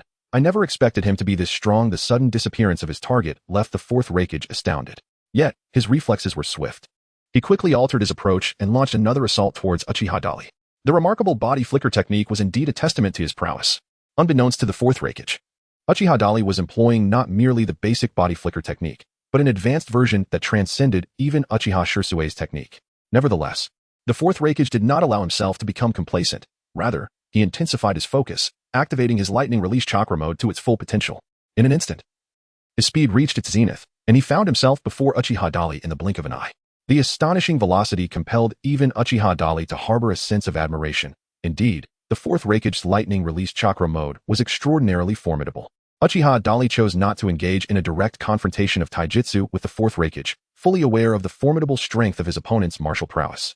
Instead, He swiftly employed a high-level body flicker technique, vanishing from sight. However, the fourth Reikage immediately pursued him, his speed nearly matching that of Dali's advanced technique. Clang! Uchiha Dali deftly hurled two kunai behind him, striking the fourth Reikage with remarkable precision. The latter merely raised his arm to deflect the incoming kunai, exhibiting no further actions. Upon impact, the kunai collided with his arm, producing a resounding clang of metal against metal, only to be repelled with ease, inflicting no harm whatsoever. Come taste this. Uchiha Dali abruptly vanished before the fourth Reikage's eyes. Before the latter could react, Dali's voice resonated behind him. The fourth Reikage's expression shifted slightly, disbelief washing over him as he turned around, only to behold an enormous fireball hurtling towards him. Humph! The fourth Reikage neither dodged nor evaded. He summoned all his strength and struck the incoming fireball with a powerful punch. With a thunderous boom, the tremendous force of his fist obliterated the fireball, extinguishing the flames that erupted in a dazzling display, blown away by the astonishing shockwave. However, to the fourth Reikage's astonishment, the space before him was utterly vacant. He found it hard to believe that his adversary could vanish so swiftly, leaving him struggling to keep pace with the opponent's speed. At that moment, a sense of foreboding washed over him. Sure enough, cries of agony from his fellow ninja reached his ears. The fourth Reikage whirled around to witness the Cloud Village ninjas falling one after another. Damn it! Rage surged through him in an instant. Kirabai, who had been observing the battle, recognized that relying solely on his older brother's prowess would not suffice to subdue the foe. The enemy was cunning and deceptive, choosing to ambush the weaker ninjas rather than confront the stronger ones directly. In a flash, the casualties among the Cloud Village ninjas mounted, with dozens perishing. Fortunately, Kirabai acted promptly, intercepting Uchiha Dali just as he was unleashing his deadly assault. Your strikes are truly merciless, Kirabai exclaimed as he charged forward, delivering a swift kick aimed at Uchiha Dali. His speed was equally astonishing. Yet, Uchiha Dali had transcended basic body flicker technique, employing the advanced Flying Thunder God technique to effortlessly evade the assault. He halted over 20 meters away, confronting Kirabai and the approaching fourth Reikage. Since negotiation has faltered, I shall resort to a method more acceptable to you for our continued discourse. However, it seems you are not particularly fond of this mode of communication. Uchiha Dali nonchalantly cast a glance at the dozens of Cloud Shinobi he had just defeated. Among them, more than half had already succumbed to death, while the remaining few were severely injured. As of now, many of the Cloud Village ninjas remained oblivious, for the events had unfolded with such incredible swiftness that it seemed almost instantaneous. At this moment, all the enemies truly grasped the terrifying prowess of the man standing before them. They had never anticipated such speed. There was simply no time to react. It was no wonder that on the battlefield between Konoha and the Mist Village, he could inflict such heavy losses on the Mist forces, even compelling a retreat of the main contingent. What shall we do now? Ordinary individuals stand no chance against his sudden onslaught. The remaining few hundred Cloud ninjas found themselves engulfed in trepidation, their gazes towards Uchiha Dali marked by a hint of avoidance, fearful that a mere glance could render them the next target of his wrath. Equally astounded by Uchiha Dali's strength and ruthless nature were the Hyuga brothers, Hinata Hizashi and Hinata Hayashi, along with 3 seasoned Leaf villagers. At this juncture, they finally comprehended why Uchiha Dali had dared to confront the fourth Reikage and the multitude of adversaries alone, presenting such audacious terms. Only moments ago, they had perceived him as an inconspicuous member of the Uchiha clan, yet now they realized his formidable power. Hinata Hizashi could not restrain his gaze from lingering on Uchiha Dali, feeling genuine admiration for this rising star of the Uchiha lineage. Alone, he had dispatched dozens of adversarial ninjas in an instant, a feat that rivaled the legendary yellow Flash Minato Namikaze. Hinata Hayashi murmured softly, could he lead us to safety? A flicker of hope for survival surged within Raime Dahe. The other 2 companions could not help but feel a glimmer of anticipation. All eyes were fixated on Uchiha Dali's every movement, while simultaneously, they observed the fourth Reikage's reaction. The Leaf ninjas speculated that the intimidation wrought by the recent skirmish might compel the fourth Reikage and his allies to relent. However, at this pivotal moment, the fourth Reikage made an unexpected declaration. Everyone, withdraw from this battlefield. I will handle this with B. Ensure the 5 hostages are taken along. Upon uttering these words, his gaze bore into Uchiha Dali with unwavering intensity. At that moment, his body radiated a brilliant blue light of lightning chakra. The terrifying energy erupting around him sent sand and dust swirling into the air. This unprecedented display of might invigorated the Cloud Village forces. Meanwhile, Killer Bee donned a serious expression. With the combined might of the AB brothers from the Cloud Village, Uchiha's brat should prepare to pay the price. Once we capture you, the war will come to an end. Let us go, brother. Chapter 42. Let us inflict harm upon each other. Killer Bee and the fourth Reikage sprang into action, each unleashing their true capabilities in a concerted assault against Uchiha Dali. Particularly, the fourth Reikage's speed had become comparable to Uchiha Dali's advanced body flicker technique, almost on par with Minato Namikaze's standard Flying Thunder God technique. Thus, as they launched their joint offensive, Uchiha Dali immediately felt the weight of immense pressure. However, Uchiha Dali's objective was not to engage in a direct confrontation nor to decisively vanquish these two brothers. Rather, it was to rescue others. Therefore, he chose to disregard them and activated an advanced version of the Flying Thunder God technique, initiating a new wave of hunting against the remaining Cloud Village ninjas. Your recent decisions will lead to the sacrifice of even more Cloud ninjas on this battlefield. Watch as they fall one by one before your very eyes. Uchiha Dali, merciless in his actions, swiftly dispatched over 20 ninjas from the hidden Cloud Village in an instant.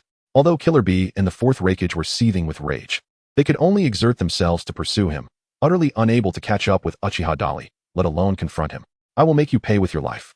Uchiha Dali, roared the Fourth Reikage, his fury akin to thunder as he summoned every ounce of his lightning chakra, propelling his speed to its zenith and momentarily closing the gap behind Uchiha Dali.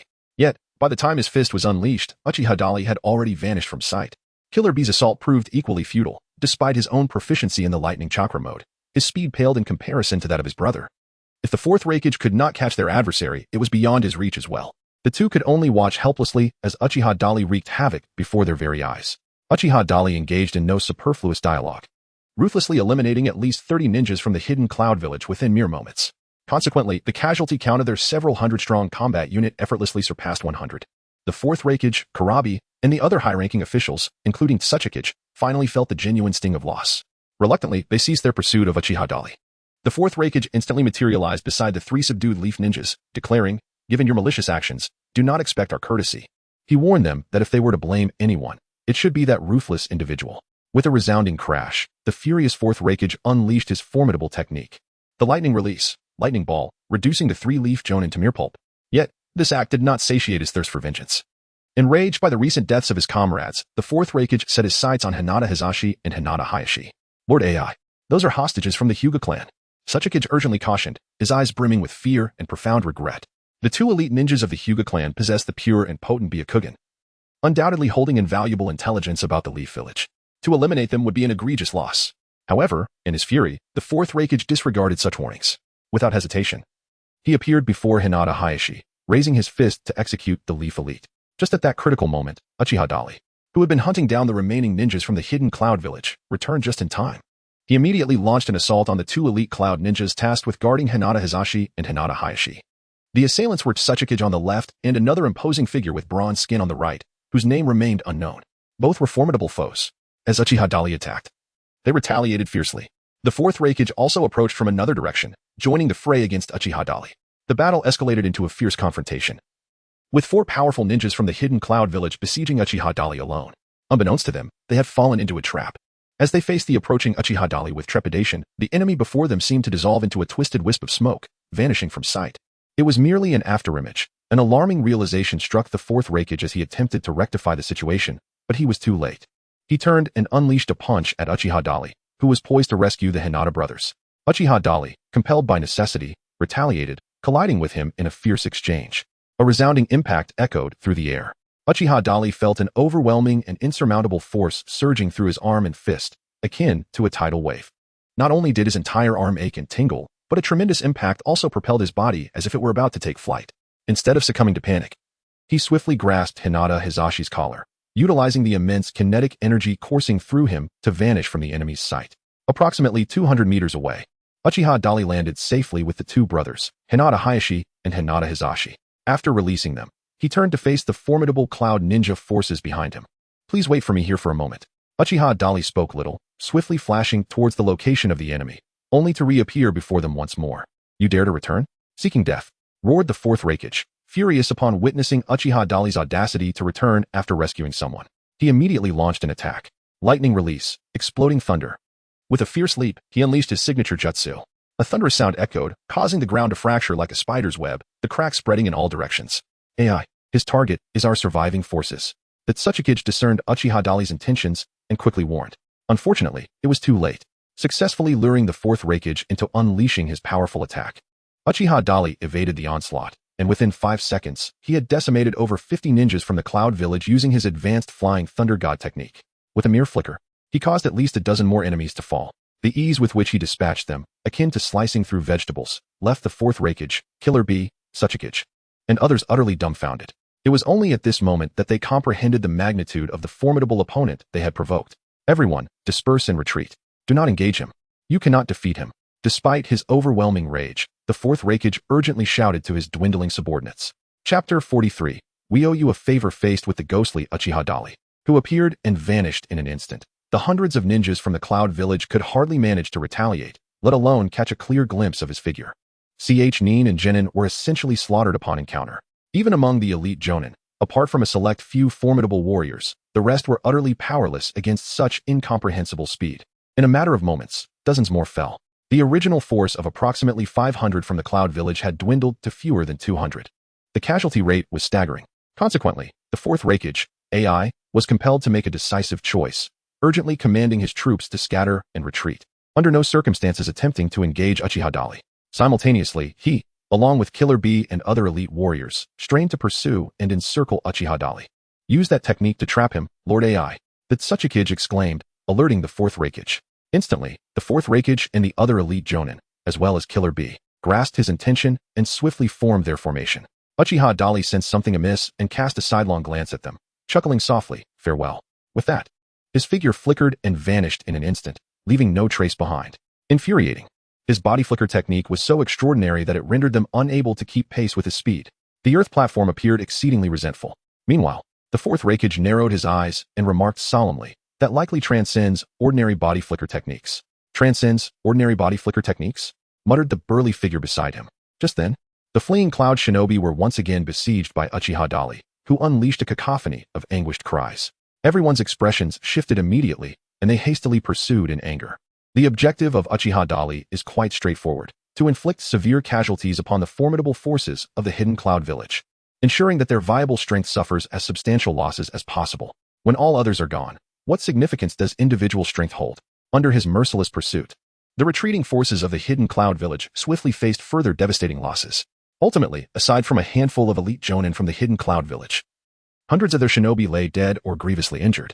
At this moment, the fourth Reikage, along with a few other powerful figures such as Killer Bee and Sabotage, found themselves in a standoff with Uchiha Dali. Although they numbered merely a dozen or so, they dared not engage Uchiha Dali in combat. This is merely the beginning. As long as the hidden Cloud Village does not withdraw its troops, battles of this nature will persist. Would you care to compete with me, Lord Fourth Reikage, to see who can slay more swiftly and efficiently? Uchiha Dali, with a playful demeanor, stood atop a large boulder, confronting a formidable assembly of over a dozen adversaries.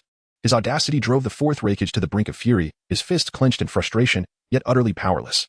Today's battle had laid bare the terrifying prowess of this Uchiha man. He was nothing short of a demon. Uchiha Dali, and your entire Uchiha clan. We shall remember you in the land of lightning and in Kumogakure. The fourth Reikage spat through gritted teeth. In response, Uchiha Dali nonchalantly shrugged, if you seek vengeance, then you must put in the effort. With that, he leapt away, vanishing from sight. At this juncture, both sides were acutely aware of each other's capabilities. Uchiha Dali was acutely aware that given his current prowess, he alone could not possibly vanquish the numerous elite shinobi from the hidden cloud, including the fourth Reikage and the Eight-Tails Jinchuriki, Killer Bee. Thus, today's battle would conclude here. Of course, even if they all attacked together, they would still be unable to contend with him. This was the primary reason the fourth Reikage could only resort to threats without taking any concrete action. The valiant and magnificent battle of Uchiha Dali was witnessed in its entirety by the two brothers, Hinata Hizashi and Hinata Hayashi, through their Byakugan. At this moment, both were filled with a profound sense of reverence for the young Uchiha warrior before them. This admiration stemmed not only from his formidable prowess but also from the timely intervention of Uchiha Dali, who had rescued them just as they were about to face dire misfortune. Oh, are you still here? Uchiha Dali, feigning ignorance, curiously inquired before the two. It appears that the enemies from the hidden Cloud Village have retreated. Were it not for witnessing it with my own eyes, I would surely suspect that this was but a dream. Hinata Hayashi's tone was imbued with profound incredulity and admiration as he gazed intently at Uchiha Dali. Although his elder brother, Hinata Hizashi, remained silent, his demeanor revealed thoughts akin to those of Hinata Hayashi. The adversary was none other than the fourth Reikage of the hidden Cloud Village, accompanied by numerous elite warriors. Yet, Uchiha Dali single-handedly toyed with them, rendering them utterly powerless against his might. If my own strength were but a touch greater, perhaps those three would not have met their untimely demise. Uchiha Dali shook his head with a sense of resignation. He felt no pride in his remarkable achievements on the battlefield. His humility prompted a newfound respect from the Hyuga brothers, Hinata Hizashi and Hinata Hayashi. We need to report the situation on the battlefield to the rear, so that the higher-ups are informed of our circumstances, Hinata Hizashi stated. After speaking, he cast a deep glance at Uchiha Dali and added, My brother and I owe you a debt of gratitude. Thank you for saving us. Uchiha Dali replied. It is only natural to lend a hand when our comrades in the village are in peril. He continued, I have just conducted a reconnaissance of the frontline situation. The casualties in Kumogakure have been severe this time. I suspect they will be much more restrained than before. We can report the current state of affairs back to the village. Uchiha Dali nonchalantly waved his hand and explained. The two brothers exchanged glances and nodded in agreement. Suddenly, all three raised their heads to observe the branches of the large tree behind them. There, a figure abruptly materialized, with golden hair, a tall stature, and a vibrant visage. Who else could it be but the illustrious Minato Namikaze? Hinata Hizashi instantly recognized him and called out his name. It seemed the battle at this location had reached its conclusion. Minato's bright eyes incredulously fixed on Uchiha Dali below, a hint of astonishment already betraying his composure. I used the Flying Thunder God technique to arrive at full speed, yet the vast distance of the battlefield inevitably consumed a considerable amount of time. How could he have possibly arrived here before me when he was clearly behind me just moments ago? Deeply incredulous, Minato instinctively glanced beyond the trees ahead. The remnants of the fierce battle were still visible, and the scattered bodies of the Cloud Village ninjas confirmed that the enemies had indeed been vanquished. Minato was acutely aware that this outcome could not possibly have been achieved by the Hinata brothers alone. Chapter 44. Let us end this erroneous war. Minato was utterly perplexed as to why, despite utilizing the Flying Thunder God technique at full throttle, he had still arrived a step behind Uchiha Dali. Just as he was lost in thought, Dali's voice broke through his reverie. It seems you have arrived rather late. Senior Minato. This remark jolted Minato back to reality, and he could not help but meet Dali's gaze. You haven't forgotten our agreement, have you? You're quite behind. You know. As Uchiha Dali spoke, he suddenly executed an advanced version of the body flicker technique, appearing instantaneously beside Namikaze Minato. This swift maneuver momentarily stunned Minato, causing his body to react as if struck by an electric jolt. His eyes widened slightly, revealing an expression of incredulity. When did you master the Flying Thunder God technique? As the innovator of this space-time ninjutsu, Minato possessed an understanding of the Flying Thunder God technique that surpassed that of anyone else. At that moment, he recognized it immediately. This was indeed the Flying Thunder God technique. However, it was evident that Uchiha Dali's execution of the technique was likely more refined than his own. It seems I have inadvertently acquired your technique. It does not appear to be as difficult to master as it seems. Uchiha Dali smiled gently. Demonstrating this ability directly in front of Minato Namikaze was a decision made after careful consideration. Sooner or later, the other party would become aware of the techniques he possessed. Thus, it would be more prudent to seize the opportunity of their meeting to subtly guide Minato and the two brothers of the Hyuga clan. Indeed. Upon hearing Uchiha Dali's words, Minato's expression grew more serious. In disbelief, he turned his head and locked eyes with Uchiha Dali. Within the depths of Dali's dark eyes sparkled a clarity and sincerity that seemed devoid of deceit, instead infused with a hint of pride and challenge. Before Minato could utter a word, Hinata Hizashi, who had been listening to their conversation, could no longer contain himself. I once thought that Minato had already displayed extraordinary talent by improving the Flying Thunder God technique developed by the second Hokage at such a young age. Yet, it appears that your talent surpasses even his. The Uchiha clan, once graced by the likes of Shunshin Shursui, now sees another genius in you. Together, you two are truly the twin pillars of the Uchiha. Hizashi's words gradually dispelled the flicker of doubt in Minato's eyes. At that moment, he began to believe that Uchiha Dali's natural talent was indeed exceptional, his insight far exceeding that of ordinary individuals, allowing him to master the Flying Thunder God technique with such remarkable swiftness. I am 22 this year. How old are you? Minato suddenly inquired. 18, Dali replied. Uchiha Dali responded. Wave-Wind Minato let out a bitter smile, reluctantly nodding in agreement. It seems your talent indeed surpasses mine. To this assessment, Uchiha Dali merely smiled softly, offering no reply. As long as a genius like Wave-Wind Minato does not excessively doubt the source of his own power, it suffices.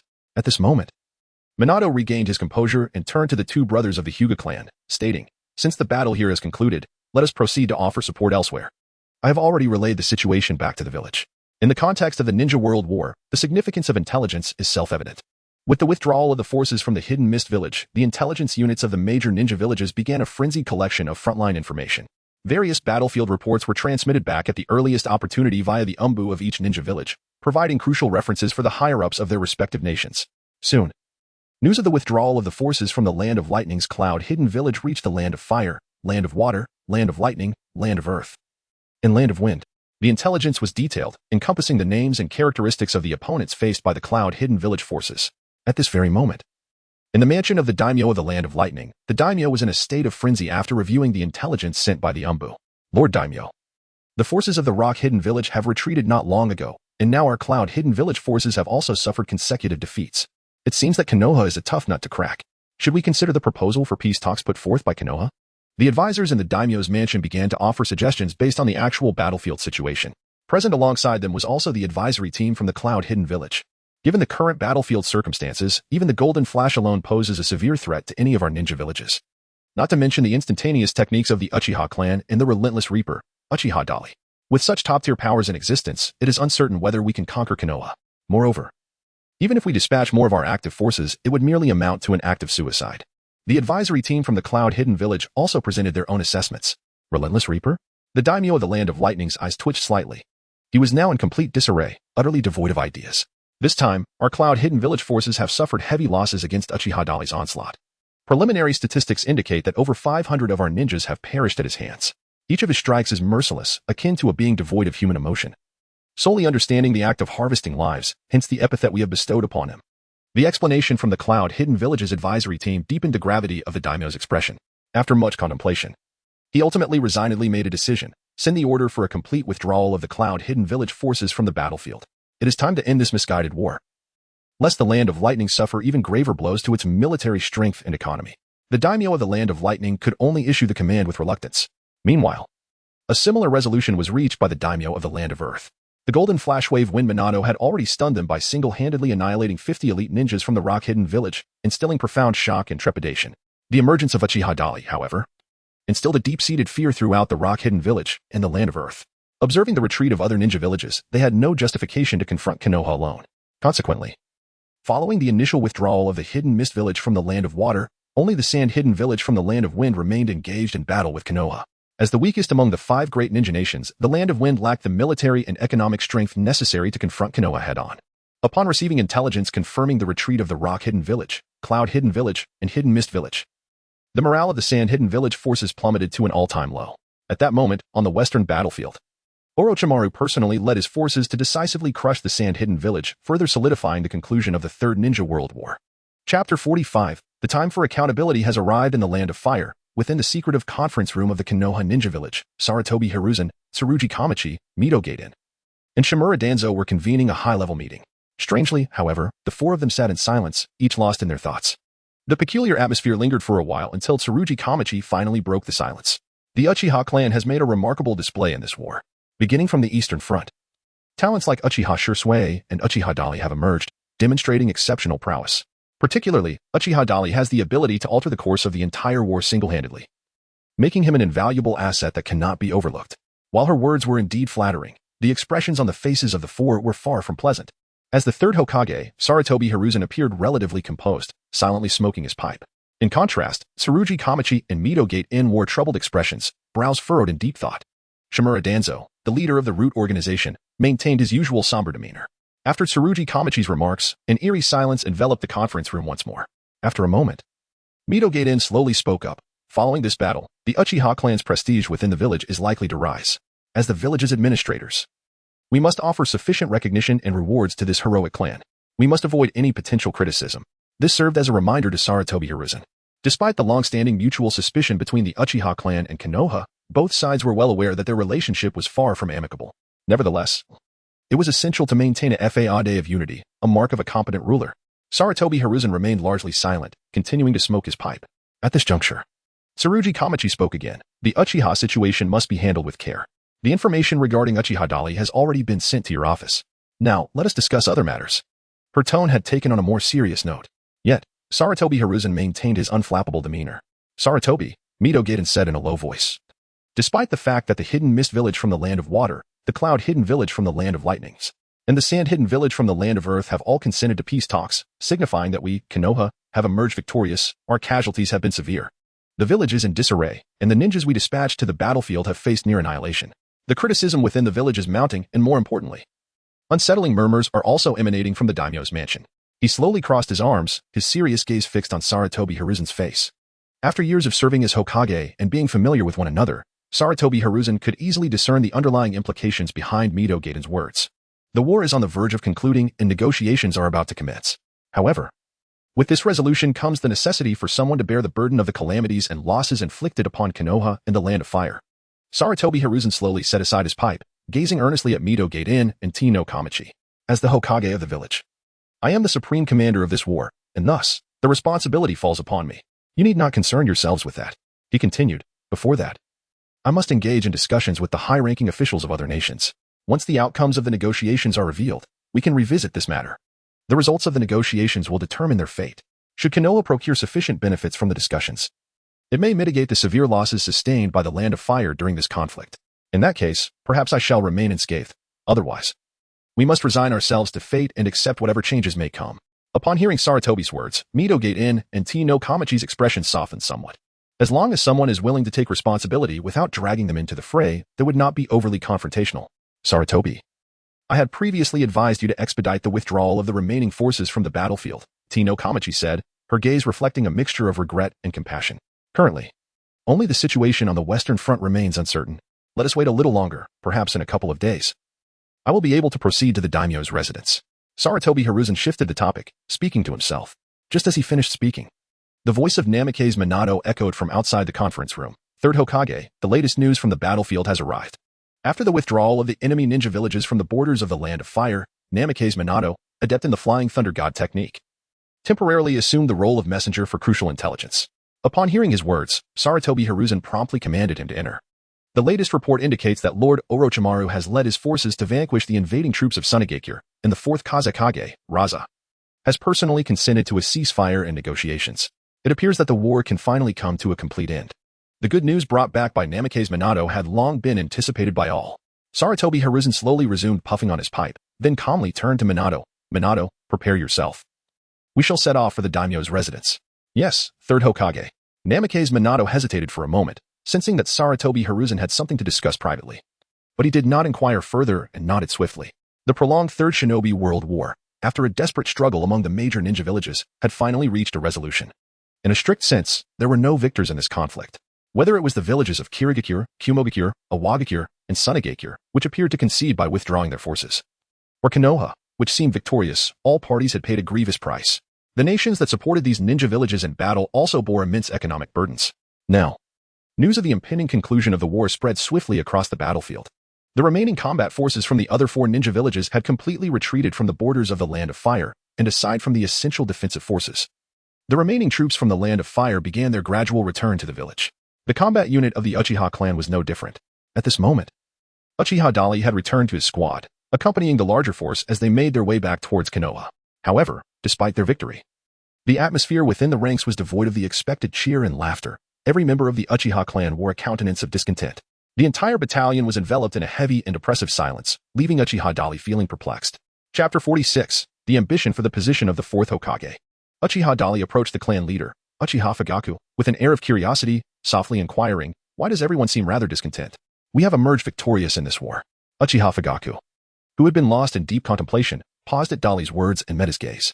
"Dali, your remarkable performance in battle has resonated throughout the entire shinobi world. We all hold your strength in high regard. It is just a pity, however." Uchiha Fugaku wore a countenance of deep sorrow. How wonderful it would be if our Uchiha clan had more formidable members like you, and sure sway. Upon finishing his words, he curled his lips slightly, his eyes brimming with a profound sense of regret and longing. Uchiha Dali remained silent, and after a moment, Uchiha Fugaku spoke again, this time. "Our Uchiha clan has achieved a bittersweet victory. Over 300 clansmen accompanied me into battle, yet now, less than half have returned safely. As the clan leader, I am overwhelmed with guilt and self-reproach." The words of Uchiha Fugaku plunged Uchiha Dali into a profound silence. At last, he comprehended the reason behind the despondency and reticence that enveloped the Uchiha clan. Among the sacrificed 100 or so Uchiha members, there were likely their relatives, friends, and lovers. Under such circumstances, anyone would find it challenging to muster joy. Moreover, even if Uchiha Fugaku had not articulated it, Uchiha Dali was acutely aware of the deeper reasons that elicited such reactions from the clan members. It was an inescapable shadow, shrouding their hearts, something far more unsettling than the mere loss of loved ones and companions. Uchiha Dali is not particularly adept at providing comfort. He took a gentle deep breath and suddenly inquired, "Lord Fugaku, if we consider it from a positive perspective, the Uchiha clan has certainly made a significant contribution this time. Surely there must be a place for us in the position of the 4th Hokage? The 4th Hokage?" Uchiha Fugaku was momentarily taken aback, gazing incredulously at Uchiha Dayton. "Why would you entertain such thoughts?" After a brief pause, he gently shook his head, offering a wry smile. "Currently, the 3rd Hokage remains in power, and he is still in the prime of his life. It is likely far too early to consider the selection of a successor." In his eyes, tone, and the very words he spoke, Uchiha Dayton perceived an intense yearning intertwined with a sense of helplessness. As the clan leader, he bore the weighty responsibility of revitalizing the Uchiha clan, to restore the Uchiha to their former glory as the foremost clan in Konoha. It was unequivocally essential to seize control of the village. Should the Uchiha clan govern Konoha, they would be empowered to dictate the rules.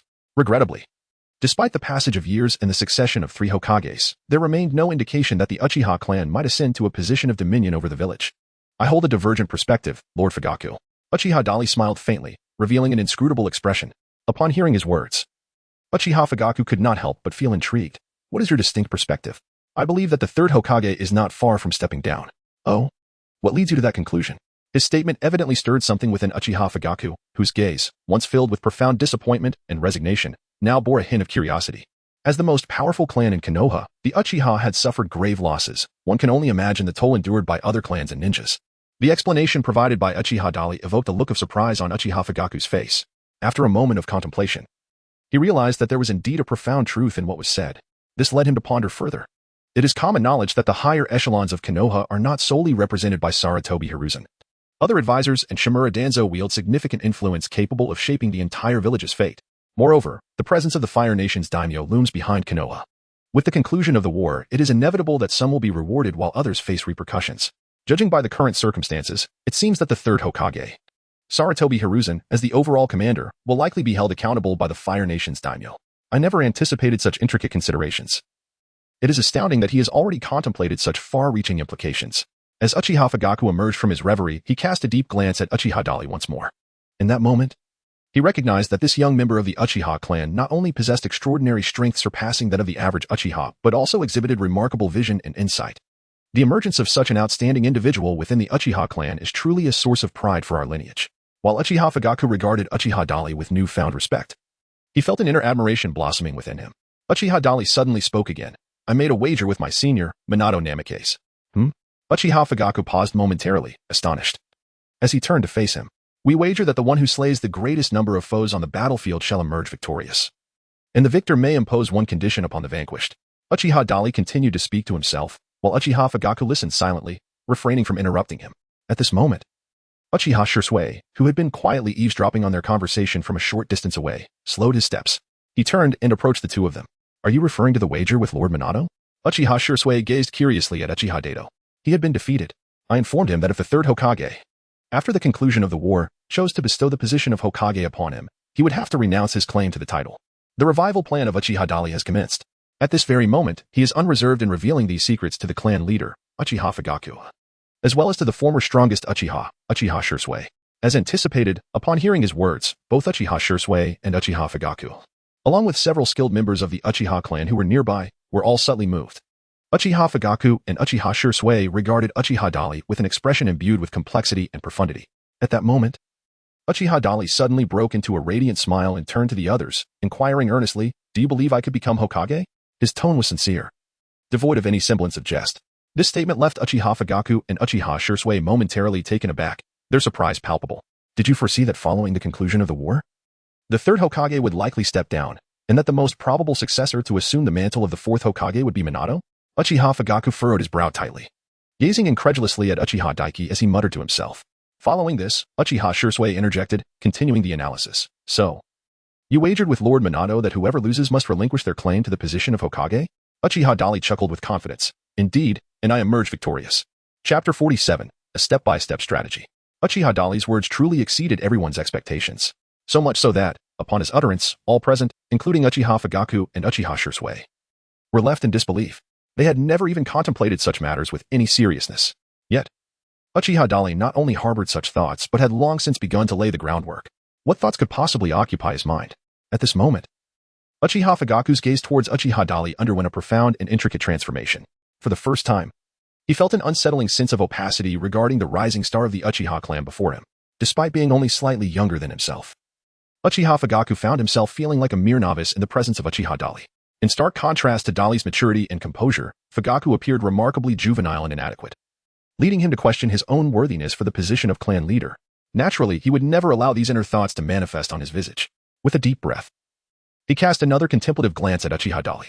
Indeed, your actions have been nothing short of astonishing, particularly your unexpected triumph over someone as formidable as Minato in a wager, which has left me profoundly astonished. However, Dali, Uchiha Fugaku took on a profound demeanor, suggesting that matters may not be as simple as one might presume, and that there are elements beyond one's comprehension. His hesitant and ambiguous remarks left the uninformed in a fog of confusion. However, Uchiha Dato was far from an oblivious novice. He cast a penetrating glance at the silent Uchiha Shursui beside him, and then offered a slight smile, remarking that they would assess the situation in due course. It was said that Lord Orochimaru, commanding troops on the western battlefield, also held considerable esteem in the village. Perhaps my judgment is flawed. It could very well be that the third Hokage's chosen successor is not the esteemed Minato, but rather Lord Orochimaru. He shrugged nonchalantly, bringing the conversation to a close. Yet, his earlier words had already etched a profound impression in the hearts of Uchiha Fugaku, Uchiha Shursui, Uchiha Te, Uchiha Ina, and Uchiha Hakadai. At this moment, each of these elite members of the Uchiha clan harbored their own distinct thoughts. The Uchiha clan has indeed established a formidable reputation in this war. Yet, do they truly possess the merit to contend for the position of the fourth Hokage? In a certain forest along the borders of the Land of Fire, the news of the war's conclusion spread, prompting various combat units to gradually withdraw from the battlefield and return to Konoha. At this moment, Kakashi and Rin Noara were also preparing to return to the village. Is Sensei Minato not joining us? Rin inquired with curiosity. He has other missions. We should return and regroup with the other units, Kakashi replied. Finally, the war has come to an end. It has been quite a journey. It is a pity that Obito will not witness this outcome, Rin expressed with a touch of sorrow. Upon hearing this, Kakashi halted abruptly. Mistaking his pause for a reaction to her words, Rin approached him. Do not come any closer. Kakashi abruptly extended his hand to stop Rin, startled by his sudden outburst. Rin was taken aback before she could comprehend the situation. A torrential downpour of shurikens descended upon them, akin to a violent storm. Be careful. Kakashi's pupils constricted as he swiftly drew his broken short blade, White Fang, to fend off the barrage of shurikens. At that moment, several A and B from the Mist Village stealthily infiltrated their rear.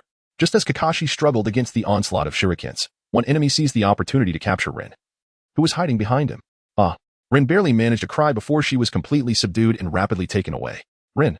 Kakashi sensed the disturbance and turned to rescue her, only to be thwarted by two Mist AMBU operatives. Following a fierce battle, Kakashi managed to eliminate his adversaries, but he sustained injuries, and Rin had already vanished without a trace. Damn it. Kakashi cast a glance back at the vast, untamed forest ahead. They were still far from Konoha. Summoning reinforcements would be futile at this point. Recalling his friend Obito's dying wish, Kakashi reluctantly steeled himself to pursue the remnants of the enemy, hoping to rescue the only companion he had left. Unbeknownst to him, a grand conspiracy awaited him, simultaneously hidden beneath the earth. The aged Uchiha Madara observed the gradual recovery of Obito, aided by his own intervention. The plan in his mind was steadily evolving. His health was deteriorating day by day, and aware that his time was limited, he needed to swiftly find a successor to continue the plan. This young Uchiha seemed quite promising. However, to ensure his compliance in accomplishing the plan and eventually resurrecting him, further arrangements were necessary. Excellent. My body is nearly restored. In a little while, I should be able to return to the village, Obito exclaimed joyously while practicing to walk. Returning to Konoha? It seems this prospect holds significant allure for you, Madara remarked. Uchiha Madara spoke nonchalantly. Of course, once I return to the village, I shall reunite with Kakashi and Rin.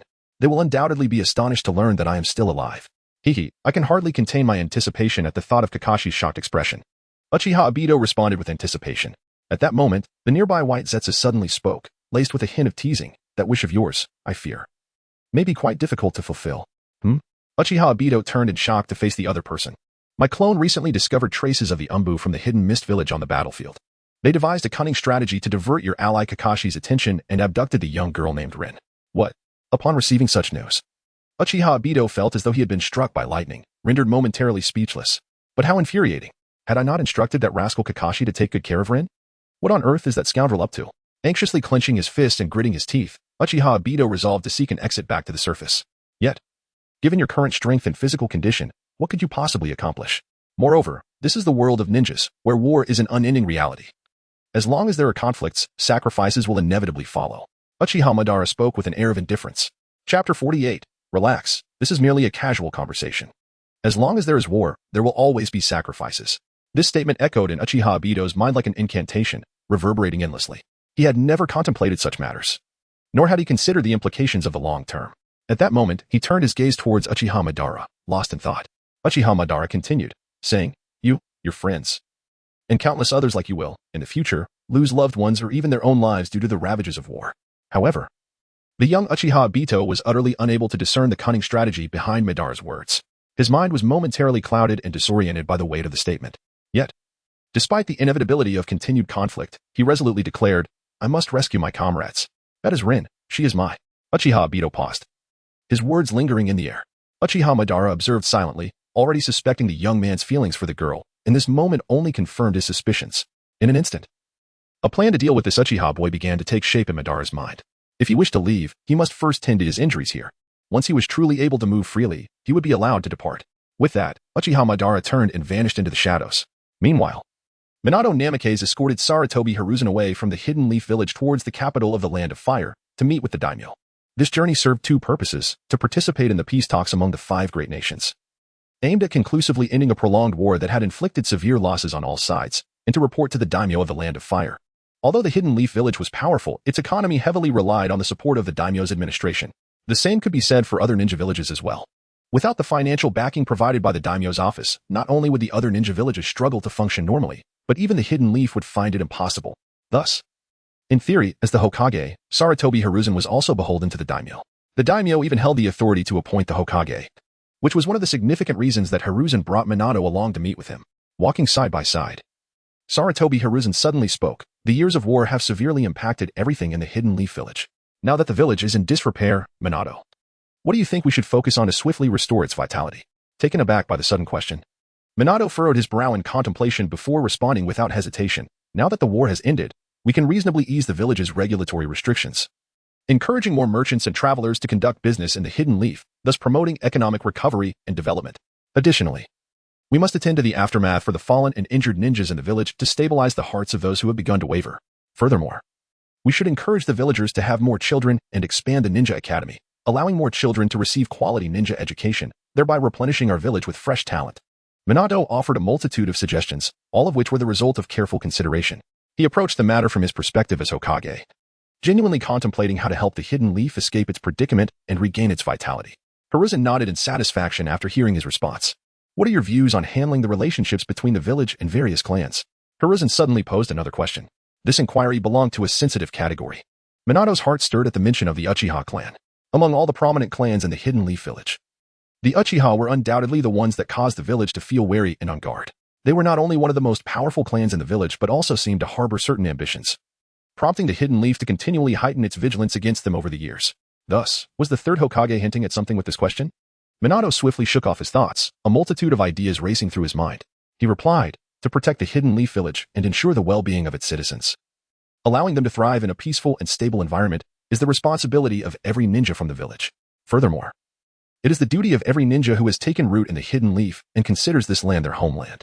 Suddenly, Sarutobi Hiruzen burst into laughter, playfully patting Minato on the shoulder. It seems Jiraiya has taught you well, Minato. However, relax a bit. You need not be so serious. We are merely having a casual conversation.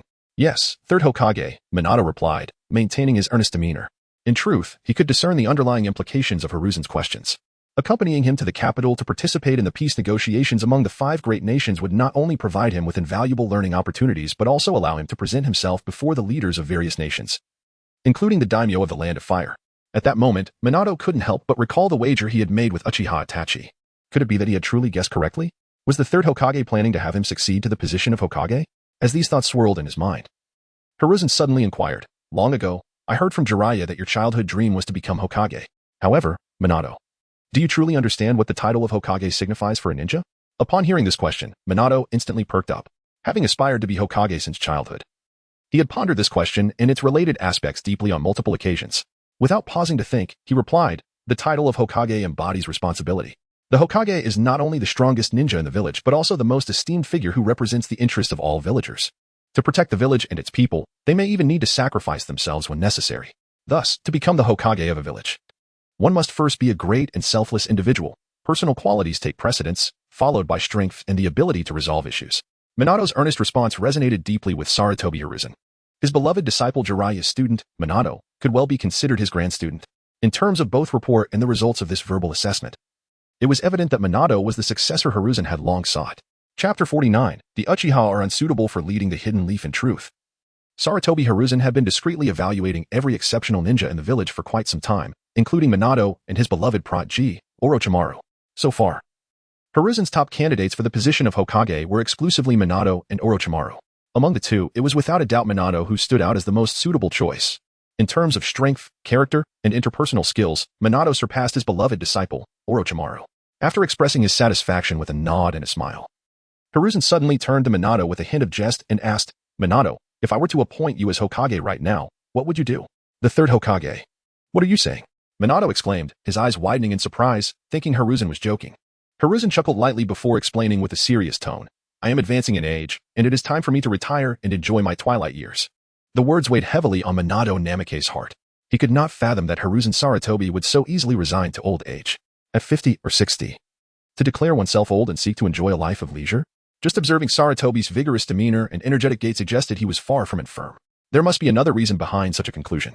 However, Minato refrained from inquiring. If Sarutobi wished to share, he would do so in due time. At that moment, Minato recalled the wager he had made with Uchiha Daidoku. It felt as if the man possessed an uncanny ability to foresee the future. Remarkably, he had surmised that Sarutobi indeed intended to pass on the mantle of Hokage to him, yet he had lost the bet to Uchiha Daidoku. The term stipulated that should he ever have the opportunity to become Hokage, he would have to relinquish it. Minato's feelings were a tumultuous mix of confusion and regret. He had not anticipated the situation would evolve in such an unexpected manner. What's the matter, Minato? Do you have something to say? Sarutobi noticed the unease etched on Minato's face. He halted, turning to face him with his hands clasped behind his back. Minato, feeling a surge of determination, asked, Lord Third. Your earlier words were not meant to be taken seriously, were they? Is it that you do not wish to become Hokage? Sarutobi's expression suddenly grew grave. His tone imbued with authority, revealing a hint of displeasure. He was perplexed. Minato had never been one to hesitate or falter in speech. What had caused this change? Under Sarutobi's piercing gaze, Minato felt compelled to reveal the truth. Lord Third, I made a pact with someone. If you truly intend to pass the position of Hokage to me, I fear I cannot accept it. Oh? Sarutobi's brow furrowed deeply upon hearing this. He regarded Minato's discomfort for a moment before taking a deep breath and calmly inquiring, who is this person with whom you made the agreement?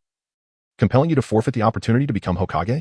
Minato, if this is your decision, I trust it is not made lightly. However, you must consider this carefully. I hold great faith in you. Among all in Konoha, none are more suited to succeed in this role than you. I hope you do not disappoint me. His words weighed heavily on Minato, instilling a profound sense of pressure. With a steely resolve, he recounted the absurdity of the wager in retrospect. After he had finished explaining, Sarutobi's frown deepened. He had not anticipated that the illustrious Yellow Flash of Konoha would lose a bet to a member of the Uchiha clan on the battlefield. Even more surprising was that such a trivial matter would lead Minato to willingly forego the position of Hokage. Yet, what startled Sarutobi further was the realization that Uchiha Daidoku had aspirations for the Hokage title as well. This revelation ignited a fierce sense of caution within him. A man's word is his bond, and indeed, one must not act in bad faith. Minato, your loss to Uchiha Daidoku obliges you to honor your promise to relinquish the title of Hokage. As Sarutobi paused deliberately, Minato's gaze met his, revealing a flicker of longing amid his embarrassment. It was evident he genuinely desired to be Hokage. Though I cannot comprehend how someone as astute as you could fall into such an evident trap, Minato. Even if you choose to forsake your ambition for the sake of your promise, I will still designate you for this position. The Uchiha clan is ill-suited to lead Konoha. Sarutobi's remarks caused Minato to stiffen.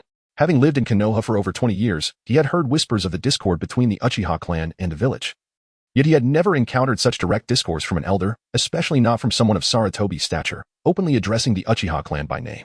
This was a first. For a moment, Minato was at a loss for words, merely standing there, uncertain how to respond.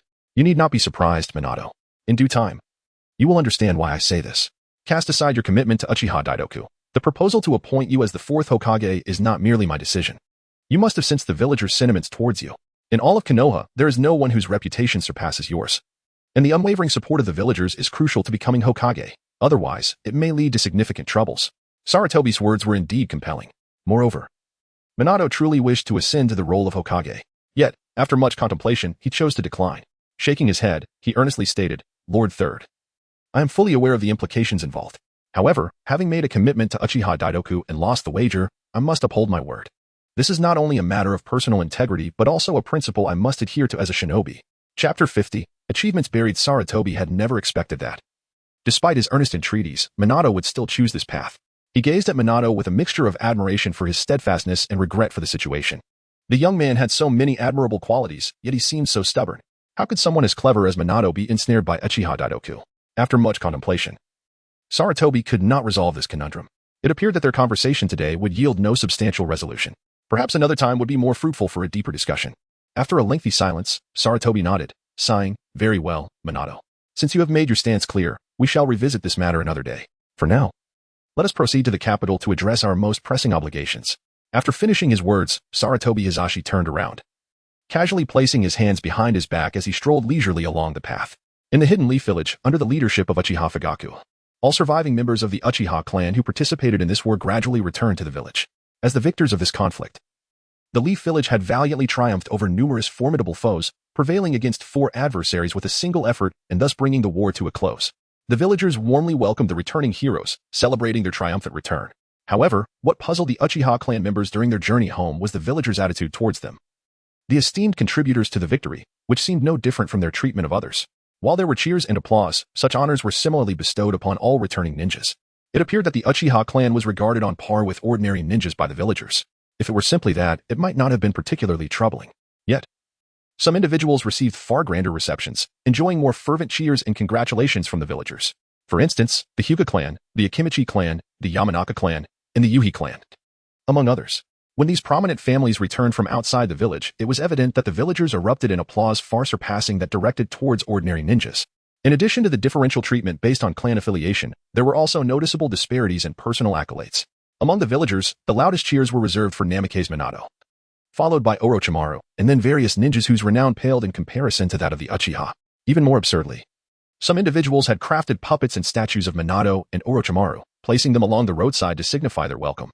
Such actions left the Uchiha clan feeling bewildered and discontented. What is happening, clan leader? It seems the villagers are unaware of our valiant deeds on the battlefield. Uchiha Shirdai approached with a hint of perplexity and grievance, softly whispering into Uchiha Fugaku's ear. Indeed, I had anticipated a more fervent congratulation. After all, our clan has produced 2 prodigies and has played a pivotal role in liberating the village from the quagmire of war. Uchiha Inawa began to voice his grievances as well. While the 2 of them had refrained from speaking about these matters, the other members of the Uchiha clan, who had initially harbored their discontent internally, were now compelled to express their frustrations. With their complaints echoing through the air, an overwhelming sense of injustice washed over the clan. Lord Fugaku, is it possible that the village is deliberately concealing our heroic feats on the battlefield? Otherwise, why do we receive no special acknowledgement from anyone? The proud Uchihas found it intolerable to endure this indignity. Honor was something their clan had fought valiantly for, paid for with blood and tears on the battlefield. Yet now, the recognition they so rightfully deserved seemed to elude them. Such a situation was insufferable for anyone. Uchiha Fugaku's expression was grim, and he remained silent.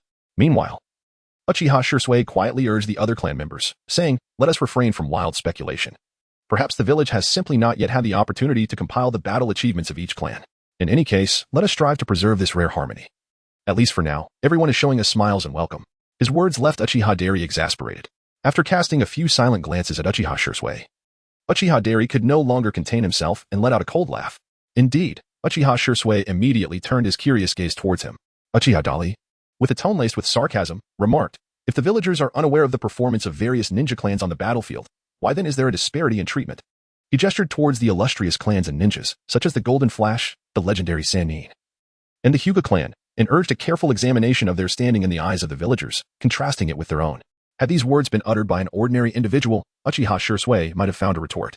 Yet, at this moment, the speaker was none other than Uchiha Dali, a prodigious talent who had achieved unparalleled feats during the Third Great Ninja War, single-handedly decimating foes on the battlefields against the Hidden Mist, Hidden Cloud, and Hidden Stone villages. It was evident that Uchiha Dali's treatment was markedly different from that of other Konoha ninjas. No matter how Uchiha Shursui attempted to console himself internally, the underlying issue was glaringly apparent, rendering him momentarily speechless. At that very moment, an uproar of jubilant cheers erupted from the villagers lining the path behind them. Some even shouted in exuberance. Turning to see the source of the commotion, they beheld a tall, slender figure with long black hair approaching. Lord Orochimaru. It is none other than Lord Orochimaru, one of the Sannin. He has finally returned. I've heard that during the recent campaign in the Western Theater, it was solely thanks to Lord Orochimaru that the coalition assault on the Sand Village was thwarted. Truly remarkable, as expected of one of the Sannin. The villagers' ecstatic cheers reverberated, filling the ears of the Uchiha clan. This left no room for further explanation. The truth was evident. Clearly, even someone of Orochimaru's stature had his battlefield exploits widely known throughout Konoha. In stark contrast, Uchiha Dali, whose actual achievements and prowess surpassed even that of Minato Namikaze, remained largely unrecognized. Any reasonable person could surmise the reason behind this disparity. Do you still believe that it is merely because the village has yet to compile the statistics, leading to the ignorance of our Uchiha clan's merits? Uchiha Dali cast a seemingly amused yet enigmatic glance at Uchiha Shursui and inquired. Chapter 51. I am a reasonable person. Uchiha Shursui found himself momentarily speechless in response to the inquiry posed to him. However, it was evident that Uchiha Dali had no intention of letting the matter rest. He continued to fixate his gaze upon Uchiha Shursui. The atmosphere in the vicinity became subtly strained and awkward. At that juncture, Uchiha Fugaku, the clan leader, stepped forward, gently patting Uchiha Dali on the shoulder, and softly advised, "I shall personally negotiate with the third Hokage regarding this matter shortly. I will ascertain the underlying reasons, but for now, let us refrain from haste and return home. His conciliatory demeanor indeed mirrored the circumstances depicted in the original narrative. It is no wonder that many remarked upon Uchiha Fugaku as somewhat indecisive character, which hindered his capacity for significant achievements. In fact, during the tragic massacre of their clan, despite possessing the Manjiki Sharingan, he seemingly chose to surrender to fate, allowing his beloved son to extinguish their entire lineage. Reflecting on this, Uchiha Dali felt a surge of frustration and a desire to voice his grievances.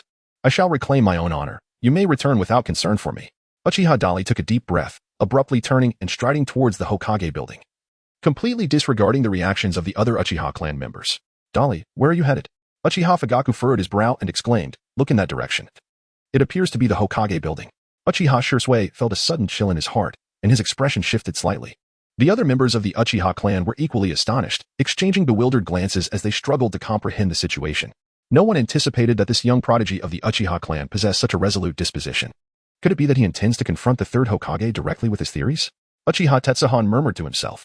If this is indeed true, it signifies that the conflict between the Uchiha clan and Konoha may soon erupt. Such a time is far from auspicious, especially considering that the war has only just concluded. The gravity of the situation rendered everyone momentarily speechless, despite their own speculations. Uchiha Fugaku hastily urged Uchiha Shursui, go and stop him, Shursui. Understood. With a swift body flicker technique, Uchiha Shursui instantly pursued ahead. Meanwhile, the villagers of Konoha were still immersed in the jubilant cheers for their heroes, celebrating the triumphant return of the powerful forces from various clans. Hardly anyone noticed the circumstances unfolding nearby. Even if some did take notice, few considered it worth their attention. The thoughts of Uchiha Dali are, in essence, quite straightforward. His objective is to seize the initiative of the Uchiha clan firmly in his grasp. He must act before Uchiha Shursui transforms into a traitor, and while Uchiha Itachi is still in his youth, lacking the capacity to be brainwashed by Konoha or rebel against the Uchiha clan, it is imperative to convey the stance of the Uchiha clan to Konoha, making them understand the repercussions of opposing them. However, just as he ventured a short distance, Uchiha Dali sensed someone hastily pursuing him from behind.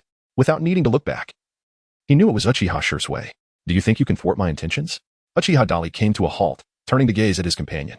Meanwhile, Uchiha Shursui had stopped 3 meters behind him and approached at a measured pace, calmly advising, I hope you can remain composed for the time being, Dali-senpai. Do you truly believe I am being impulsive? Are you concerned that I might storm into the office and confront those old men? Uchiha Dali's lips curled into a faint smile. His words left Uchiha Shursui at a loss for a response. He merely stood there, momentarily stunned, gazing at the man before him whose face radiated a sunny disposition. It appeared that Uchiha Dali was indeed not a figure overtaken by rage, consumed by tumultuous emotions. I am a person who values reason. I merely seek to understand why our Uchiha clan's achievements have not been appropriately acknowledged by the village. Once I grasp the essence of this matter, I shall assuredly return. There is no need for you to harbor any concerns. Uchiha Dali spoke and then turned to continue his forward journey. I shall accompany you, Senior Dali. Uchiha Shursui, feeling uneasy, chose to follow him. He cautiously observed Uchiha Dali's demeanor, noting that he appeared emotionally stable and not in a state of irrationality. Before long, the two arrived at the foot of the Hokage building. Meanwhile, in the office above, Mito Minion, Tsurugi Koharu, and Shimura Danzo stood side by side by a one-way window. Gazing downward, the three observed Uchiha Dali and Uchiha Shursui approaching from afar. Danzo, is this not somewhat excessive? Tsurugi Koharu spoke in a hushed tone. Mito Minion, standing nearby, turned his gaze toward the stoic man beside him, whose expression was inscrutable. Sarutobi Hiruzen had departed with Minato Namikaze to the Land of Fire, leaving the village. As the Hokage's assistant, Shimura Danzo naturally assumed the role of acting leader, wielding considerable authority over village affairs. It was he who had ordered the concealment of the Uchiha clan's contributions on the battlefield. Tsurugi Koharu and Mito Minion, as advisors to Konoha, initially opposed such measures. Their positions were marked by indecision. Ultimately, the Uchiha clan had indeed exhibited exceptional prowess during the war, deserving of greater recognition and commendation, by unilaterally concealing their merits. Should the truth come to light, it would surely bode ill for us all, Danzo. Mito Minion, known for his cunning, subtly distanced himself from the responsibility. Upon hearing this, Shimura Danzo finally responded, this order was sanctioned by both of you. Now, you would cast the blame solely upon me? No matter. For am I not the one who bears the shadows for the village? The Uchiha clan, with their lingering ambitions, had long sought to dominate Konoha. It now seemed that the second Hokage's decision to suppress the Uchiha was indeed wise, for only by keeping them subdued could the stability of Konoha's foundation be maintained. As long as the village remains peaceful, I shall bear the burden of darkness alone. The Uchiha clan must never become the mainstream of Konoha. Though Danzo's tone was unremarkable and devoid of emotion, it nonetheless exuded an aura of resolute defiance. Tsurugi Koharu and Mito Minin exchanged glances, their expressions revealing a complexity of feelings. That young man beside Shursui must be Uchiha Dali, correct? Their assent now appears to be far from simple. How do you intend to address this? Tsurugi Kohara sensed that further evasion of responsibility was futile. Shifting the topic, her gaze fell upon the scene below. Just as she observed Uchiha Dali and Uchiha Shursui passing the guard's verification and entering the building. Chapter 52, Confronting the Cunning Fox in response to Tsurugi Kohara's admonishment. Shimura Danzo remained unfazed. You two may leave. I shall handle them. With these words, Tsurugi Kohara and Mito Minin exchanged another glance. Both perplexed by the inscrutable intentions of the old schemer. However, as an assistant to the Hokage, appointed directly by Sarutobi Hiruzen, his authority diverged from theirs. Despite their equal standing and lineage, with Danzo's directive given, the two advisors felt inclined to extricate themselves from the situation. The village is in dire need of restoration. We must avoid escalating tensions with the Uchiha clan, Danzo. Otherwise, it will be difficult for you to explain upon Hiruzen's return. Tsurugi Kohara cautioned him before turning to exit the office alongside Mito Minin. As they descended the stairs, they encountered Uchiha Dali and Uchiha Shursui ascending. Greetings, esteemed advisors. Uchiha Shursui greeted politely. The two nodded in acknowledgement, their gazes simultaneously shifting towards Uchiha Daiki. You are the remarkable new generation genius ninja of the Uchiha clan, who shone brightly on the battlefield and repelled the enemy, are you not? Asked T-Kind Kohara with a smile directed at Uchiha Daiki. Oh? So you are aware of our achievements on the battlefield? The sudden retort from Uchiha Dali took both Tsurugi Kamaru and Mito Minin by surprise. The incisiveness of his inquiry rendered them momentarily speechless, confirming their suspicions. Indeed, these two rising stars of the Uchiha clan had come to demand accountability. Mind your words. Young man, this is not an ordinary place, admonished Mito Minin, adopting a stern demeanor as he furrowed his brow. Tsurugi Kamaru also appeared displeased. Meanwhile, Uchiha Shursui seemed flustered, casting anxious glances at Uchiha Dali, almost reaching out to tug at his sleeve. Yet, Uchiha Dali remained impervious to the subtle cues, meeting the gazes of the two elder advisors with steely resolve. So, who issued the command to conceal our achievements from the villagers? Tsurugi Kamaru and Mito Minin were utterly unprepared for the boldness exhibited by this youth, as each question he posed was sharp enough to disarm them. With a guilty conscience, Mito Minin averted his gaze slightly and replied in a low voice, the situation is not as you perceive it. Currently, the third Hokage, Sarutobi, is not in the village. He has gone to the capital of the Land of Fire to report his duties. There are numerous documents that require his personal attention before they can be made public. It is for this reason. Mito Minin had intended to placate the two Uchiha prodigies and find himself an escape route. He planned to shift the troublesome matters to Sarutobi, who was absent from the village, leaving it for him to address upon his return. However, before he could finish his explanation, a commanding voice resonated from behind them. What do you two think this place is? Speaking so audaciously, it is utterly disrespectful. Everyone turned to see Shimura Danzo approaching with measured steps. Tsurugi Kamaru and Mito Minin felt a weight in their hearts. Given Danzo's current demeanor, it was clear that resolving today's issue would not be straightforward. Yet neither spoke. Having been confronted by the younger Uchiha Dali, both felt a simmering anger within them. They chose to stand aside and observe the unfolding drama. Senior Dali, this is Lord Danzo, the assistant to the third Hokage. You must refrain from speaking recklessly. Uchiha Shursui quietly cautioned. However, before he could finish his sentence, Uchiha Dali had already stepped forward to confront Shimura Danzo, who was approaching. Did you order the concealment of our Uchiha clan's achievements? What manner of speech is this? Do you even comprehend whom you are addressing? Shimura Danzo halted a mere 3 meters away, assuming an air of superiority as he scrutinized the young man before him. A subtle glimmer flickered within his half-opened eyes. Initially, he had intended to personally greet these two young men, hoping to cultivate a rapport with the prodigious Uchiha Dali. Yet, upon their first encounter, the seasoned Shimura Danzo quickly deduced that this young man was not like Uchiha Shursui. He was far more formidable and not easily swayed by manipulation. In response to Danzo's inquiry, Uchiha Dali remained undeterred, reiterating, I ask you again. Did you command the villagers to conceal our Uchiha clan's remarkable contributions during this ninja world war? Impudence. Utterly disrespectful. Shimura Danzo exclaimed, suddenly striking out with his hand towards Uchiha Dali's cheek. However, to his astonishment, despite using the body flicker technique, Uchiha Dali evaded the slap with remarkable agility, deftly sidestepping the blow within the brief span of 3 meters. Danzo stood frozen, his hand poised in the air, having struck nothing but empty space. His senses detected that Uchiha Dali had repositioned himself to where he had just been standing, as if their positions had been exchanged. You dare to lay a hand on me here? The demeanor of Uchiha Dali grew increasingly cold, observing the situation deteriorate. Both Nara Shikamaru and Mito Minin felt a slight tightening in their pupils, caught between astonishment at Uchiha Dali's unexpected display and concern that events might spiral out of control. Fortunately, Uchiha Shursui was nearby. He quickly stepped forward, positioning himself between Shimura Danzo and Uchiha Dali. Senior Dali, please remain composed. It is quite impolite to address Lord Danzo in such a manner. Uchiha Shursui felt overwhelmed by the weight of his predicament. On one side stood the village's higher-ups, while on the other were his own clansmen. Had he foreseen such an occurrence, he would have insisted that Lord Fugaku accompany him. The principles of loyalty and the hierarchy of age and status were deeply ingrained in his very being. In this moment, Uchiha Shursui could only choose to aid the cause rather than his kin. Whose side are you on? Do not forget your identity, Shursui. Uchiha Dali's gaze fell upon Uchiha Shursui's face as he admonished. What a silver-tongued individual. What remarkable body flicker technique. Shursui, you may step aside. Shimura Danzo, finally emerging from his contemplative reverie, turned with a composed demeanor, the earlier aura of dominance dissipating. At this moment, he appeared akin to a benevolent elder. Upon hearing Danzo's directive, Uchiha Shursui hesitated momentarily but complied, retreating obediently to the side. Meanwhile, Danzo lifted his gaze towards Uchiha Dali, beckoning, come to my office. We shall converse at length. Chapter 53, The Comprehension of Conquerors. While having briefly tested Uchiha Dali's strength and realizing that even his body flicker technique was insufficient to touch his opponent, the cunning Shimura Danzo discerned that continuing the confrontation was futile. Thus, he pivoted his strategy, contemplating alternative methods to deal with this youth. Observing Dali turn toward the Hokage's office, Uchiha Dali promptly followed, unperturbed by the possibility of deceit. His extraordinary perception allowed him to be fully aware of Danzo's every move. Not to mention the advantage of the Uchiha clan's Sharingan, coupled with the advanced version of the Flying Thunder God technique. The outcome of a direct clash between the two was uncertain. However, should Uchiha Dali wish to depart, none could halt him. Seeing Uchiha Dali accompany Danzo towards the office, Uchiha Shursui hastily trailed behind. Meanwhile, Mito Yain and T-Rune Koharu exchanged glances. It seemed this Uchiha prodigy was not easily subdued. I hope Danzo refrains from taking excessive actions. The village cannot endure further upheaval at this time, Mito Yain murmured. T-Rune Koharu echoed his sentiment. And with a shared understanding, they turned and continued their exit. Danzo led Uchiha Dali into the Hokage's office, unreservedly seating himself in the Hokage's exclusive chair. In that moment, he embodied the very essence of the Hokage of Konohagakure. I have perused your dossier. Prior to your deployment to the battlefield, you had just completed the CH Nin exams. Now, you likely possess the capabilities of A.J. Nin, Danzo remarked, slowly swiveling in his chair, his gaze primarily fixed on Uchiha Dali. Do you wish to contribute even more significantly to the village? He inquired, directing his attention momentarily to Uchiha Shursui. Understanding Danzo's stature, Uchiha Shursui felt a stir within himself, parting his lips to speak. However, before he could articulate his thoughts, Uchiha Dali interjected, I am not interested.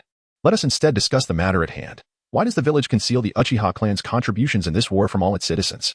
Uchiha Dali presented himself with an air of righteous indignation, determined to uncover the truth without yielding. Witnessing his demeanor, Shimura Danzo's eyes glinted with a cold intensity. Yet he refrained from reacting. This matter, he thought, was not one for you to discuss. It should be addressed only by your clan leader, Uchiha Fugaku. Though you possess some talent, your arrogance is excessive and your lack of decorum is glaring. Such behavior will only bring disgrace upon your Uchiha clan. Danzo replied with a frigid demeanor. Sensing the escalating tension, Uchiha Shursui, anxious that Uchiha Dali might once again overstep and offend the higher-ups, hastily interjected, Lord Danzo. We did not mean it that way. It was merely my directive when our clansmen returned to the village and observed the villagers' warm reception towards other families.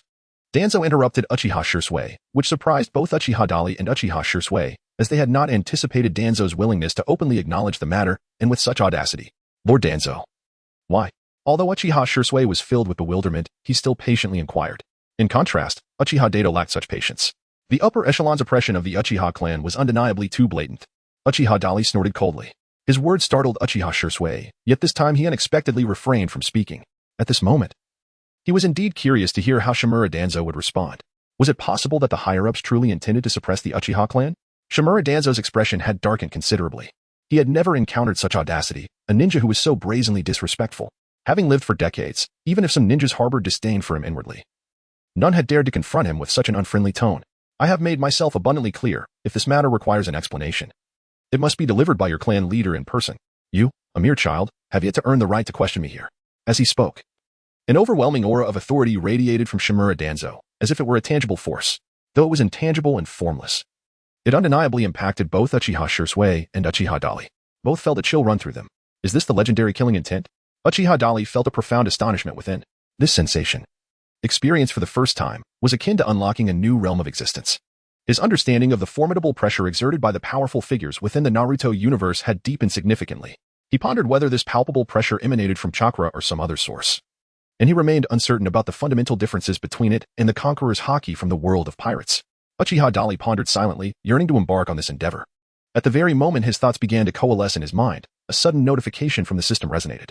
You have earnestly attempted to unleash the might of a formidable presence and have comprehended the conqueror's haki. The conqueror's haki, an innate sovereign aura, requires no physical engagement.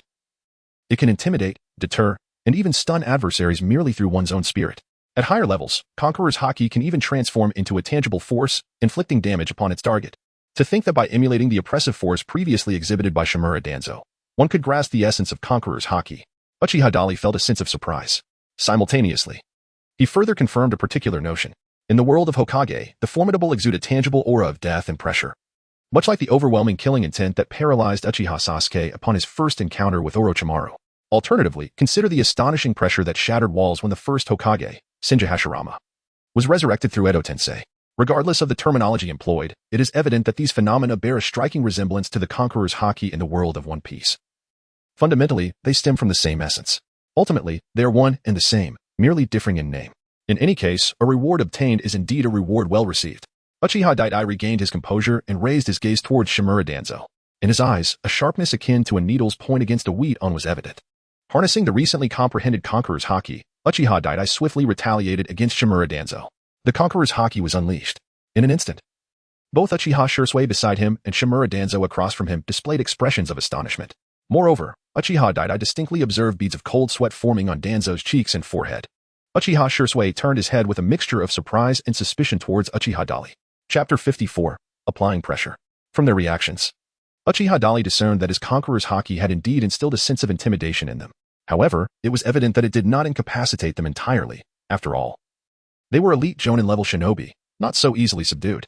At that moment, Uchiha Dali wore a half-smile, fixating his gaze on Shimura Danzo, and coldly inquired, "What is it? Do you intend to make a move against me? If you wish to embarrass yourself, feel free to try." Shimura Danzo's face flushed with anger, rendering him momentarily speechless. He had never encountered such an audacious member of the Uchiha clan, and the continuous provocations had gradually eroded his patience. At this juncture, he no longer wished to recruit this insolent youth into his umbu. What was even more exasperating was that, despite the youth's arrogance, he found himself unable to contend with him at that moment. Engaging him directly would likely result in failure, and if he were to falter, given his status, it would indeed be a significant humiliation. Taking a deep breath, Shimura Danzo resolved that if force would not suffice, then perhaps a softer approach would be more effective. He quickly suppressed his anger and sought a way to retreat gracefully. The Uchiha clan indeed possesses a plethora of exceptional talents. Your youth and strength are truly remarkable. A rarity among shinobi. He continued, "Given your prowess, you are somewhat qualified to engage in dialogue with me." Having said this, Shimura Danzo elaborated further. The Uchiha clan has made significant contributions to Konoha, and their achievements will not be forgotten. However, the release of certain documents and the dissemination of information require the personal signature of the third Hokage, who is currently away from the village. Upon his return, arrangements will be made for a celebration in honor of the Uchiha clan, a recognition that no one can strip away. Initially, there was nothing inherently wrong with such a statement. Upon hearing this, Uchiha Shursui felt an overwhelming sense of joy and wished to express his gratitude. However, Uchiha Dali interjected with a scoff, inquiring, "Are you not the Hokage's advisor? Such matters should fall within your purview. Just moments ago, you clearly stated that the order to withhold information originated from you. Senior Dali, let us cease this discussion here." Uchiha Shursui could not help but murmur a gentle reminder. He found himself in a difficult position, caught between the desire to avoid offending the higher-ups and the unwillingness to witness the Uchiha clan suffer unjust treatment. Now that Shimura Danzo had provided an explanation, it could be considered a form of accountability. For him, this matter should come to a close, and it would be most prudent to return and offer an explanation to his clan members. Escalating the situation would yield no benefits for either party. Uchiha Dali paid no heed to Uchiha Shursui, instead fixating on Shimura Danzo, awaiting his response. Internally seething, Danzo ground his teeth in frustration, wishing fervently to stride over and deliver a few resounding slaps to the impudent youth. Yet, he restrained his impulse, swiftly conjuring an alternative strategy. "I observe that both of you are promising heroes of Konoha. Thus, it seems an opportune moment for you to grasp certain matters. Please, take a seat." Danzo gestured for Uchiha Dali and Uchiha Shursui to sit before continuing their conversation. The two exchanged glances, with Shursui appearing somewhat taken aback. "Lord Danzo, we are fine standing." However, Uchiha Dali was far less formal, boldly striding to the sofa and taking a seat. "Come, Shursui. We have contributed greatly to our village, thwarting the ambitions of our adversaries, and we deserve this consideration." Uchiha Dali casually crossed his legs and spoke. Upon hearing this, Uchiha Shursui hesitated, glancing at Shimura Danzo and then at Uchiha Dali, uncertain of how to proceed. At that moment, Shimura Danzo leisurely continued. "Do you two understand why we cannot allow the news of the Uchiha clan's achievements to be publicized at this time? The Uchiha clan members are proud and arrogant. They tend to become complacent in their endeavors, and many consider themselves exceptional, intentionally isolating themselves from the other villagers and even fostering opposition. As members of the Uchiha clan, you are likely more aware of these circumstances than I am, aren't you?" While stating this, Danzo did not direct his gaze at Uchiha Dali, but rather fixed it upon Uchiha Shursui. As expected, under the intensity of his gaze, Uchiha Shursui instinctively nodded. Lord Danzo, what you say truly reflects the reality. With Uchiha Shursui's acknowledgement, Shimura Danzo finally turned his attention to Uchiha Dali. According to your reasoning, you deliberately concealed our accomplishments from the villagers for the betterment of the Uchiha clan? Uchiha Dali evidently responded with skepticism. Shimura Danzo, indeed audacious, answered without a moment's hesitation, precisely. He intended to continue his verbal manipulation of the two young individuals before him. However, Uchiha Dali could not help but let out a derisive laugh. You must frequently indulge in fabrications. Do you genuinely believe your own words from earlier? Spare us the nonsense. You are to issue an order for the disclosure of information at once. Every ninja clan in Konoha. Every ninja's actual performance on the battlefield must be laid bare for the villagers to comprehend. If you accomplish this task, I shall consider this incident as though it never transpired. Otherwise, there will be consequences. Uchiha Dali waved his hand dismissively, turning away without bothering to observe Shimura Danzo's reaction. At this moment, Danzo's expression darkened considerably. Are you threatening me? He demanded. I am merely standing up for the Uchiha clan. The Uchiha clan, prideful and self-important, would only harm themselves by revealing their achievements, as it would instill admiration among the villagers. That is of no concern to me. I only care whether the villagers recognize our contributions on the battlefield. As for how my clan members perceive it, that is their affair. Uchiha Dali, what? Do you intend to tell me it cannot be done?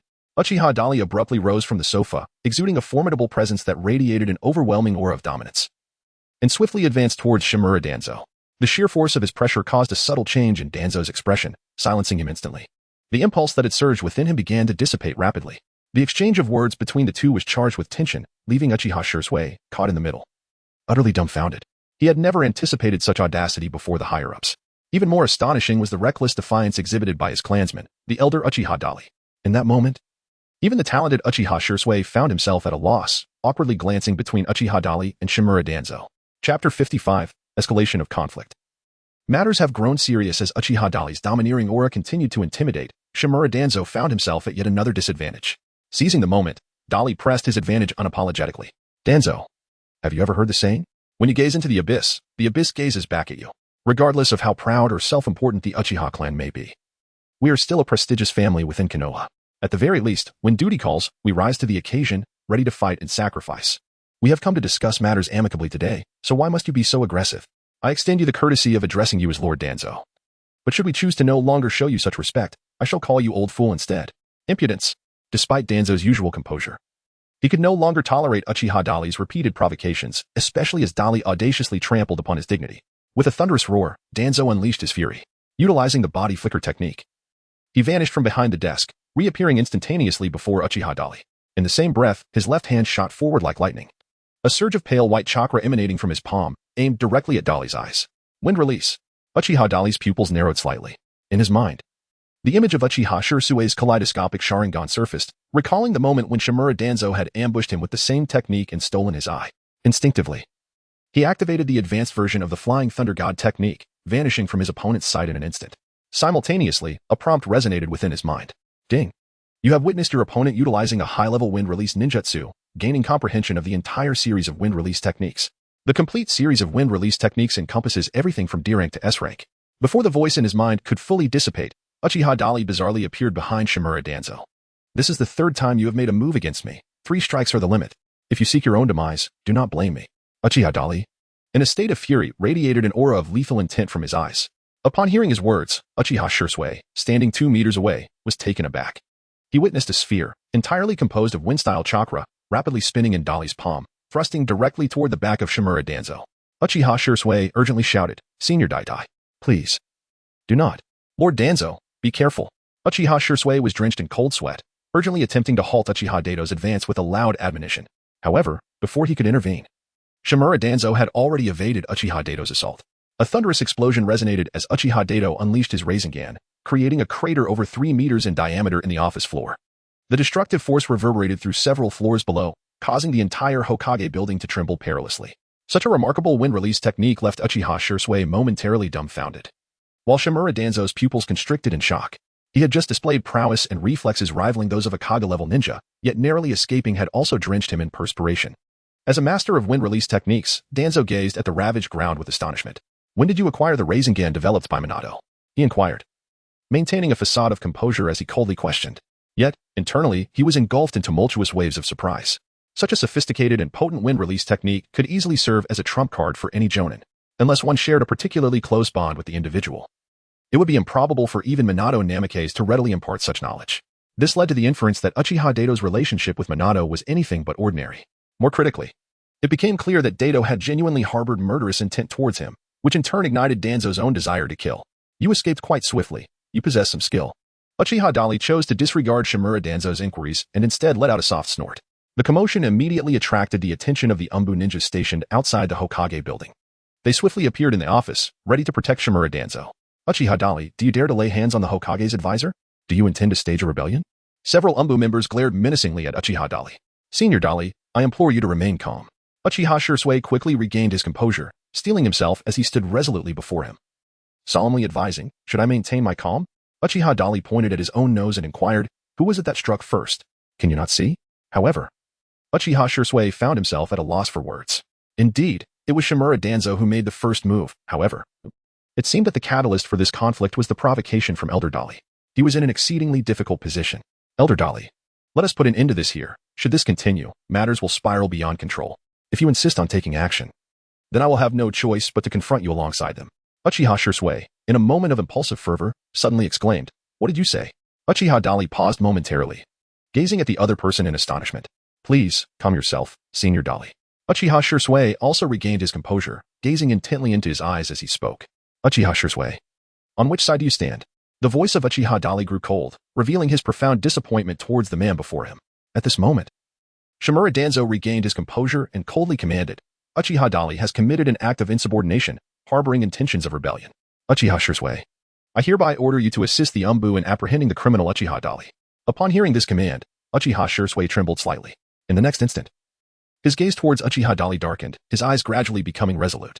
It was evident that he intended to carry out Shimura Danzo's orders. You all have heard. Who is it that intends to escalate this matter?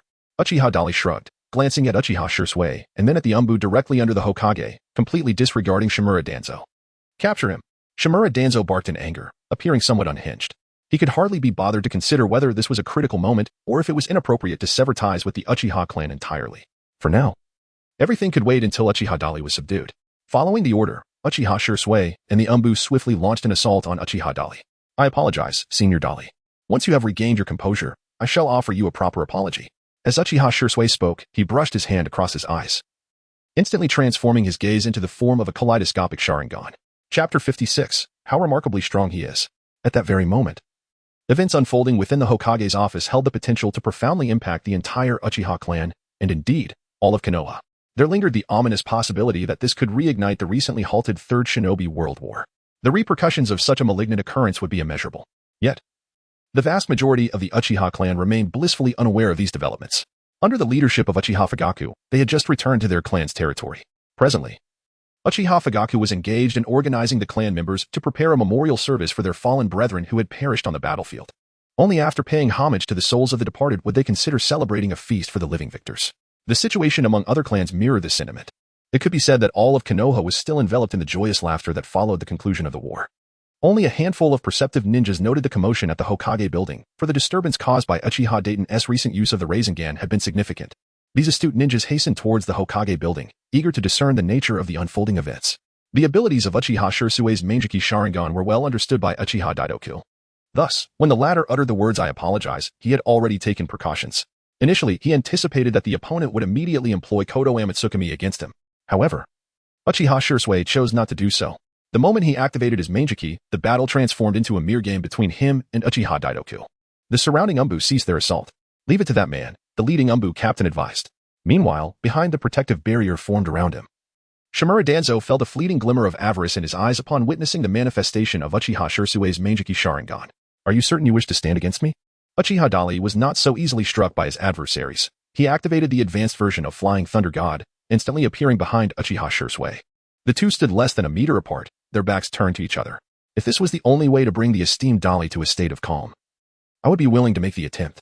Uchiha Shursui responded, with your body flicker technique, you cannot keep pace with me, Shursui. You are undoubtedly aware of this.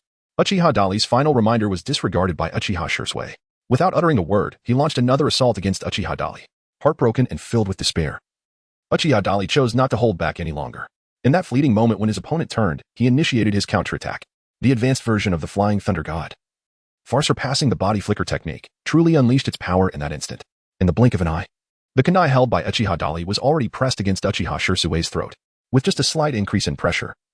He could bring an end to the life of this once unparalleled Uchiha master. Uchiha Shirsue was drenched in a cold sweat, utterly astounded by the astonishing speed of Uchiha Dali. The observing Umbu ninjas, along with Shimura Danzo, shared similar expressions of shock and trepidation. Even Uchiha Shirsue himself could hardly fathom that his pride, the body flicker technique, paled in comparison to the prowess displayed by Uchiha Dali. Such remarkable swiftness. One of the Umbu ninjas, regaining his composure, could not help but exclaim in astonishment. Was it truly possible that a single strike could obliterate the formidable Shirsue, who had instilled fear in enemies across the battlefield? This individual's strength was indeed formidable. Another ninja felt a shiver course through him, goosebumps rising on his skin. Had he not witnessed it with his own eyes, he would have deemed it unbelievable. No wonder there were whispers circulating on the battlefield. An Umbu could not contain himself and began to speak, yet he swallowed his words before they could fully escape his lips. Nevertheless, his actions inadvertently divulged significant information. Many ninjas within Konoha, including the Umbu, had indeed heard tales of Uchiha Dali's spectacular feats on the battlefield. However, due to directives from higher-ups, they were constrained from voicing their thoughts. Uchiha Dali absorbed every word, etching them into his memory. Concurrently, a preliminary plan began to form within his mind. The kunai in his hand remained poised against Uchiha Shirsue's neck, who, in turn, complied with utmost caution, refraining from any reckless movements.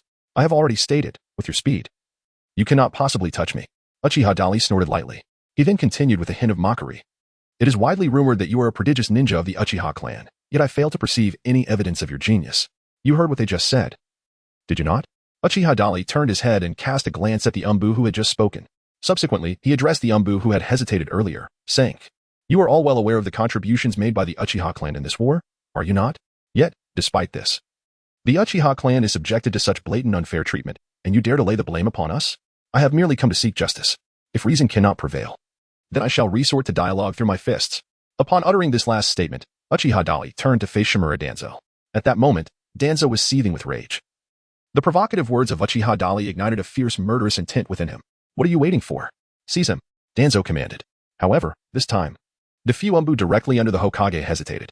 On one hand, Uchiha Dali's astonishing speed had surpassed the body flicker technique, having subdued even that man in an instant. They feared that intervening would yield no advantage. On the other hand, Uchiha Dali's words had indeed made an impact. These Umbu were not fools. They could clearly perceive the blatant targeting directed at them. Yet, the more critical reason for their sudden reluctance to act was that they were not obligated to follow Shimura Danzo's orders. After exchanging glances, the group remained motionless. Thus, Danzo had no choice but to take matters into his own hands. He slowly approached Uchiha Dali, emanating a formidable aura that instilled a sense of dread. However, this was merely a guise to distract attention. At that moment, suddenly, a system notification echoed in Uchiha Dali's mind. Ding! Strong Genjutsu detected, originating from Uchiha Shirsue.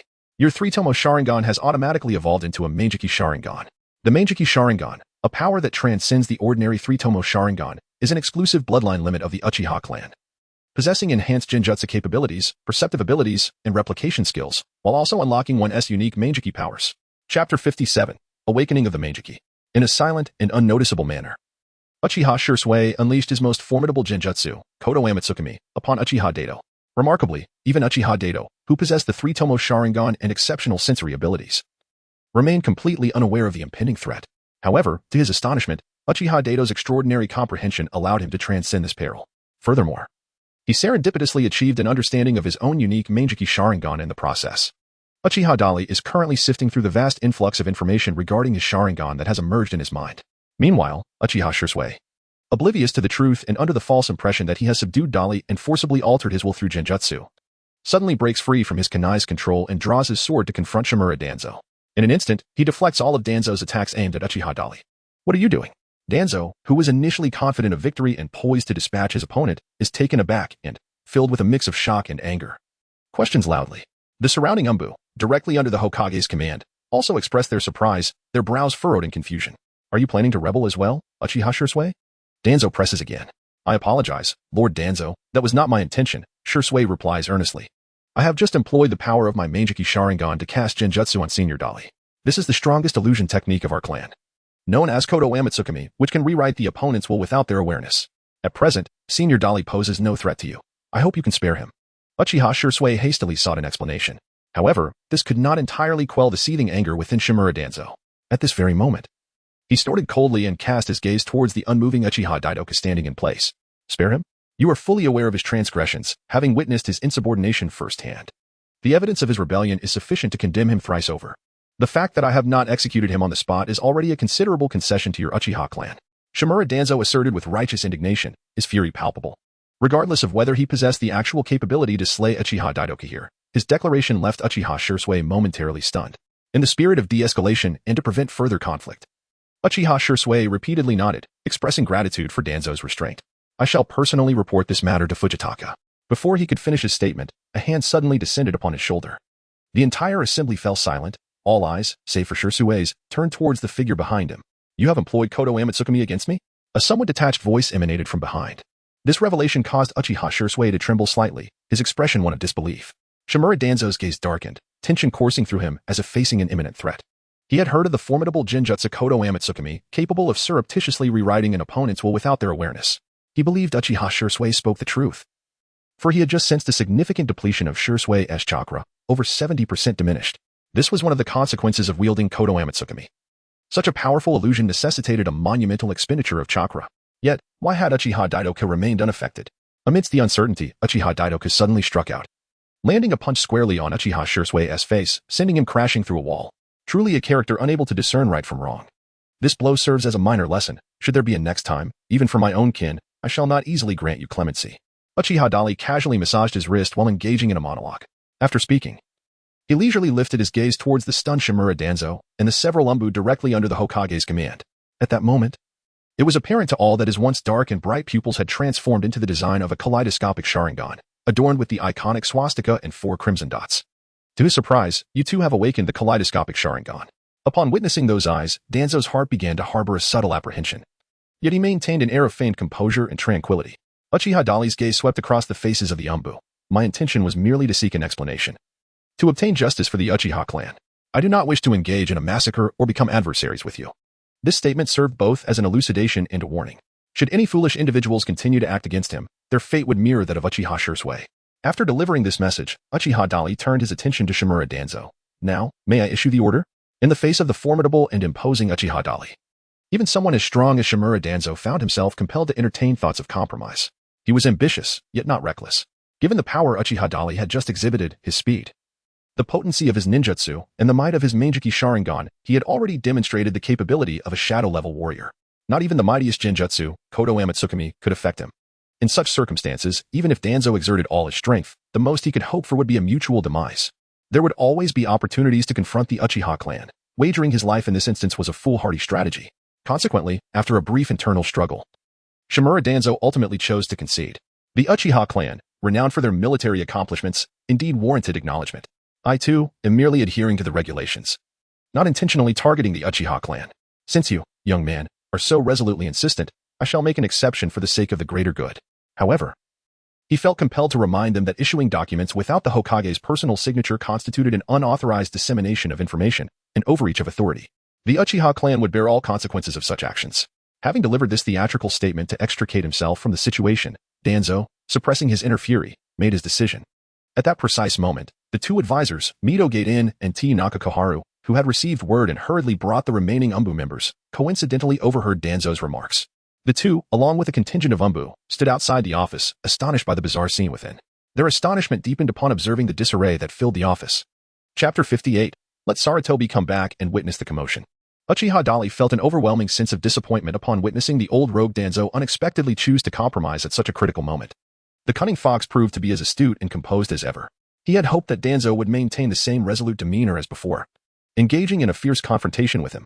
Indeed, he yearned for Danzo to commit even more outrageous and egregious acts, which would provide him with just cause to eliminate him on the spot.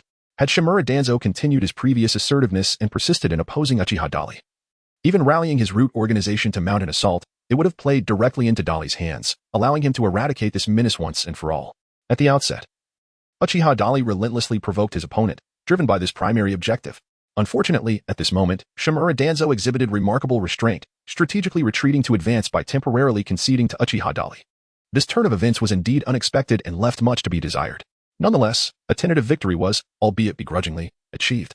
Moreover, he acquired 3 new forms of power, a complete series of wind release techniques, the Conqueror's Haki, and the Meijiki Sharingan. Uchiha Dali was quite satisfied with this, even if, at present, the old rogue Danzo was merely employing a delaying tactic, intending to return to the root organization headquarters to summon reinforcements. Uchiha Dali was utterly unperturbed by the impending conflict.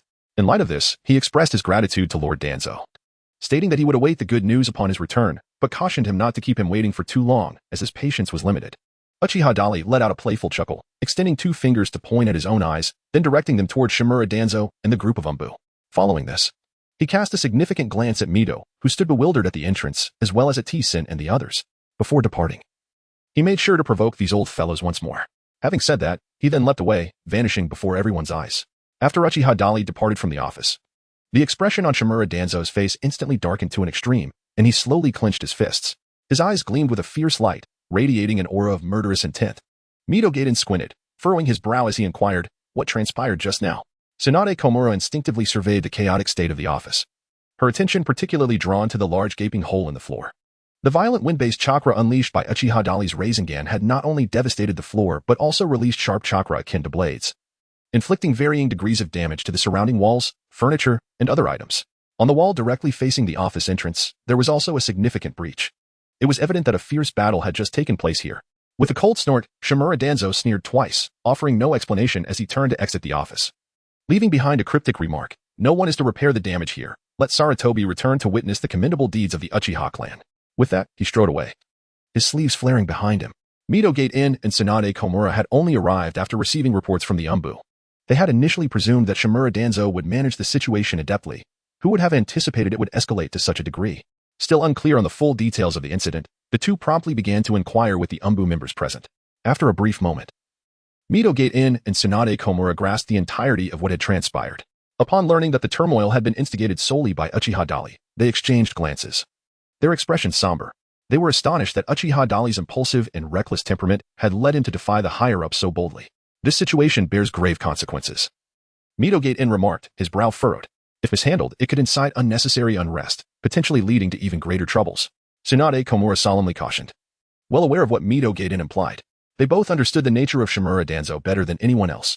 As a hawkish leader within the village, it was inconceivable that he would publicly compromise with the Uchiha unless he had suffered a significant setback. This indicated that Uchiha Dali's power had grown to such an extent that even Danzo, along with the Umbu and Uchiha Shursui, could not contend with him. In light of this, the consequences of further pressuring Uchiha Dali or the Uchiha clan were unfathomable. They exchanged another glance, and Mito Gaiden turned to the captain of the Umbu squad behind him, instructing, seal off information to prevent unnecessary panic. No one is to disseminate news of what occurred here. We shall address everything once the third Hokage returns.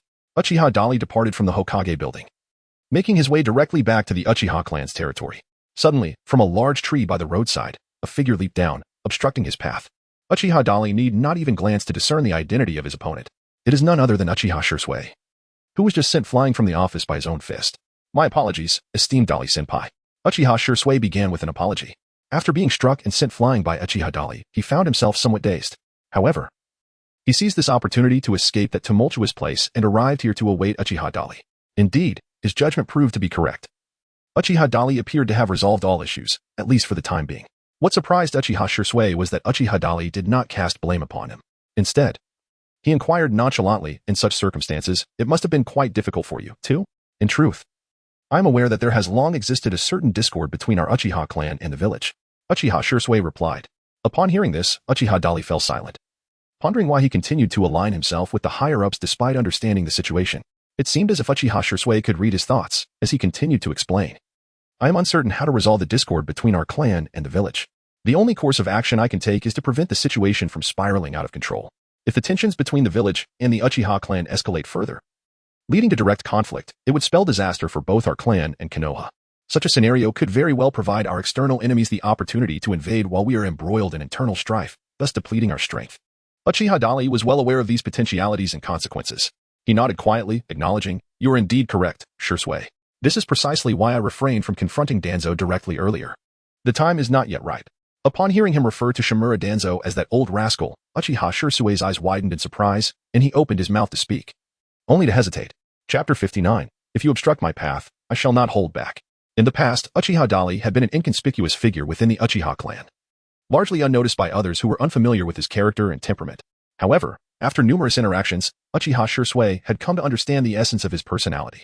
Thus, Although he was taken aback by Dali's impudent reference to the higher-ups, he chose to overlook it. Senior Dali. My concern now lies in the fact that today's events may bring unnecessary trouble to our clan. Should the third Hokage return and learn of this incident, do you not fear it could provoke his ire? Uchiha Dali interrupted his words, frowning as he gazed at the other party. This question caused Uchiha Shursui to momentarily pause. Not out of fear. Uchiha Shursui wished to articulate his defense, yet ultimately found himself at a loss for words. He began to expound upon the rationale, reflecting on the interests of his clan, the village, and the broader implications at play. In essence, his concerns revolved around the potential for a full-scale conflict between the Uchiha clan and Konoha, which could yield disastrous consequences. If the Uchiha clan were to ascend to a position of leadership within Konoha, rendering any dissent moot, would that not resolve the dilemma entirely?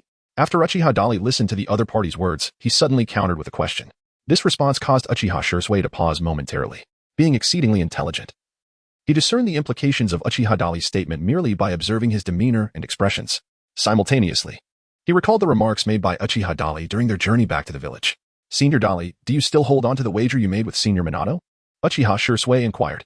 Uchiha Dali did not respond directly. Instead, he remarked, the leader of a village is universally acknowledged as its strongest warrior. Before me, my predecessor, Minato Namikaze, was renowned as the Yellow Flash, achieving remarkable feats on the battlefield that instilled terror in our foes. However, upon my arrival, I effortlessly surpassed his accomplishments, claiming victory over him. Do you believe my strength is unworthy of the title of Hokage? Faced with Uchiha Dali's somewhat sensitive retort, Uchiha Shursui's gaze flickered momentarily. He had never contemplated the notion of the Uchiha clan leading Konoha. The complexities surrounding this issue rendered it exceedingly challenging to actualize. Speaking of which, I have yet to inquire, Dali-senpai, how did you manage to unravel my strongest genjutsu, the divine deception? This matter has left a profound impression on Uchiha Shursui's mind. To this day, he remains perplexed as to how Uchiha Dali was able to dismantle his most potent illusion. The Mangekyou Sharingan is not a privilege exclusive to you alone. Uchiha Dali smiled meaningfully, and in an instant, his eyes transformed into the shape of the kaleidoscopic Sharingan. The 4 black dots, coupled with the distinctive swastika design, left a lasting impression. The moment one gazed into those eyes, even a formidable warrior like Uchiha Shursui could not help but feel an unsettling sense akin to that of a demon encountering a golden Buddha. Uchiha Shursui's heart was filled with shock and disbelief. It was at this moment that he finally comprehended the source of his defeat. Simultaneously, he had come to realize that Uchiha Dari's strength had surpassed his own. He had not anticipated that his esteemed predecessor had already awakened the Mangekyou Sharingan long ago. Uchiha Dali would certainly refrain from disclosing that his awakening occurred within the confines of the office. His pupils swiftly reverted to their normal state, and he offered no further elucidation regarding the manner in which he neutralized the Kodo Amatsukami. The potency of our clan's bloodline limit is far beyond the capabilities of ordinary ninjas. Alone, I possess the ability to upheave the entirety of Konoha should I desire. Coupled with your strength, the two of us would render Konoha invincible. With this in mind, do you believe that our Uchiha clan could ascend to the status of rulers over Konoha without the shedding of blood? Uchiha Dali wore a smile that was neither fully sincere nor entirely mocking, gazing intently at Uchiha Shursui as he suddenly posed a question. This topic, much like the previous dialogues, caught one off guard and was difficult to handle. Furthermore, in stark contrast to the earlier veiled and subtle exchanges, Uchiha Dali abandoned all pretense, openly engaging in a discussion about rebellion. Uchiha Shursui hesitated, at a loss for how to respond. Is it truly possible to achieve victory without bloodshed, Senior Daitsu? You cannot genuinely hold such a notion, can you? He took a deep breath, meeting Uchiha Daitsu's gaze earnestly as he inquired. Given the circumstances, you can see the events of today for yourself. I have faith that you possess the discernment to understand right from wrong. Shursui, the old rogue Danzo, and even those 2 advisors harbor deep-seated prejudices against our Uchiha clan and are filled with suspicion. This is not the first time they have deliberately suppressed us, nor will it be the last. If we remain silent and do not resist, they will only intensify their actions. Consider whether there will be any soil left for our existence in this village of Konoha in the future. Uchiha Dali paused momentarily, his gaze fixed upon Uchiha Shursui's reaction. The latter bowed his head, lost in contemplation. Noticing the silence, Uchiha Dali resumed. The visage of that old rascal Danzo clearly reveals a narrow-minded and treacherous character, one who harbors a vengeful spirit. He will not simply let this matter rest. Mark my words. I understand your predicament, yet I am not one to be trifled with. As long as Danzo does not provoke us, I can pretend as if nothing has transpired. However, should he dare to make another move against me, even if you side with them, I shall not extend the same courtesy as I have today. Furthermore, Uchiha Dali suddenly intensified his tone, causing a chill to run through Uchiha Shursui's heart. Instantly, he gathered his full attention and met his gaze. The position of Hokage is my unwavering ambition. It pertains to the very fate of our Uchiha clan from this moment forth. However, it is reasonable to anticipate that those individuals will not comply with our intentions. Thus localized conflicts are likely inevitable. You may choose not to stand with me in support, Shursui, but you must maintain neutrality. Do not forget that you are also a member of the Uchiha clan.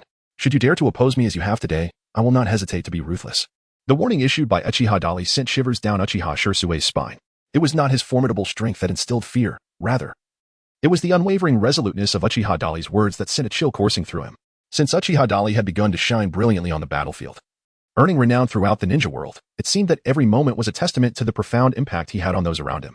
In that instant, Uchiha Shirsue found himself at a loss for how to respond. Chapter 60, Fugaku was utterly astonished. Uchiha Shirsue found himself utterly perplexed by the man before him, unable to comprehend or penetrate his thoughts, let alone sway his descent into madness.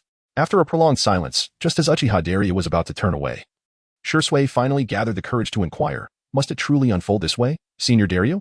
I still hold hope that our village and our clan, indeed the entirety of Konohagakure, could unite harmoniously, striving together for the future of our village. Wouldn't that be far more preferable? This question struck one as naively absurd. It was evident that, despite Uchiha Shirsue's formidable strength and exceptional talent, he remained a pure idealist, utterly incapable of discerning the chasm between ideals and reality. Even after having participated in the Shinobi World War, he still failed to grasp the harshness of the real world. Uchiha Dali refrained from hastily criticizing his counterpart. Instead, he turned away, spreading his arms in exasperation and retorted, "Isn't the Uchiha clan, at this very moment, traversing the path you so vehemently describe? As far as I am aware, since the tenure of the second Hokage, Senju Tobarama, Konoha has consistently, both overtly and covertly, sought to suppress our Uchiha clan, systematically undermining our combat prowess. I believe today's events would have clarified this for you.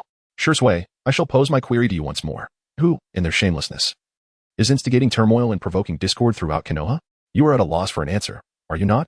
Allow me to enlighten you. The true instigators are the village's upper echelons, led by the likes of Shimura Danzo, Mito Gatekane, and the others, all of whom are direct descendants of the second Hokage. You are well aware of this, are you not? Uchiha Dali's series of statements left Uchiha Shirsue once again at a loss for words. This was not solely due to the reasoned and factual nature of his assertions, but also because he had indeed witnessed a somewhat arrogant demeanor among the village's higher-ups. We are all advocates of peace. However, an unwavering devotion to peace alone is insufficient. Merely uttering slogans will render one a fool, easily exploited by others. We must possess the strength to safeguard peace and take tangible actions. I reiterate, Shirsue. You may approach issues from a broader perspective and adopt a conservative stance, yet it is imperative that you remain neutral, since you all fear change. Allow me to bear the burden of being the scapegoat. I shall conclude my words here. Take the time to reflect carefully on what I have just conveyed. Uchiha Dali cast a piercing gaze at his opponent, and in that fleeting moment, his pupils transformed from ordinary black to the intricate patterns of the kaleidoscope Sharingan. Concurrently, an overwhelming aura of dominance emanated from him, naturally aligning with the shift in his eyes, bearing down upon Uchiha Shirsue.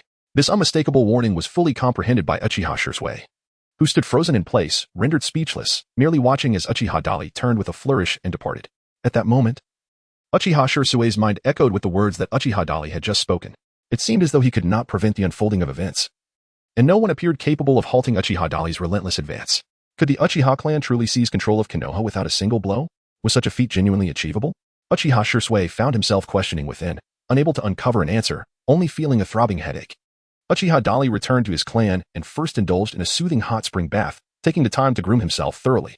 He washed away the grime accumulated from days of relentless battle.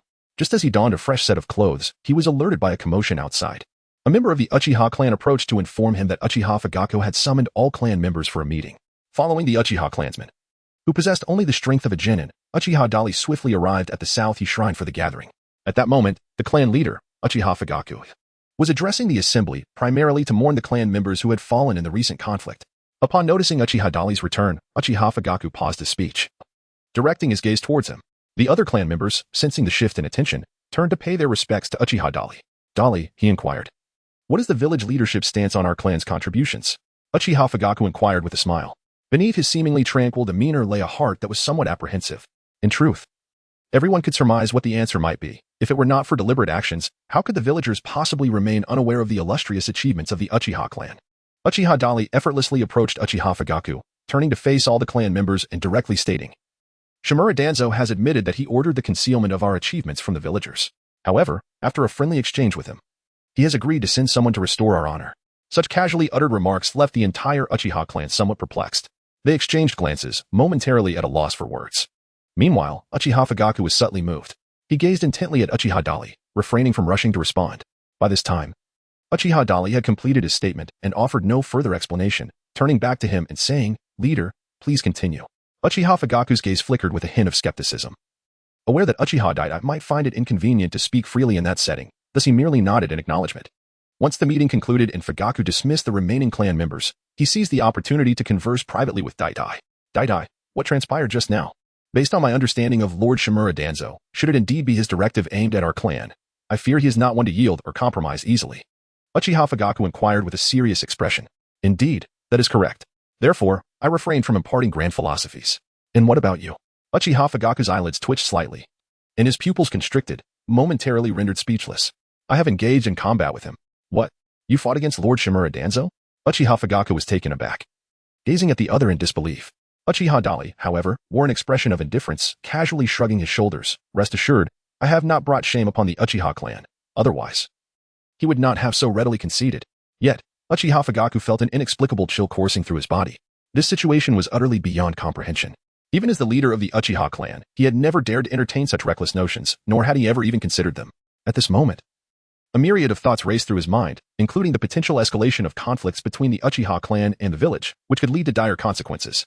In an instant, his expression became a tapestry of complexity. Chapter 61, the hidden kaleidoscope observing Uchiha Fugaku's furrowed brow and the intricate emotions playing across his face. Uchiha Dali had already surmised the concerns plaguing his heart. However, the words that followed only deepened Fugaku's astonishment, leaving him momentarily speechless. I intend to run for Hokage. Uchiha Dali calmly inquired. Hokage? Uchiha Fugaku gazed at the prodigious ninja before him with a mix of astonishment and uncertainty.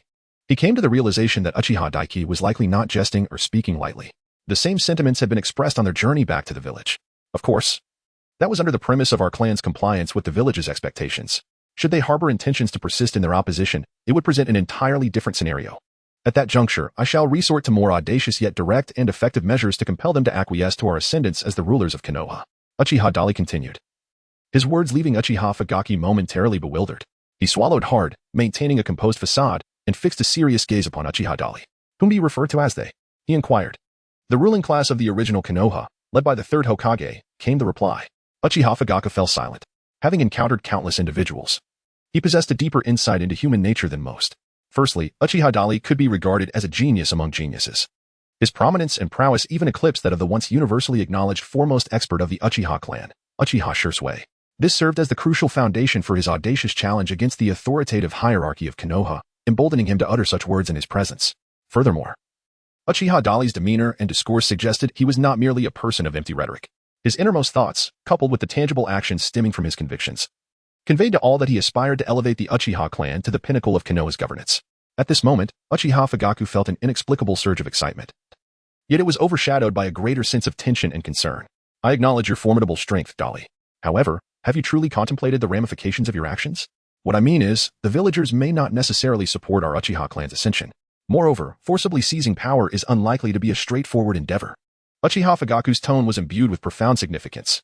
These words had been concealed within his heart for many years. It was only in a secluded place like the Nanha Shrine, and in the presence of only himself and Uchiha Itachi, that he would dare to utter such secrets that were meant to remain eternally hidden.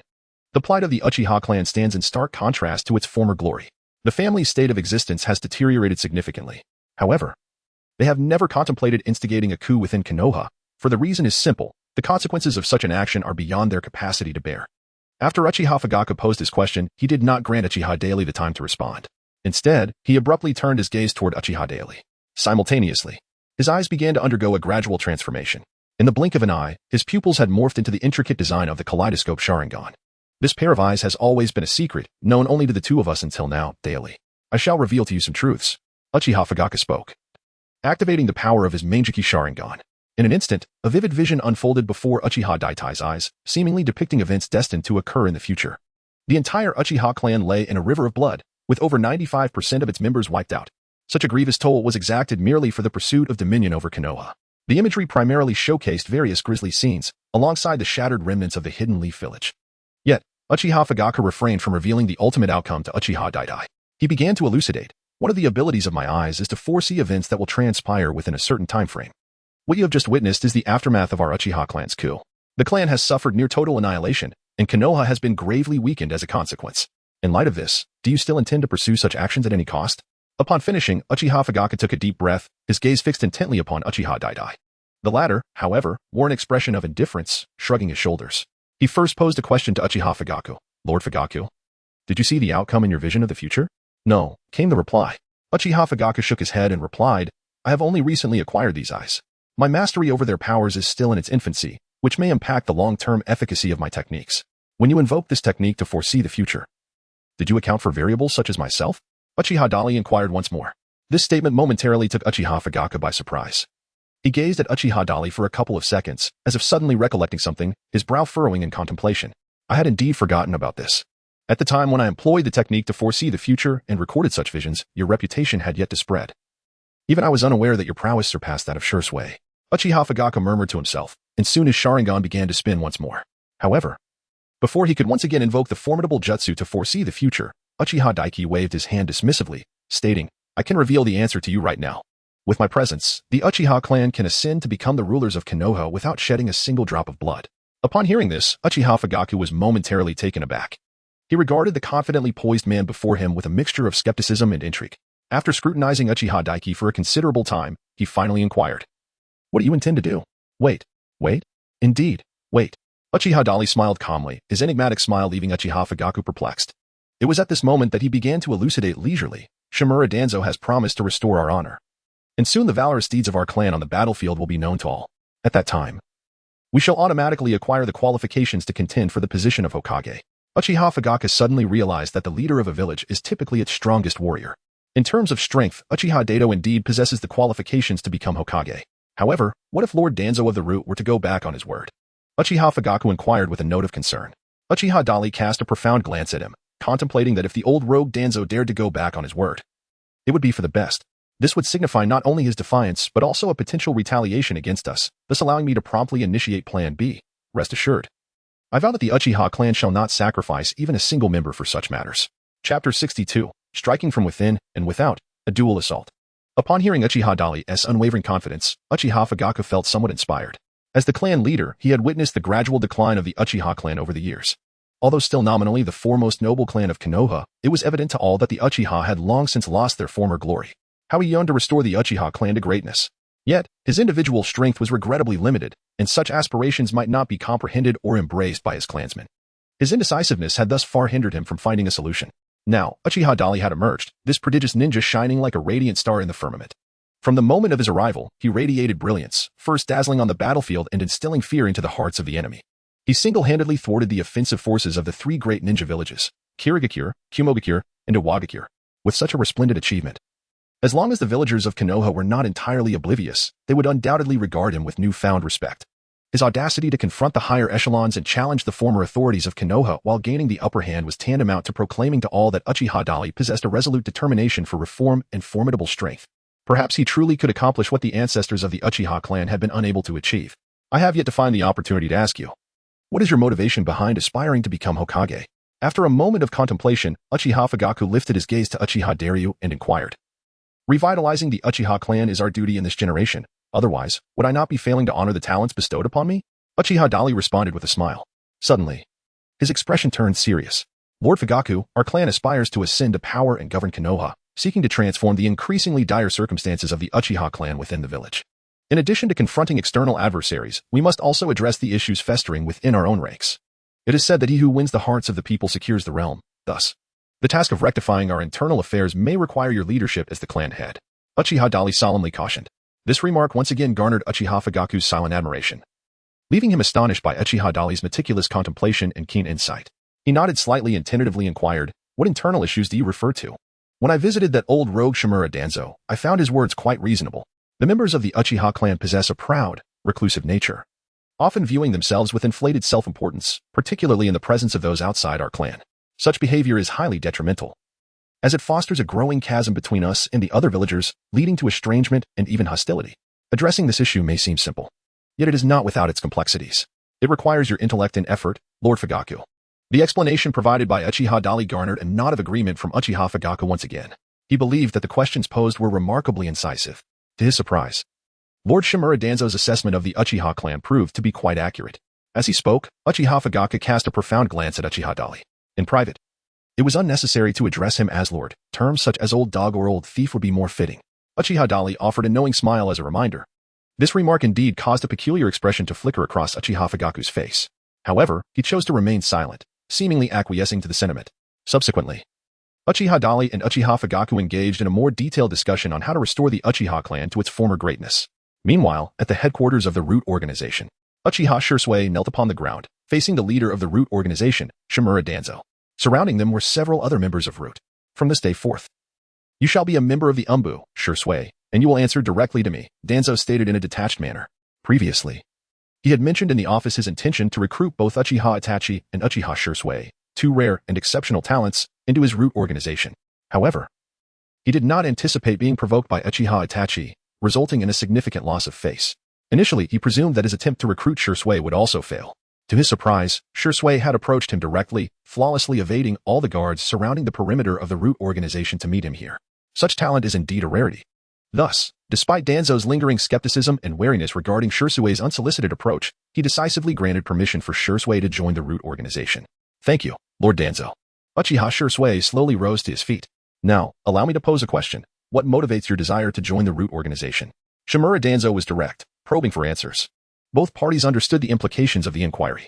Uchiha Shursui responded smoothly, Lord Danzo, I aspire to utilize my knowledge to contribute significantly to the peaceful development of our village. I wish to safeguard the tranquility and stability of the entire Hidden Leaf. Are you certain you speak the truth? Shimura Danzo questioned coldly. Absolutely not. The moment Shursui extended his tongue, he realized the weight of Danzo's words. I shall discern your honesty through this gesture. Danzo's remark caused a brief pause for Shursui. Yet he complied.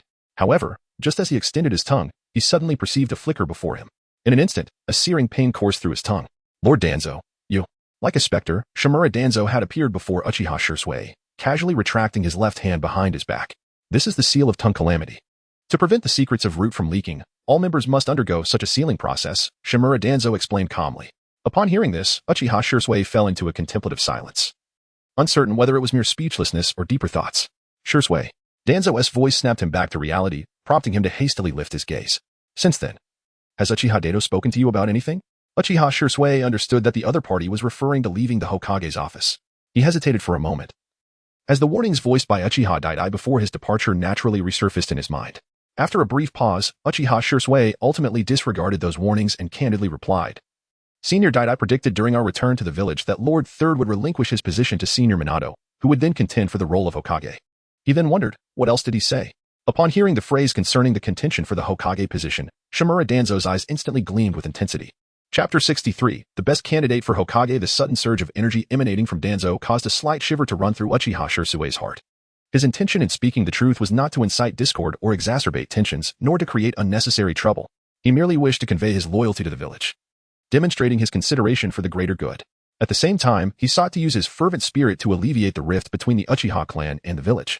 However, witnessing Danzo's reaction in that moment compelled Uchiha Shursui to reassess his earlier actions. He felt a twinge of regret for his candor. After much contemplation, Uchiha Shursui continued. Lord Danzo, Senior Daitai's request is quite simple. He merely seeks to provide an explanation for the members of the Uchiha clan. This stems from the disparity we all observe between how the villagers treated other heroes compared to our own clan. Uchiha Shursui began with a thorough explanation, endeavoring to make Shimura Danzo comprehend the magnitude of his efforts. However, Danzo remained steadfastly indifferent, his countenance unyielding and silent. This left Shursui grappling with a tinge of regret regarding his previous actions. He sought to remedy the situation, intending to elaborate further. Yet, Danzo's impatience was palpable. Answer only what I ask of you. A ninja must obey orders, especially those of the Umbu. Have you forgotten the teachings of the ninja code? Faced with Danzo's incisive inquiry, Shursui, despite his trepidation, acquiesced with a nod. Yes, Lord Danzo. Senior Date once conveyed to me that if the village opposed his ascension to Hokage, he possessed the means to achieve his goal without shedding blood, compelling all to submit. The voice of Uchiha Shursui had diminished considerably. Yet, after hearing these words, Shimura Danzo's eyes still sparkled with intensity. What was unexpected this time was that Danzo did not erupt in anger. He coldly inquired, is there anything else? No, came the response. From this moment on, I require you to closely monitor Uchiha Daidoku and the movements of the entire Uchiha clan. Should there be any sign of disturbance, you must report to me immediately. As Shimura Danzo spoke, he slowly retrieved a document from his robe. Take this. It is a commitment to you. However, I must remind you, the consequences are yours to bear. Should the third Hokage return and inquire about this matter, you will be held accountable. Uchiha Shursui approached with a respectful demeanor and accepted the documents handed to him. Upon discovering that the contents pertained to an administrative order promoting the achievements of the Uchiha clan on the battlefield, he promptly expressed his gratitude and turned to depart from the headquarters of the Root Organization. Once he had left, a voice, slightly hoarse, emerged from the shadows. Haha. It seems the old man does not regard you as a candidate for the fourth Hokage. With a sinister smirk, a figure gradually stepped out from the dim corner. Tall and with flowing black hair, it was none other than Orochimaru, one of the legendary three ninjas of Konoha, who had recently distinguished himself on the battlefield by leading the Leaf's forces to a decisive victory against the Sand Village's assault. At this moment, Orochimaru's words struck a nerve. Sarutobi Hiruzen had gone to the Land of Fire's capital with Namikaze Minato, essentially conveying to Shimura Danzo that the position of fourth Hokage was beyond his reach. This revelation had deeply frustrated Danzo and served as one of the catalysts for his actions against the Uchiha clan. However, Danzo did not unleash his fury on Orochimaru but instead regarded him with a calm demeanor, stating, "Among Sarutobi's three disciples, he values you the most.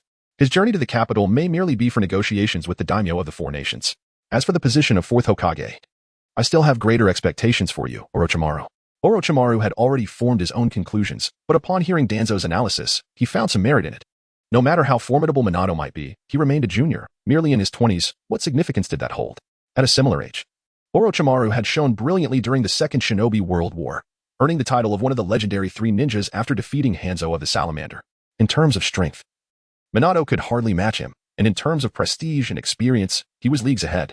Moreover, as Danzo pointed out, Orochimaru was not only a direct disciple of the third Hokage, Sarutobi Hiruzen, but also his most cherished student. Given these factors, Orochimaru believed there was no reason for his mentor to bestow the position of fourth Hokage upon Minato. With a wicked smile gracing his lips, Orochimaru slowly remarked, however, "That young lad named Uchiha Dali seems rather intriguing.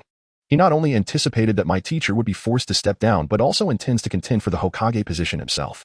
Perhaps I shall pay him a visit.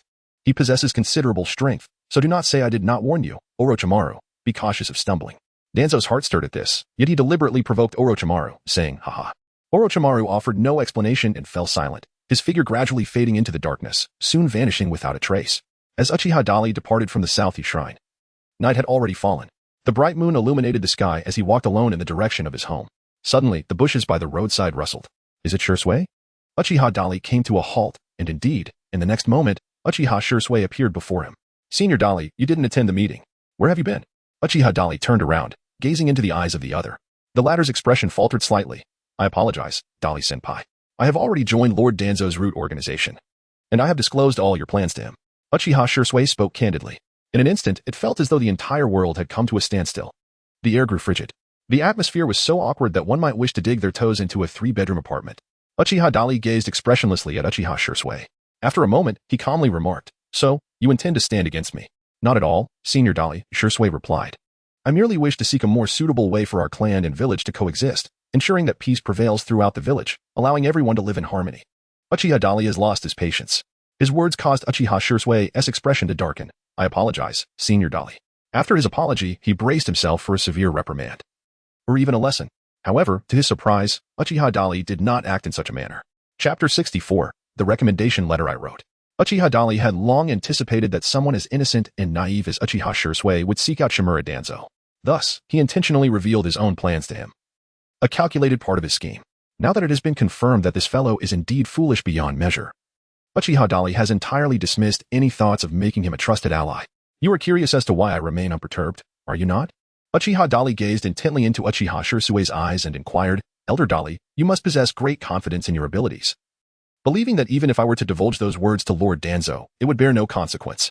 "Oh, on matters such as this, you are rather astute." Uchiha Dali expressed a hint of surprise, while Uchiha Shursui remained silent, choosing not to continue the conversation. What was Danzo's reaction? Uchiha Dali inquired once more. "He did not display any anger. Rather, he instructed me to closely observe every action of you in the Uchiha clan from this day forth, ensuring that I report any occurrences to him." Uchiha Shursui remained steadfast in his response. His behavior left Uchiha Daidoka somewhat perplexed. Did this young man aspire to be a double agent? Or was he genuinely naive enough to believe that by being honest with both himself and Shimura Danzo, he could earn the understanding of all parties involved, thereby fostering authentic peace? Uchiha Dali gazed intently at his counterpart and after a few moments, remarked, "You are indeed rather naive." In response to such an assessment, Uchiha Shursui remained silent. He produced the documents bestowed upon him by Shimura Danzo and presented them to Uchiha Dali. "Lord Danzo has not gone back on his word, my esteemed senior. The people of the village should now be well aware of this news." Uchiha Dali merely cast a cursory glance at the documents in his hand, curling his lip in mild disdain. Such an outcome had long been anticipated, leaving little room for astonishment. What remained was the wait for Sarutobi Hiruzen to return from the capital of the daimyo. However, before that, Uchiha Dali contemplated silently. Casting a meaningful glance at Uchiha Shursui. I must now seek an audience with the village's 2 esteemed advisors. You may go report my whereabouts to that old rascal Danzo. Senior Dali remarked. Uchiha Shursui was momentarily taken aback. Yet, before he could articulate his thoughts, Uchiha Dali had already vanished without a trace. In the clandestine meeting room, 2 individuals sat in their chairs, each with a cup of steaming tea before them, but neither spoke nor took a sip. At that moment, an unexpected guest had made an entrance. What seems to be the matter? You appear quite astonished. Have I arrived at an inopportune time? Are you perhaps whispering ill of me?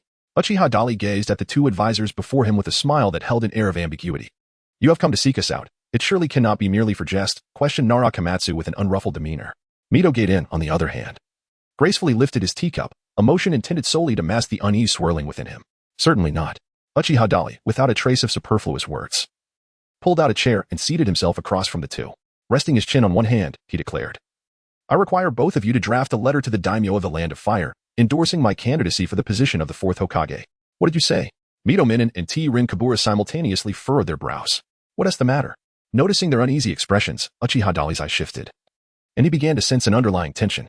Mito Minin and T-Rin Kabura remained silent. After a moment of contemplation, it seemed that they weighed Uchiha Dali's formidable strength and feared provoking him further, which might lead to even greater complications. Thus, they reluctantly decided to speak. T-Rin Kabura shook her head. I fear it may already be too late. This afternoon, we dispatched a message through the Umbu. Oh, who did you endorse? Uchiha Dali was on the verge of rising to his feet. The significance of these 2 advisors in Konoha extended far beyond merely offering counsel to the village. They wielded the power to influence the selection of the Hokage to a considerable degree. In other words, should they express their opinions, even the daimyo of the Land of Fire would be compelled to grant them some degree of respect, carefully considering their recommendations for the position of Hokage. A prime example of this is found in the original narrative, where Jiraiya was nominated for the role. At this moment, confronted by Uchiha Dali's inquiry, the 2 advisors almost instinctively replied, Minato. Uchiha Dali, having anticipated this outcome, was not the least bit surprised. He firmly placed both hands on the table and rose. You shall draft a new letter, changing the nominee to myself. If we act swiftly, we may still be in time. As he spoke, he moved to find paper and a pen. Observing Uchiha Dali's blatant disregard for their external status, Mito Minin and Tsunade Haruno furrowed their brows deeply. This young man was utterly audacious. Are you attempting to coerce us? Mito Minin said in a low voice, clearly displeased. Upon hearing his question, Uchiha Dali paused his actions and turned to face him. After a moment of contemplation, he nodded earnestly. Indeed, you are correct. So, will you write, or will you not? He gestured with the paper and pen he had just unearthed. Mito Gaiden and T-Ni Koha exchanged glances, remaining silent and succumbing to a heavy quietude. This was a wordless protest. Although they refrained from providing a definitive answer, the conclusion was already evident. Both were acutely aware, whether from their battlefield exploits or the commotion created in the Hokage's office earlier that day, that they stood no chance against Uchiha Dali. Provoking this individual could potentially plunge the village into the chaos of civil war. Thus, they could only resist his coercion in this manner. You choose not to write? Very well. If you will not, I shall write it myself. Uchiha Dali casually declared, as he returned to his previous seat with paper and pen in hand, taking on a serious demeanor as he began to compose a letter. Witnessing his actions, both Tsuji Koharu and Mito Minin were left in a state of bewilderment. It is essential to understand that without our genuine consent, even if you were to write a recommendation letter to the daimyo on your own, it would bear no significance. By the way, do you have a sample letter for my reference? Uchiha Dali raised his head, interrupting the other's words. Observing his brazen demeanor, both Tanshin Koshun and Mito Minin fell silent once more, choosing to remain unresponsive. Uchiha Dali disregarded them, engrossed in fervently penning a letter on paper. It appeared that I must personally make this journey. Having concluded his thoughts, he rose to his feet. At that moment, a figure suddenly knelt behind him. My apologies, esteemed sirs, for my tardiness. I noticed the guards outside, and this fellow is. Chapter 65. It is time to repay a favor. The masked captain of the Umbu, upon raising his gaze to Uchiha Dali standing before him, was momentarily taken aback. His astonishment only grew as he glanced at the paralyzed figures of Tizun Sakurako and Mito Gaiden, who remained seated in shock. Could it be you? Before he could finish his sentence, Uchiha Dali advanced and delivered a punch directly to his mask, rendering him unconscious on the spot. Witnessing Uchiha Dali's brazen display of violence, Tizun Sakurako could no longer restrain herself and inquired in a grave tone, Uchiha Dali, are you truly unafraid that such actions might incite a war between your Uchiha clan and Konoha? Mito Gaiden, too, wore an expression of fury, glaring vehemently at Uchiha Dali. In response, Uchiha Dali could not suppress a derisive laugh, spreading his arms in mock disbelief. War? We have only just emerged from one. Besides, whom do you expect to fight on your behalf? Surely not them? He then cast his gaze around, observing the numerous figures sprawled across the ground. It became evident that all the Umbu guards present had been incapacitated, much like the captain who had just been dealt with. These were elite Umbu operatives, directly under the Hokage, possessing considerable combat prowess. Yet before Uchiha Dali, they had not even been afforded the opportunity to retaliate. It was no wonder that Tizune Sakurako and Midogate-in dared not move in his presence. Uchiha Dali's cold, mocking retort rendered the two advisors momentarily speechless, leaving them devoid of words. At that moment, Uchiha Dali flickered before them and vanished without a trace. Once he departed, the two finally exhaled a sigh of relief. What shall we do now? Turning to Midogate-in, Zenkai Koshin's expression darkened. It is likely we cannot wait for Sarutobi's return. Let us consult Danzo immediately. Uchiha's actions have verged on outright rebellion. Midogate-in seethed through clenched teeth. Should we summon the heads of the other clans as well? Zenkai Koshun inquired. Certainly. I shall dispatch someone to notify them at once. Midogate-in rose in a fury, turning to stride towards the chamber's exit.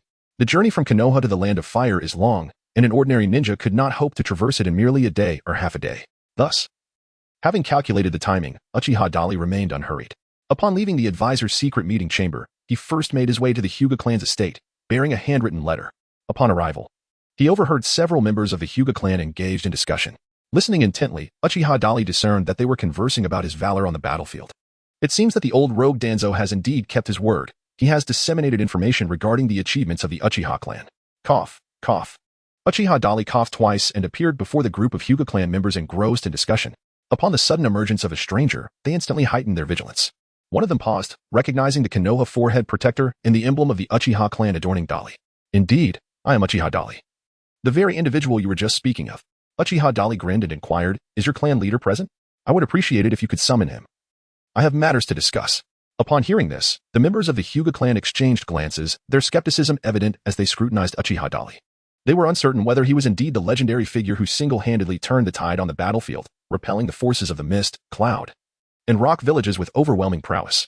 However, considering the gravity of the situation and the potential repercussions of neglecting to inform their leader should his claims prove true, one of the Hyuga members hastily turned and sprinted back to notify Hyuga Hizashi. In a brief moment, Hyuga Hizashi, accompanied by the young Hyuga clan member, arrived at the entrance. Upon sighting Uchiha Dali, he instantly recognized him. Previously, on the battlefield, he and his brother, Hyuga Hayashi, had endeavored to assist the beleaguered Leaf defense units. They had not anticipated the overwhelming number and extraordinary strength of the enemy forces, which nearly cost them their lives.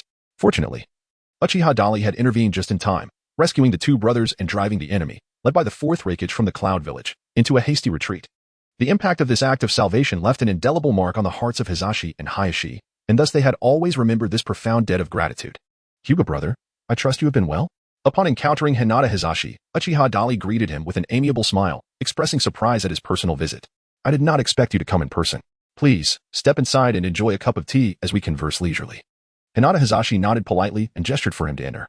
However, Uchiha Dali waved his hand, declining the kind offer. I am pressed for time and cannot impose upon you. I have come to discuss an important matter. By the way, where is Brother Hizashi? He is presiding over the funeral for the sacrificed members of the branch family. I will send someone to inform him. Despite his inner curiosity regarding Uchiha Dali's late visit, Hinata Hizashi maintained a demeanor of courtesy and respect. Recognizing the debt of gratitude owed to their benefactor, Uchiha Dali hastily waved his hand, indicating that he would not disturb him since he was occupied. Please convey my words to him later. They remain unchanged. Hinata Hizashi regarded the man before him with suspicion. His instinct suggested that he had perhaps been overly enthusiastic too soon. For the matter the other party was about to discuss could potentially bring trouble not only to him but also to the entire Hyuga clan. I intend to run for the position of the fourth Hokage. I hope that your Hyuga clan will lend its full support to the Uchiha clan. Uchiha Dali straightforwardly revealed his true intentions. Upon hearing his words, Hinata Hizashi's expression subtly changed, and the atmosphere became laden with tension. It was indeed as he had suspected. The matter was fraught with complications. With a meaningful glance at Uchiha Dali, Hizashi remarked, You are a benefactor of our Hinata clan. Logically, we have no reason to refuse your request, but... He hesitated, his words trailing off. The fact that Uchiha Dali had come specifically to seek his support for the Uchiha clan hinted that this election was anything but simple. The long-standing discord between Konoha and the Uchiha clan was well known. Any seasoned ninja in the village had surely heard the whispers of discontent. At this moment, Hizashi's thoughts were uncomplicated.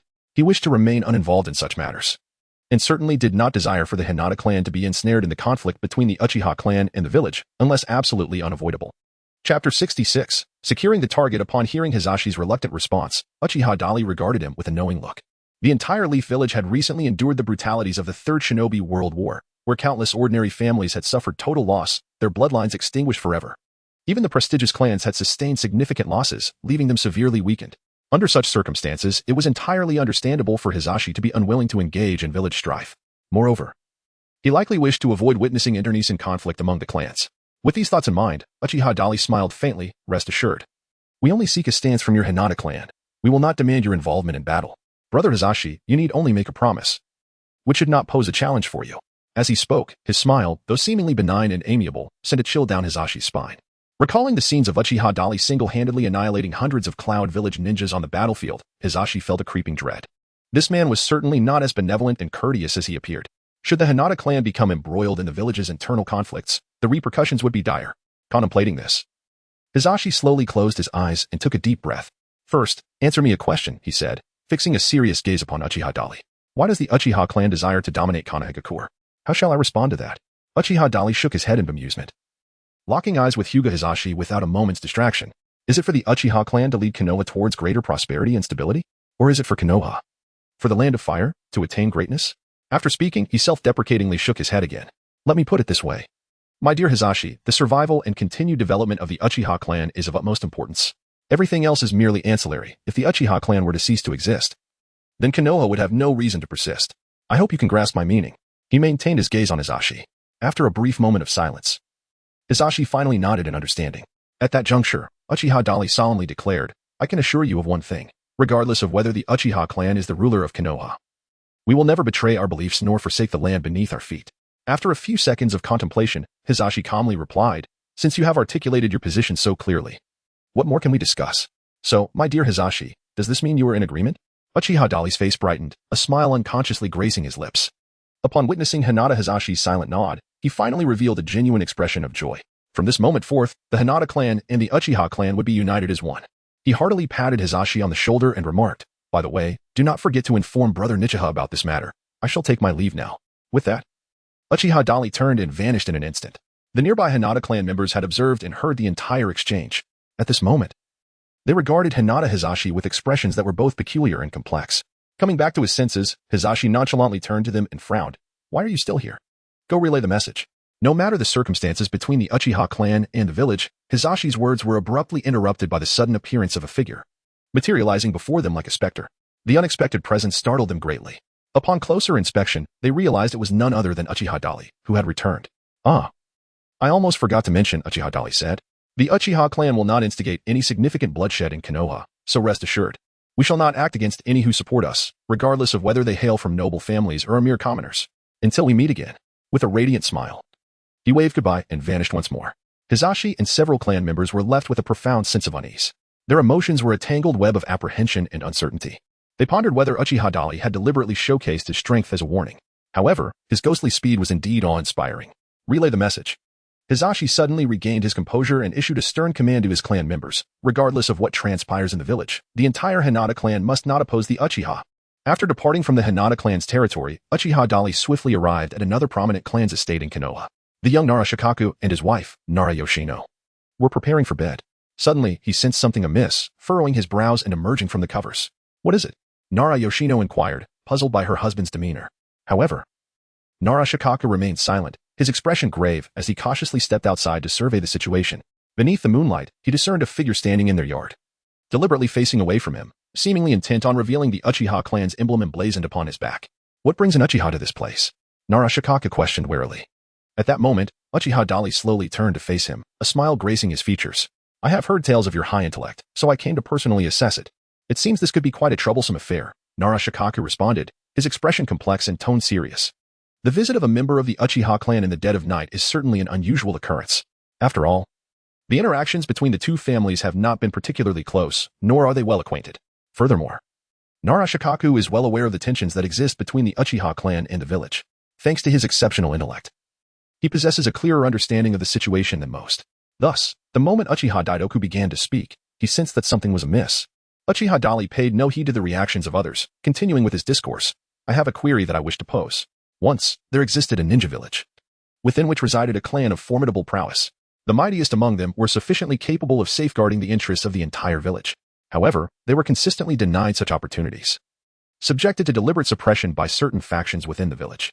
Eventually, they awoke to their plight, choosing not to endure any longer, but rather to rise defiantly against the oppression and reclaim all that rightfully belonged to them. Thus, I pose the question, in light of the formidable resurgence of this clan, far surpassing the strength of the other families in the village. What choices should the other clans within this ninja village make? Chapter 67. Please share this tale with others. Upon hearing Uchiha Dali's words, Nara Shikaku, observing the enigmatic smile upon Dali's face, felt a weight of gravity settle upon his countenance. The ninja village you speak of. Could it be named Konoha? Nara Shikaku inquired, yet received no response from Uchiha Dali, who merely continued to regard him with that inscrutable smile.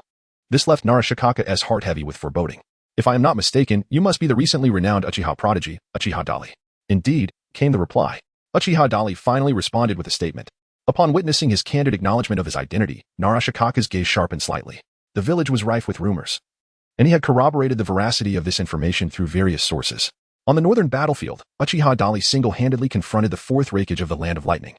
Leading a battalion of hundreds of ninja, not only did he cause the enemy to flee in disarray, but among the hundreds of Cloud Ninja, fewer than 20 formidable warriors managed to escape.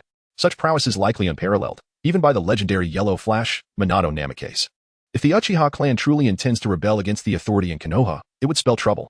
Clearly, the opposing party has come to issue a warning, urging other clans in Konoha to refrain from interfering in the conflict between the Uchiha clan and the higher-ups. They intend for the esteemed families of Konoha to make their own choices. Countless thoughts raced through Nara Shikaku's mind. After a deep breath, he finally replied, the ruler of each ninja village is the strongest individual recognized by the villagers. Not just anyone or any family can ascend to the ruling class. To force such a situation would only incite unnecessary bloodshed and sacrifice. Indeed, that is why I sought your insight on this matter. What do you believe those families and ninjas should choose to avoid a true large-scale bloodbath? Uchiha Dali's smile was enigmatic as he retorted. The question left Nara Shikaku feeling utterly unprepared. What a troublesome question, he lamented. He then feigned immersion into his role, engaging in deep contemplation. Moments later, a bead of cold sweat formed on his brow. If I were to make a choice, should internal strife truly become unavoidable? And if the opponent's strength had escalated to a level capable of overwhelming other ninjas to prevent excessive and unnecessary bloodshed, one could only turn a blind eye. He paused, his gaze sharpening as he fixed his intense eyes upon Uchiha Dali. The prerequisite is that they must ascertain whether the family about to ascend truly harbors the village's welfare at heart, possessing both the capability and the requisite responsibility to safeguard the tranquility of the village. If they fail in this regard, I believe the majority within that ninja village would vehemently oppose allowing such a family to become the village's guardians, no matter the sacrifices or costs incurred. They would strive with all their might to prevent such an occurrence. Upon hearing his response, Uchiha Dali offered a faint smile. Suddenly, he vanished. His voice then resonated from behind Nara Shikaku. You need not worry about that. That ninja clan is the most exceptional and responsible family in the entire ninja world. Their rise will not only provide a secure environment for the village's development, but will also enhance the overall well-being of that ninja village. The ghostly swiftness of his movement made Nara Shikaku's pupils constrict sharply, leaving him drenched in cold sweat. Nara Yoshino, who had been observing from behind the door, was equally taken aback, her face drained of color. Uchiha Dali employed both soft and hard tactics. He demonstrated his formidable strength directly before Nara Shikaku while simultaneously extending a promise to him. As the most astute strategist of Konoha, Nara Shikaku ultimately discerned the essence of the entire matter. He slowly closed his eyes and spoke with serene composure. If that clan is indeed as you describe, I believe the others in the village would also be quite welcoming of their ascendants. Uchiha Dali was exceedingly pleased with such a response. He smiled, nodded appreciatively, and gently patted Nara Shikaku on the shoulder, saying, I am truly grateful for your clarification, dear Shikaku. However, there is one more matter I would like to request your assistance with. Faced with Uchiha Dali's warm and friendly address, Nara Shikaku felt somewhat overwhelmed. He feigned calmness and inquired, what is it you need? I would like to trouble you to relay this story to the other clan leaders before dawn. Understood. Nara Shikaku felt a shiver run through him, and a bead of cold sweat slowly emerged on his cheek. Then I thank you sincerely. After Uchiha Dali finished speaking, he vanished in an instant. As Nara Shikaku felt the aura behind him dissipate into nothingness, a bead of cold sweat slowly trickled down the left side of his face. Are you all right, Shikaku? Nara Yoshino hurriedly emerged from the house and approached her husband with a concerned inquiry. What a terrifying individual. Is this truly the man who, on the battlefield, slew hundreds of enemy soldiers and resolved the village's crisis, effectively bringing an end to the war? Shikaku's heart remained in turmoil, unable to find tranquility. He struggled to articulate the sensation he had just experienced. Only those who had truly undergone such an ordeal could comprehend the sheer weight of that pressure. That man, Uchiha Dali, appeared to be even a few years younger than himself. Yet, when standing before him, one felt as if facing a colossal entity imbued with a sacred authority. He instilled a sense of trepidation, making one hesitant to meet his gaze, to breathe freely, or even to speak without caution. Was the Uchiha clan truly contemplating rebellion? Observing her husband's palpable apprehension, Nara Yoshino cautiously whispered her concerns. In response, Shikaku turned to gaze deeply into his wife's eyes. He then gently caressed her hair, offering reassurance. There is no need for you to worry about this matter. I will handle it. Please, return to rest. I must step out now. With that, Shikaka lifted his gaze toward the dimly lit street lamp beyond the courtyard wall.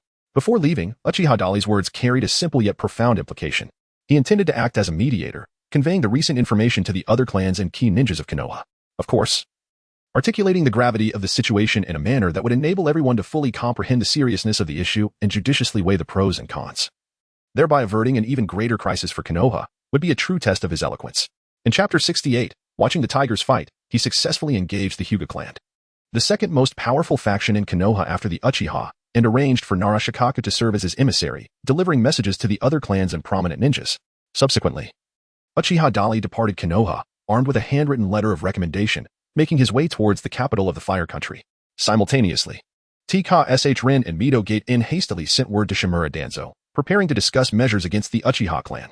Upon their arrival, they explained their intentions and revealed Uchiha Dali's self-written letter of recommendation, which aimed to coerce the Fire Daimyo into appointing him as the fourth Hokage of Konoha. However, upon hearing this news, Shimura Danzo exhibited little reaction, appearing as if the matter bore no relevance to him. Danzo, why are you silent? Sh-Rin, fraught with anxiety, questioned him, resembling an ant on a hot pan. Mito Gate-In shared a look of confusion. Finally, Danzo spoke with deliberate calmness. I have repeatedly proposed taking action against the Uchiha clan, yet none of you supported my decision. Now, with the emergence of a prodigious talent like Uchiha Dali, whose abilities far surpass those of ordinary ninjas, the Uchiha clan has gained a formidable ally and intends to seize power. Only now do you wish to confront them. Is it not too late? Danzo's words left Mito Gate-In and Sh-Rin in a state of shock, exchanging bewildered glances, rendered speechless. They had not foreseen such a consequence. What good is it to speak of this now? The priority is to prevent the Uchiha clan from staging a coup. Surely, you do not wish for them to ascend as the rulers of Konoha? Mito Gate-In stated solemnly. Danzo remained silent, burdened by unspoken troubles. His previous encounters with Uchiha Dali, although not full-scale battles, had already illuminated a crucial truth. This talented young ninja from the Uchiha clan was no longer merely vulnerable to threats posed by numbers. In essence, whether one or many engaged him, the outcome would remain unchanged. There was no distinction. Uchiha Dali, single-handedly, could cause an upheaval throughout the entire Hidden Leaf village. Thus, it is not that Shimura Danzo has become complacent or disinterested in addressing the issues posed by the Uchiha clan. Rather, he finds himself utterly incapable of doing so. Should he engage in a direct confrontation with the Uchiha, he risks jeopardizing his own root organization, his most loyal faction, and a crucial pillar for his future dominion over Konoha. Danzo is not foolish enough to dispatch his root operatives as vanguards against the Uchiha clan, for that would merely pave the way for Sarutobi Hiruzen or the prospective fourth Hokage to reap the benefits of his sacrifices. Moreover, another matter weighs heavily on Danzo's mind. He has long harbored aspirations of becoming Hokage, a fact well known to Hiruzen. However, with the conclusion of the Third Shinobi World War, it has become evident that Hiruzen is poised to take the fall before the feudal lord of the Land of Fire, likely leading to his resignation. Yet, that old man shows no inclination to bequeath the title to Danzo. On the contrary, the most probable candidates for the fourth Hokage appear to be Orochimaru or Minato Namikaze. This situation leaves Danzo exceedingly dissatisfied. Given these circumstances, he is even less inclined to step forth as a vanguard to assist Hiruzen in resolving the troubles wrought by the Uchiha clan. At this moment, Danzo presents an air of nonchalance, his thoughts remarkably straightforward. The Uchiha clan yearns for power, openly declaring their ambition for ascendance, with Uchiha Dali explicitly stating his desire to become Hokage. In light of this, let them stir up trouble at will. Who stands to gain directly from this incident? And who shall address the issue? These are the contemplations of Shimura Danzo. Orochimaru and Minato Namikaze emerge as the immediate beneficiaries, having thwarted the Uchiha clan's rise. They are the most likely candidates for the position of fourth Hokage. Thus, it falls upon them to resolve this predicament. Danzo, aren't you going to speak up? The situation is spiraling towards chaos. We cannot simply remain passive, doing nothing. Tsunade Koharu, noticing Danzo's feigned indifference, expressed her urgency. At that moment, an Umbu ninja materialized before them. The letters convening the heads of various clans and all elite shinobi have been drafted, reported the Umbu squad leader. Upon hearing this, Mito Minion promptly issued orders. Dispatch all Umbu members to deliver these letters to the clan leaders and all elite shinobi. There are still some shinobi unreturned from the battlefield, reminded Tsunade Koharu. It will be too late once they return. The village's primary forces must be informed immediately. Mito Minion gestured, instructing the Umbu squad leader, go swiftly. Yes, the Umbu squad leader vanished without a trace. Throughout this, Shimura Danzo remained silently observant, refraining from uttering a word. Yet internally, he reveled in delight. Danzo, do you truly intend to remain idle? Tsunade Koharu turned to Danzo, questioning him. The primary duty of the root organization is to bear the darkness for Konoha, safeguarding the village's stability and obscurity. Although the Ninja World War has concluded, threats from various ninja villages persist, Root must ensure that external enemies do not exploit weaknesses to harm Konoha. This proclamation, while grandiloquent, appears entirely reasonable, leaving no room for rebuttal. Mito Minion and Tsunade Koharu exchanged resigned glances, fully aware that Danzo was deliberately preserving his strength, fabricating such reasoning to evade responsibility. It seems that relying on Danzo and his Root organization to confront the Uchiha clan is futile. With no other recourse, they chose to depart. Once the two advisors had left, Danzo turned his gaze towards a shadowy corner, where Uchiha Shursui emerged with a swift motion. Shursui, return and gather intelligence. Ascertain whether this is solely Uchiha Dari's ambition or if the entire Uchiha clan is plotting rebellion. Confirm the information and report back to me immediately, Danzo commanded. Chapter 69, The Counterattack of Orochimaru. Uchiha Dali hastened forward with great urgency, and just as dawn approached, he caught up with the Umbu ninja who had journeyed to the capital of the Fire Nation, carrying the recommendation letters from two esteemed advisors. Sensing movement behind him, the ninja warily halted at the roadside, preparing to lie in ambush and observe. However, to his surprise, Uchiha Dali appeared silently behind him, without uttering a single word. He swiftly incapacitated the Umbu ninja and bound him to a tree using genjutsu. He then retrieved the recommendation letter from the ninja's possession. Upon opening it, he confirmed that it was indeed a letter personally written by Mito Gaiden and T-Rin Koharu, endorsing Namikaze Minato as the fourth Hokage. Uchiha Dali exerted a subtle force from his palm. A surge of wind-released chakra was instantaneously unleashed, shattering the letter into fragments. Just as he completed this action, an instinctive alertness washed over him. He instinctively raised his gaze towards the direction from which he had come. Having followed me for so long, you have certainly acquired some skill. Show yourself. Uchiha Dali spoke coldly, a sinister chuckle echoing from the depths of the woods. Soon, a figure with long black hair gradually emerged atop a grand tree. The ability to sense my presence is truly remarkable. It wasn't long before the figure fully revealed himself, and Uchiha Dali discerned his appearance. He was a tall, slender man with pale skin, exuding an aura of frailty yet profound mystery. Such a visage, coupled with that unmistakable laughter, could belong to none other than Orochimaru, one of the legendary Sannin of Konoha. Although Uchiha Dali had deduced his identity, he refrained from exposing it and instead inquired with curiosity, "Who are you? Do you not even recognize me?" Orochimaru replied with an enchanting smile as he advanced slowly. He then launched an illusionary attack directly at Uchiha Dali. However, unbeknownst to Orochimaru, Uchiha Dali had already seen through his every move. The moment the illusion was cast, Uchiha Dali effortlessly dispelled it and activated his Manjiki Sharingan. In an instant, Orochimaru found himself standing before a seemingly immobilized Uchiha Dali, who appeared to be completely subdued by his own illusion. "I hear you aspire to be the fourth Hokage. What a perfect candidate you are. Alas, you stand in my way, and thus, I must eliminate you here," Orochimaru declared, extending his tongue to produce the Kusanagi sword from his mouth. Just as he was about to strike down Uchiha Dali, his body suddenly felt as though it had been petrified, rendering him utterly motionless. In that moment, the world around them underwent a cataclysmic transformation.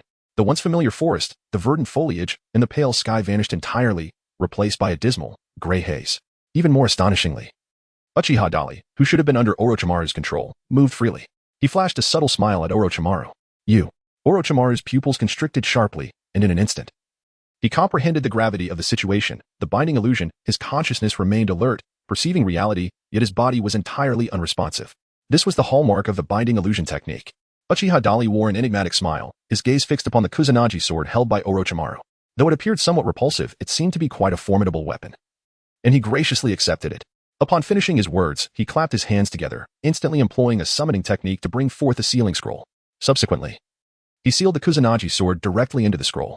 With this, combined with the 4 ninja blades he had previously acquired, he now possessed 5 renowned and powerful ninja blades.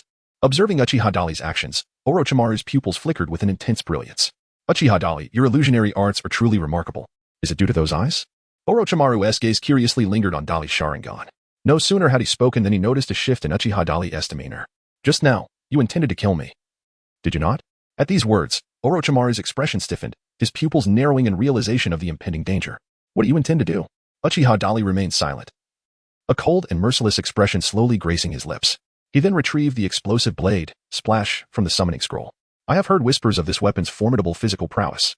Having never witnessed it before, today, I shall use your form to ascertain the truth behind the legend." As he spoke, Uchiha Dali summoned and unleashed countless explosive tags that adorned the blade's edge, activating his chakra. With a cacophony of rustling, hundreds, if not thousands, of explosive tags cascaded down upon Orochimaru, immobilizing him and ensnaring him in layers upon layers. The sight rendered Orochimaru's complexion a ghastly shade of green. "What are you planning to do?" he stammered, panic seeping into his voice. Realizing Uchiha Dali intended to detonate this multitude of explosive tags upon him, he immediately began to plead for mercy. "Dali, please, stop." Yet, his desperate pleas fell on deaf ears. After binding countless explosive tags around Orochimaru, Uchiha Dali began to retreat. An expression of diabolical glee etched upon his face. Uchiha Dali, I will wholeheartedly support your bid for Hokage. Orochimaru's terrified voice echoed from a distance. But it was clear that nothing could alter the inevitable outcome. After distancing himself significantly, Uchiha Dali decisively detonated all the explosive tags affixed to Orochimaru. A tremendous explosion erupted, illuminating the night sky with a dazzling brilliance just before dawn. The earth and sky trembled incessantly, while a colossal fireball ascended, rapidly expanding and radiating outward in all directions.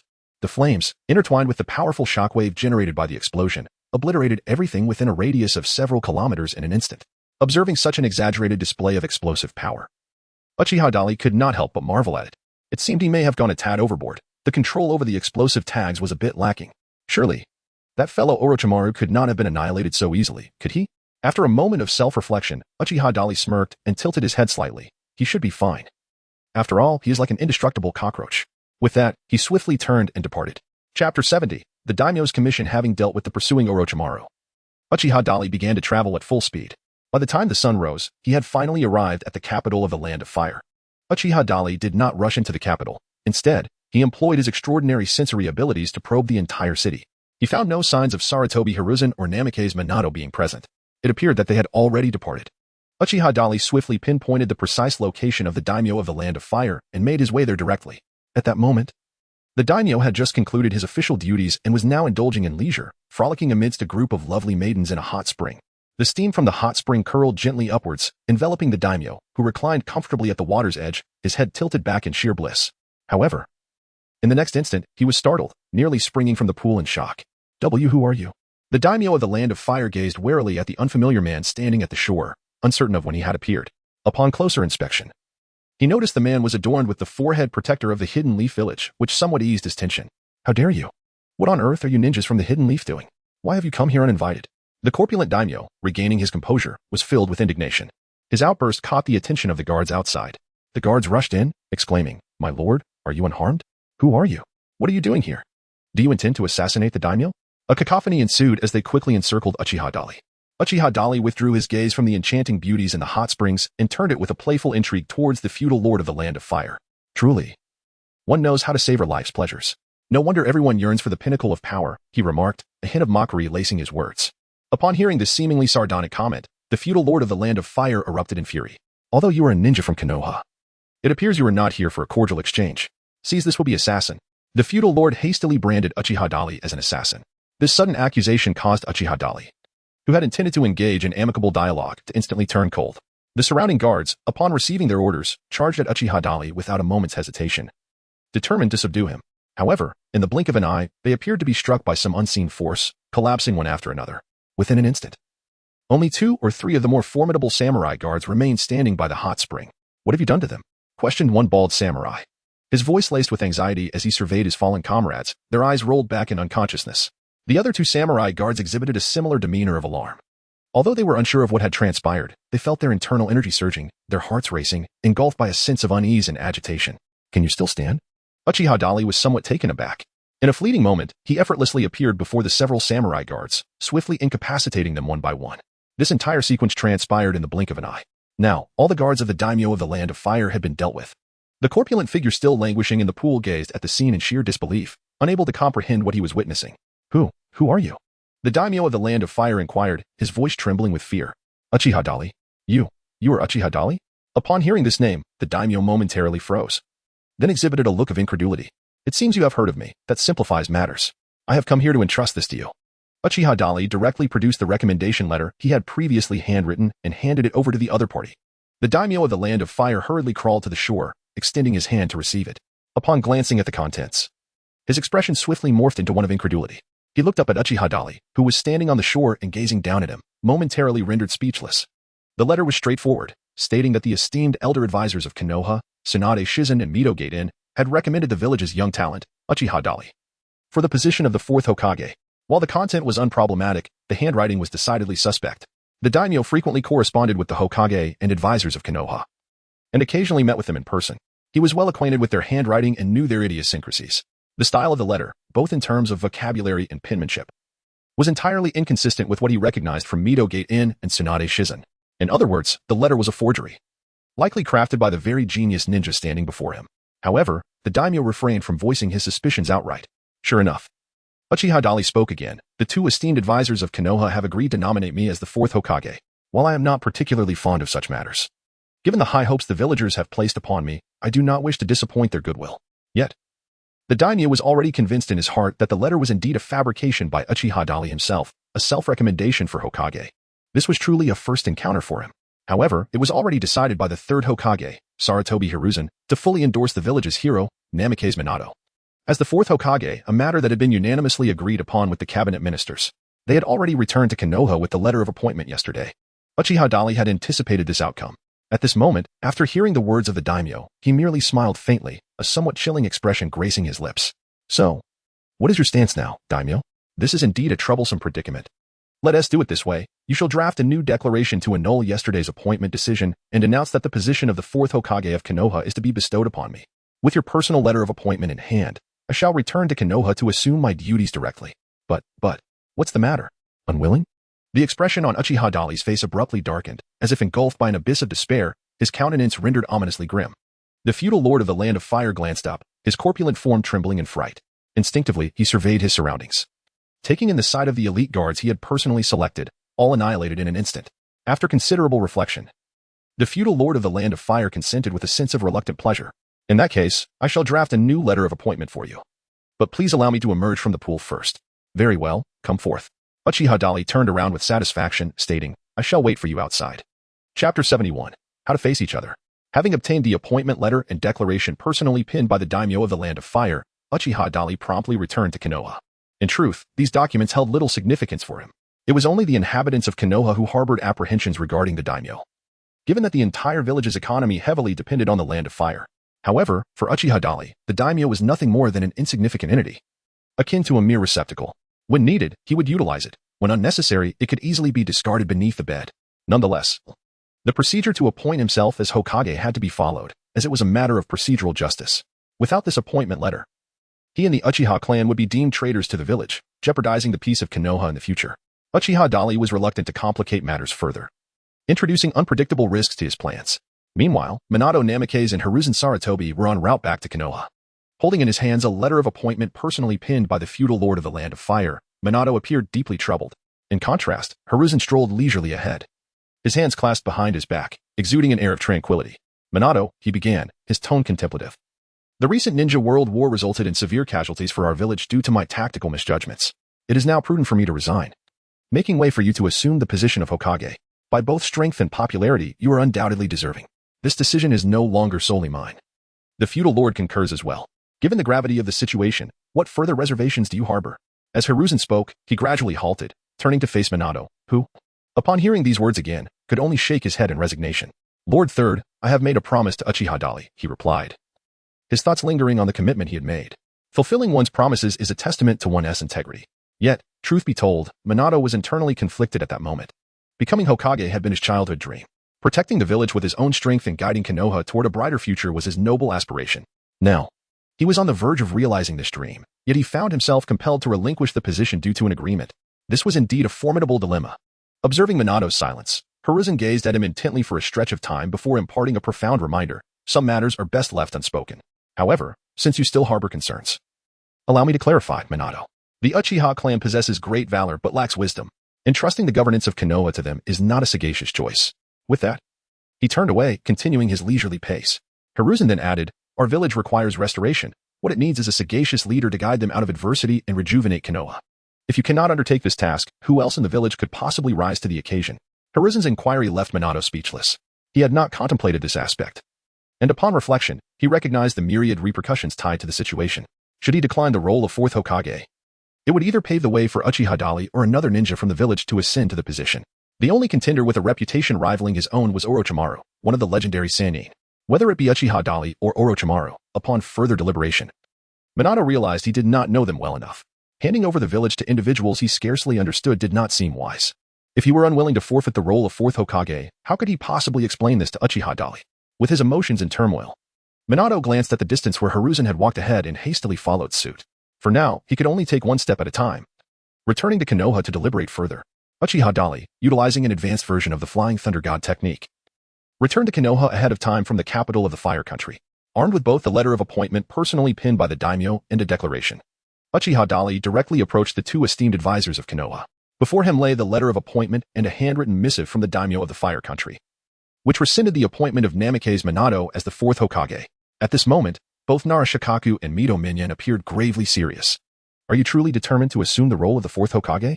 Narashikaku inquired, furrowing his brow as he gazed at Uchiha Dali.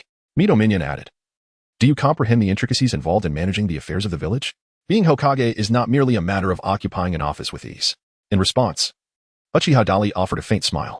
He refrained from uttering a word, instead walking around the lengthy conference table to position himself behind the two advisors. He placed his hands gently upon their shoulders.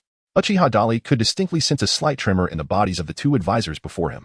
Was it not precisely the moment for the venerable elders to make their entrance? At your age, you ought to be enjoying retirement. Yet the village continues to expend considerable resources to support you. Your role should not be to pose questions, but rather to assist in resolving them. This declaration prompted Chunin Kamachi and Mito Iman to exchange knowing glances. They understood that they had been firmly grasped by this younger generation, and any protest at this juncture would be nothing short of folly. Shimizu Danzo, the old rogue, cared little for the fate of Konoha, driven by his selfish motives.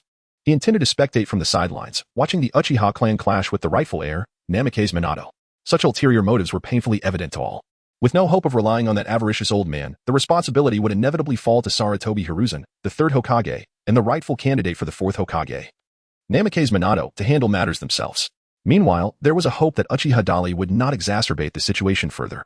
As advisors to the village, one of our primary responsibilities is to assist the Hokage in their duties, providing guidance to govern the village more effectively, and we shall not neglect this duty.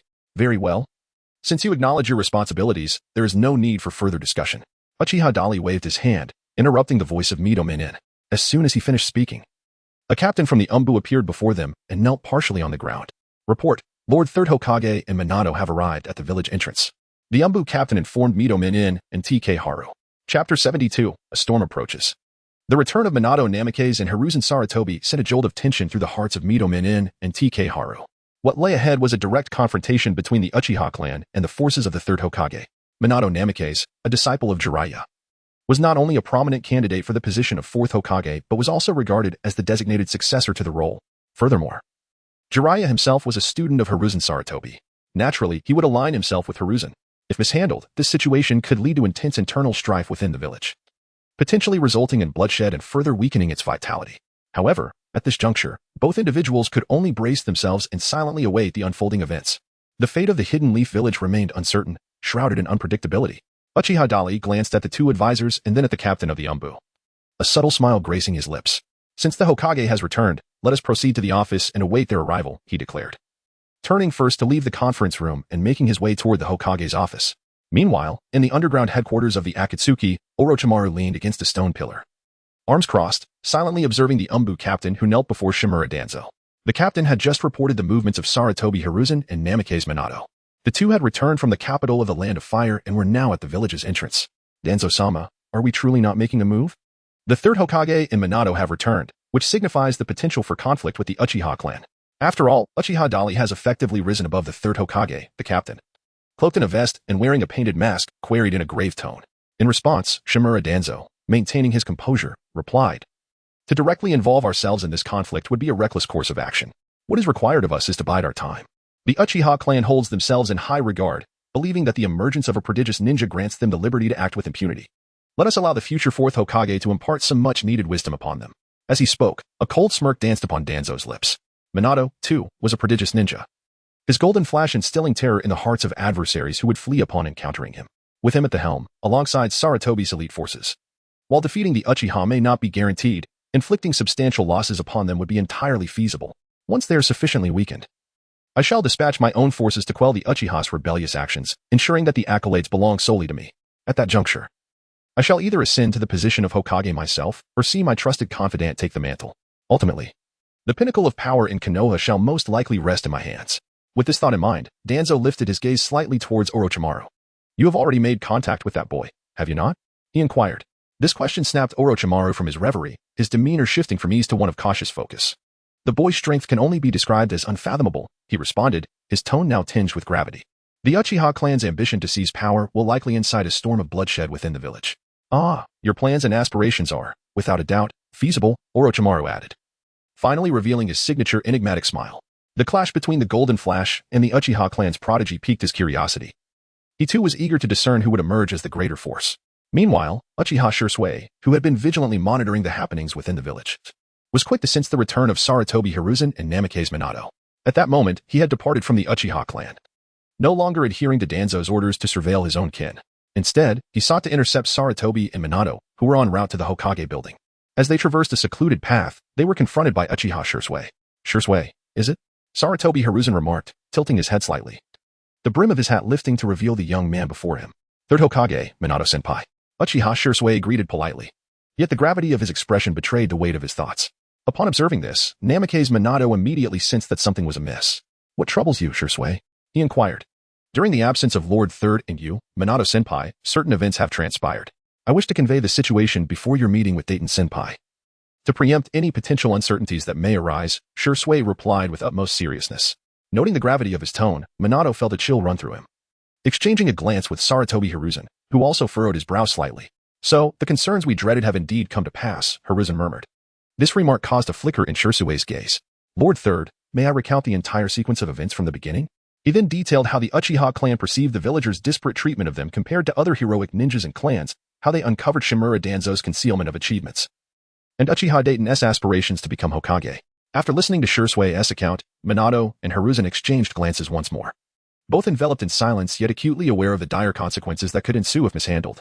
"Minato-senpai, Dayton-senpai's current demand is that you must adhere to the agreement and relinquish your claim to the Hokage position." Observing their silence, Shursui addressed Minato again, casting a glance at Hiruzen, who immediately met his gaze. Hiruzen, a prodigious ninja of the Uchiha clan, was formidable in strength. Together, he and Dayton possessed the capability to upheave the entirety of Konoha. "Shursui, do you also endorse Uchiha Dayton's actions?" Hiruzen asked sternly, fixating on Shursui. "Lord Third, I have always stood in solidarity with the village. Safeguarding its peace and stability is my duty. I too do not wish to witness such internal strife within our community." "I understand your stance. So, you intend to remain neutral. If that is the case, why not intervene to deter Uchiha Dayton?" Hiruzen pressed. "I have already recommended the position of fourth Hokage to Minato in front of the daimyo of the Land of Fire. He returns with a commission personally bestowed by the daimyo. This man before you is, in all practical terms, the fourth Hokage. He merely needs to complete the remaining succession procedures. Thus, starting today, you must pledge your loyalty to Minato." Chapter 73. It is time for you to demonstrate resolve. After Uchiha Shursui conveyed his thoughts to Minato, Namikaze, and others, Sarutobi Hiruzen began to subtly probe his stance. He candidly informed Shursui that he had already transferred the position of the fourth Hokage to Minato Namikaze. This not only unequivocally revealed his disapproval of the Uchiha clan's ascendance, but also implicated Minato, placing him in a precarious position. Consequently, even Minato was compelled to step forward under the title of the fourth Hokage to address this matter. Uchiha Shursui, possessing unparalleled intelligence, undoubtedly comprehended the nuances behind the words spoken. He diverted his gaze from Sarutobi Hiruzen and cast a sidelong glance at Minato Namikaze. "Lord Third," he remarked, "in truth, I have already made an attempt to intervene and thwart the efforts of the esteemed elder." Uchiha Shursui lowered his head in a blend of regret and a hint of shame, his tone laced with helplessness. The two individuals present were taken aback by his words, their gazes fixed upon him. Namikaze Minato swiftly comprehended his meaning and offered a comforting response. "Dali's strength is formidable. I have witnessed it firsthand. This is not solely your fault, Shursui. He is the most powerful ninja I have encountered to date. To be frank, even I cannot guarantee victory against him." However, Minato's words of solace elicited only a slight shake of the head from Uchiha Shursui. He raised his eyes to meet Minato's gaze earnestly before turning to Sarutobi Hiruzen, stating gravely, "Mikoto Amatsukami is the strongest genjutsu of the Uchiha clan. Yet, when I attempted to alter the will of my predecessor Dali with this technique, I was met with an overwhelming sense of dread. It felt as though he was an unfathomable abyss, rendering any assessment of his strength utterly impossible." The supplementary explanation regarding Uchiha Shursui caused a subtle change in the expressions of both Minato Namikaze and Hiruzen Sarutobi. They had certainly heard of the genjutsu known as Kodo Amatsukami. Yet they were taken aback to discover that even such a powerful technique was ineffectual against Uchiha Dario. In that moment, Hiruzen, the esteemed ninja scholar, began to grasp the gravity of the situation. "Minato, what is your perspective?" Hiruzen posed the question to Minato Namikaze. "Lord Third, I intend to meet Dario privately to discuss matters with him." Minato promptly articulated his decision. Upon hearing this, Hiruzen nodded gravely. This matter had transcended the simplicity of a wager between two young individuals. Uchiha seeks to usurp power, and as the third Hokage, he will not permit such an occurrence to unfold lightly. You may proceed to engage him in discussion. I shall personally convene all the ninjas of the village in the name of the third Hokage. Should the Uchiha clan dare to overstep their bounds, everyone will be prepared to take action. Shursui, convey my words to Uchiha Fugaku. It is time for us to act separately. True to his decades of experience as Hokage, Sarutobi Hiruzen now reveals his decisive and formidable nature. His resolution is far more severe than the gentle approach favored by Minato Namikaze. Uchiha Shursui felt a sudden chill in his heart, prompting him to refrain from any negligence. I shall promptly return to meet with Lord Fugaku. Upon concluding his words, Uchiha Shursui vanished in an instant. Meanwhile, Sarutobi Hiruzen proceeded forward with a leisurely gait, exuding an air of remarkable composure. Minato, this is your inaugural lesson as Hokage. The role of Hokage demands more than mere compassion and a sense of duty. Now is the moment for you to demonstrate your formidable resolve, Hiruzen advised. In the territory of the Uchiha clan, the clan leader, Uchiha Fugaku, was visibly shaken after hearing the explanation from Uchiha Shursui. He understood that Uchiha Itachi intended to assist the Uchiha clan in extricating themselves from their predicament and ascending to the pinnacle of power within Konoha. However, he was utterly unprepared for the multitude of events that had transpired in such a brief span since their return from the Uchiha clan to Konoha. The most alarming aspect was his ignorance regarding the majority of these occurrences. Had it not been for Uchiha Shursui's timely reminder, the Uchiha clan might have been irrevocably ensnared in the quagmire of war. This would have been an additional calamity for a clan that had only recently emerged from the Shinobi World War. Presently, the Uchiha clan was far from ready to confront the village, and Itachi's recklessness was indeed a cause for concern. Uchiha Fugaku's expression fluctuated between darkness and light. The fact that Uchiha Shursui had personally returned to report these matters suggested that his stance was likely more complex than it appeared. With this thought in mind, Uchiha Fugaku cast another deep glance at Uchiha Shursui. This look immediately alerted Shursui to Fugaku's thoughts, prompting him to speak first. Lord Fugaku, both the Uchiha clan and Konoha village can no longer withstand the ravages of further conflict. Our internal strife will only serve to delight our enemies. I implore you to issue a command to all Uchiha clan members, urging them to refrain from engaging in any battles. The request made by Uchiha Shursui appeared to Uchiha Fugaku as nothing short of a betrayal. Yet, his reasoning was so compelling that it left one utterly speechless. From a broader perspective, it indeed seemed justifiable. However, what if Uchiha Data were to succeed? If he were to achieve success, the Uchiha clan would henceforth become the rulers of Konohagakure, no longer subjected to unjust exclusion and oppression. Thus, the grand aspiration for the complete revival of the Uchiha clan would be within reach. Uchiha Fugaku found himself in a state of inner turmoil. At that moment, he recalled one of the powers of his Mangeki Sharingan and glanced once more at Uchiha Shursui. Date had previously asserted that he would adeptly handle the situation, allowing the Uchiha clan to ascend to the pinnacle of Konoha without bloodshed. If he could indeed accomplish this, then I am curious to know your stance, Shursui. Upon being posed with such a question, Uchiha Shursui fell silent. He pondered thoughtfully for a moment. Yet, instead of providing his own answer, he remarked, before my return, I encountered our esteemed senior, Minato Namikaze, and the third Hokage. The third Hokage has officially transferred the position of Hokage to Minato, and they have even brought back the Daime's commission. This matter has become a certainty, Fugaku-san. However, based on my understanding of Minato, he is a man of unwavering integrity. He lost a bet to date and promised to relinquish the position of Hokage. What are your thoughts on this? I do not know. Uchiha Shursui felt an overwhelming sense of pressure. This was the most formidable predicament he had ever faced in his life. Far more daunting than the overwhelming forces of the enemy encircling him on the battlefield. Well then, take a look at this, Shursui. Uchiha Fugaku spoke as he began to unleash the power of his Mangeki Sharingan, preparing to show Uchiha Shursui the future he had foreseen. Chapter 74, The Two Requests of Minato Namikaze. Minato Namikaze, Sarutobi Hiruzen, and Uchiha Shursui each set off in different directions, advancing swiftly. He soon arrived at the Hokage's office. Uchiha Dali was leisurely seated in the exclusive position of Hokage, his feet comfortably resting upon the desk, exuding an air of ownership over the place. Upon noticing the arrival of Namikaze Minato, he offered a slight smile. Have you come specifically to extend your congratulations to me? Congratulations? Minato stood a short distance away, momentarily taken aback, his gaze instinctively shifting towards the two prominent advisors seated beside him.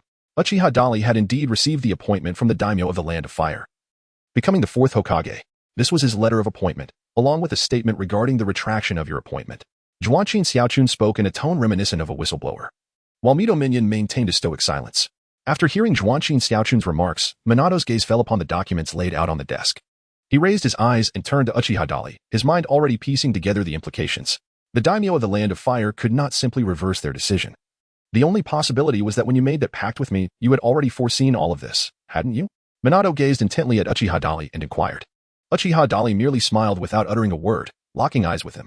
Upon witnessing this smile, the expression of Minato Namikaze grew increasingly solemn. I have come across some troubling news and sought your confirmation. The document bears the personal signature of the daimyo of the Land of Fire, rendering it indisputable. Both esteemed advisors have unequivocally expressed their support for my ascension to Hokage. As long as you dutifully adhere to your promises, nothing will transpire in the village. All shall remain unchanged, tranquil and uneventful. This is my assurance. Without waiting for the other party to voice their inquiries, Uchiha Dali preemptively elucidated everything.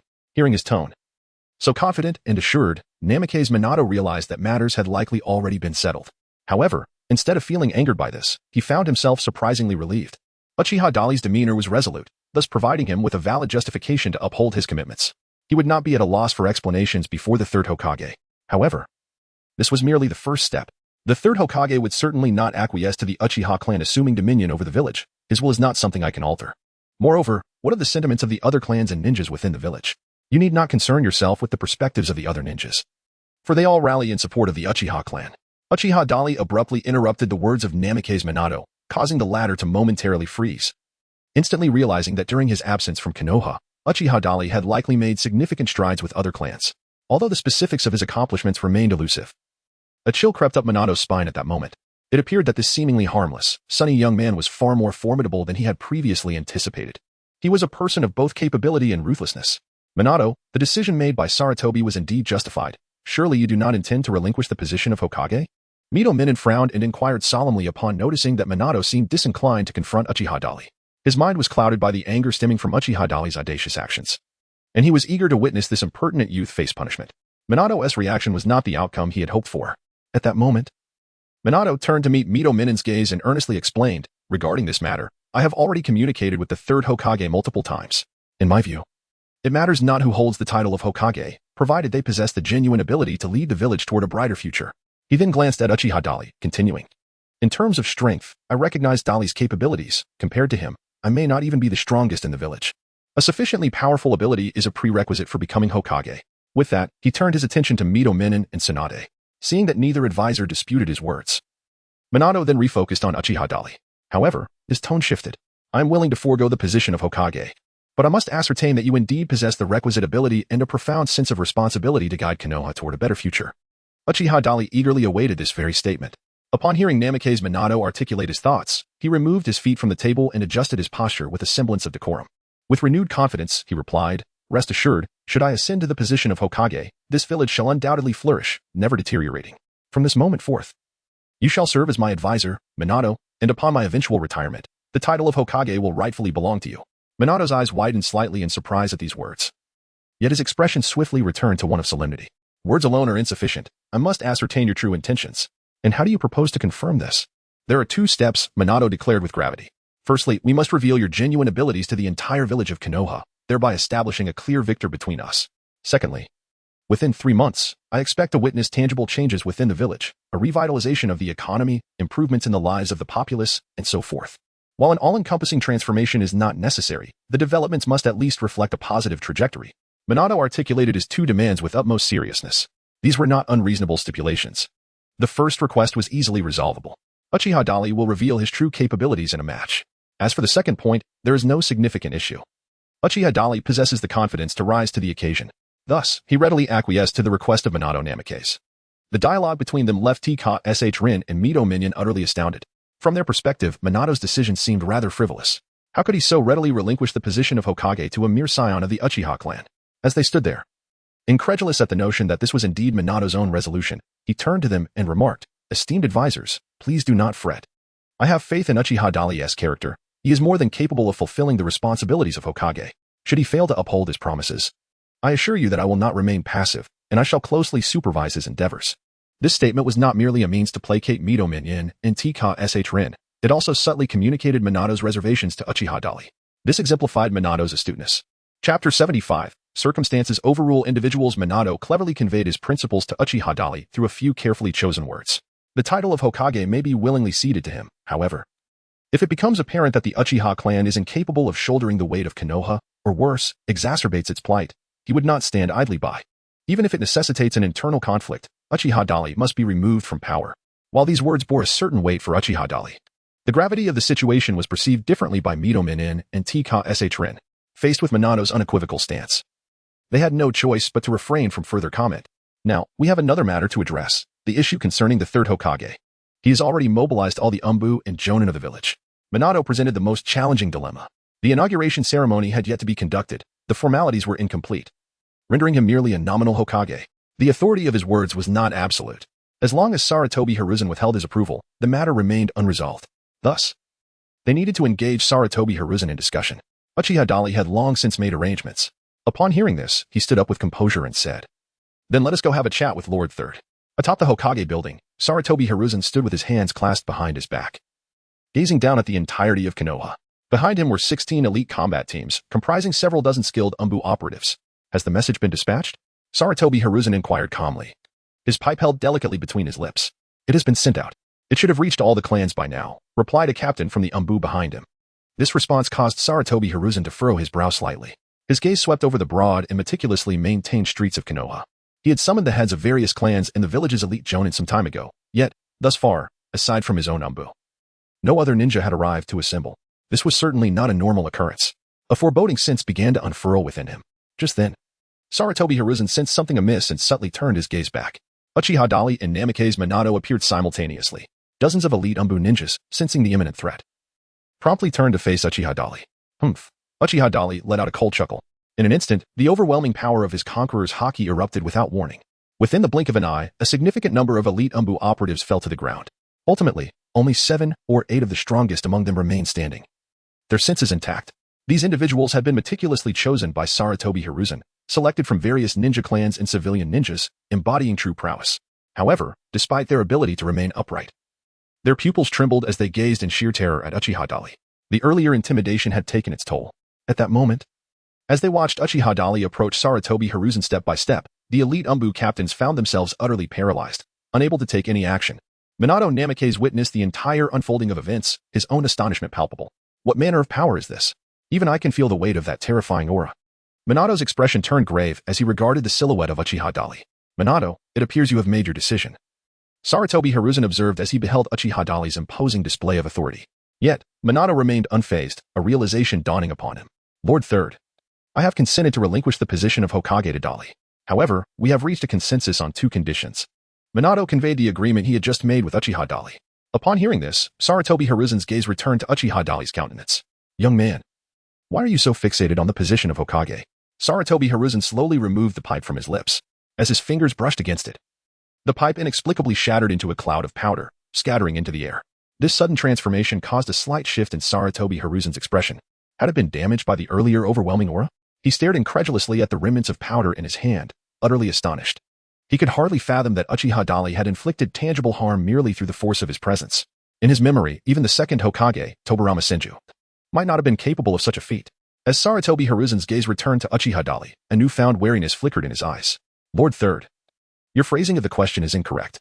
You should inquire, why do the higher echelons of the village oppose the Uchiha clan's governance of Konoha? Finding the answer to this question will lead you to my answer." Uchiha Dali leisurely responded to the inquiry posed by Sarutobi Hiruzen, his words laden with subtle implications. This once again compelled Sarutobi Hiruzen to regard him with newfound respect. The Uchiha clan has been entrusted with the comprehensive responsibility of safeguarding Konohagakure. The Konoha military police force was specifically established for your sake, a legacy that has endured since the tenure of the second Hokage. I have no desire to hear you speak of such matters. Uchiha Dali interrupted Sarutobi Hiruzen, saying, "You are undoubtedly aware of what Minato just conveyed to you.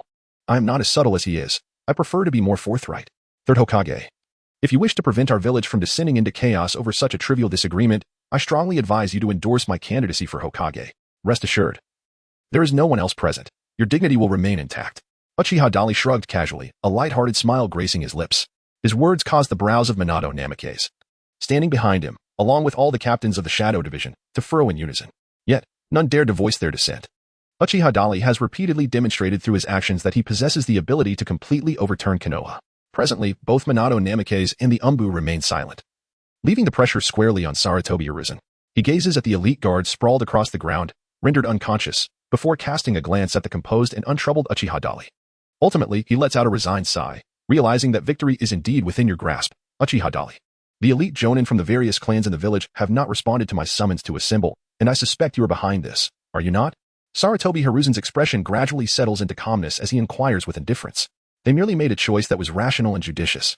Uchiha Dali's assertions were met with a profound silence from Sarutobi Hiruzen, who found himself momentarily at a loss for words.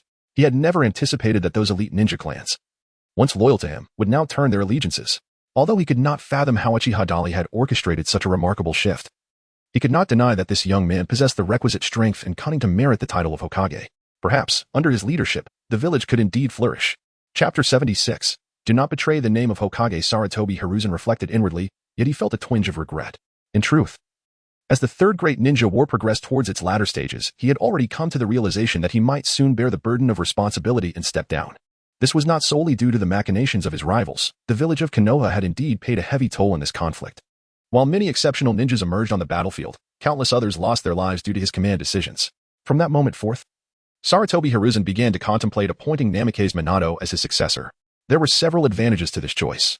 Primarily, Minato hailed from a common background, devoid of any entrenched clan influence within Konoha, which would facilitate Hiruzen's ability to guide him. Moreover, as a disciple of Jiraiya, Minato could be considered one of his own. Hiruzen felt secure in entrusting the position of fourth Hokage to him. However, the current situation had shifted dramatically, as Minato, prioritizing the greater good, willingly ceded the Hokage position to Uchiha Dali. Henceforth, it appeared that the Uchiha clan would wield significant influence over the entirety of Konoha. And Uchiha was not one to be easily controlled. Uchiha Dali appeared to be the type of individual who would undoubtedly not heed the opinions of others. Even the hope of receiving respect for one's perspective seemed a distant luxury. Contemplating this, Sarutobi Hiruzen could not help but let out a silent sigh once more. Upon receiving a nod of acknowledgement from Sarutobi Hiruzen, Uchiha Dali revealed a delighted smile. I sincerely appreciate the support of Lord Third. Please do remain with the two advisors to deliberate on the future development of the Hidden Leaf Village.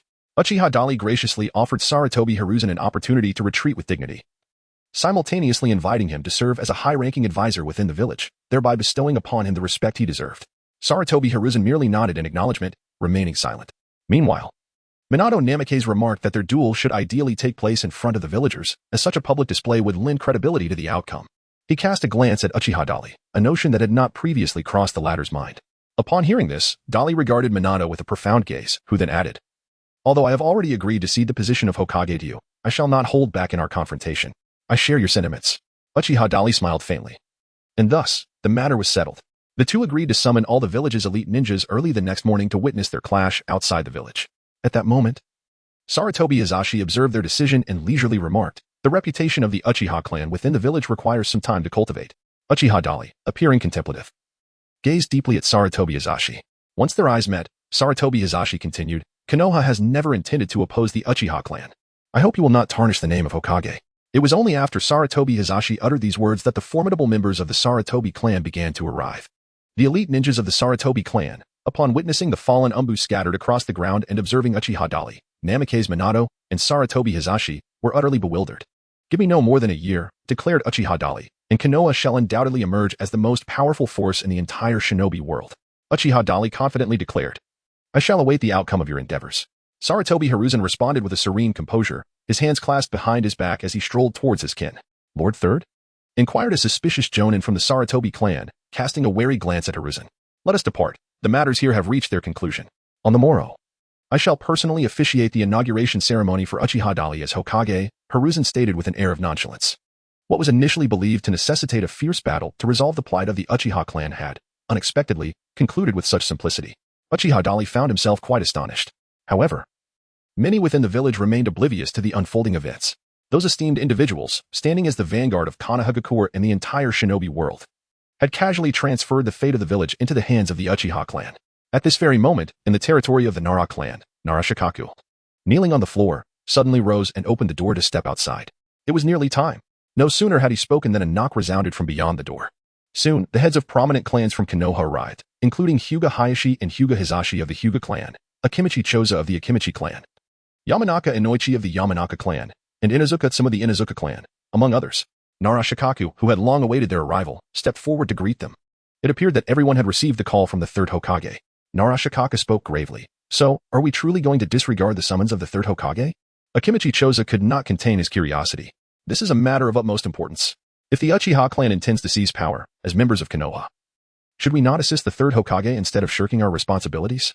Yamanaka Inoichi regarded Narashikaku with a serious expression.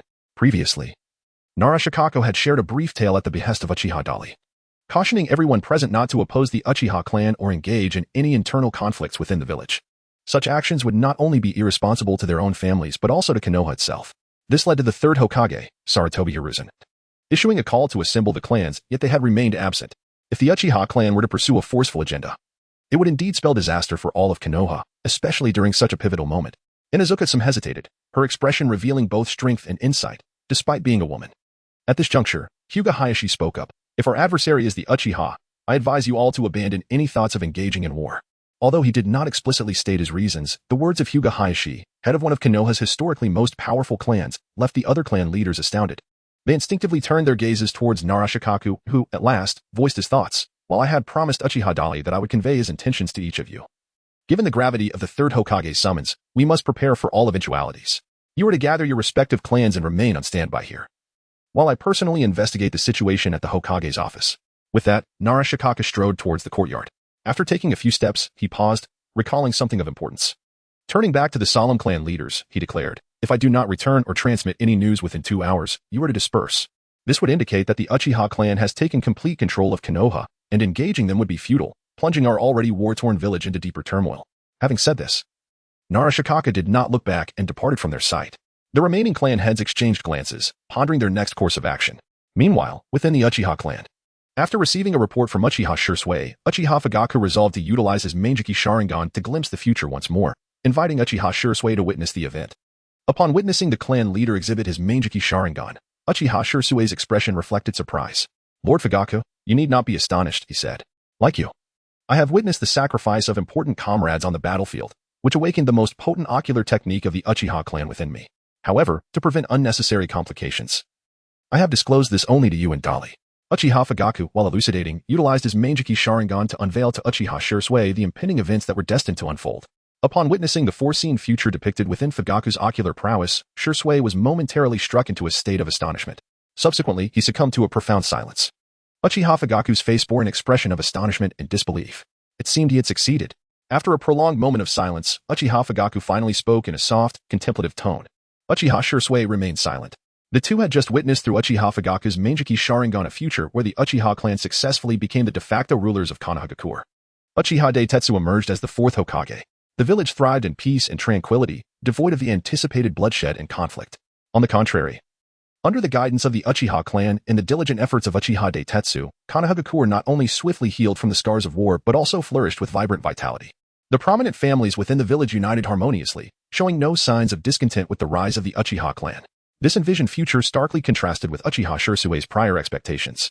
He had even entertained the notion of sacrificing himself to avert a war between his clan and the village. Is this future truly what Lord Fugaku foresaw? Despite witnessing the events with his own eyes, Uchiha Shursui remained skeptical. In fact, Uchiha Fugaku himself was taken aback and found it utterly astonishing. Upon hearing these words, he regained his composure and exchanged a glance with Uchiha Shursui. "The last time I employed this ability to foresee the future was when Dairo expressed his ambition to compete for the position of Hokage. A move that would fundamentally alter the fate of the Uchiha clan. At that moment, we observed the Uchiha clan paying a heavy price for this ambition, which inevitably plunged Konoha into a prolonged state of weakened military power. It is truly unexpected that the outcome has now diverged so completely." Uchiha Fugaku gently shook his head, still struggling to believe the events foretold by his Manjiki Sharingan.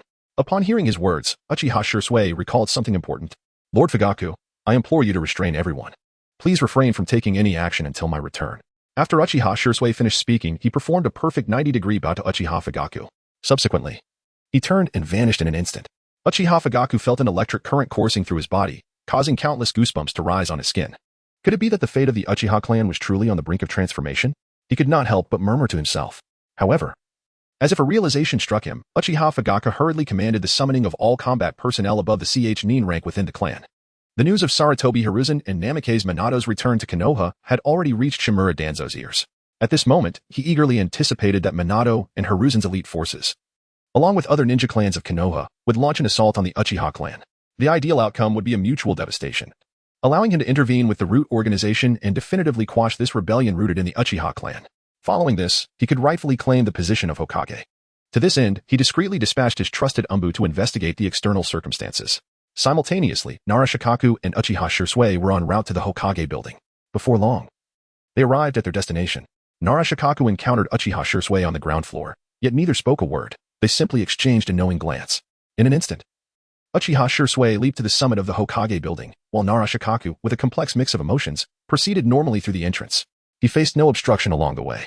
Upon reaching the door to the Hokage's office on the upper floor, Narashikaku discovered the door ajar, and Uchiha Shursui had already arrived, standing within. Beside Shursui, Uchiha Darita was seated upon the Hokage's exclusive throne. In the seating area, the two esteemed advisors, Narashikaku and Mido Keisuke, alongside the third Hokage Sarutobi Hiruzen, were present. Even more astonishing to Narashikaku was the sight of the village's most speculated candidate for the fourth Hokage, Namikaze Minato, standing beside Uchiha Dali. The arrangement of individuals revealed to the astute Narashikaku the answer he sought. You need not worry about the war that has not come to pass, Shursui. You can rest easy now. Uchiha Dali cast a fleeting glance at Narashikaku, who stood at the doorway, rendered speechless by his bewilderment, before addressing Uchiha Shursui. After speaking, he gestured for Narashikaku to enter. Upon hearing this, Narashikaku promptly stepped inside.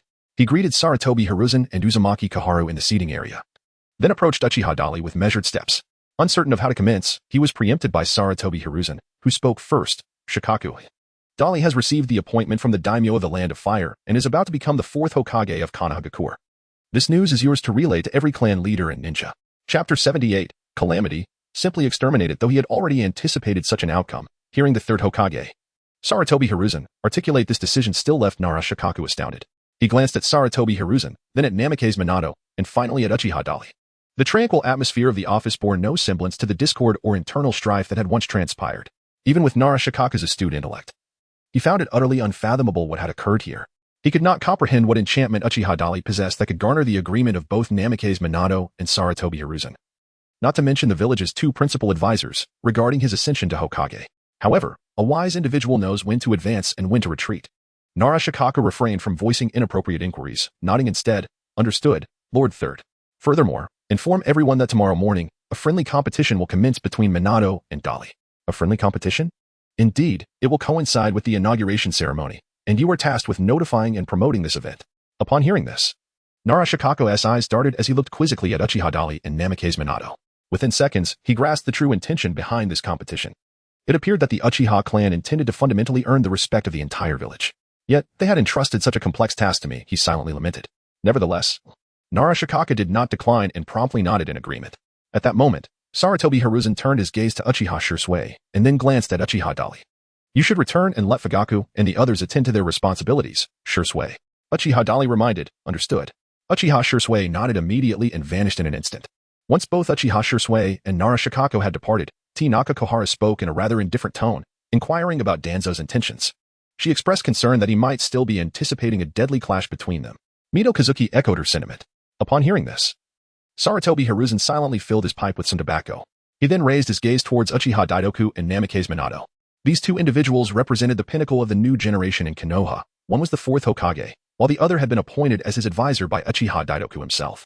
Therefore, it was time to convey certain matters to them. Before this, they had not engaged with the affairs of the Hokage's office and were likely unaware of many critical issues. We must utilize the remaining time wisely to help you comprehend the current state of the village. Danzo and his root organization ostensibly exist to train and develop elite umbu for the village.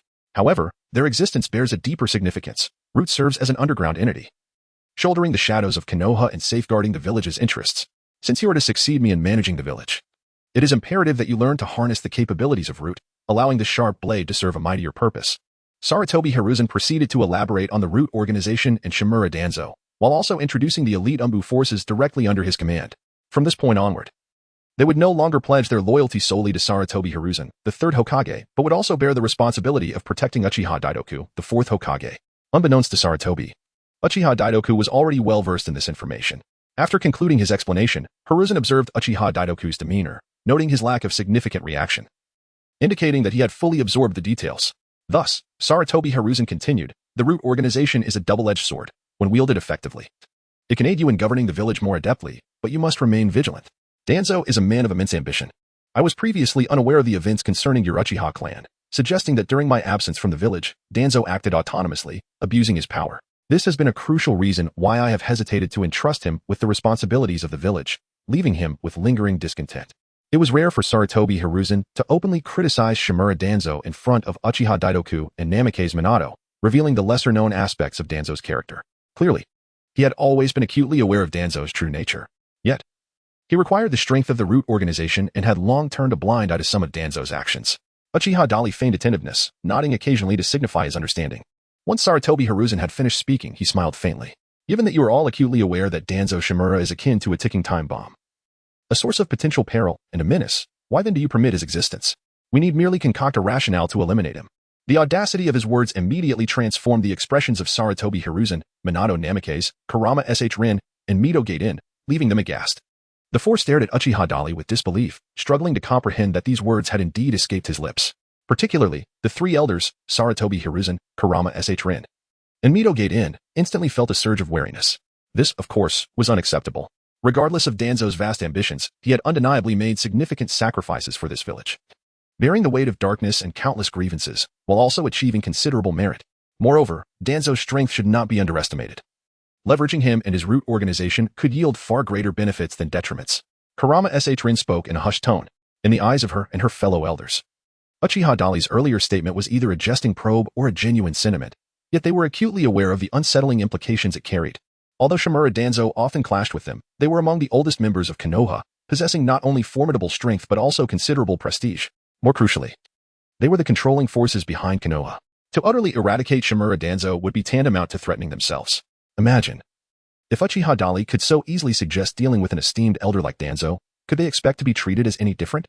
Thus, should they set this precedent and acquiesce to Uchiha Dali's proposal against Danzo, it would be like digging their own graves, a reckless endeavor. Chapter 79. The trial has only just begun. The only one to speak was Kurama Rin.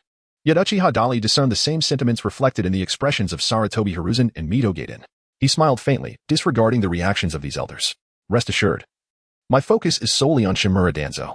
Since I have vowed to lead Konoha to greatness, I shall not permit anyone to undermine this ambition. If he harbors no ill intentions towards us, then all is well. Otherwise, let it be known, those who align with me shall thrive. Uchiha Dali's eyes emanated an undeniable cold light.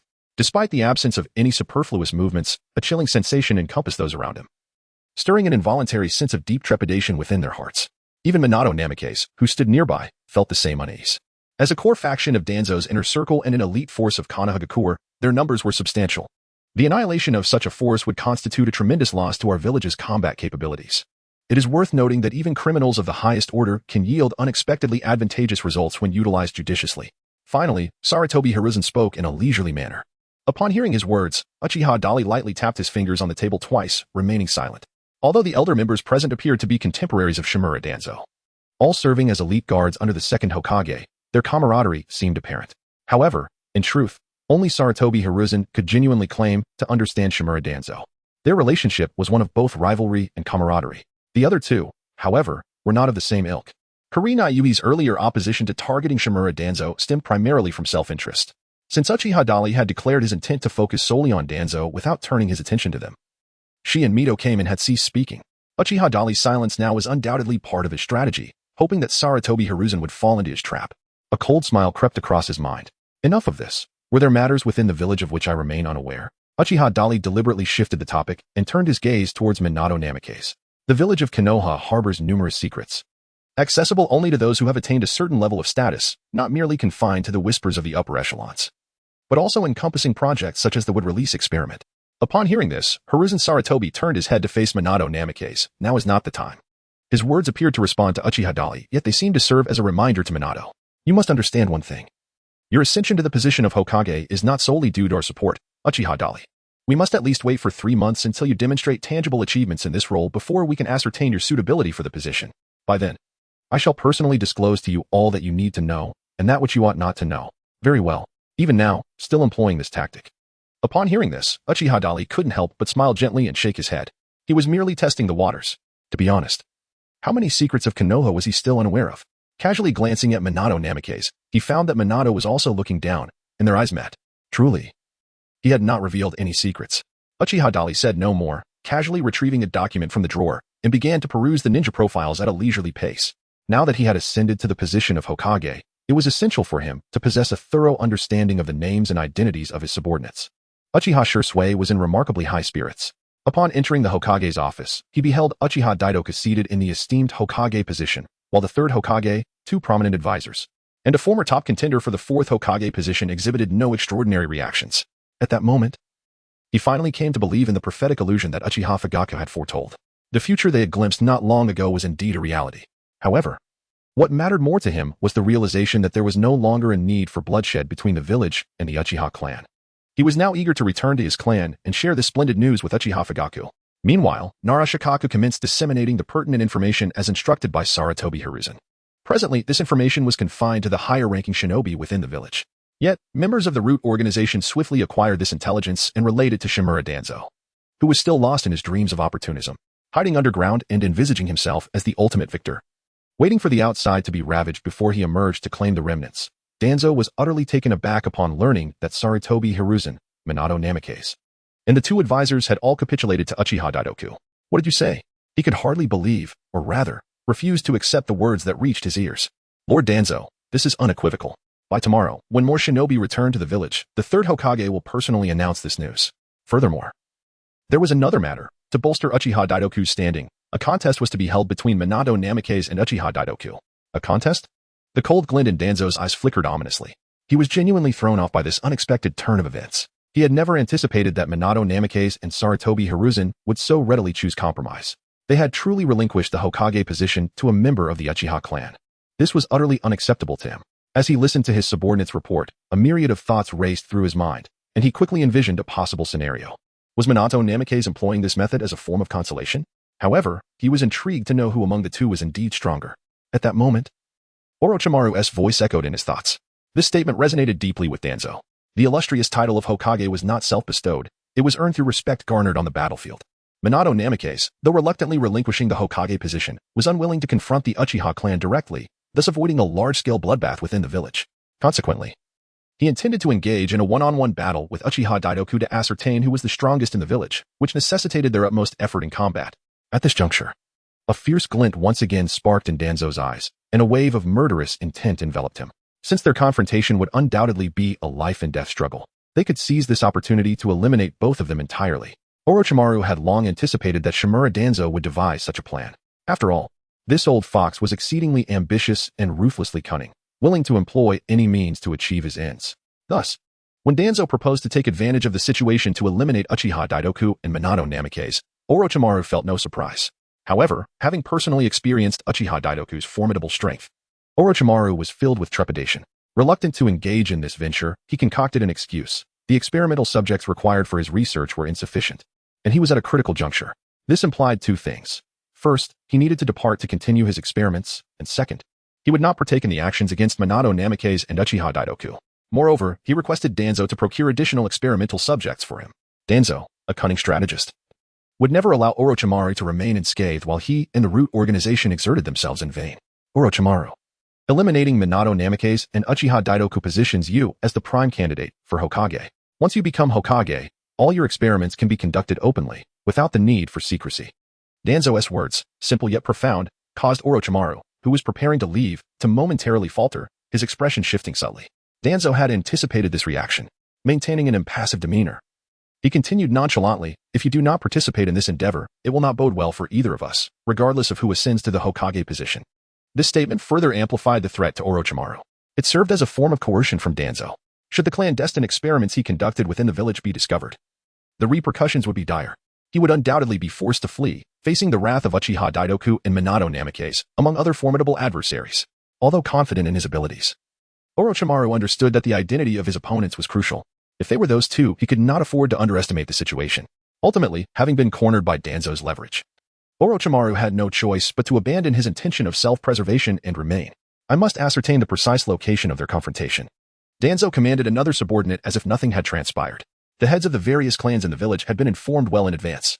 Thus, when Narashikaku returned with Uchiha Daidoku's orders, conveying that the crisis had been averted and that the Uchiha clan had officially ascended to the most significant historical stage since the founding of Konoha, the reaction among the clan leaders was one of disbelief rather than surprise. It is truly astonishing, Hinata Hizashi murmured, involuntarily envisioning the figure of Uchiha Daidoku. His perception of Daidoku's abilities had shifted once again, perhaps considering the various factors at play, especially since the opponent was Uchiha, Yamanaka, and Noichi added. We must prioritize the interests of the entire Konoha. Ultimately, the senior officials had reached a consensus. This matter was settled, and no further dissenting opinions were entertained. We should proceed according to the current circumstances, cooperating with the Uchiha clan to minimize further harm to Konoha. After all, this war has already inflicted severe losses upon our village. Narashikaku's tone grew somber. With the war having just concluded, many clans remained engulfed in grief over lost loved ones. No one wished to incite another calamity during such a fragile time. Let us disperse and inform the other shinobi of this news. Inazuka-sama suggested that the vast expanse of Konoha village made it impractical for a mere handful of individuals to disseminate information throughout the entire community, as it would be both time-consuming and laborious. At this juncture, Hyuga Hizashi interjected, stating that, to his knowledge, a significant number of ninjas had yet to return to the village. There is no need for concern. The intelligence department has already begun compiling a list.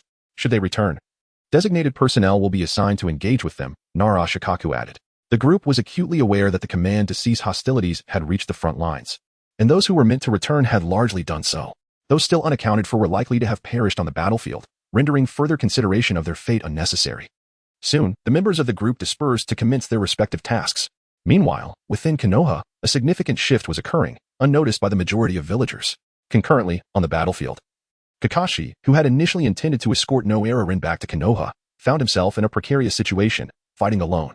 Due to their oversight, Rin had been captured by hostile ninjas. In his relentless pursuit, Kakashi discovered that the assailants were Umbu from the village of Mist. Unfazed by the peril he faced, he resolved to rescue Rin before returning to Konoha. By this time, he had reached a forest on the eastern border of the Land of Fire. As Kakashi prepared to investigate the clues on the ground to further track the enemy's location, a sudden rustling in the underbrush caught his attention.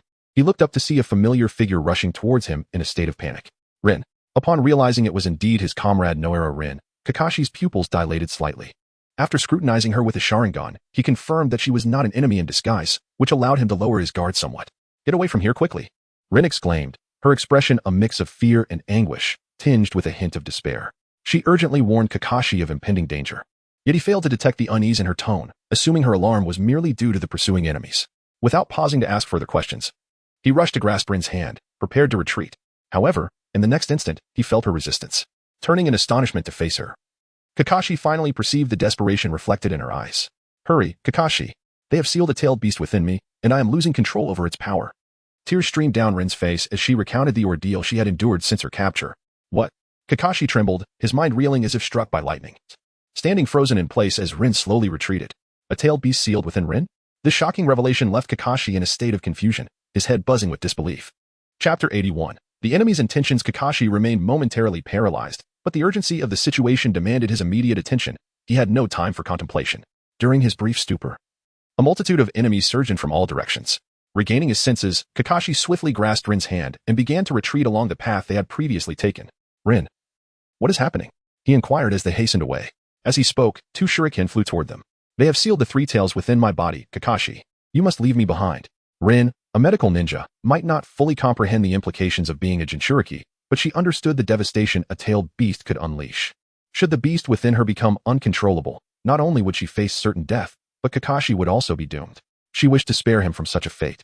Do not speak, Rin. Focus on controlling the chakra within you. Refrain from utilizing it. I will handle everything from here, Kakashi responded, his mind racing as he contemplated their dire situation. He quickly regained his composure, deciding to eliminate their pursuers before addressing the tailed beast sealed within Rin. With that, he turned to confront the enemies. At that moment, the Umbu from the village of Mist had encircled them, launching a flurry of shuriken. A thick fog began to envelop the area, obscuring the attackers' forms. Kakashi struggled to fend off the incoming projectiles, simultaneously protecting himself and Rin. Soon, the mist thickened throughout the forest. Strangely, after a brief probing assault, the enemies ceased their attacks, seemingly vanishing into the haze.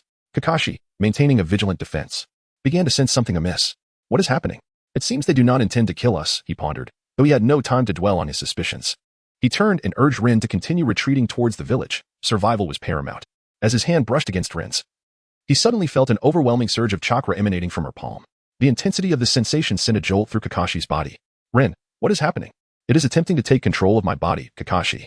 I cannot contain its power. I feel it slipping away, Rin replied, her voice strained with agony. Just then, several more shuriken hurtled towards them from the depths of the obscured fog. After fending off the projectiles, Kakashi noticed that the enemies had once again refrained from pursuing them. It dawned on him that their adversaries seemed intent on driving them to flee rather than inflicting harm. Kakashi spoke gravely. Could it be that they intend to? Rin glanced down at her own body, a horrifying realization taking shape in her mind. Kakashi, too, recognized the potential implications, furrowing his brow as he prepared to confront the enemies. Do not let your mind wander, Rin. Once I eliminate them all, I will return with you to the village. There must be a way to resolve this. The 3rd Hokage will surely find a method to extract the tailed beast from you. Kakashi encouraged Rin with unwavering resolve, though he himself struggled to believe those words. While Rin had never been a Jinchuriki, she was aware of the fate that awaited those from whom a tailed beast was extracted. She managed a pained smile, understanding the grim reality. Once a tailed beast was removed from its host, that host would perish. Yet if they did not act, the 3 tails would run rampant upon their return to Konoha, potentially bringing catastrophic devastation to the village. This, indeed, is their objective, isn't it? Upon hearing Noera Rin unveil the truth, Kakashi felt a jolt coursing through him, rendered speechless and motionless. At that moment, a flurry of shurikens came hurtling towards them. The pursuing mist ninjas deliberately avoided vital points, their intent to force them into a desperate flight back to Konoha unmistakably clear. This only served to further solidify Kakashi's suspicions. Noera Rin spoke with undeniable clarity. The enemy's aim was to exploit the impending eruption of the Three Tails within her to launch an assault on Konoha. Should they return to the village now, it would play directly into the enemy's hands. Yet, if they refrained from seeking assistance, Kakashi knew he could not contain the Three Tails on his own. Ultimately, it appeared that Noera Rin was doomed. Kakashi's expression turned grim, burdened by profound anguish. However, the enemy granted him no respite for contemplation or hesitation. Another wave of shurikens soared through the air, this time with evident increased ferocity. Not only were shurikens and kunai launched at them, but ninjutsu attacks also ensued. Moreover, two members of the Mist's Umbu, shrouded in the dense fog, approached Kakashi, seemingly poised to strike with lethal intent. Overwhelmed by sorrow and fury, Kakashi reluctantly counterattacked, engaging in a desperate struggle for survival against his foes. Meanwhile, Noera Rin's condition worsened with each passing moment. The chakra of the Three Tails began to seep uncontrollably, barely contained by Rin's own chakra reserves. Clearly, it would not be long before she completely lost control. Kakashi's heart raced with urgency, yet the more frantic he became, the more impossible it seemed to resolve the crisis. The relentless assault from the Mist's Umbu felt infinite, as if they were an unending tide. For every foe he incapacitated, two more emerged. Slaying two would result in 3 or 4 materializing from the fog, and his strength rapidly waned, chakra depleting at an alarming rate. It appeared that their only recourse was to continue retreating. Simultaneously, underground. After a period of recuperation, Uchiha Obito's body has returned to a state where he can move normally. His thoughts have been consumed by concerns for the safety of Noera Rin and Kakashi. Therefore, upon regaining his strength, he insisted on returning to the surface to assess the situation. Coincidentally, White Zetsu had pinpointed Noera Rin's location through Reconnaissance, leading Uchiha Madara to acquiesce to Obito's request. With his heart set on the safety of his comrades, Obito, under the kind guidance of White Zetsu, hastened towards the battlefield, blissfully unaware that he was about to fall into a meticulously crafted trap. Chapter 82. Who is the strongest in Konoha previously concealed by Shimura Danzo? The news regarding the Uchiha clan's achievements on the battlefield began to circulate deliberately, rapidly gaining traction throughout the Hidden Leaf village. The villagers learned of a prodigious Uchiha ninja capable of single-handedly confronting 100 foes, who could simultaneously neutralize threats from the Hidden Mist, Hidden Cloud, and Hidden Stone villages across the eastern, northern, and northwestern fronts. This man's prowess eclipsed even that of the Yellow Flash, Minato Namikaze. As a result, the villagers of Konoha were abuzz with excitement. Many, unfamiliar with Uchiha Daitai, began to inquire about him. Uchiha Daitai? What an extraordinary ninja! They exclaimed. Who would have thought the Uchiha clan could produce such a talented individual? Truly, they are the mightiest clan in Konoha. Word spread that the third Hokage had already decided to pass the mantle to him. What about Lord Minato? He too is a popular candidate for Hokage, but in comparison, it is evident that the Uchiha's contributions to the village are far more significant. Their willingness to fight valiantly, undeterred by danger and sacrifice, is truly admirable. The Hokage must be the strongest ninja in the village to protect everyone effectively. Both candidates have a fair chance, however. It may require a contest to determine who is truly the strongest. Nevertheless, with ninjas like the Yellow Flash and Uchiha Daitai in Konoha, the villagers feel a sense of security. The news spread like wildfire, reaching every corner of Konoha. More and more people became acquainted with the name Uchiha Daitai. The villagers gained a deeper understanding of the sacrifices and contributions made by the Uchiha clan, as well as the bravery and strength of Uchiha Daitai. Additionally, some individuals among the populace began to intentionally steer opinions, leading many villagers to alter their perceptions of the Uchiha clan. Some even considered supporting Uchiha Daitai for Hokage as a viable option. Public sentiment continued to swell. Unbeknownst to the people, all of this had been meticulously orchestrated. As the Uchiha clan's momentum reached its peak, further news emerged. Have you heard? Tomorrow morning, the two prodigious ninjas of Konoha, Minato Namikaze and Uchiha Daitai, will engage in a public contest. Indeed, it seems a resolution must be reached between these two formidable individuals. It is rumored that the third Hokage himself suggested this, aiming to better select a suitable successor for the Hokage position. The anticipation is palpable. Whoever emerges victorious will undoubtedly inherit the title of Hokage, right? So, who among the Yellow Flash and Uchiha Daitai is truly Konoha's strongest ninja? However, it is said that to prevent ordinary citizens from being inadvertently harmed during the battle, access to the contest site will be restricted. What a pity. This news spread rapidly, multiplying as it traversed through the village. Due to the preceding campaign aimed at the Uchiha clan, many villagers had significantly altered their views. Furthermore, it was rumored that the third Hokage, Sarutobi Hiruzen, favored Uchiha Daitai as the next Hokage. Thus, the villagers eagerly anticipated the performance of this Uchiha clan's rising star. Ultimately, whether Minato Namikaze or Uchiha Daitai becomes Hokage is of little consequence to the common people. Their true concern lies in the necessity for the Hokage to possess the capability to safeguard Konoha and protect the lives and property of every villager. Uchiha Dali remained in the Hokage's office, engaged in a transition of duties with Sarutobi Hiruzen and Minato Namikaze, regardless of whether Sarutobi's intentions were genuine or feigned. After an afternoon of interaction, he had gained a profound understanding of the internal workings of Konoha's upper echelons. This transformation allowed him to evolve from a mere novice into someone increasingly embodying the demeanor of a ruler. As Uchiha Dali became acquainted with the various operational protocols of the office, it became evident that he was nearing the conclusion of this initial phase. The remaining responsibilities would only be deemed appropriate for instruction once he truly completed the succession ceremony. Thus, Sarutobi, alongside the two advisors, departed from the office, leaving only Minato Namikaze, the Hokage's aide, behind. The atmosphere grew palpably awkward. Uchiha Dali perused the documents from the Umbu reports with an air of nonchalance. These papers contained the identity information and the number of ninjas who had yet to return to Konohagakure.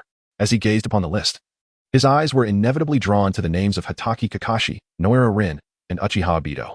It was only natural that his attention would settle upon the name of their commanding jonin. You are indeed their commanding jonin, are you not? Uchiha Dali suddenly inquired. Upon hearing this, Namikaze Minato glanced at the list in his hand, his heart stirring slightly. The situation on the battlefield was exceedingly dire. In order to enhance the efficiency of our mission, I had split up with the three of them. Regrettably, this led to the sacrifice of Obito Uchiha. Minato's gaze lingered on the name of Obito Uchiha, suspecting that Dali was seeking an explanation on behalf of his clan. Kakashi and Rin have yet to return, I presume? This is a compilation of ninjas who remain unaccounted for, with no news or bodies discovered. I was just about to mention this. I had intended to personally venture outside the village to search for their whereabouts once I finished my tasks here. Minato promptly responded. If it involves the Flying Thunder God technique, it shouldn't consume too much time. However, will it affect your condition for tomorrow? I do not wish to take advantage of others' misfortunes, as that would render my victory hollow. Uchiha Dali closed the documents in his hands and raised his gaze towards Minato Namikaze. Rest assured, I shall not squander too much of your time. Kakashi is an exceptionally skilled ninja. I intend to introduce him to you upon his return. Regrettably, I may not be able to extend an invitation for you to visit my home this evening. Minato Namikaze smiled gently, scratching his head.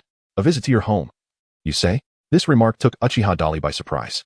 After all, it is essential for us to nurture our relationship, as we will be spending our days together.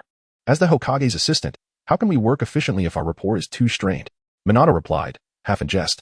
Upon hearing this, Uchiha Dali smiled softly, realizing that this fellow intended to maintain a long-lasting friendship with him, which was indeed a positive development. Go ahead, Minato. The matter of visiting your home can be postponed. The priority is to locate the missing ninjas, and do not forget about tomorrow's duel. Uchiha Dali waved his hand, and then proceeded to examine another confidential intelligence document from the Umbu's intelligence department. Chapter 83, Anomalous Circumstances. Thanks to his adept use of the Flying Thunder God technique, Minato Namikaze's efficiency in handling affairs was indeed remarkable. Upon issuing the order to locate Kakashi and Rin Noira, it took him merely 3 hours from the moment he departed the Hokage's office to his return to Konohagakure. The village was just beginning to be illuminated by the evening lights. At this very moment, as Uchiha Dali prepared to leave the Hokage's office for home, he suddenly halted as he rose from his chair. Lifting his gaze, he saw the figure of Minato Namikaze materialize before him, cradling in his arms a boy who was unconscious. With his silvery hair, obscured face, and the injured left eye, it was evident that he was Kakashi Hatake. Uchiha Dali exhibited a look of perplexity as he gazed upon the unconscious Kakashi in the hands of Minato Namikaze. The latter took the initiative to elucidate the situation. On the battlefield, I discovered both his and Rin's lifeless bodies, surrounded by a multitude of corpses belonging to the Umbu of the Mist Village. It appears they had endured a harrowing pursuit, and Kakashi had exerted himself to the utmost. As he spoke, Minato furrowed his brow, his eyes shimmering with contemplation. Is there something amiss? Uchiha Dali's sharp gaze fixed upon him, revealing a keen insight. Minato Namikaze nodded immediately, acknowledging the peculiarity of the situation. A portion of the corpses of the Mist Umbu exhibited an enigmatic manner of death. They did not appear to have been slain by Kakashi. As Minato described the circumstances surrounding the demise of those Umbu, Uchiha Dali was acutely aware that the Umbu of the Mist had not fallen victim to Kakashi, but rather to Uchiha Obito, who had awakened the Mangeki Sharingan and wielded with release. However, he chose to remain silent and merely nodded. It was evident that there were indeed issues at hand. How was his injury? It was not overly severe. He had merely exhausted his chakra and endured considerable mental strain. With some time to rest, he should recover without complication. Namikaze Minato cast a glance at Kakashi. Who do you believe was responsible for the demise of those Umbu? Uchiha Dali cast a glance at Namikaze Minato. I am not entirely certain, but if my conjecture holds any truth, then Minato's expression grew grave, as if he had recalled a formidable presence. He raised his gaze to meet Uchiha Dali's eyes and, in an uncertain tone, inquired. You must have heard of the first Hokage, known as the God of Shinobi, who possessed an immensely powerful bloodline limit, correct? The wood release, perhaps? Such widely acknowledged knowledge was certainly not lost on Uchiha Dali. Minato quickly nodded. From what I have observed, it is highly likely that the deaths of those from the Umbu of the Mist were caused by an attack utilizing wood release techniques. However, I remain uncertain, as I have never witnessed the power of wood release firsthand. Given Minato's age, he had only heard of such a bloodline limit through rumors, leading him to draw such conclusions based on his experience as a ninja. If I recall correctly, ever since the first Hokage's passing, no one in this world has wielded that power, right? Hence my sense of unease, Minato affirmed promptly. Now, we can only await Kakashi's awakening to inquire further and hopefully uncover some answers. Uchiha Dali cast a final glance at the unconscious Kakashi. I shall first escort him to the hospital and then return to discuss matters with you in detail, stated Minato Namikaze, before vanishing with the Flying Thunder God technique. Meanwhile, Uchiha Dali began to ponder how to confront Uchiha Madara, seeking a decisive resolution to the crises plaguing the ninja world. As the ruler of Konoha, he understood the importance of keeping one's promises. He was determined to elevate the Uchiha clan to become the true sovereigns of the ninja realm. Uchiha Dali returned to the clan's territory, his weary body heavy with fatigue. Suddenly, a throng of clansmen surged forth, encircling him completely. Moments later, the crowd parted, revealing the clan leader, Uchiha Fugaku, who personally led the warm applause in his honor. To be frank, even now, I still feel as though this is but a dream. I never imagined that the Uchiha clan would one day ascend to become the rulers of Konohagakure. You are not merely a genius, Dali. You are, indeed, the rejuvenator of the Uchiha lineage. Uchiha Fugaku could hardly contain his excitement as he approached Uchiha Dato, showering him with praise. This left Uchiha Dato feeling somewhat uneasy. However, he quickly regained his composure and addressed Uchiha Fugaku and the other members of the Uchiha clan with the utmost seriousness. The achievements of the Uchiha clan today are not solely the result of my efforts, but also the dedication and sacrifices made by each of you. Yet, there are certain matters I wish to discuss while we are all gathered here. Upon hearing Uchiha Dato's words, the surrounding clansmen fell into a hushed silence. The smile on Uchiha Fugaku's face transformed into a serious expression. Everyone listened patiently, awaiting Uchiha Daiki's words. I believe that deep down, each of you understands a fundamental issue. The Uchiha clan has faced a continual decline in our treatment within the village over the years, and the rift between us and the village has undeniably deepened, which cannot solely be attributed to the village's actions.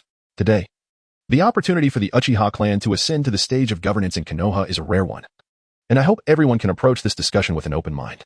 Uchiha Dali articulated the inherent issues plaguing the Uchiha clan, such as their inflated sense of superiority and the communication barriers that exist between them and the villagers of Konohagakure. Had these words been spoken by an ordinary member of the Uchiha, it is likely that such self-criticism would not have been met with humility, but rather would have incited discontent among the clan. However, it is Uchiha Dali who now addresses them.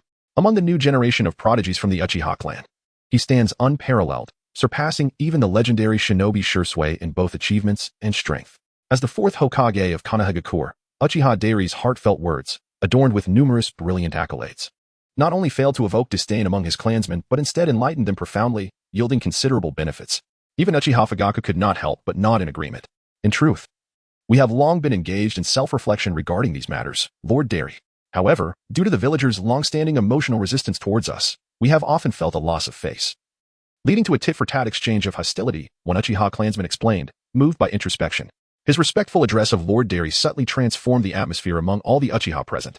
Instantly, a newfound reverence glimmered in the eyes of those around him. Chapter 84. The contest officially begins in the realm of ninjas. Strength is often emblematic of status. All else is merely a byproduct that emerges from the foundation of power. Uchiha Dali did not allow himself to be swayed by the mere utterance of Lord Dali from a clan member. Naturally, he had no intention of wasting further time discussing such matters.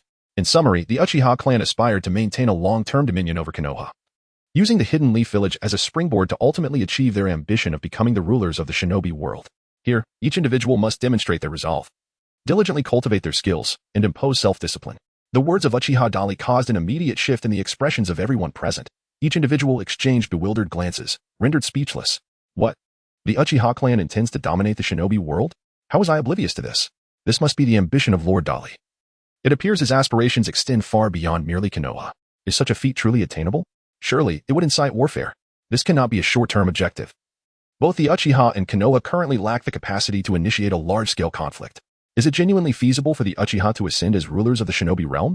The reactions concerning the Uchiha clan's potential dominance over Konoha were markedly different.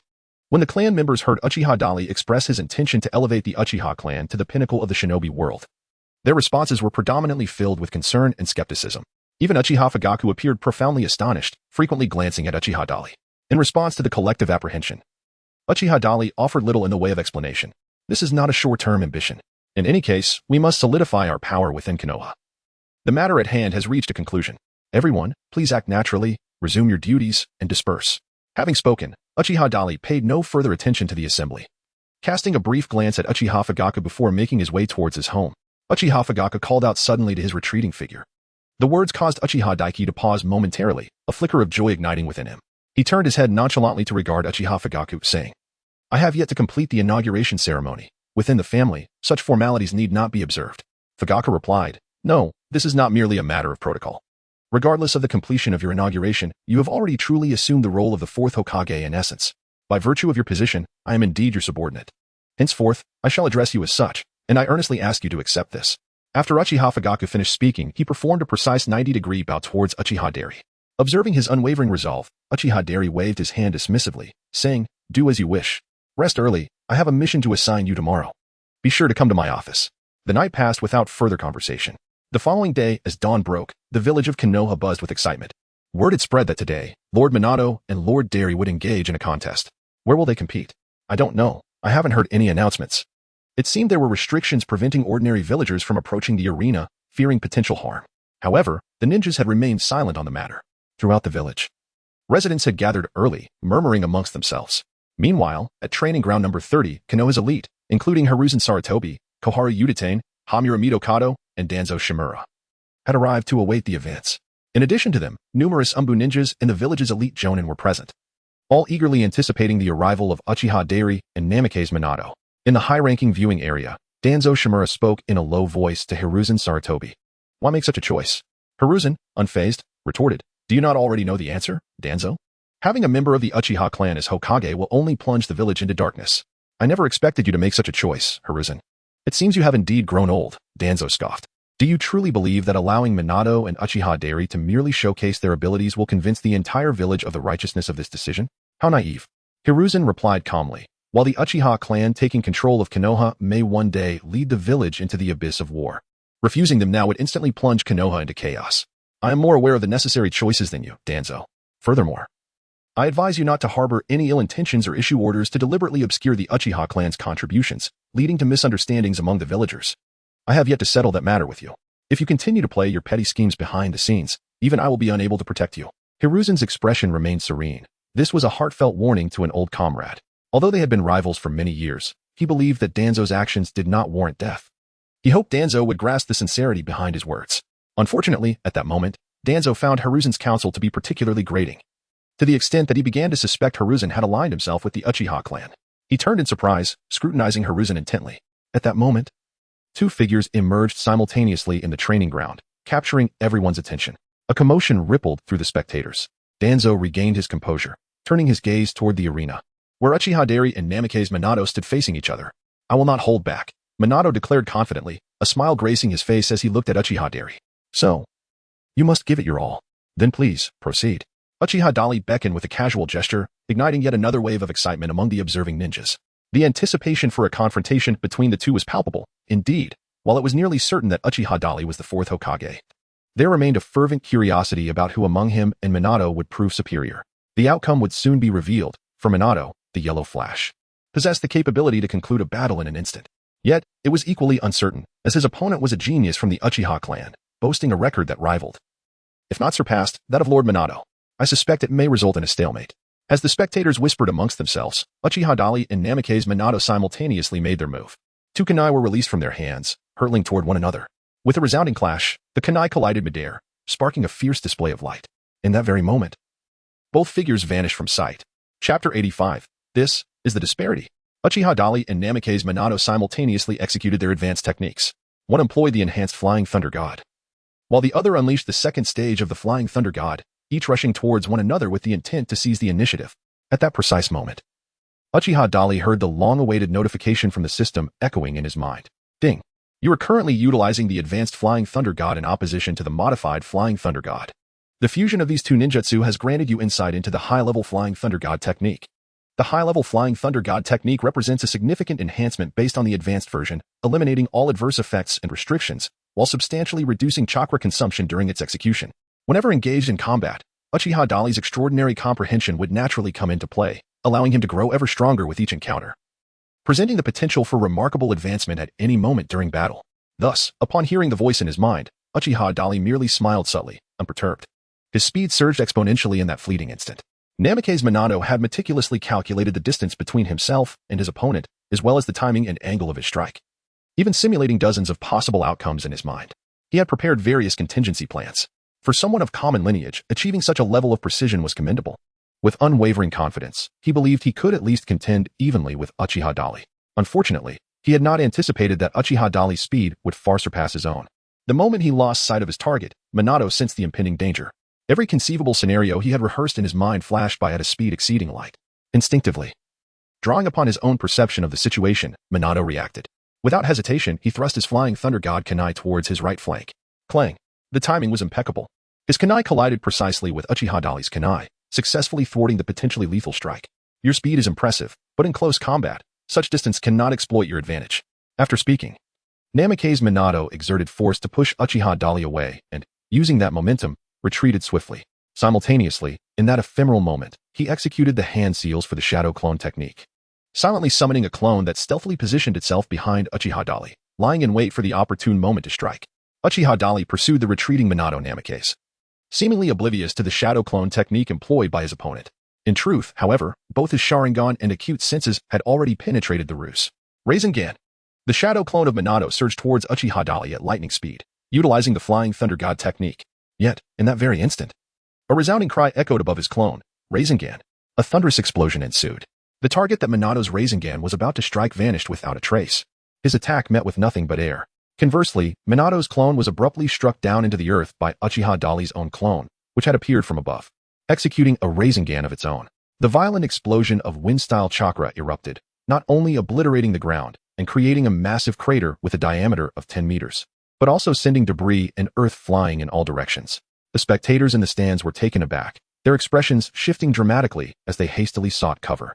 Simultaneously, a notification sound resonated in Uchiha Dali's mind once more. Ding!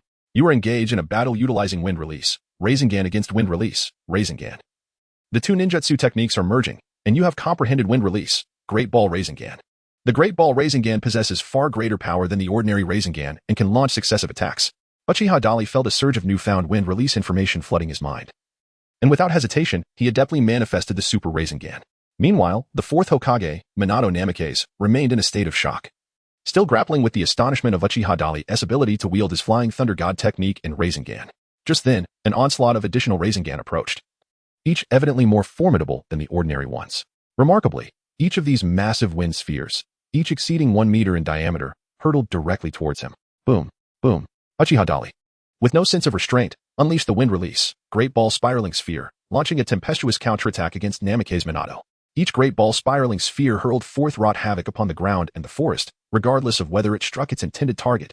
In a mere 30 seconds, the vast training ground had been transformed into a scene of utter devastation, with numerous craters spanning several dozen meters in diameter and plunging at least 10 meters deep littering the battlefield. The verdant, towering trees of the lush primordial forest, some reaching heights of hundreds of meters, were felled one after another under the relentless onslaught of Uchiha Dali. Furthermore, the violent shockwaves generated by the wind-release chakra sliced through everything in their path like razor-sharp blades. Such ferocious attacks left Minato utterly dumbfounded, forcing him into a retreat, with only the ability to passively evade and no means to retaliate effectively. This spectacle astounded the surrounding ninjas, including Sarutobi Hiruzen, Nara Shikaku, Mito Gate Kurenai, Shimura Danzo, along with a host of elite Umbu and the finest ninjas from the various clans of Konoha. Each of them was taken aback by the sheer terror of Uchiha Dali's prowess. The battle had just commenced, and yet he was completely overwhelming the Golden Flash, Minato, leaving his opponent without a chance to strike back. Was this truly the genius of the Uchiha clan? It seemed almost ludicrous that Minato had not even a moment to counterattack. Each release of ninjutsu wrought unimaginable destruction, and despite the continuous barrage of powerful techniques, Dali showed no signs of depleting chakra. Was he a veritable monster? Now I understand why Lord Third chose Lord Dali. It is no wonder he could single-handedly force the ninjas of the Cloud Village into a disarrayed retreat on the battlefield. His strength was formidable beyond belief. Given the ferocity of that wind release, even an elite jonin would find it remarkable to execute 10 consecutive techniques, yet he had employed no fewer than 40.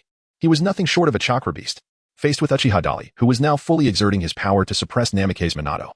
All the observing ninjas could not help but express their genuine awe. Chapter 86, The Shadow of That Man.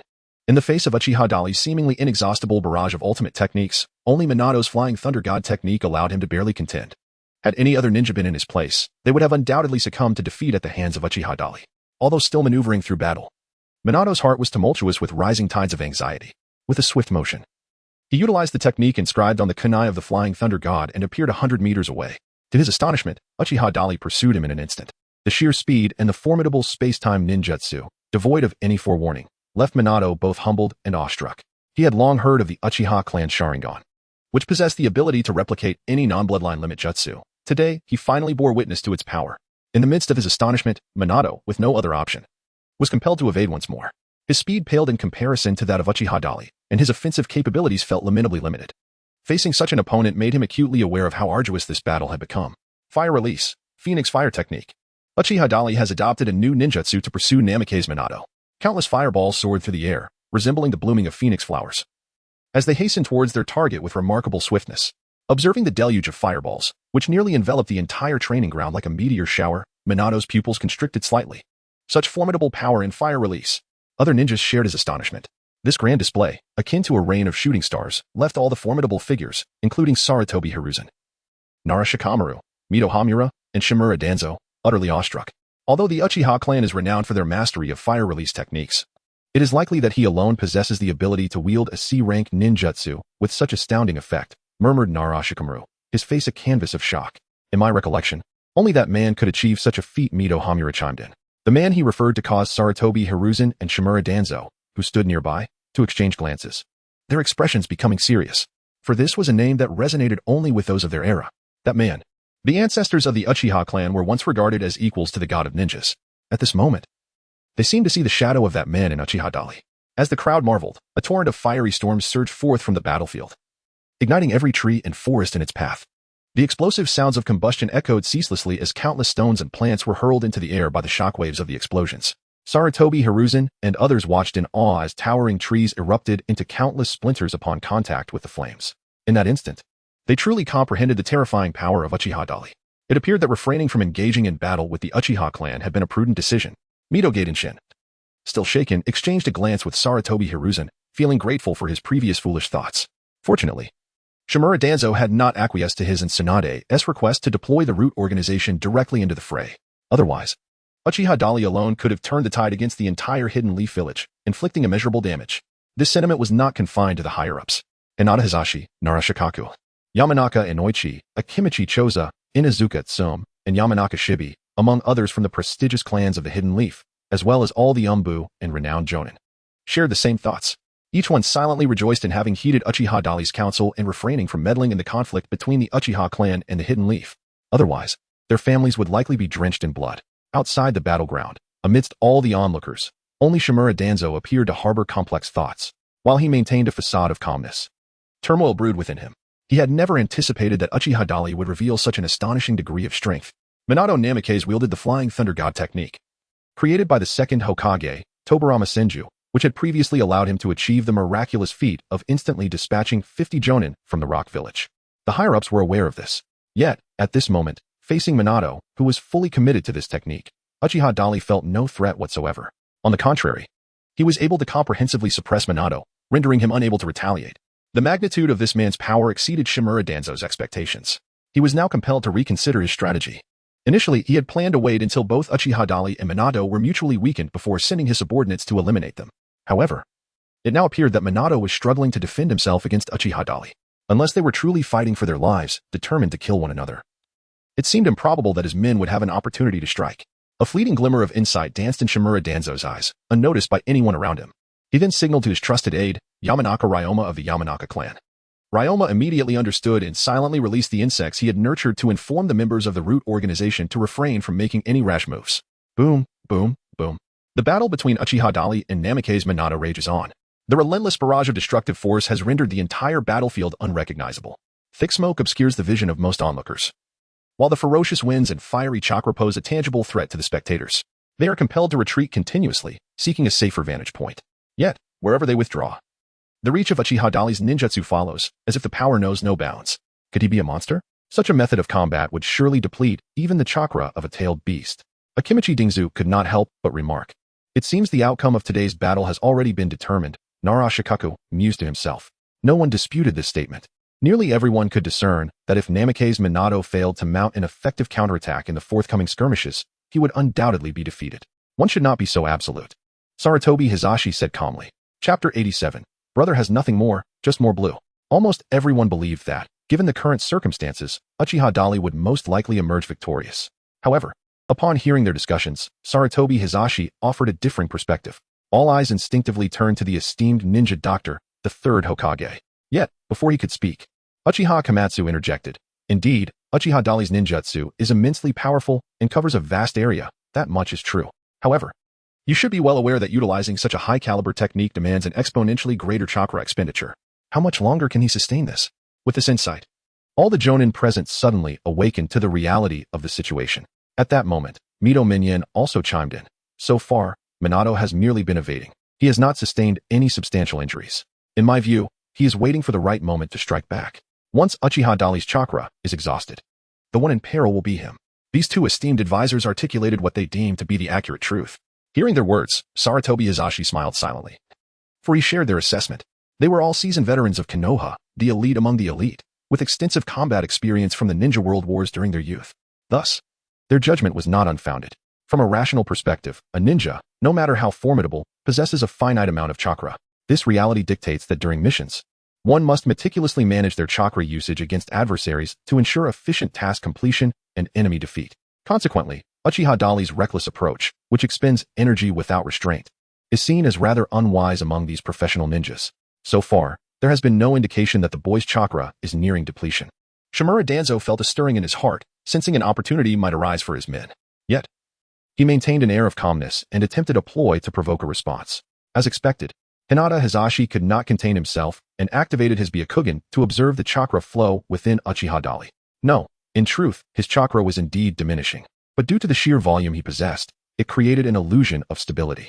In contrast, Minato, who had been solely relying on evasion, had expended little chakra. This was the answer Danzo sought. Upon hearing Hinata Hizashi's revelation, a cold smile crept across his face, and he immediately signaled Oil Woman Ryoma. Ryoma promptly commanded his insects to inform the root organization members lying in wait nearby to prepare for action. Continue like this, and your chakra will soon run out. Namikaze Minato warned, frowning as he dodged Uchiha Dali's relentless assault. Though he appeared quite beleaguered, forced to evade and unwilling to confront Uchiha Dali's ferocity head-on, he still managed to point out the flaws of such a strategy, indicating that he was, in fact, handling the situation with relative ease. Mind your own affairs. Uchiha Dali let out a light chuckle, accelerating his assault and employing a jutsu more advanced than the Wind Release, Rasengan. Wind Release, Supergiant Rasengan. In an instant, a colossal spiral sphere, exceeding 10 meters in diameter, surged forth, infused with a fierce wind chakra, plummeting directly towards Minato Namikaze. The sheer magnitude of this spiraling orb startled Minato significantly. This is utterly chaotic. With a swift movement, Minato activated the Flying Thunder God technique, vanishing without a trace. The surrounding ninjas, observing the scene, were equally astonished by Uchiha Dali's audacious display. When had he developed such a technique?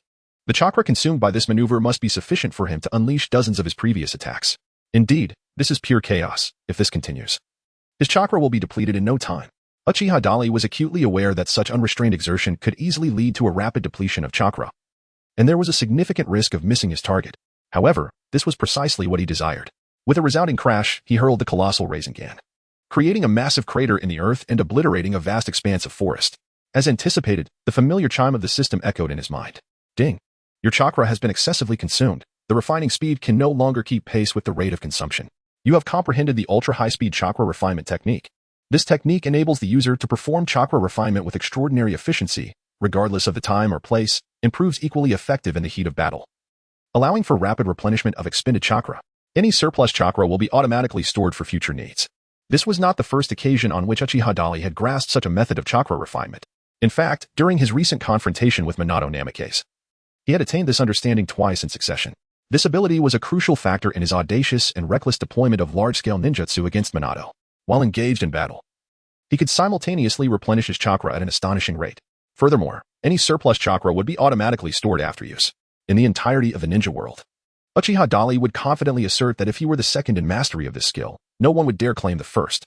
In that moment, Uchiha Dali felt an urge to raise his voice to the heavens, proclaiming, "I may lack in many things, but I am rich in chakra.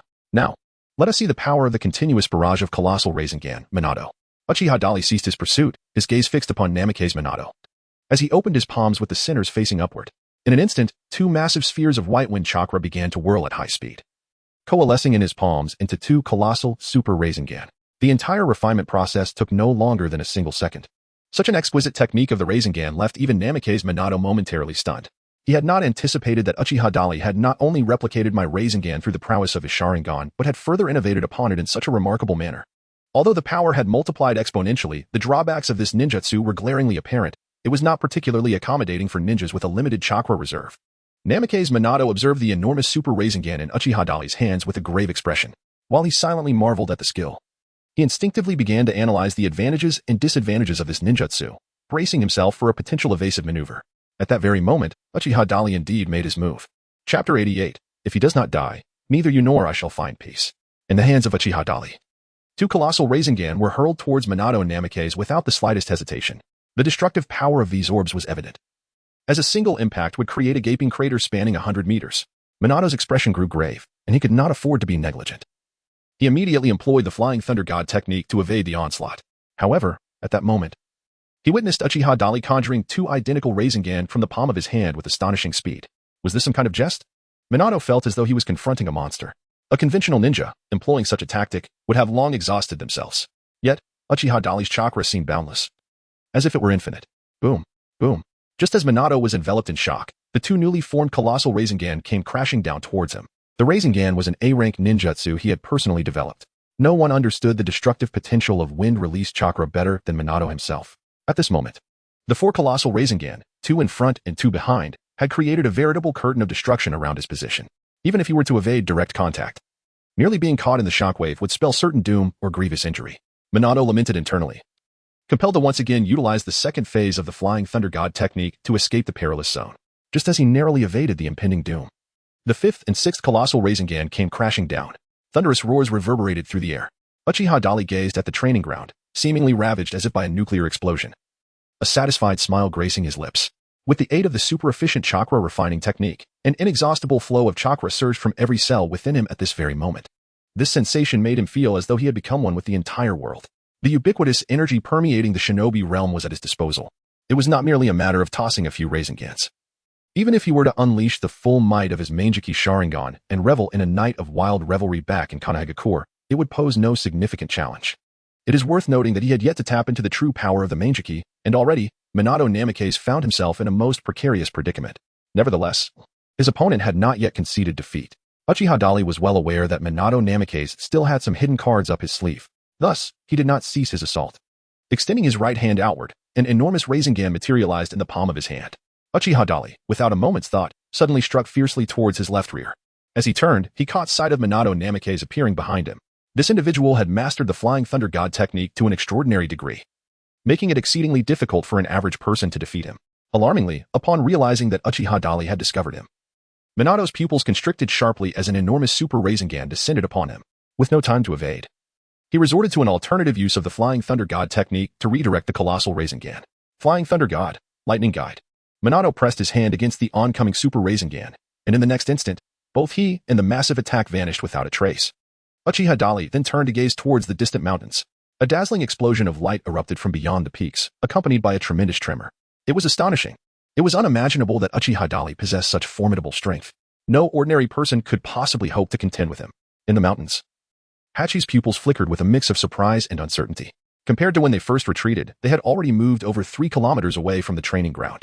Nonetheless, despite this distance, the area remained utterly devastated beneath Uchiha Dali's terrifying ninjutsu. Observing his demeanor, it seemed he could continue fighting for another 300 rounds. Narashikako analyzed gravely.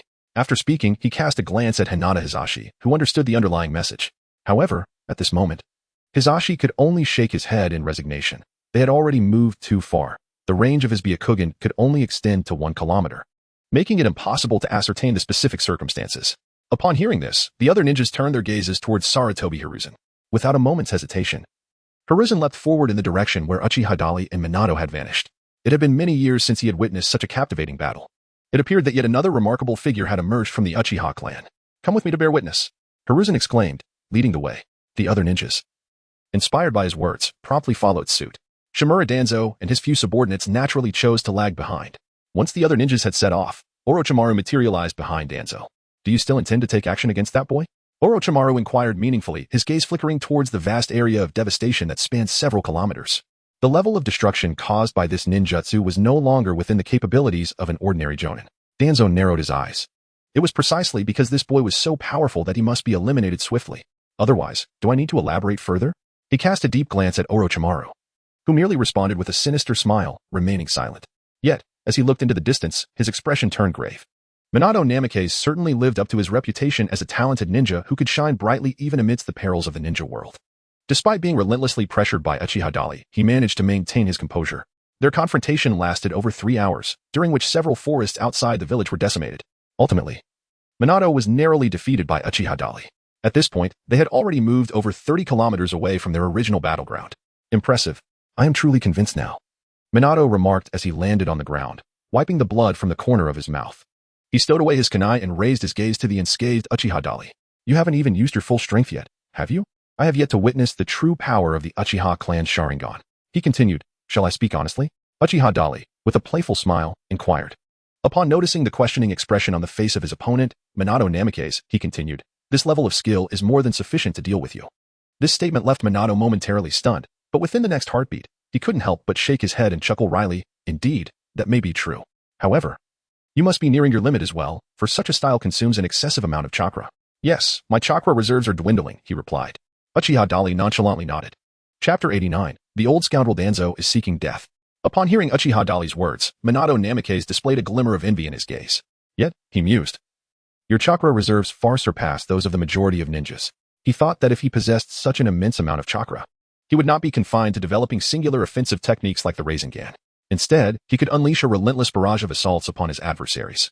Akin to Uchiha Dali's earlier display, as the saying goes, great strength yields extraordinary results. He failed to notice that, at this moment, Uchiha Dali's ears twitched slightly, as if he had perceived some sound. Let us depart. It is time to return. Uchiha Daiki spoke nonchalantly. The scope of the battle seemed so extensive that they appeared not to have followed.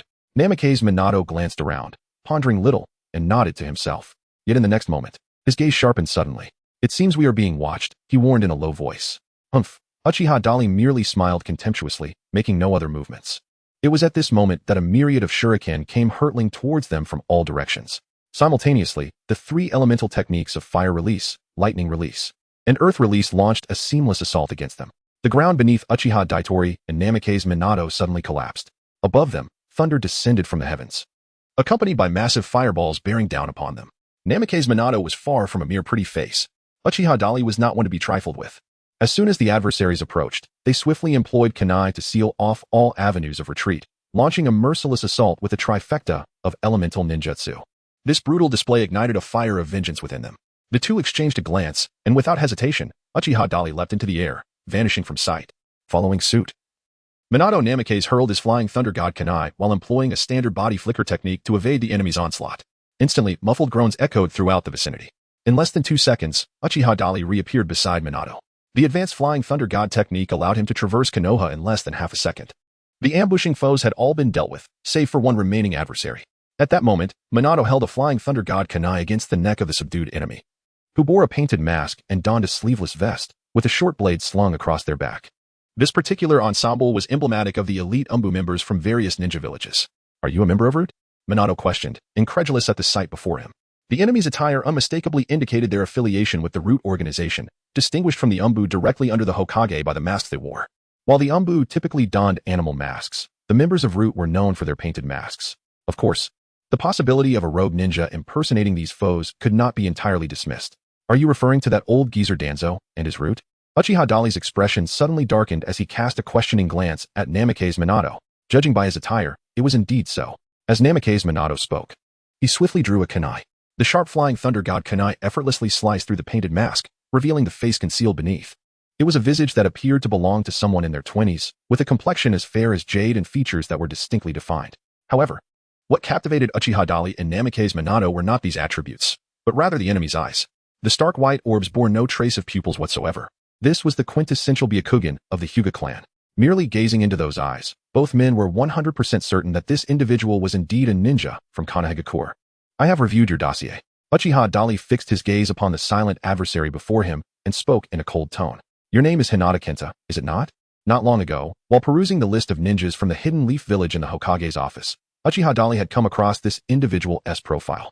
The list contained not only photographs, but also their ages, ranks, and covert positions. Thus, at this moment, he readily recognized the identity of this member of the Hyuga clan. However, despite his identity being unveiled, Hinata Kinta remained utterly silent. Moreover, he even slowly closed his eyes, appearing as if resigned to whatever fate awaited him. As a member of the Umbu training base, such individuals would not act without directives from their superiors. Kushina's brow furrowed as he spoke gravely. In truth, he already possessed an inkling of the answer, yet he hesitated to voice it, for the implications were monumental. Was it Shimura Danzo who ordered you to eliminate us? This would enable him to simultaneously eradicate his two competitors and ascend to the position of Hokage. Uchiha Dali gazed down at Hyuga Kinta with an icy demeanor, his voice laced with disdain. His words prompted a look of astonishment from the nearby Minato Namikaze, who, however, remained silent and cast his gaze towards Hyuga Kinta, who continued to lower his head in silence. The old rogue Danzo was clearly courting death. Uchiha Dali was engulfed with a surge of murderous intent, poised to eliminate the enemy before him and subsequently confront Shimura Danzo. However, just as he was about to strike, Minato Namikaze intervened at the opportune moment. Wait, what is this? Are you showing mercy at such a critical juncture? That is not my intention, Dali responded. Yet, he is a member of the Hyuga clan. If we hand him over to Hyuga Hizashi, we might obtain far more valuable intelligence. Minato was no fool. The root organization of the Hyuga clan had allied with other adversaries to orchestrate the assassination of both of them. They had launched a brutal attack right from the outset. Had their opponents not been exceptionally formidable, any other ninja would have undoubtedly met their demise today. This realization stirred a flicker of discontent within Minato towards Shimura Danzo, the leader of the root organization. Of course, all of this remained mere speculation without concrete evidence. Should the mastermind behind the scenes not be Danzo, but rather someone else entirely, they would find themselves in a rather embarrassing predicament. His words brought to Dali's mind the members of the Yamenka clan, notorious for their adeptness in interrogation. Techniques such as the mind transfer jutsu, which could manipulate the consciousness and spirit of others, were invaluable and effective means of eliciting the truth during questioning. They could easily turn him over to Yamenka and Oichi, confident that the truth would be extracted. Having overheard their conversation, Hyuga Kinta finally appeared somewhat moved. He lifted his gaze toward Uchiha Dali and Minato Namikaze, wearing an expression that suggested he had much to say but hesitated. Ultimately, he spoke, "You might as well kill me. Now that I have fallen into your hands, there is nothing left to discuss." "Oh, so you can speak?" Dali remarked, surprised. "I had thought you were mute. Was it Shimura Danzo who sent you to eliminate us?" Uchiha Dali immediately confronted the other party. Chapter 90, Delivering Oneself. However, Uchiha Dali's inquiry once again plunged Hyuga Kinta into silence. "Never mind. Let us take him back and discuss it later." Uchiha Dali, unwilling to squander time, prepared to escort this individual back for interrogation by either the Umbu Intelligence Department or the Yamanaka clan. However, at that very moment, an unforeseen anomaly transpired. Two beams of white light suddenly flashed and struck the heart of Hyuga Kinta. Uchiha Dali and Minato Namikaze felt a chill run down their spines as they lowered their heads to gaze upon the captive, only to discover that the individual had already met his demise. A reckless choice. Uchiha Dali swiftly pursued the figure ahead. Wait. Minato Namikaze hastily followed suit. The speed of these two was unparalleled in the ninja world, and within mere moments, they had caught up with the individual who had struck from the shadows. To be precise, it was not the opponent who fled, but rather they had chosen to halt. Before Uchiha Dali and Minato Namikaze stood three silhouettes. In the center was Shimura Danzo, the highest leader of the root organization. Flanking him were his two trusted subordinates. "Indeed, it is you, old thief Danzo. After committing murder to silence witnesses, do you still wish to escape? Do you think we are mere air?" Upon seeing Danzo's appearance, Uchiha Dali squinted his eyes. "You are mistaken. I have never contemplated fleeing. The Uchiha clan ought not to be the rulers of Konoha. You are unworthy and unsuitable. The true Hokage should be me. Only I can lead Konoha towards glory," Danzo declared, suddenly pressing his hand to the ground. In an instant, a dazzling inferno erupted from the trunks of several trees surrounding Uchiha Dali and Minato, as well as the ground beneath their feet. Disaster. It's an explosive tag trap. Minato's expression changed dramatically, regretting his carelessness for stumbling into such a rudimentary trap. At that critical moment, he felt an overwhelming force tugging at his body, lifting him uncontrollably into the air. Boom, boom. A multitude of explosive tags buried underground detonated simultaneously under Danzo's command. The scene was engulfed in flames and billowing smoke. Not only were numerous trees obliterated by the shockwave, but the ground was also blasted into a crater over 30 meters in diameter. Immediately afterward, Danzo unleashed a powerful gust of wind chakra, igniting the flames within the crater. The roaring blaze not only engulfed the entire pit, but also voraciously consumed everything in its vicinity. Danzo gazed coldly at this spectacle. Now, no one shall compete with me for the position of Hokage, he murmured to himself with a calm demeanor. However, at that moment, his expression shifted slightly as he abruptly looked up.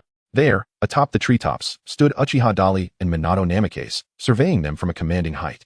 Dali's face was etched with merciless coldness, while Minato's bore an expression of disappointment and disbelief. Lord Danzo, why would you do this? Minato inquired, perplexed. Are you not dead? Danzo's gaze darkened, and he did not respond to Minato's question but slowly began to unwrap the bandage from his right eye.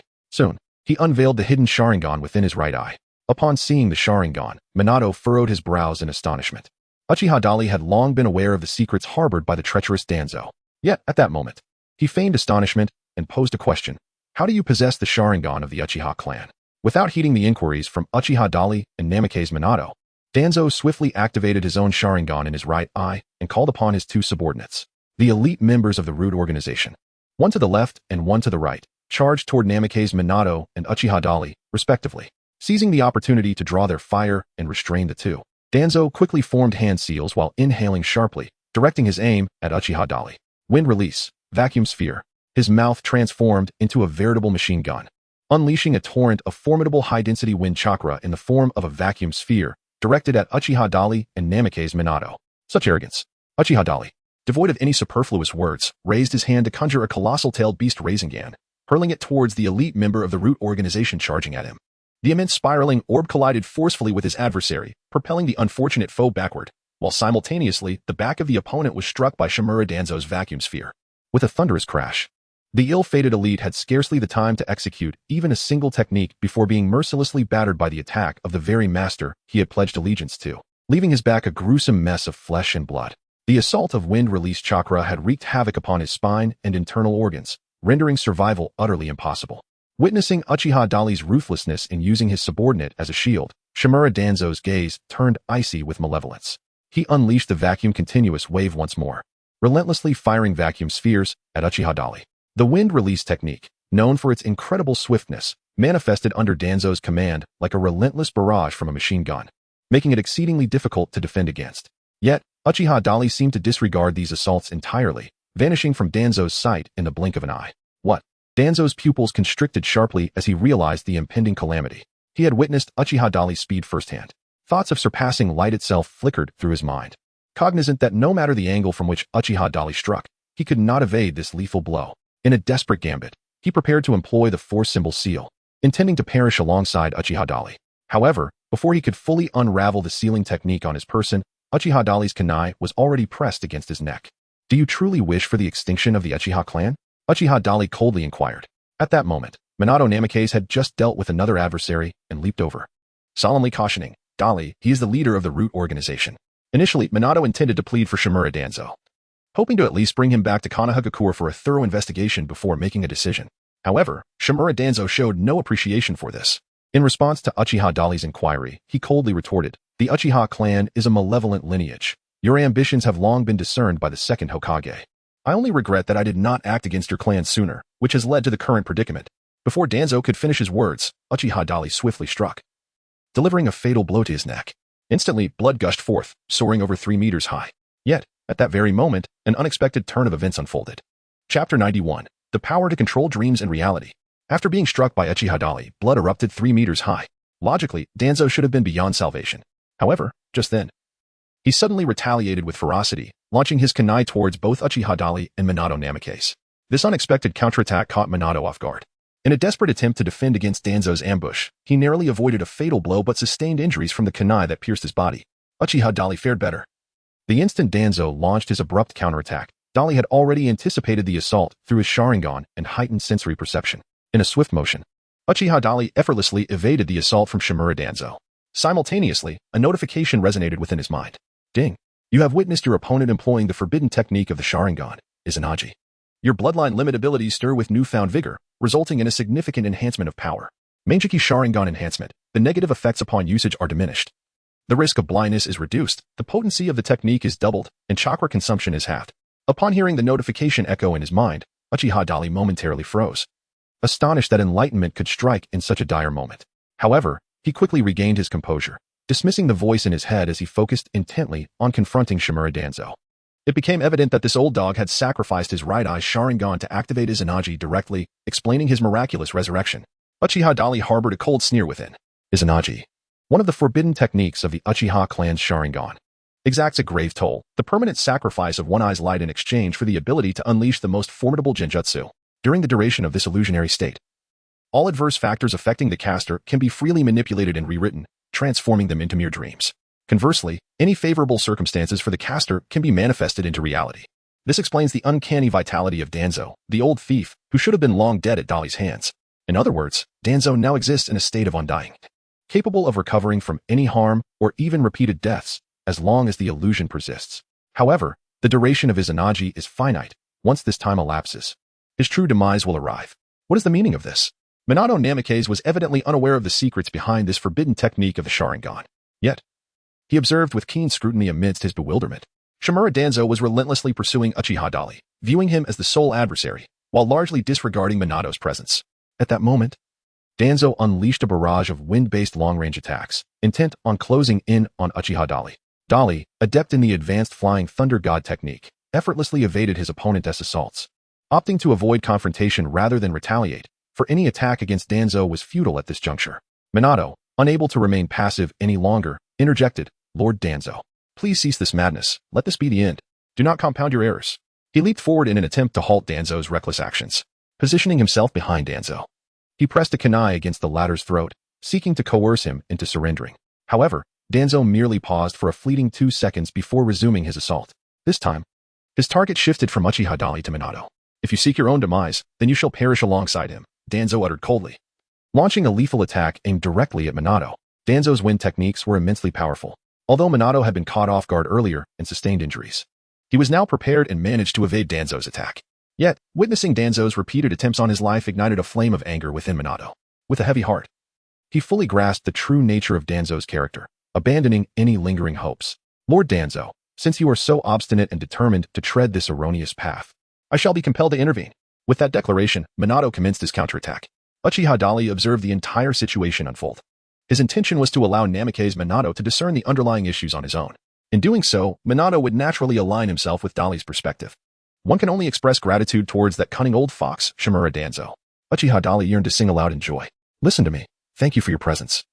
As Minato Namikaze launched a counterattack against Danzo Shimura, a Rasengan manifested in his palm. Utilizing the Flying Thunder God technique discreetly inscribed on Danzo's person moments prior, he successfully executed a surprise assault, delivering the Rasengan upon Danzo. However, to everyone's astonishment, after spitting out a mouthful of blood, Danzo twisted and miraculously restored himself to pristine condition. "Futile. You shall perish as well." Danzo retaliated, unleashing a barrage of vacuum spheres that rendered Minato unable to counter. He then advanced, preparing to inflict further harm upon Minato. Nevertheless, Minato activated the Flying Thunder God once more, evading Danzo's assault and seizing another opportunity to counterattack. Is it the power of that Sharingan influencing him? Minato pondered, contemplating the nature of Danzo's abilities even as they clashed. Once again, he struck Danzo with a Rasengan. This time noticing a significant change, Danzo's right Sharingan had dimmed considerably, its once brilliant crimson hue now shrouded in a grayish pallor. Realizing the source of his opponent's anomaly, Uchiha Dali finally spoke up. "He has activated our clan's forbidden technique, Izanagi, at the cost of his entire Sharingan. During its effect, all attacks against him are rendered null." "Izanagi?" Upon hearing Dali's explanation, Minato paused, and upon glancing back at Danzo, enlightenment dawned upon him.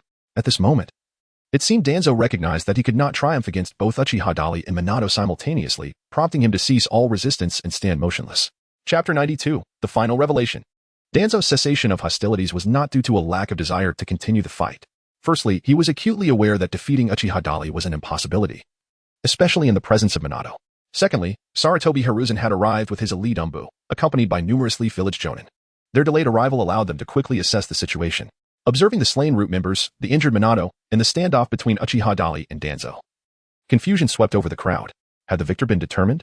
Sarutobi's expression grew solemn as he glanced at Minato's bloodied wounds, yet his piercing gaze revealed lingering doubt. Before he could voice his thoughts, Uchiha Dali made his move once more, launching an attack at Danzo with a scoff. "Do you think they can save you?" Before the words fully left his mouth, he was already before Danzo, a Rasengan poised in his palm, ready to strike at Danzo's head. "Dali." Minato's pupils constricted in horror as he shouted to prevent Uchiha Dali from proceeding, but it was too late. Even a formidable ninja like Minato could not intervene in time. The others stood in stunned silence, unable to act, as they beheld Uchiha Dali's Rasengan collide with Danzo's forehead with a resounding crash. The devastating force of the Rasengan obliterated Danzo's skull. Under the astonished gazes of all present, Danzo's body began to topple backward. Uchiha Dali, what are you doing? Sarutobi questioned. Bewildered by his actions, the other ninjas were equally paralyzed, caught off guard. Before Dali could offer an explanation, Minato interjected, Lord Third, however, before Minato could finish. An unexpected turn of events transpired. Everyone had assumed Danzo was dead. His head had been shattered, leaving no room for survival. Yet, at that very moment, all witnessed Danzo's body miraculously restored to its previous state, his head intact and brimming with vitality. This, Sarutobi, seasoned and discerning, was momentarily taken aback. Before quickly regaining composure, his expression darkened as he fixed a serious gaze upon Danzo. Danzo, what is the meaning of this? Before he could finish speaking, Uchiha Dali struck again. Your Izanagi's cooldown must be over by now. Let's see how you survive this. With that, he unleashed another Rasengan. Unsurprisingly, Danzo had no chance to evade, let alone retaliate, as Uchiha Dali's extraordinary speed left him no opportunity to escape. In an instant, the leader of the Root Organization, a veteran of the Leaf Village, was once again felled by Uchiha Dali. This time, Sarutobi remained silent, his expression grave as he observed the unfolding events. He had assumed Danzo would recover as he had moments before. The other ninjas shared similar sentiments. Only Minato understood that Danzo was likely beyond salvation. Since the onset of their conflict, over half a minute had elapsed. Although he was uncertain of Izanagi's duration, he surmised it could not be extensive. Thus, he concluded that Danzo had indeed been killed. Yet, Minato's judgment proved erroneous. Before all eyes, Danzo revived once more, unscathed. Among the elite Jonin, Uchiha Fugaku discerned the truth and could no longer contain himself. This is a forbidden technique of our Uchiha clan's Sharingan, granting control over dreams and reality. Known as Izanagi, only the wielder of the Sharingan may activate it. However, doing so comes at the cost of forever losing the light of the eye used to perform the technique. Danzo, how could you wield such a forbidden art?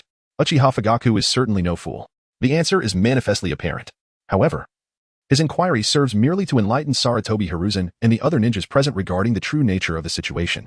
Upon hearing Fugaku's words, Sarutobi and the elite ninjas displayed expressions of astonishment and uncertainty, having deduced the implications. The fact that Shimura Danzo, who is not a member of the Uchiha clan and should not possess the Sharingan, could wield a forbidden technique exclusive to its bearers raises a singular conclusion. Shimura Danzo possesses the Sharingan. Yet, how could he have acquired such a bloodline limit? This question warrants profound contemplation.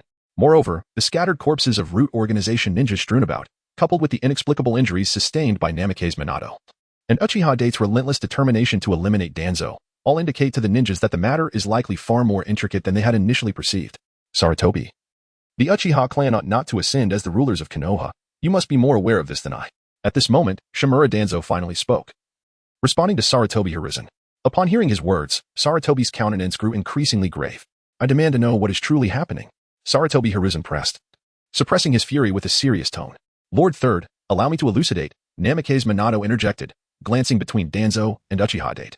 Just as he turned, he caught a fleeting glimpse of Uchiha Date's figure. Whether the Uchiha clan is fit to govern Konoha is not solely for you to decide. Uchiha Dali struck once more, swiftly eliminating Shimura Danzo with a single blow. Meanwhile, he silently calculated the passage of time within himself.